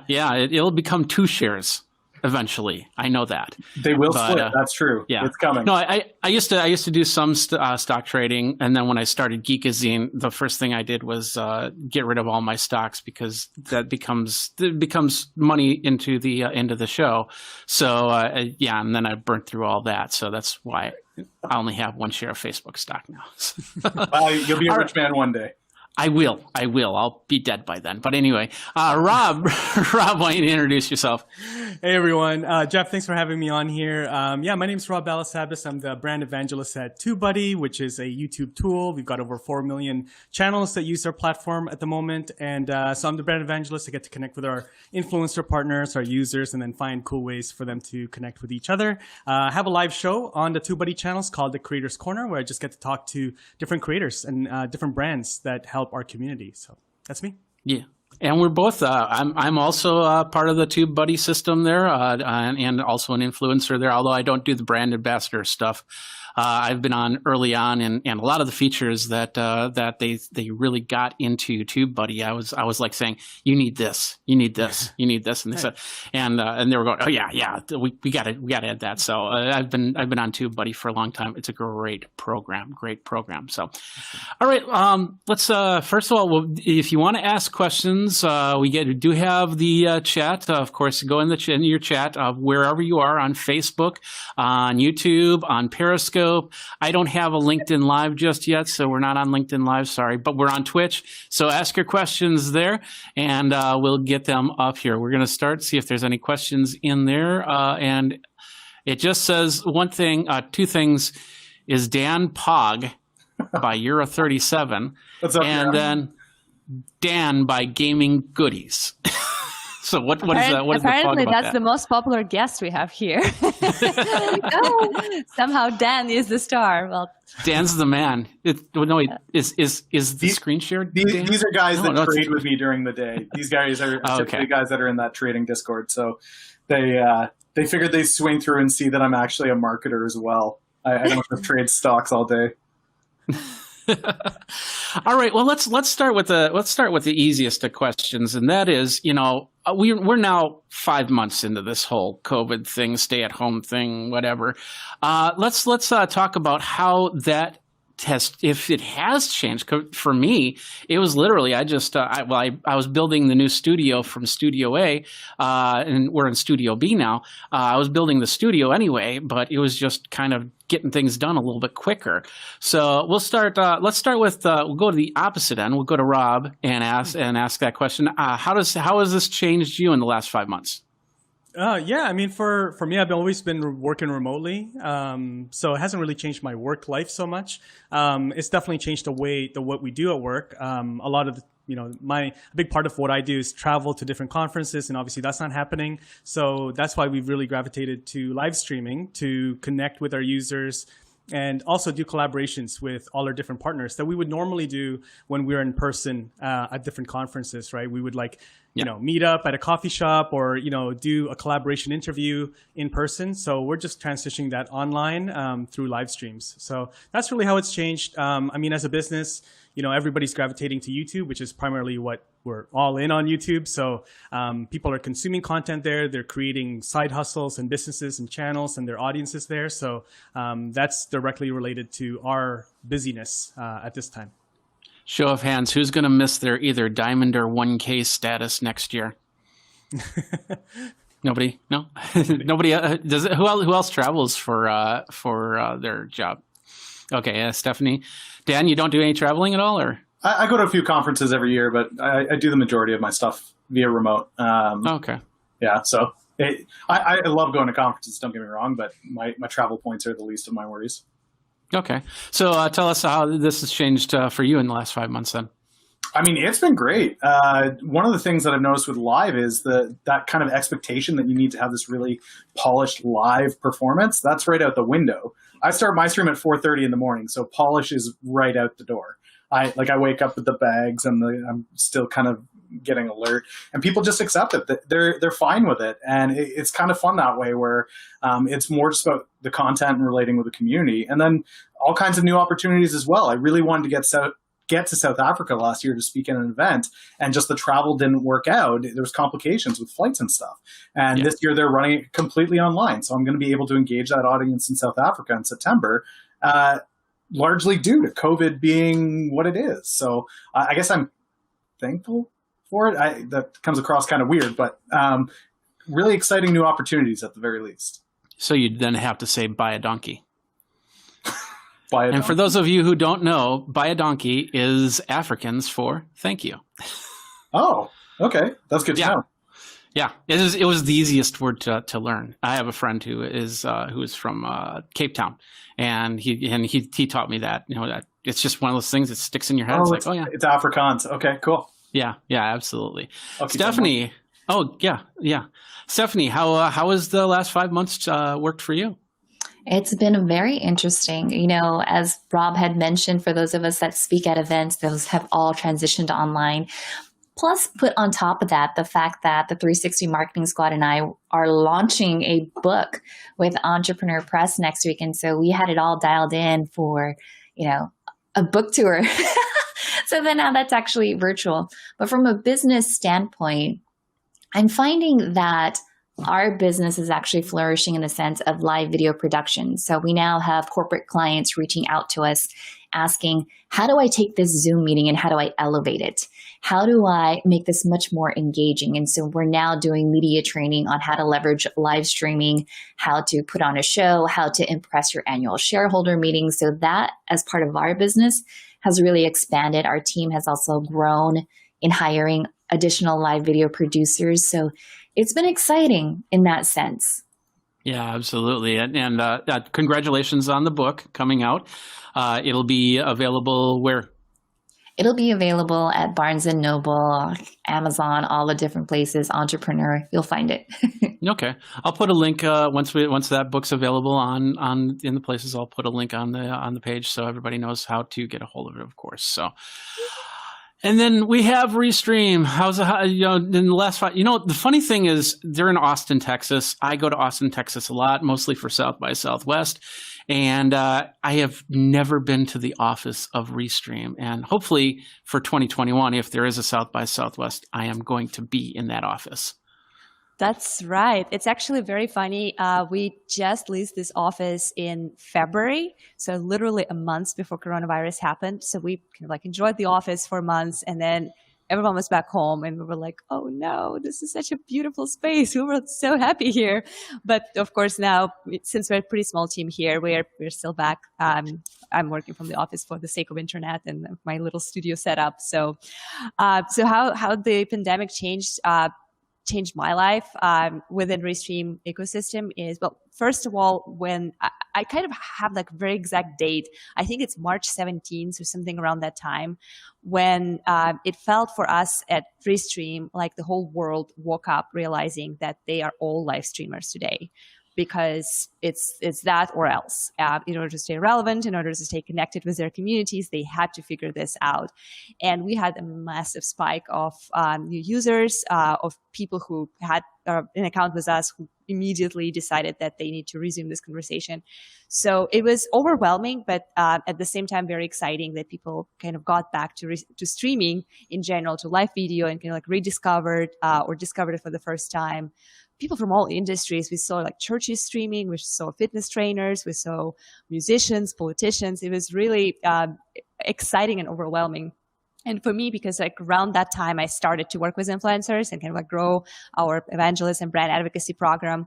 It was a little bit of a change of focus, but that helped me meet amazing people and, actually start my own live show so I could kind of speak the same language as those folks, with you folks. So there was a lot of change, mostly positive. The only thing I really miss is traveling. But that's hopefully coming back eventually. Yeah, absolutely. And of course, I've been using Restream for a little over a year now with Geekazine Live. Of course, that happens 24/7 of all the videos of when I used to go to conferences back and forth. And it's been a great program to have in my arsenal, so I don't have to use all my bandwidth trying to go to several different places on the interwebs so people can watch the show. So. Thank you. All right. Well, big thing is, with all this, and you've got the stock market show. I thought I said your name wrong. I apologize. You got the stock market show. Have you been doing that since COVID, or have you been doing that before COVID? No, that was just since COVID. I took my understanding of how businesses operate in December, actually right after Social Media Marketing World, when I came home from there. I realized that there was going to be a significant change in how things were done with conventions and conferences. So my travel for the rest of the year, I had essentially just marked it off that Canada probably won't let me fly into the States anyway, so I might as well look to transition to something else.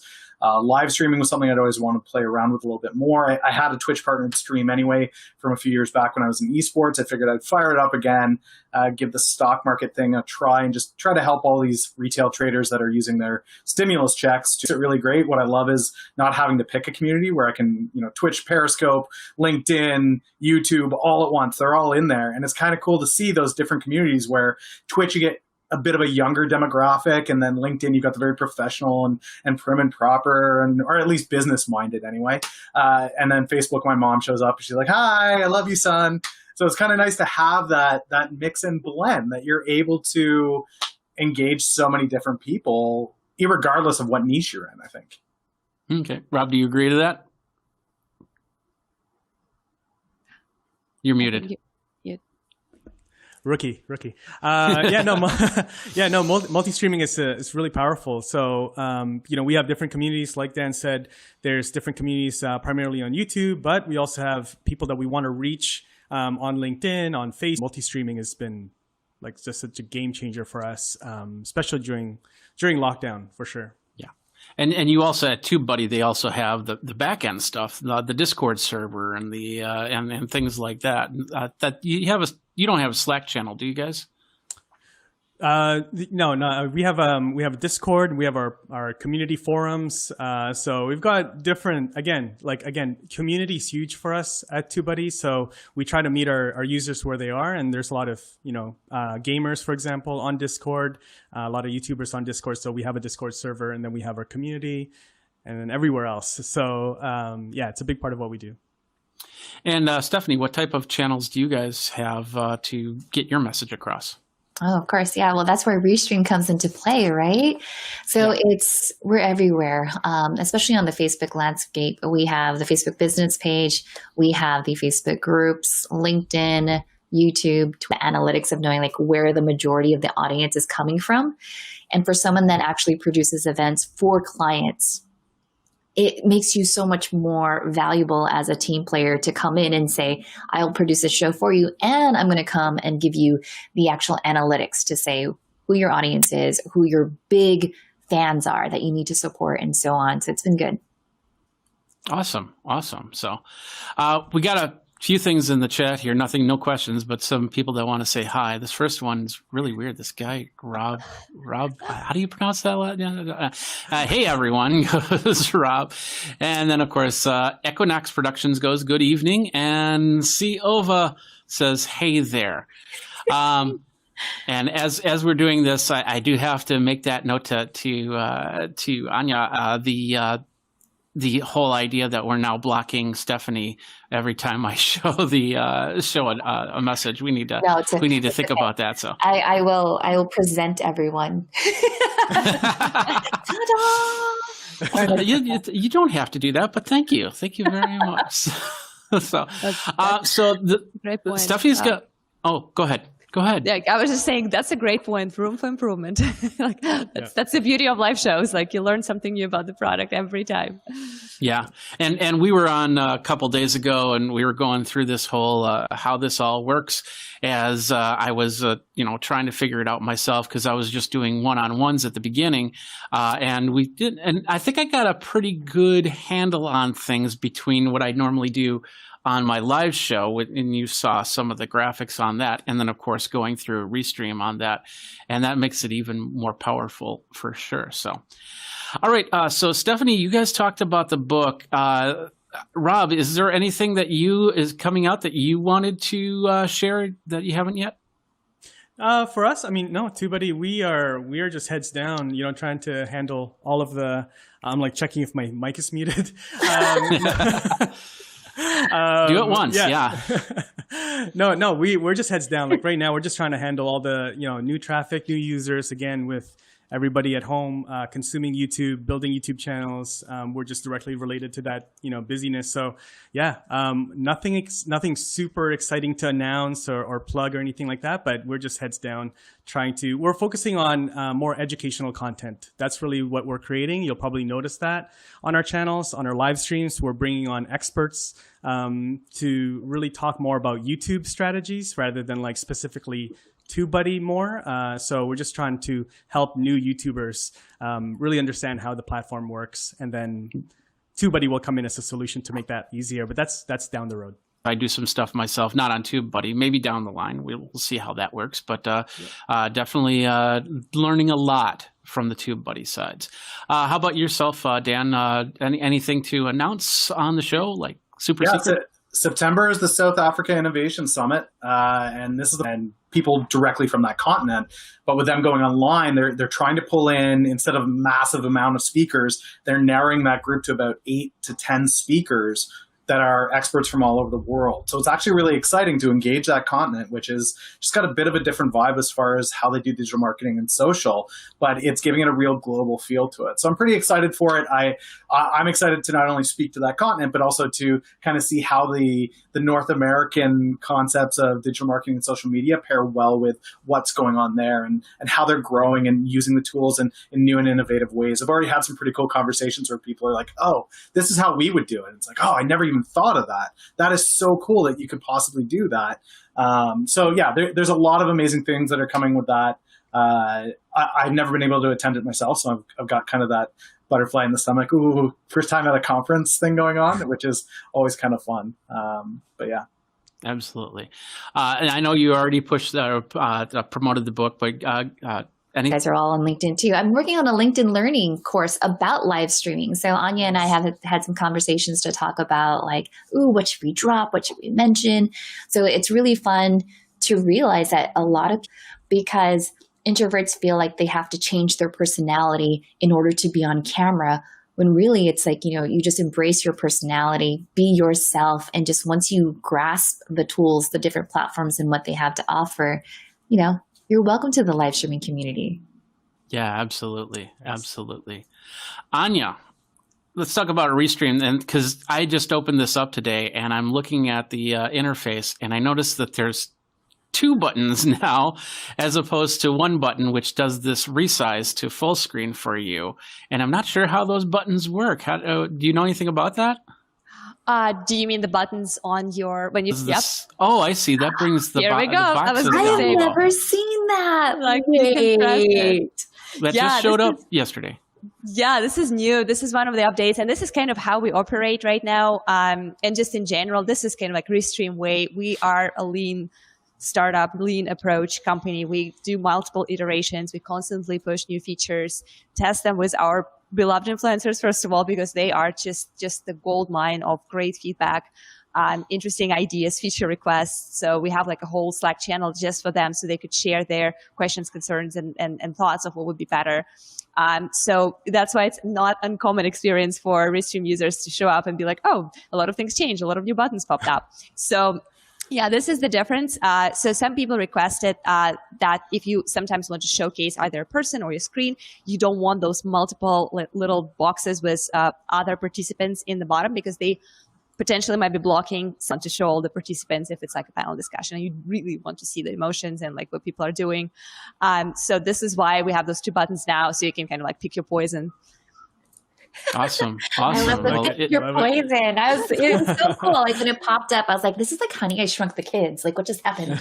yeah, exactly. So we're all like, down here. Yeah, here we go. Like do something crazy. You're hypnotizing us. Stop it. Equinox Productions is kind of interested about the platform that we're using here to do this and how we connect to using this and how difficult that is. So, I mean, how do you guys feel about bringing people in on stuff like this? Is it pretty easy as far as it goes? Because this is the first time I've ever done one of these. I'm not even sure how difficult or easy that was to get us all in here and put this all out like this. Stephanie? It's seamless, honestly. If you're used to it to go, so very easy. No NDI technology required. Rob? That's a good question. You don't need the NDI technology. You just give your guest a link and then they just click on it on their browser and they show up on your dashboard. So as the host, it's pretty intuitive. Like you got to, obviously take a bit of time just to get yourself familiar with it. But once you kind of see how everything works a couple times, then it's pretty seamless. And you look like a pro to your audience really fast. Yeah, instant pro level live streaming. One thing that I noticed, I don't know if you guys saw this, because when Rob was like, rookie mistake. Did you know that on the keyboard, if you type M, it'll mute and unmute you? I was like, that's so sick. Command if you do Command V, it will also turn off your video, but maybe don't do that because it will turn off your video. Yeah, don't do that. I mean, I'm just impressed with the simplicity of it all. Like, traditionally, I use OBS. I'm one of those old school Twitch broadcasters, so OBS is what I've always used, and that there's a significant. I know, Rob, when I was on talking to you the other day, we're breaking that down, and there's a significant learning curve to OBS. But this looks like people are saying it looks more fluid than Zoom, but it really does seem like that same simplicity as Zoom, but applied to streaming. The number of people I know that are doing their business calls on Zoom, and it's that constant struggle of, are you okay? Can I talk to you on that? Is that okay over there? Is this okay? Is that okay? Okay, great. Now let's record the interview. Okay, let's try that. Okay, does that work? No, that doesn't work either. This just seems to solve so many of those headaches. Yeah, absolutely. And the biggest headache is doing a lot of recording a live stream. I use Wirecast. When I do all my recording, is in Zoom. You have down here is the little name, and up here is when somebody shows up, it drops down saying this person has joined. And if you're recording a screen, all of a sudden it's called a dirty screen, and your screen gets dirty, and you have to do creative things like crop in the borders so they don't see those buttons, and it's sometimes a nightmare. So I like it when things are easy and clean, so I can just bring people in. NDI being one of those things. I know we're going to get to the questions here in a second here, but NDI being a great program for that. So we'll start with the first question here. And that was from Equinox. He goes, what platform are you using to produce this show? Everybody, 3, 2, 1. Restream. There we go. All right. Second question, also from Equinox. How do your presenters connect to the show? Anya, do you want to explain how that works? Yeah, absolutely. I was actually going to add one little thing to your awesome praising comments about how easy and how seamless that is. It is important to remember that for your guests, they do not have to have a Restream account, and they don't have to register or create any kind of username, profile, anything like that. And I believe Zoom does allow you to just click the link and connect, but a lot of platforms actually require you, for the better experience, to have an application or to actually log in and have an account. So Restream doesn't need any of those things. You just click the link and you're here. As a host, you can copy your link and share it whichever way you want. You can put it in your calendar invite because the link is static. So it basically will remain for all of your live streams until you choose to refresh it. You can post it on social media. Even in your chat, I've seen some crazy shows when people just throw the guest link in the chat and just pull the community in, so they actually pop up as a video box. I would say brave, very brave. I don't do it on my show. I bear it. I'm okay, I trust my guest is not going to do anything crazy. So, but it's an option if that's what you want to do, to kind of take that interactive and community inclusion piece to the completely, to the next level. And I ran the first time I did Zoom, I ran an open Zoom, and I made the mistake. I planned to do it this way. I wanted to see how it worked. ID. I just created one and then said, hey, come to my Zoom room and so I can test this out. And I had some very creative, to say the least, people in the show, and definitely never going to do that again. So. Let's go to the next question. We did talk a little bit about this. Equinox goes, are you using any NDI technology? Technically, with Restream, we don't have to use NDI technology. I am personally using NDI technology to get my video and audio to you guys. So Stephanie, do you use it at all, or any NDI technology? Yeah. So sometimes in other live streaming platforms, you could bring in a guest if there's NDI in there. One thing that I've been playing around with, and I was even looking at your graphics because it looked like it was Titler Pro. You are correct. Yes. Yes. Yeah. So Titler Pro, I would use the NDI to bring that into the live streaming production of it. And it's been really fun. I love the fact that you could just have your graphics and just beam them over to the other computer and not have to bog down your machine. So when you enter the world of NDI, oh my gosh, it's like, there goes the rabbit hole. Yeah, absolutely. It can have its downfalls too. I'm on a daily call where these are high-end video and audio professionals, and they're not too into NDI because they run networks. They want to have wires going from one to a camera to the base, and of course they get paid to be able to have those types of streams that if they go down, they lose lots of money on that, and so they're staying away from NDI right now. But some of them are adopting it and taking those risks. How about you, Dan? Do you use NDI at all? No, I keep it simple. I just pull it on to OBS to restream, and out I go. Yeah, what kind of capture card? Is it just single camera then, or? Yep, single camera.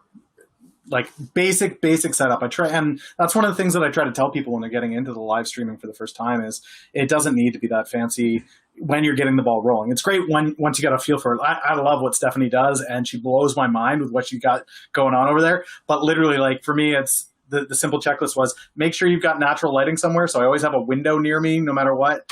Simple Logitech camera and the blue snowball mic, and that's it. And I just run with that. So for me, I try to keep it as simple as possible because I figure I'm less likely to screw it up if I keep it as simple as possible. I am not a tech guy, despite being in digital marketing and social media. I'm not a techie by any stretch of the imagination. So keeping it simple for me works pretty well, which makes something like this even more appealing to me because IKEA of live streaming. And one of the things it's like, are you really a live streamer if you've never panicked about like your audio sources and like where random sound effects are coming from? Yeah, just OBS, man. I have goosebumps. I'm like, oh yeah, I remember that.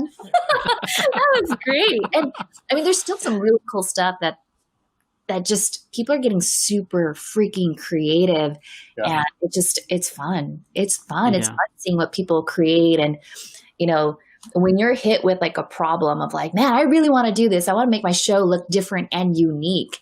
And when you use OBS, man, it's a canvas. Absolutely. I started podcasting in 2005. I started Geekazine in 2007 when I lost my last real-time job, and I did live streaming on Ustream, and we were hodgepodging. Of course, me being a musician, I had a lot of the audio gear, the video gear not so much. So it was a lot of hodgepodging to get things together, and it was cam twist on a Mac. And the frame rate was crazy low. It was just horrible. And that's nowadays it's just like, oh yeah, I can go on Amazon, pick up a capture card and this, and I got a Blackmagic ATEM Mini Pro ISO coming soon, and this is all going to change the way that we do this type of live streaming. How about Rob? How about you? Do you use any NDI? No, mine is just Canon M50. I'm using that as my webcam, so it's just going through the Canon app for my MacBook. So that pulls it in. I just choose that as the video source on Restream Studios here, and then I've got my microphone, and that's really it. So like Dan, I guess I'm not using a Logitech or a webcam. I'm using a camera. That's probably the only thing. And then I've got a couple lights, just to try to brighten up this room. But other than that, you have the mood lighting, man. That's what you. I know. I've got the mood lighting there. Rob on. It's hey, it's going to be this color, and I'm like magical Rob. Okay. I'm gonna get disco light soon. We'll see. Yes. Where's the disco ball? He's gonna push a button. That'd be awesome. Actually, I have a light sitting over here. It's on camera, and I got the panel lights. That's what's lighting up this whole area. But they came out with the 660 SMD LED lights, which can do red, green, and blue. And they have these cool features, so I can have it look like, the cops are coming, pulling up, or if there's a lightning storm or something like that. So I'm playing with that light right now. It's a lot of fun. But I like to keep it as simple as possible, because then if anybody asks, hey, can you do something for me? Then we don't have, a lot of different things in the background that we have to move around. So, but it's all about how your show feels. And I noticed, Stephanie, you got a really great background there. Dan, of course, Captain America can't go wrong as well. And even Anya with the restream stuff, that it's a regular office setting, so it's perfect for exactly the audience that you're trying to get. I was going to say that there is no background going on. It's like whatever I ended up with. I occasionally open that window that's behind me, like next to the next desk. But the thing is that we're on the first floor, and there's a kind of like a pedestrian street right here. And sometimes like you see people walking by, and some of them are pretty interesting characters because it's Austin, right? Keep Austin weird. And I was like, yeah, this could be part of my show. This is definitely unique. And like, I'm not at the level of popularity where people would actually like show up and like start like, crowd around and like, make faces and like, do something funny on the background. But one day. You'll get there. It was funny because when you first introduced yourself, there was somebody standing at the window right behind you. I'm not surprised. That happens quite a bit. It's never orchestrated. It's always like, oh, Austin people just doing Austin things, so. All right. Well, the next question, Equinox says he's a vMix specialist. Post that up. I'm a vMix specialist, so congratulations. vMix being another live streaming piece of software, works on the Windows side. It's a really nice program. I do have a copy myself. Gaming Goodies goes, it seems more fluid than Zoom. Do you guys agree on that? We'll start with I'm sorry. What? You're laughing there, Stephanie. No, I wanted to see like other different things I could do when you put the overlay. You just being your best fan of what? I'll put this up. Oh no, that goes across the whole board. I've missed something. What software are you using for the meeting, please? Everybody, what are we doing? 3, 2, 1. What software are we using? 3, 2, 1. Oh, Restream. Restream. There we go. Yeah. Okay. So anyway, we'll go back to this question. Oh, looks almost like vMix call. Yeah, definitely does. It definitely does. So, but yeah, to your point with fluidity, the Zoom calls that I have, especially if I'm trying to record interviews with people, I don't often record videos for myself, but I've been on enough of these Zoom call interviews lately, and it is a headache. It is. As much as people like to tout Zoom as well, Zoom is better than Skype. Yes, that's true. But I mean, that's not for me. That's not really setting the bar too high. Whereas this seems to just we didn't have any onboarding issues. When people showed up, they were here. We were able to talk right away. We could just get down to it. And that's the biggest headache for me, is that initial 5 to 10 minutes using those other tools where it's just like, are you working? Yeah, I'm working. Are you working? Well, kind of. Hold on, let me try this. Okay, are we working better now? Yeah, okay. You spend 10, 15 minutes just calibrating, it seems. Whereas this was just, I clicked the link and we were here and everybody was smiling and happy and ready to go, so long as our mic was turned on. Yeah, I totally agree. Oh, was that a dig on Rob or what? I see that. I heard you. You were gonna say something. Yeah. I know. No, I was gonna say like Zoom is a meeting platform. That's what it was built for. It wasn't built as a live streaming platform. That's a secondary maybe we can make some money connecting Facebook and YouTube to it. But it's not like like pulling in comments, having different scenes and different displays and layouts. You just can't do that with Zoom, and you don't know which screen you're sharing and stuff like that. It's built for meetings, definitely not for live streams. So you were going to say something, Stephanie? Oh, I was going to say, did you guys know that there's now certifications that like a test that you could take to say like, I am Zoom certified to know how to turn on my camera and my mic. And then people have all these jokes on LinkedIn. They're like, this now needs to be a requirement where you know how to mute your mic and turn on your camera. And I was like, that's hilarious. Oh yeah, there's a ton of stuff. And who here has tried out the app? Mm-hmm. Oh, I did. Yeah. Yeah. Everybody's like, yeah. Yay or nay, really quick, Anya. oh yeah, it's wonderful. I loved it. I felt like I'm inside the iPhone and I'm moving things, with like clicking and just super intuitive, and I loved it. Yeah, absolutely. Stephanie? Oh gosh, I dissent. Okay. Would it be fun if I was always agreeing with everyone? I think for a beginner, if you are new to everything, it's cool. It's fun to play around with. But if you're already super savvy with Restream and all the other stuff, then you would look at it and be like, okay, this is cute. All right, moving back on to what I already have. Yeah, and I used it too, and it's nice, but I am so over. Hey, here's my PowerPoint presentation that I'm going to show on screen, and I'm just going to read it word for word because I don't know how to memorize my PowerPoint presentations. Wait, that's not engaging? That's not engaging content? That's not how it's done? It's not, but a lot of enterprise IT, they actually have to show, work paths and things like that. And yeah, they end up putting a lot of text on there, and it gets really boring really fast. And when you're sitting there recording them going, and I liked, and you're watching it, you're literally watching them as they got on the screen, they're like doing this. And I'd like to thank everybody for coming to my show. It's like, dude, keep your eyes straight, keep them straight. So, Steph, this is where they need that LinkedIn Live course that you're doing. This is how we improve the IT world's presentations. It was so funny because we were doing a training yesterday, and yeah, like totally agree in the sense that like you could see if someone's reading, but I was like, but you know what? If you just put your transcript over to one side, right, then it's okay because it kind of feels like you're looking over at the chat, right? Because then that makes sense. And you could still glance back. That to me was like the hack, was like, okay, you could look over it a little bit as if you were looking at the chat and then go back to it. But if it's like right there, it's like, come on. Come on. Yep. Were you going to say something, Rob, there?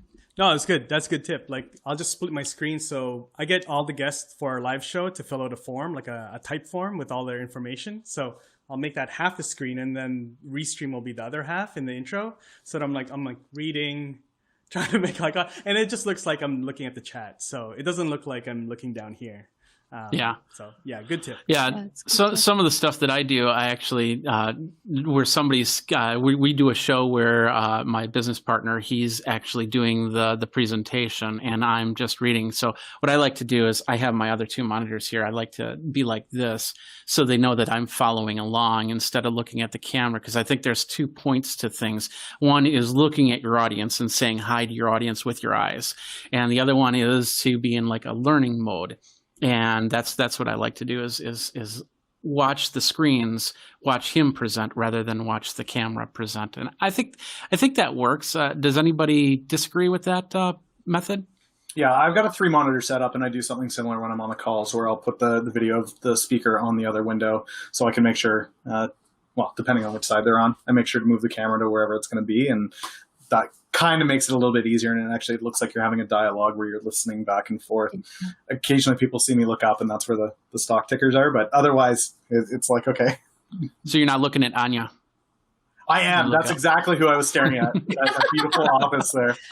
Anya is right where the stock markets are. He's all over. Critical place. Where's the Restream stock at? Not publicly. Oh, we're not. Yeah, we're not public. So I'll look into it. Soon. You better. Yeah, I'd buy one share of that. So, all right. Next question comes back.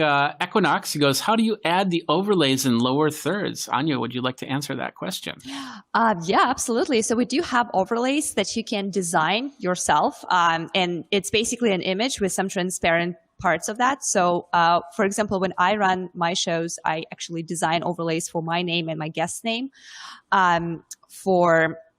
to show them specifically. Oh yeah, I can see the infinity screen already. So guess we're gonna see a little bit of how they would look. So those are captions, but if you go to the graphics section, you will see overlays. And you see like you have some like of the default options, and this is designed to be on top, but you can design your own and you can put it anywhere you want. The only thing is, you're gonna kind of pick between overlays or captions. Otherwise, they kind of like will mess with each other.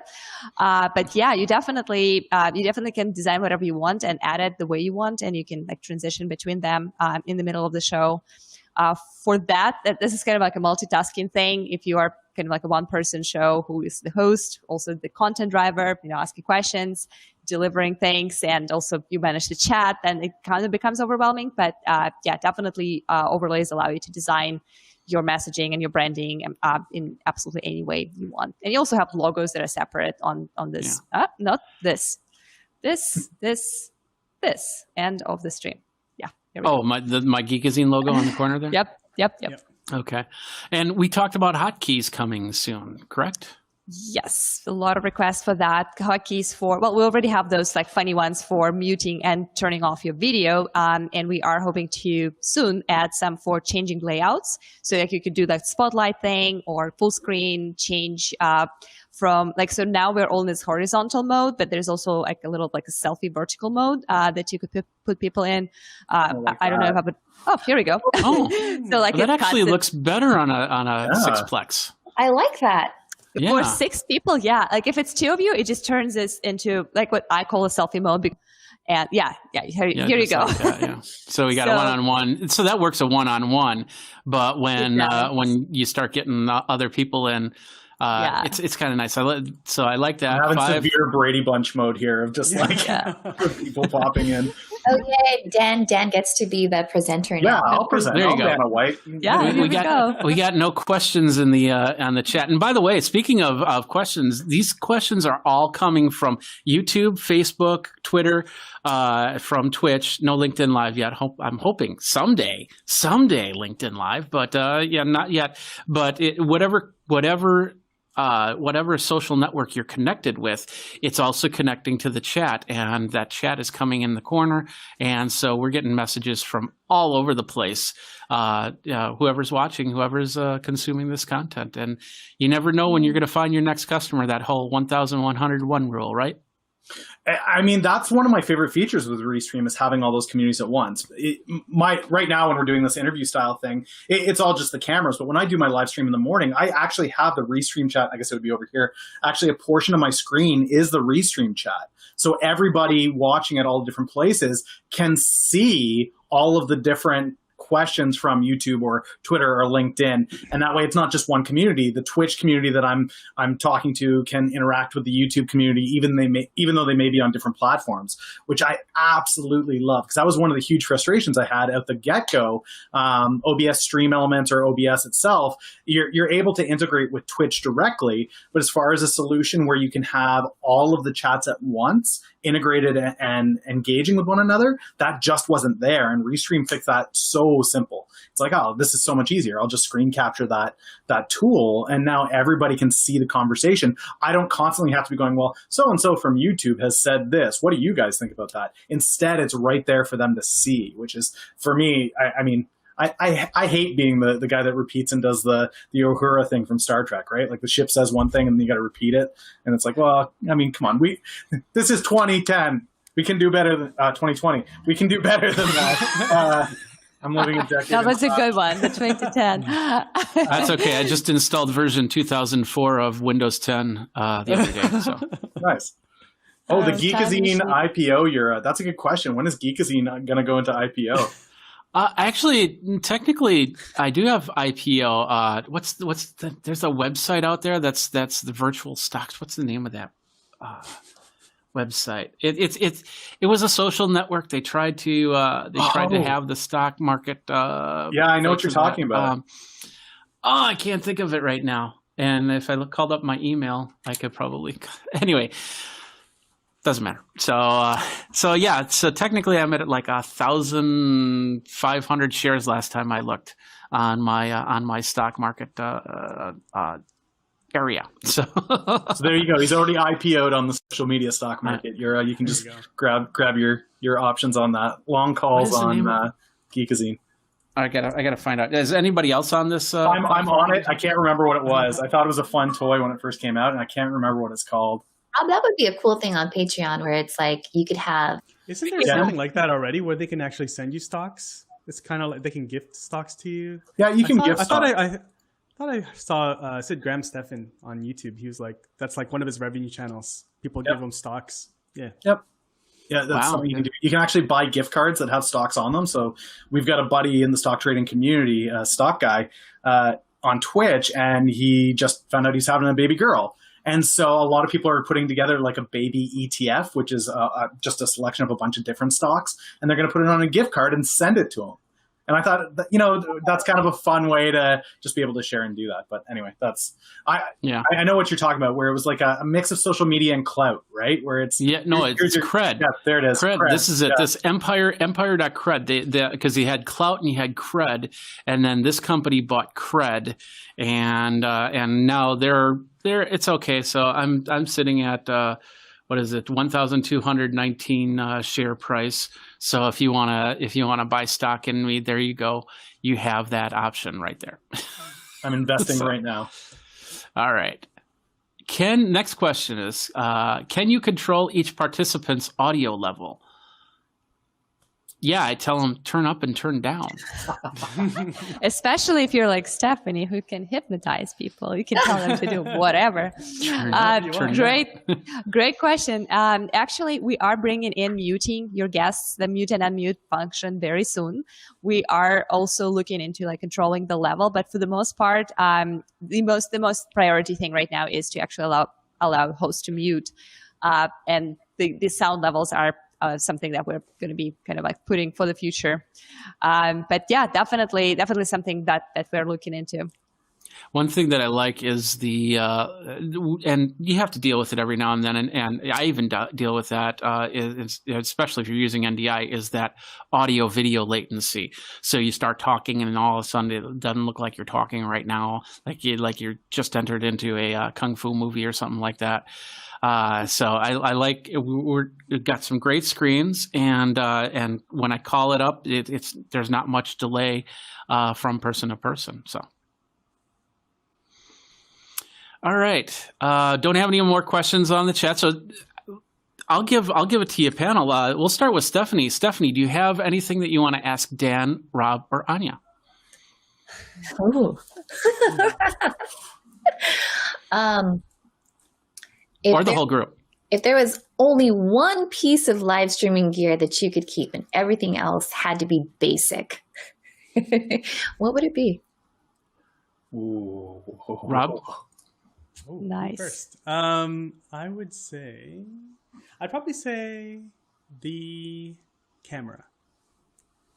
Do I have to say why? Or no? Yeah, yeah, for sure. You can't just say camera. You want to look good. You want to look.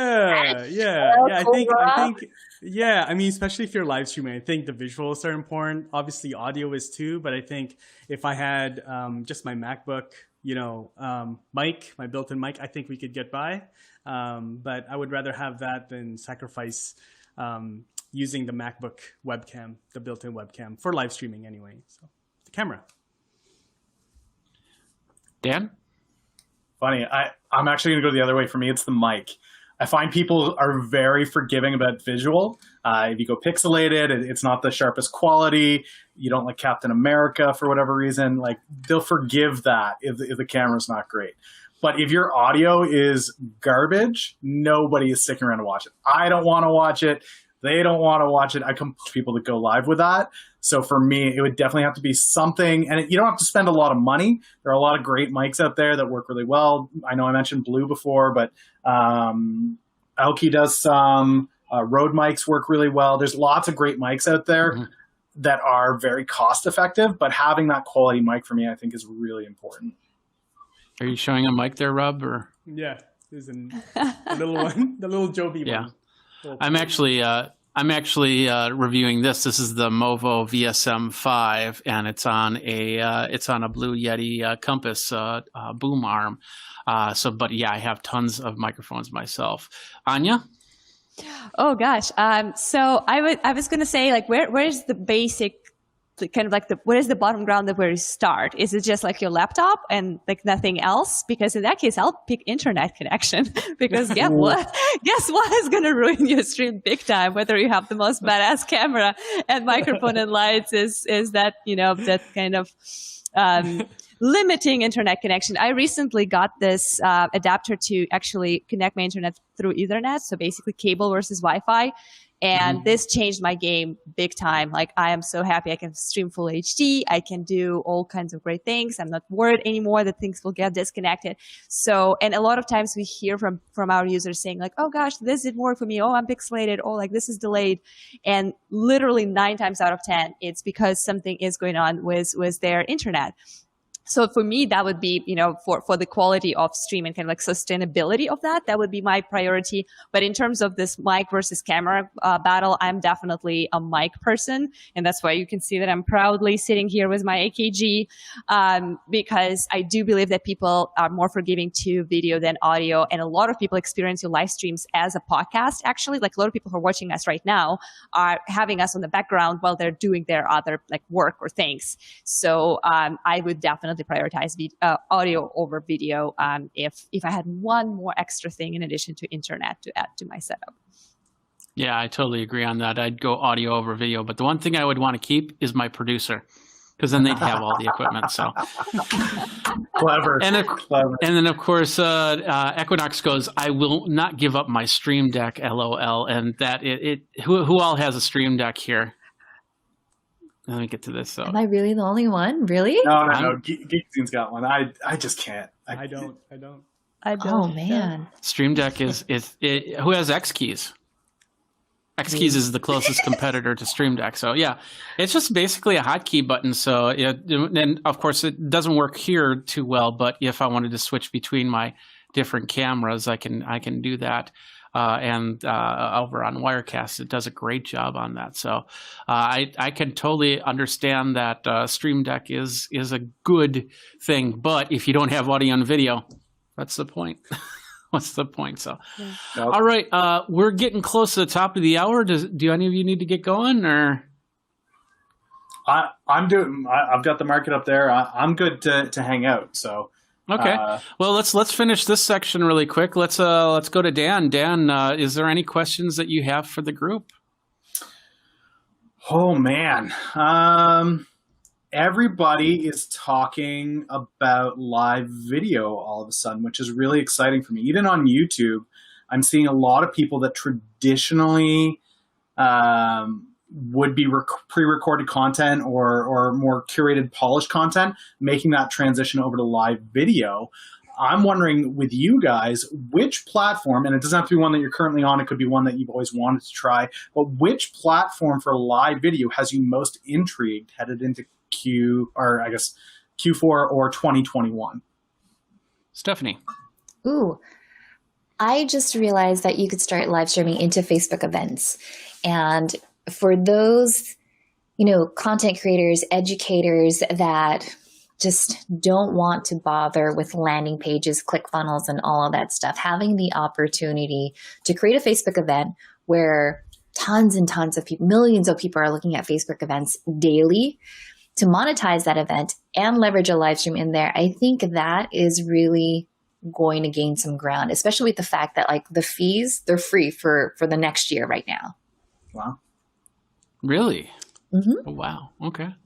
Cool. Rob? I would say, actually, thanks to Dan, actually drawing some attention when we interviewed Dan on our show. Really intrigued by Twitch at this time, especially obviously we're going after YouTubers.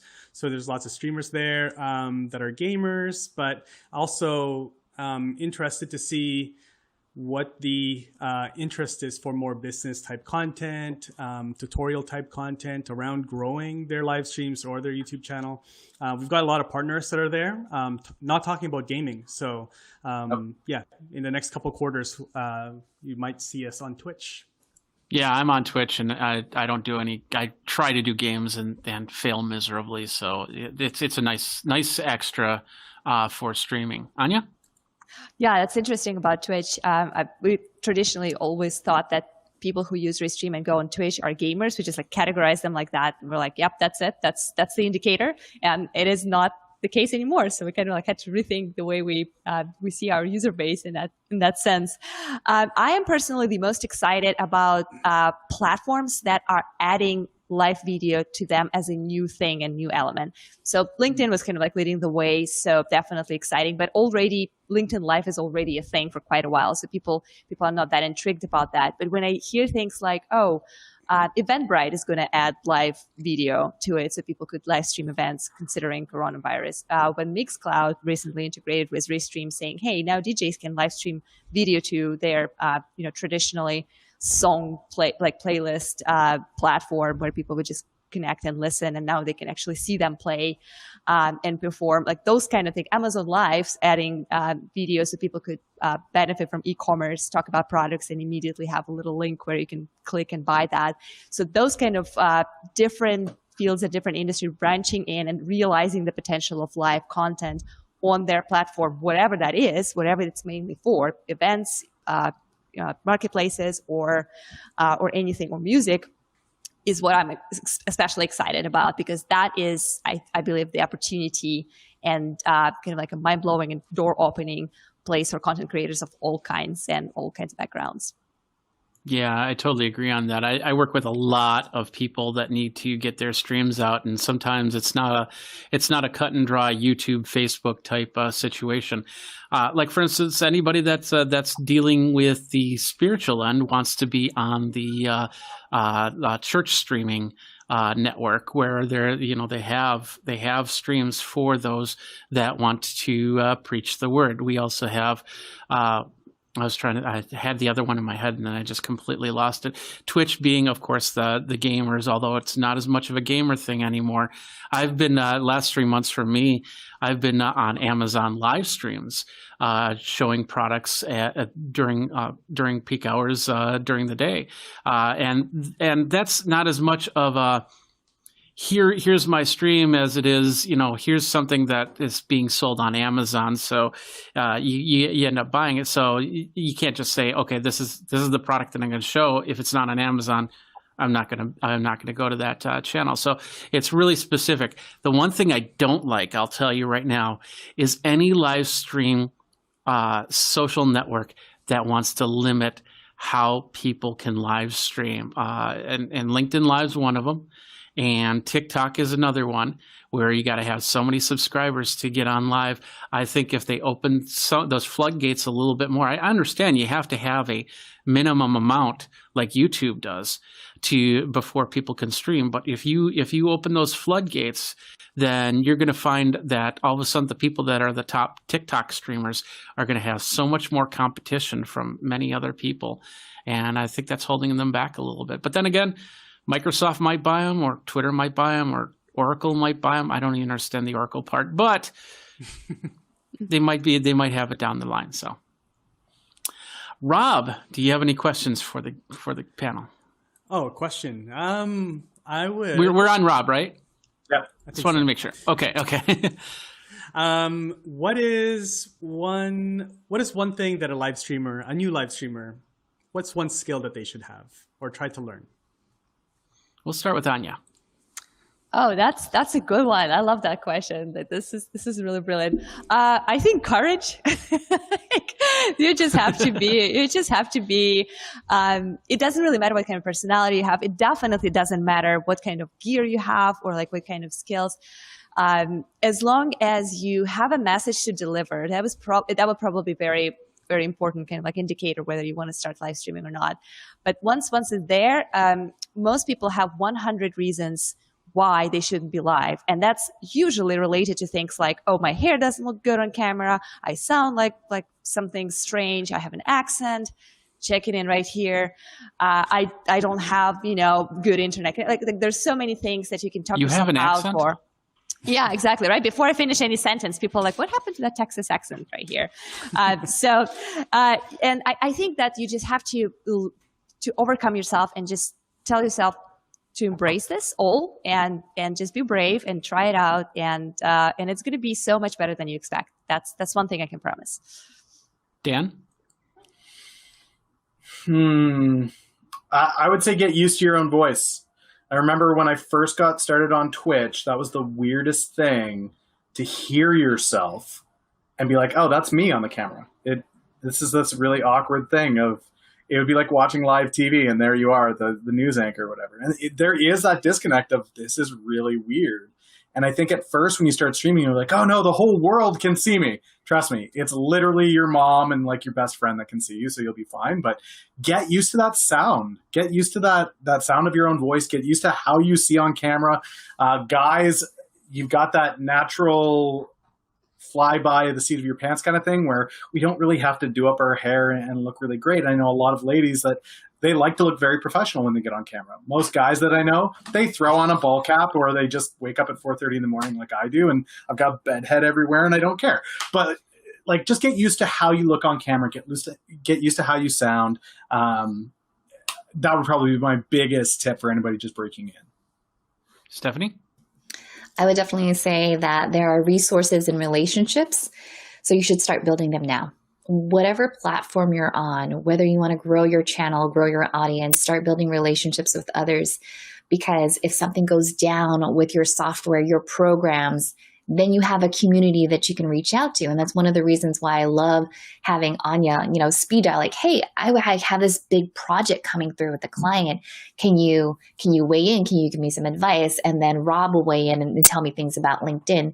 So as a live streamer, don't feel as if you are doing this by yourself. You will be welcomed with open arms into an amazing community that knows how it feels like, to feel awkward at first, on camera, and also knows like the dangers of shiny objects, right? Well, we'll tell you like, dude, just freaking be disciplined. Just get it right the first time. And then you could add this and you could add all that, right? Saying from OBS studio days, right? Yep. But definitely for sure, build your community, leverage the community, get ideas from other people. Never feel as if you're doing this by yourself, because when one boat rises, we all rise together. Absolutely. And for me, it's about the looks. I mean, look at this face. It wants to watch that. So gorgeous. No, seriously, you can't kind of see it now, but I do have a thing called vitiligo, which is the lack of melanin in the skin. So at one time I used to have a really good skin tone, but then as time progressed and sunburns basically burnt off the skin tone. So there's points where you've seen people with vitiligo proud in the last couple of years proudly sharing off their skin tones. And it looks very different. Plus, in 2005, I had Bell's palsy on this side of my face. Last year, I suffered Bell's palsy on this side of my face. So there's a lot of times where I wake up and, like right now, talking for about an hour, this side feels like there's a rock sitting right on my face. And it's affected my teeth. It's affected, how I speak, how I sing, because I'm also a musician. And that's, these are things that really weigh on me when I get on camera. But I still think to myself, I've got to get on camera. That's what I do. That's how I wanted to. That's, otherwise I'd be still in enterprise IT doing the 9-to-5 job thing, and maybe not even having a job right now because of a very uncertain time. So I'm glad I did that. So I hope that would inspire anybody to make that change and do that from there. So. Yeah, absolutely. All right. Well, I think we're good. Unless, I'm sorry, Anya. Did you ask a question or? Oh, I didn't. But the question that I like to ask, and if we had a little bit more time, because it's more like a story.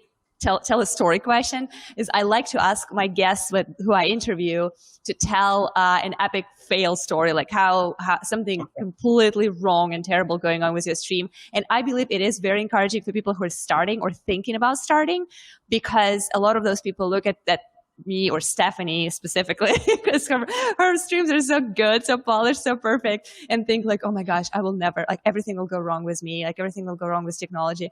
So I like to share those stories, but maybe we can, since it will take quite a bit of time if everyone's like sharing this story. So maybe you can just describe your live streaming journey in one word. Like, what is one word that describes your path from 0 to 1 or 100, wherever you are today, in terms of your first question is actually easier. Go ahead. If we've got time, go ahead. Tell your story. Okay, I'll give you both. Momentum would be the one word, I guess. Where, like Stephanie was saying, just get going, and that tiny little snowball becomes an avalanche before you know it. if I think back to the first Twitch stream where I was completely clueless and never done live anything whatsoever, people told me I was too much of a boomer to actually make Twitch work.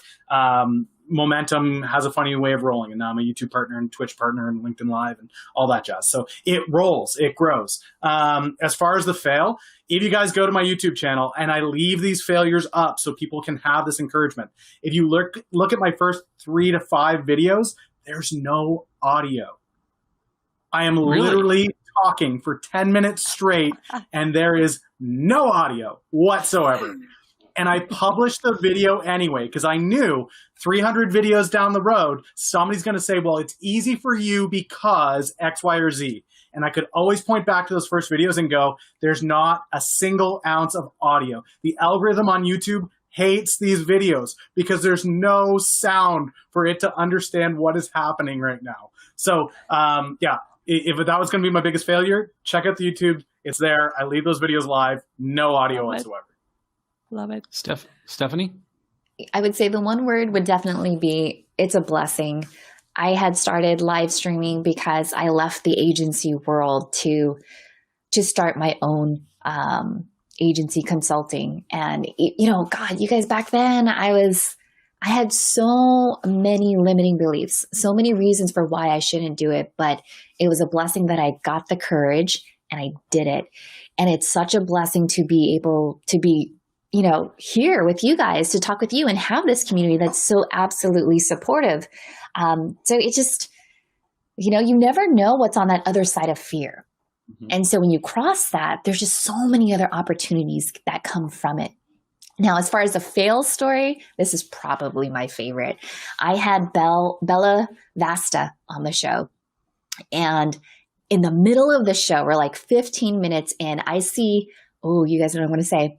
I see the battery start to blink. And I was like, you didn't put in the dummy battery? Like, oh my God, rookie, what's going on? Right?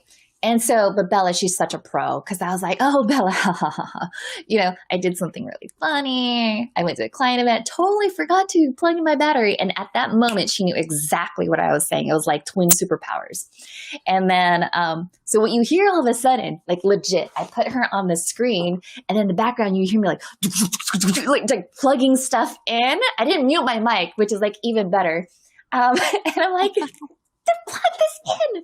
And then I come back and then Bella goes, and now we're back, because she stopped hearing all like the sound.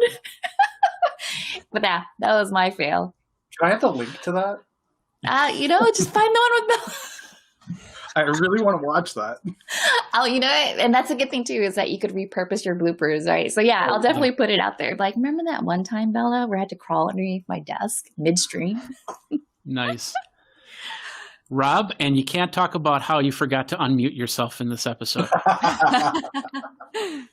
He's muted right now. Exactly.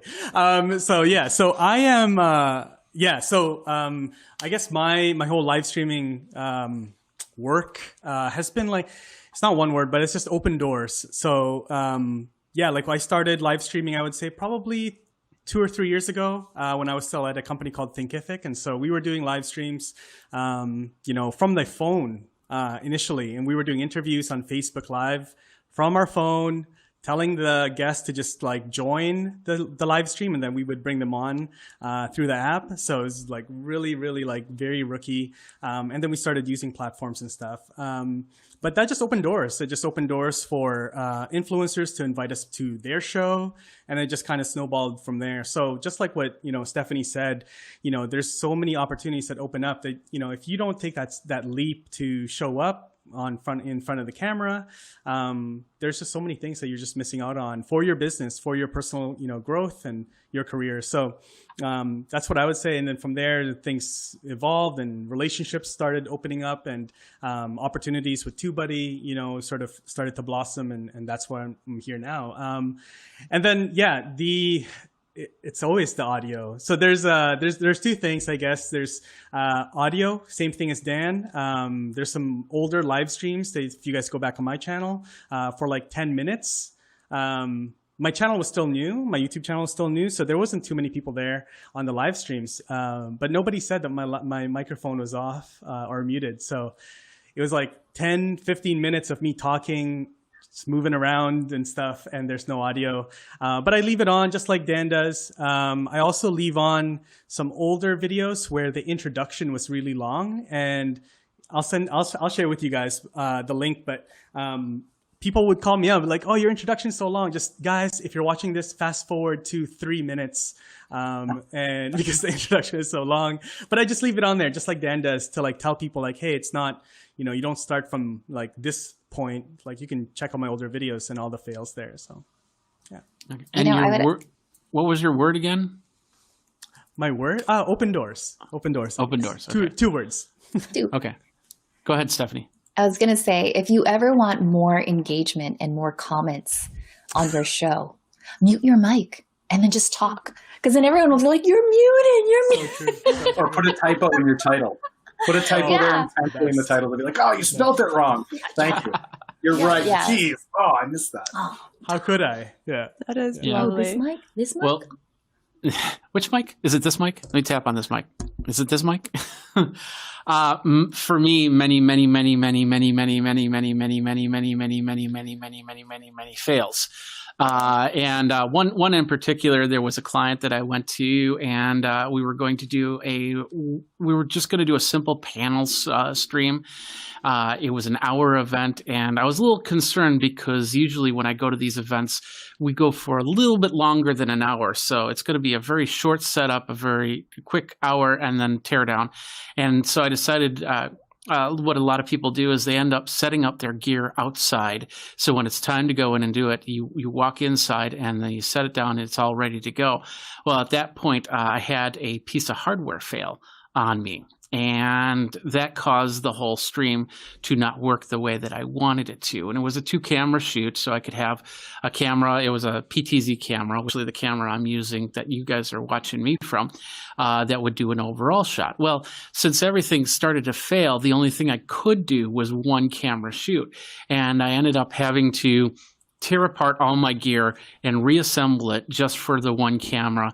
It didn't turn out the way that I wanted it to because, I'm always trying to create perfection, even though many times people won't see the stuff that I do because, my mom doesn't watch my videos as was put before. But I still work for striving to get the best look, the best feel, as all you seem to do, and you're doing a great job on that. So, and then of course my word is passion, because if it wasn't for passion, I'd be still in enterprise IT, and we'd probably be still at our jobs, and we wouldn't be doing this, and we wouldn't be having this conversation at this time on a Thursday afternoon. We'd be wondering what's in the vending machine and how much coffee is left in my cup. And oh my goodness, no, she's not coming here to complain about how this is not working. Right. That's a good one. All right. So let's go back. We're going to do a reverse. We're going to start with Rob. Tell everybody how they can find you. Check if I'm mute. No, I'm. You guys can find me anywhere at 2buddy. And there you go. Misspelled, but that's fine. Close enough. Darn. I'm sorry. I'm going to I'll correct that. Yeah. No, all good. So yeah, just copy and paste my name and look me up on Instagram or YouTube or Facebook, LinkedIn. Happy to connect. Ask me anything. Dan? Just search my name on YouTube or Twitch. Dan, I don't know what socialmediapolis.com is, but I recommend you check them out because that's probably a blast. I thought that was on your LinkedIn site. Oh, maybe it's a different Dan. I'm sure they're fantastic, though. But you can find me on LinkedIn with my name, or YouTube with my name, or Twitch with my name. Failing already. Oh my goodness. No, but this is great because this makes it memorable. When people think, oh man, I really want to connect with this guy, socialmediapolis.com. No, wait, that didn't have anything to do with him. I actually have to go to something else. That's fantastic. I love that. But yeah, awesome. Just search my name. You'll find me. You'll see me. Yeah. I'm not even going to try to put down the lower third. No, I was waiting. I was like, what is he going to put on there? Let's see what we got. Go. Yay! Yeah. Yay. I am Stephanie Liu from Lights Camera Live. So that's where you can find me if you want to learn anything about live streaming. Awesome. And Anya, and I hope I got this one right. Oh yeah, Nice. that is not necessarily the place where you find me, but this is where you will find Restream, and you can type up my first and last name in LinkedIn. This is where I prefer to connect with new people and kind of like keep my contact organized. It's also anya.razina@restream.io if you want to shoot me an email. I tend to respond to those, but yeah, LinkedIn invitation would be absolutely fantastic. And yeah, I think it's if you just search it, I think it's Anya with Restream Awesome. on LinkedIn. Nice.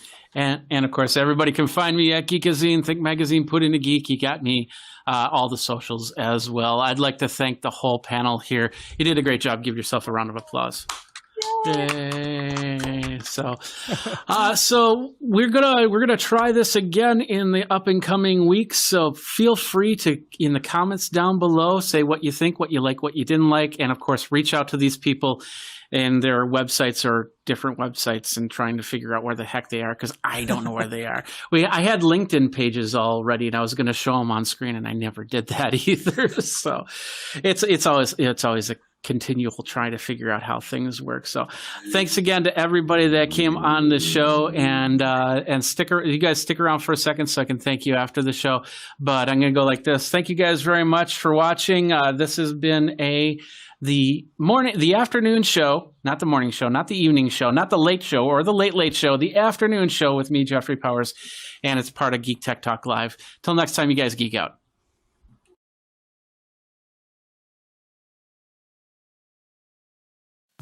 The new iPad Air is same as the old iPad Air, except with a new chip and, oh yeah, a fingerprint sensor. Last week's Apple announcement gave us a new watch with fitness and health apps. I talked about it on last week's episode in the first focus. Now let's tackle the second part of that announcement, the iPad Air Generation 4, the 12th iPad in the 10-inch series, not counting the Mini or the iPad Pro, both the 12 and 10.5-inch models, and the 24th iPad offering, which does include the Mini and the Pro models. Okay, I suppose if you talk about it with the memory and the Wi-Fi models, this is something like the 96th or 100th iPad. And we're not talking about color cases at all or anything. And yes, I'm not counting the Newton. Nonetheless, the iPad Air 4th generation will be out in October of 2020 with a 10.9-inch display, liquid retina IPS screen, and a resolution of 2360 by 1640. This will give you the best experience an iPad has ever offered. That is until the new iPad Pro comes along in the series. That is the Lee Major version, by the way. When Mark Wahlberg finally dons that red jumpsuit, then we can talk about it. By the way, let me know if you're excited to see a Mark Wahlberg Bionic Man in the comments below. The chip's ARM V8 instruction set includes machine learning control, 16-core neural engines, secure enclave, and 64-bit architecture. This CPU is still a 6-core processor, but is only 5 nanometers in size. That's 2 nanometers smaller than the A13. Now, to put it in perspective, the A4 chip, which was in the iPad 1, was about 45 nanometers. It's 1/9 the size. And no, I don't know the chip size of the Newton. There are 11,800 million transistors in this chip, and then you can get email, you can read your Facebook, you can do your Twitter, you can take your selfies, your TikTok, if that's still a thing in about a month, play games, and cry when you broke your screen and forgot to get Apple Care. Other features will include a 12-megapixel wide camera with an f-stop of 1.8, illumination sensor, 5-element lens, geotagging, panoramas up to 63 megapixels, stabilization, and a whole bunch more. You'll be able to record your 4K 60 frames a second videos of those kids running around the floor or whatever you're going to do, but make sure you have enough disk space to save all of those files, because it's going to fill up really quick. I don't even think a Newton can record or even save a 480p video file in its memory. If you're looking for ultra-wide camera options, well, you're kind of out of luck. This is a feature only the iPhone 11 and iPad Pro have. Let me know if an ultra-wide camera is important in your iPad purchase. Do it in comments below. 7-megapixel selfie camera, which allows for 1080p 60 frames a second. Dual microphones for your control and call, zoom, and, well, I guess that's pretty much it, right? The new edition, actually something people have not only missed, but also have complained about in this new age of face masks. By the way, how do you like this mask? How about this one? Okay, yeah, it doesn't have the mouth guard, so I got one more for you. How about this one? Let me know in the comments, yay or nay. We need a Touch ID more than ever. Now, Apple has put this on the top of the iPad with the button, the power button, which is great because they can seal it all in one area. Only issue is if you use a case for weather protection, you'll need to get one of those with a flap over it that covers over the button. The Air is not water resistant, and there is no Face ID for this model. 802.11ax or Wi-Fi 6 with 2.4 and 5 gigahertz bands and Bluetooth 5.0 technology will be available on this version of Air. This will allow for that second generation Apple Pencil. Cellular models will have gigabit class LTE, which means when 5G comes calling, you'll have some nice speeds to surf on. With the Newton, you did have the 14.4 baud PCIe modem. That's pretty cool. Last big update is USB-C. Now, they haven't said what version of USB-C they're going to put in the Air just yet. We're guessing it's going to be the USB-C 3.1 Gen 2, which will have data transfer of up to 10 gigabits per second, just like with the iPad Pro. However, you can just as easily put in a USB-C 3.1 Gen 1, which only has 5 gigabits per second transfer, or even a USB 2.0, which makes the transfer rate no faster than the lightning cable that I currently have on my iPad. There is one other possibility, which might be the reason why they didn't say what the speed was, and that is if they're working on getting USB 3.2 inside. Now that's 20 gigabits per second, which opens up a whole bunch of possibilities for audio, video capture, docking stations, and all other devices that can connect up to the iPad. It's really all about keeping that price low so they can make money off of the device, because, face it, people are going to buy this iPad. Speaking of which, the price starts at $599, which is what we normally see for this version of iPad. 5 different colors available: gray, silver, rose gold, green, and blue. By the way, the 2020 iPad did come out already, the step down. It's relatively cheaper at $329. It doesn't have a lot of the features that the Air does. It still has the lightning cable. And, well, technically the Air will become next year's iPad model, is my guess right there. So here are my thoughts on getting that Generation 4 iPad Air. I'm personally going to do the update this year because my iPad is actually the iPad Pro 10.5. It needs to be replaced, or more to the point, downscaled. The fingerprint reader means a more secure iPad. The A14 chip will mean gaming and video will work just awesome. No LiDAR, which Apple teased at, no ProMotion, no flash on the camera, and no U1 chip, which I find a little bit interesting. Now, in the previous episode of The Focus, I noted that the U1 option is in the watch for better AirDrop transfers, overcoming Bluetooth issues or wireless connectivity issues. The only other device that has the U1 in it is the iPhone 11. In all, it'll be a good iPad upgrade if you don't want a Pro model and your previous model is a few years old. That or gaming graphics on this Air will look really nice. Now, rumors believe that the Air will be announced on October 13th and possibly coming out on the 19th with the Pro model. Okay. Rumors speculate that the Air will come out around October 13th, which of course is in line with the event for the new iPhone. Since we have a few seconds, let's talk about this new iPhone. I won't say much about the next iPhone, which is tentatively called iPhone 12. Just remember, it's not the 12th generation iPhone.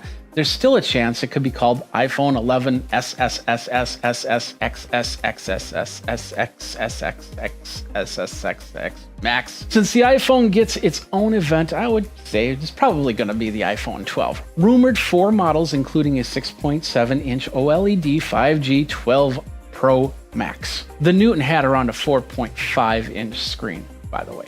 My guesses for the new iPhone will include the camera, which will give you more options than your DSLR might have, with flashes and face lock, maybe even a finger unlock on the button as well. It'll have the same A14 Bionic chip as the Air, along with all the features you could find in the iPhone 11 or the iPad Pro, just not an iPad Pro. If the iPhone 12 has a USB-C 3.2 inside, you could start seeing an all-in-one dock and lots of videos on how you can replace all your computers and devices just for your phone. Just as long as it stays underneath the $1,200 mark, right? We'll have to wait and see on that, but in the meantime, are you going to get the Air?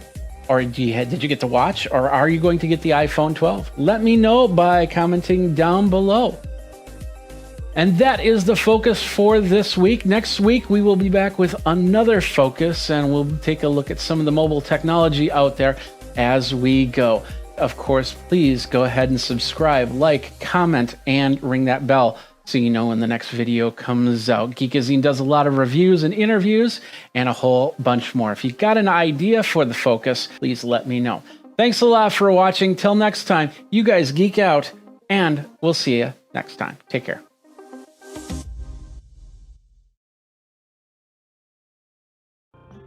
All right, let's talk about music. Let's talk about bringing in music into your live streams, and let's talk about music that you can use without somebody coming up to you and say, hey, I want some money for that. You're using my song. What you're hearing right now is a song I actually created on my iPad.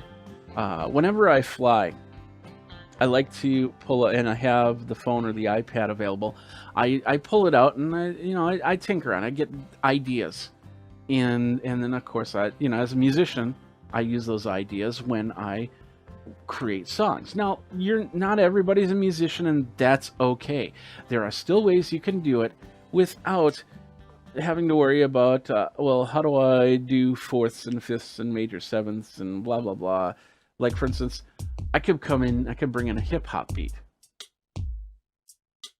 And I can use this beat, and I can actually control it if I want to, by little bits and pieces, so you get an idea that there's change to it. And then, of course, I can stop it altogether.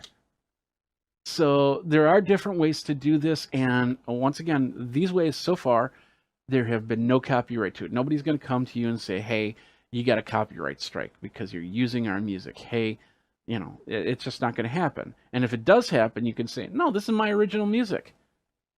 So go away.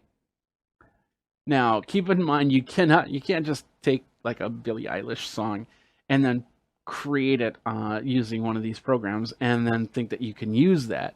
It's got to be your own creation. I'm going to show you 3 ways you can do it. And even if you're not a musician, these ways will help. But there's many other ways. Now, first of all, before that, we'll talk about some other ways that you can get music in. But keep in mind, if you're using it for live streaming, if you're using it for anything beyond YouTube, especially if your videos all of a sudden show up on TV or show up on Hulu or something like that, then the music, then you face a different type of copyright. Because and this is what I use. I use a program. Let me call it up here really quick. It's called Epidemic. Yeah, there it is. Epidemic Sound. I had to think about that for a second.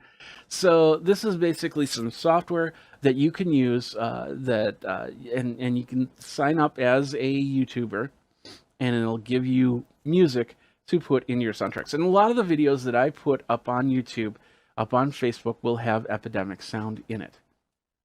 Because I just don't want to deal with it. And it's never going to get past YouTube. And if it did get past YouTube, I'm going to have to take those tracks out or relicense them. But, it's like $15 a month, and I can, if I need a country two-step, or if I need a ballad, or if I need something rocking and rolling, I've got all that music at my fingertips because I've done this. I've tried to get royalty-free music, and without a company like this behind it, it gets tougher. In fact, there is a video out there that I had music in that is commercial free. They're not they're not looking for money, but somebody on YouTube found a way to actually create the license for it. And so every time I'll get dinged, not a copyright strike from YouTube, but I'll get dinged. I'll get a message from YouTube saying I can't monetize the video because this music is not mine and I don't have permission to use it. Well, the person that put the copyright claim together also doesn't have the permission to use it. So I don't know.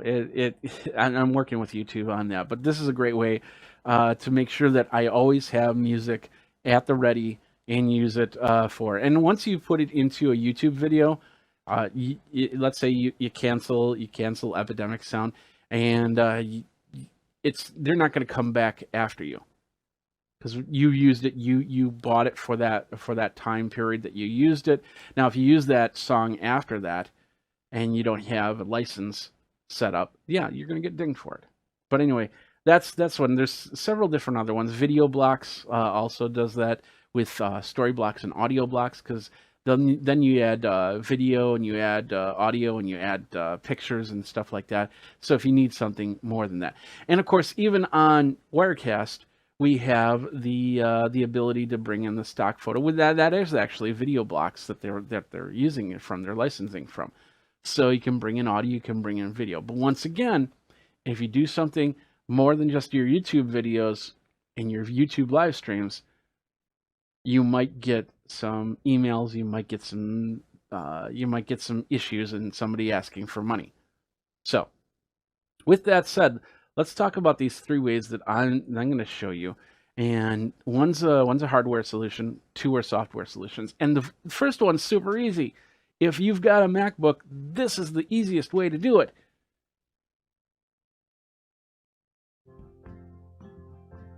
That's it, right here. Let me show you. This is it. This is GarageBand. It's a fairly straightforward program to use. And the cool thing about this is you can use your iPhone to create the music and then bring it over to the iPad, to the MacBook, or the iMac, or whatever you're using. You can mix it down to an MP3 file if you're using Wirecast or whatever streaming system on a PC or a different type of machine. But right now I have it to go 16 bars and then loop. So just playing the same 16 bars again and again. And with this, I can change it up a little bit. Like, for instance, I can take out the piano. I can take out the guitar. And some extra drums, and then house drums. Or I can bring them back all in. I can say, yeah, I just want the house drums. Or I want this, which is just basically accent drums. You get it, maybe some grand piano.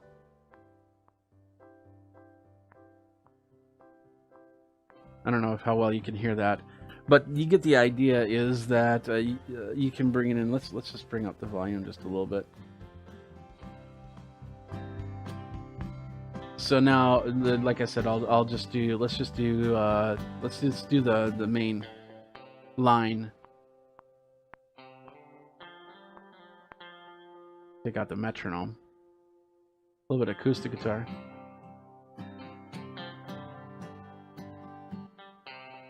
So, and with the acoustic guitar, like I said, this acoustic line is actually fairly easy to run on iPad and iPhone, because you don't have to figure out all the notes. You can figure out a strum pattern and then just hit chords as you're going.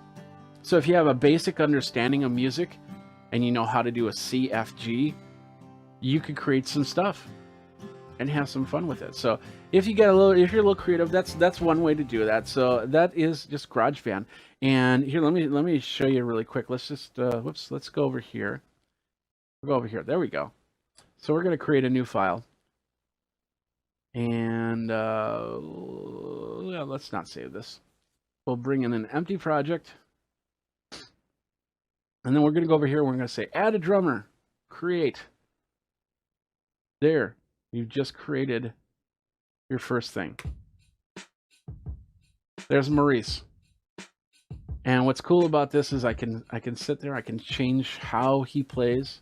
Louder, more complex. I want more of the hi-hat. I want shakers instead of a hi-hat. I want some percussion in there. Add some fills.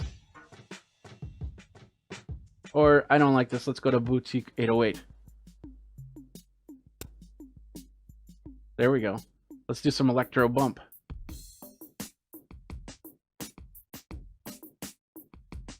and I can create. I have plugins that I can bring those in to add to this sound. Let's go back. Let's go to Big Room. Let's go to Dez. Let's change him up. Change up our drummer. Go back to Big Room.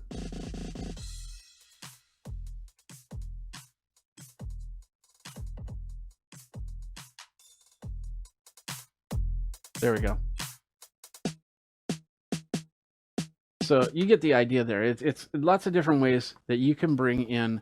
You can bring in a drummer and you can bring in a sound. If you just want a drummer, that's one way to do it. Another way to do it is by going over to, let me bring it up here. Another program that I use is called Band in a Box. This is going to cost a little bit more, but it's got some great features to it. And right now I've got a song in here, and these are just the bass songs that you can load up, and you can use them. They're copyright free. And then I can change things a little bit if I wanted to. Like, for instance, we'll just go to the basic song here.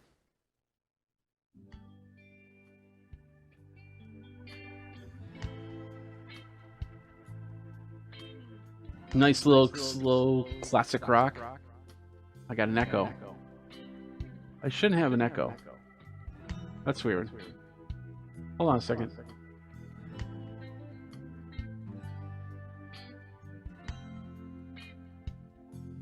There. Okay, there we go. I had a button on. So anyway, the idea, yeah, as you can see, now I can talk and I have this music playing behind me, and this is actually absolutely copyright free. And if I wanted to, I can say, okay, I want this to be an F instead of an G. So now it's gonna sound a little weird, but because I didn't think about it too much, but that's not too bad. And then I can bring this to G, and then now I've got a different song if I wanted to. It's, as you can see, fairly straightforward. And to create the styles, you can go from the list, and you can use the base list, or you can buy whatever add-ons they have, because you can get tons of more songs if you need something a little bit more specific to what you're doing. But as you can see, it's there you are. You've now got a song. You've got music behind you that you're not going to get in trouble for using because of the fact that it's copyright free. And what's cool about this is you can use this for things like when you're planning to do a live stream and you have to go silent. Let's say you're doing overhead cameras just showing the crowd or something like that. You can have this music playing in the background. I've done this several times for events. So they have something audio-based to listen to while they're waiting for the stream to come back up. It's pretty cool. So we have that option. Let's bring that down. Let's stop that. And there's a third option. Now this is a pretty cool option. And what's really cool about this is you can also create your own beats and stuff like that. It's mostly drums, but you can actually put in other instruments if you put some thought into it. And it's this thing right here. And why didn't that switch over? Let's do that. Did it not? Oh, difficult. There we are. This is the Beat Buddy. This is a product I got about a year ago, and I've done some stuff on this before. And this is really cool because with this, you can just put some straight up drum beats down. Now here's how it sounds. Let me switch over here. Is it ready? Okay. So now if I hit this button, it's doing a straight up hip hop beat. And I got that running in the background. So now I can talk. I got this hip hop beat going on, and I can alter it a little bit. Let's say I'm going to go from one segment to the other. I'll just press it down. Now I've got a little bit of skip in there, a little bit of feel like it's not just going to be a straight beat through the whole thing. I can do multiple fills, and then I can go to a different type of beat, and then when I'm done, I'll just double click on it, and I'll do an outro fill, and it's done. I can go in here. I can go down to hip hop 2. And I can change the volume. I can change the tempo. Oops. Oh, that's the drum set. I'm sorry. Tempo is over here.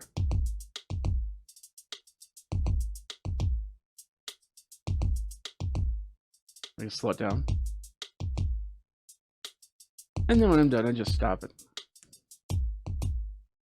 And once again, this is also, you get some basic drum beats in here. You can add your own. There is an online community that does a lot of cool stuff. Like you can do funk and drum and bass. You can create your own. If you know MIDI, you can. They have a program that you load up, and you can change all the MIDI on there. But you can also bring in stuff that you're working on. Whoops. Like, let's see if I can find it. Maybe I don't have it on this one. Got metronomes, voice beatbox, voice world. Nope, I didn't bring it in, but there's some premium demos here. Let's see. Here's a Phil Collins demo. So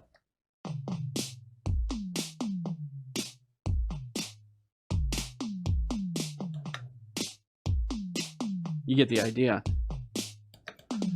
So now I can control it with the drums and have a little bit of fun with that, and go from there, because I can control it, and it's a foot pedal, so I could actually have it at my feet, controlling it.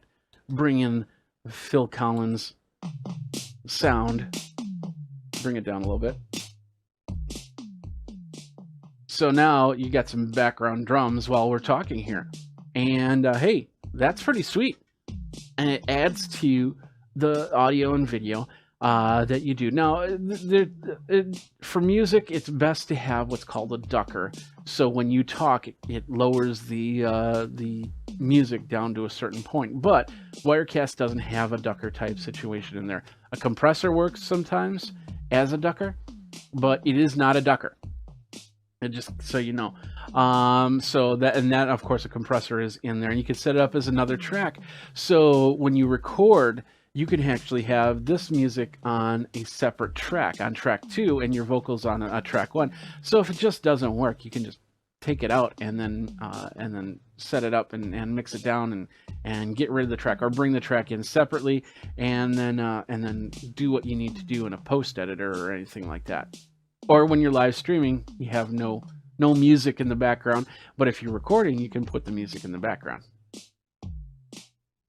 So lots of different ways to do it, but as you can see, that is the easiest. Those are the 3 things that you can do to bring it in. One's free.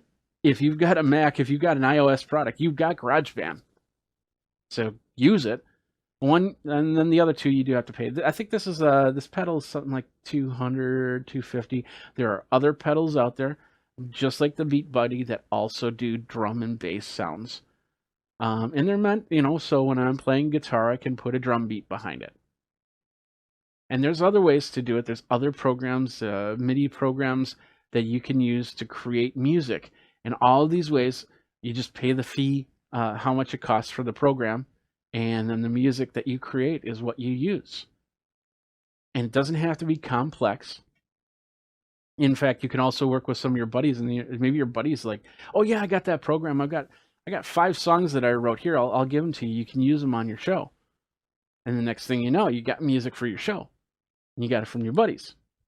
So I went a little bit long on that, but you get the idea. Is these are 3 great ways for you to create music and put it in as your back live stream, and have a little bit more as you're going from there.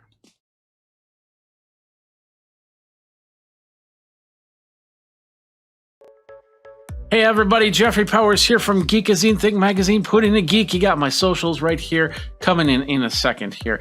And today we're going to unbox, and we're going to do a first setup of this. It's the Apple Watch right here. Just got it. You can still get it in time for Christmas. In fact, I'm looking at the page right now. It says order now for delivery, and it says before Christmas. So there it is right there. You can get it in multiple bands and multiple colors. I got a green band with mine. There's different series of Apple Watches. Just so you know, I pretty much said I was never going to get an Apple Watch. How times change. So basically, holidays, we want to keep on our health. And I got Jennifer, she wanted the watch. And she said, I want to do this with you. And that's great. So she got a watch, I got a watch, you got a watch, everybody gets a watch. But anyway, so we went and ordered our Series 6.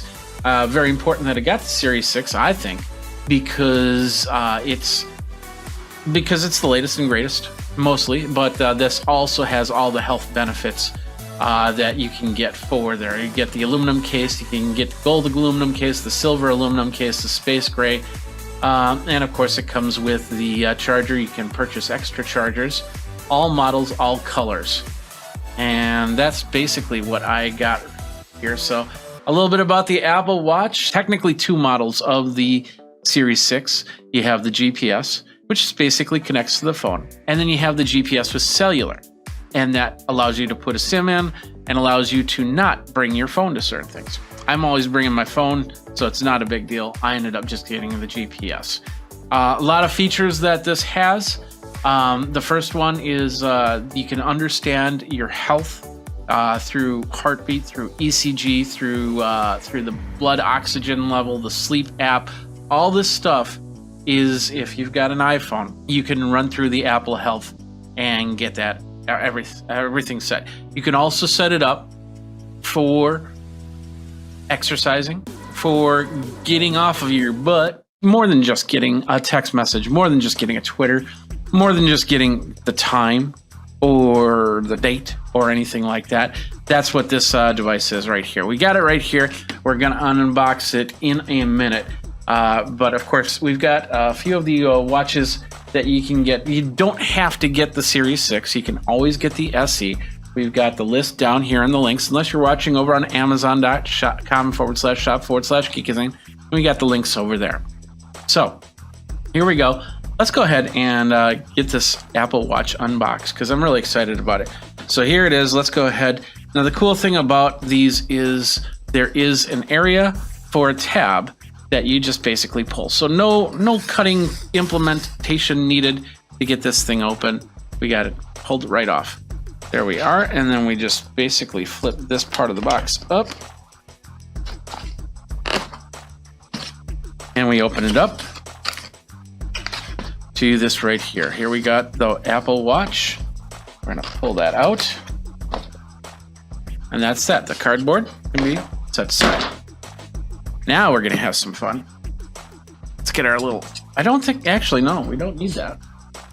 Still don't need the cutting tool. Get that out of the way.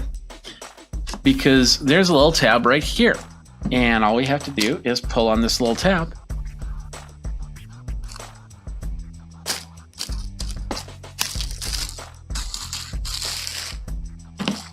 And there's our plastic.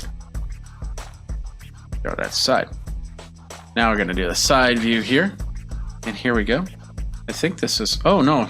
I think what we do, how this works, is we got a tab right here. We pull up. We got a tab right here. We pull up. We open it like this. So we'll flip it around like this, and we'll flip it like this, and we'll open it up like that. Let's do that again from the overhead. So now, there we go. Look at that. And as you can see, we got some little watches right here, and then the Apple Watch. We flip this around. There's my watch band. We're gonna set that to the side for a second here. We're gonna flip this around, and there's my watch. Bring it like this, and go like this. So now let's figure out where more tabs. So we have a tab right here, and we have a tab right here. Let's go ahead and pull the first one. First one pulled. Let's pull the second one. Second one pulled. And now, set this over here, do this, and let's get this open here. A little bit of help. A little sticky on the sides.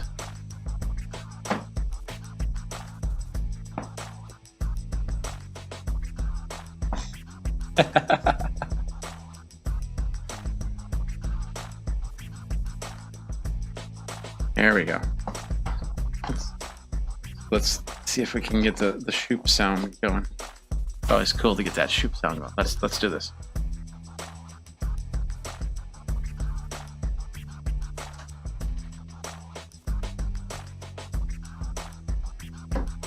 Yeah, that's not gonna work. Try this. There we go. We did it.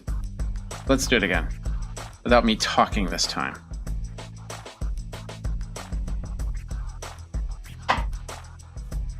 There we are. Okay, perfect.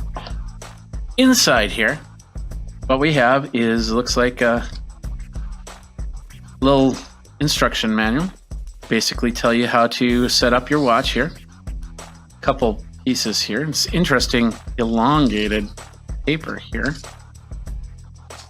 Put that back in, possibly. There we go. Inside here, we've got, excuse me, inside here, this is the charger for your watch. So let's pull that out first. And let's take that apart. So basically we'll flip up right there.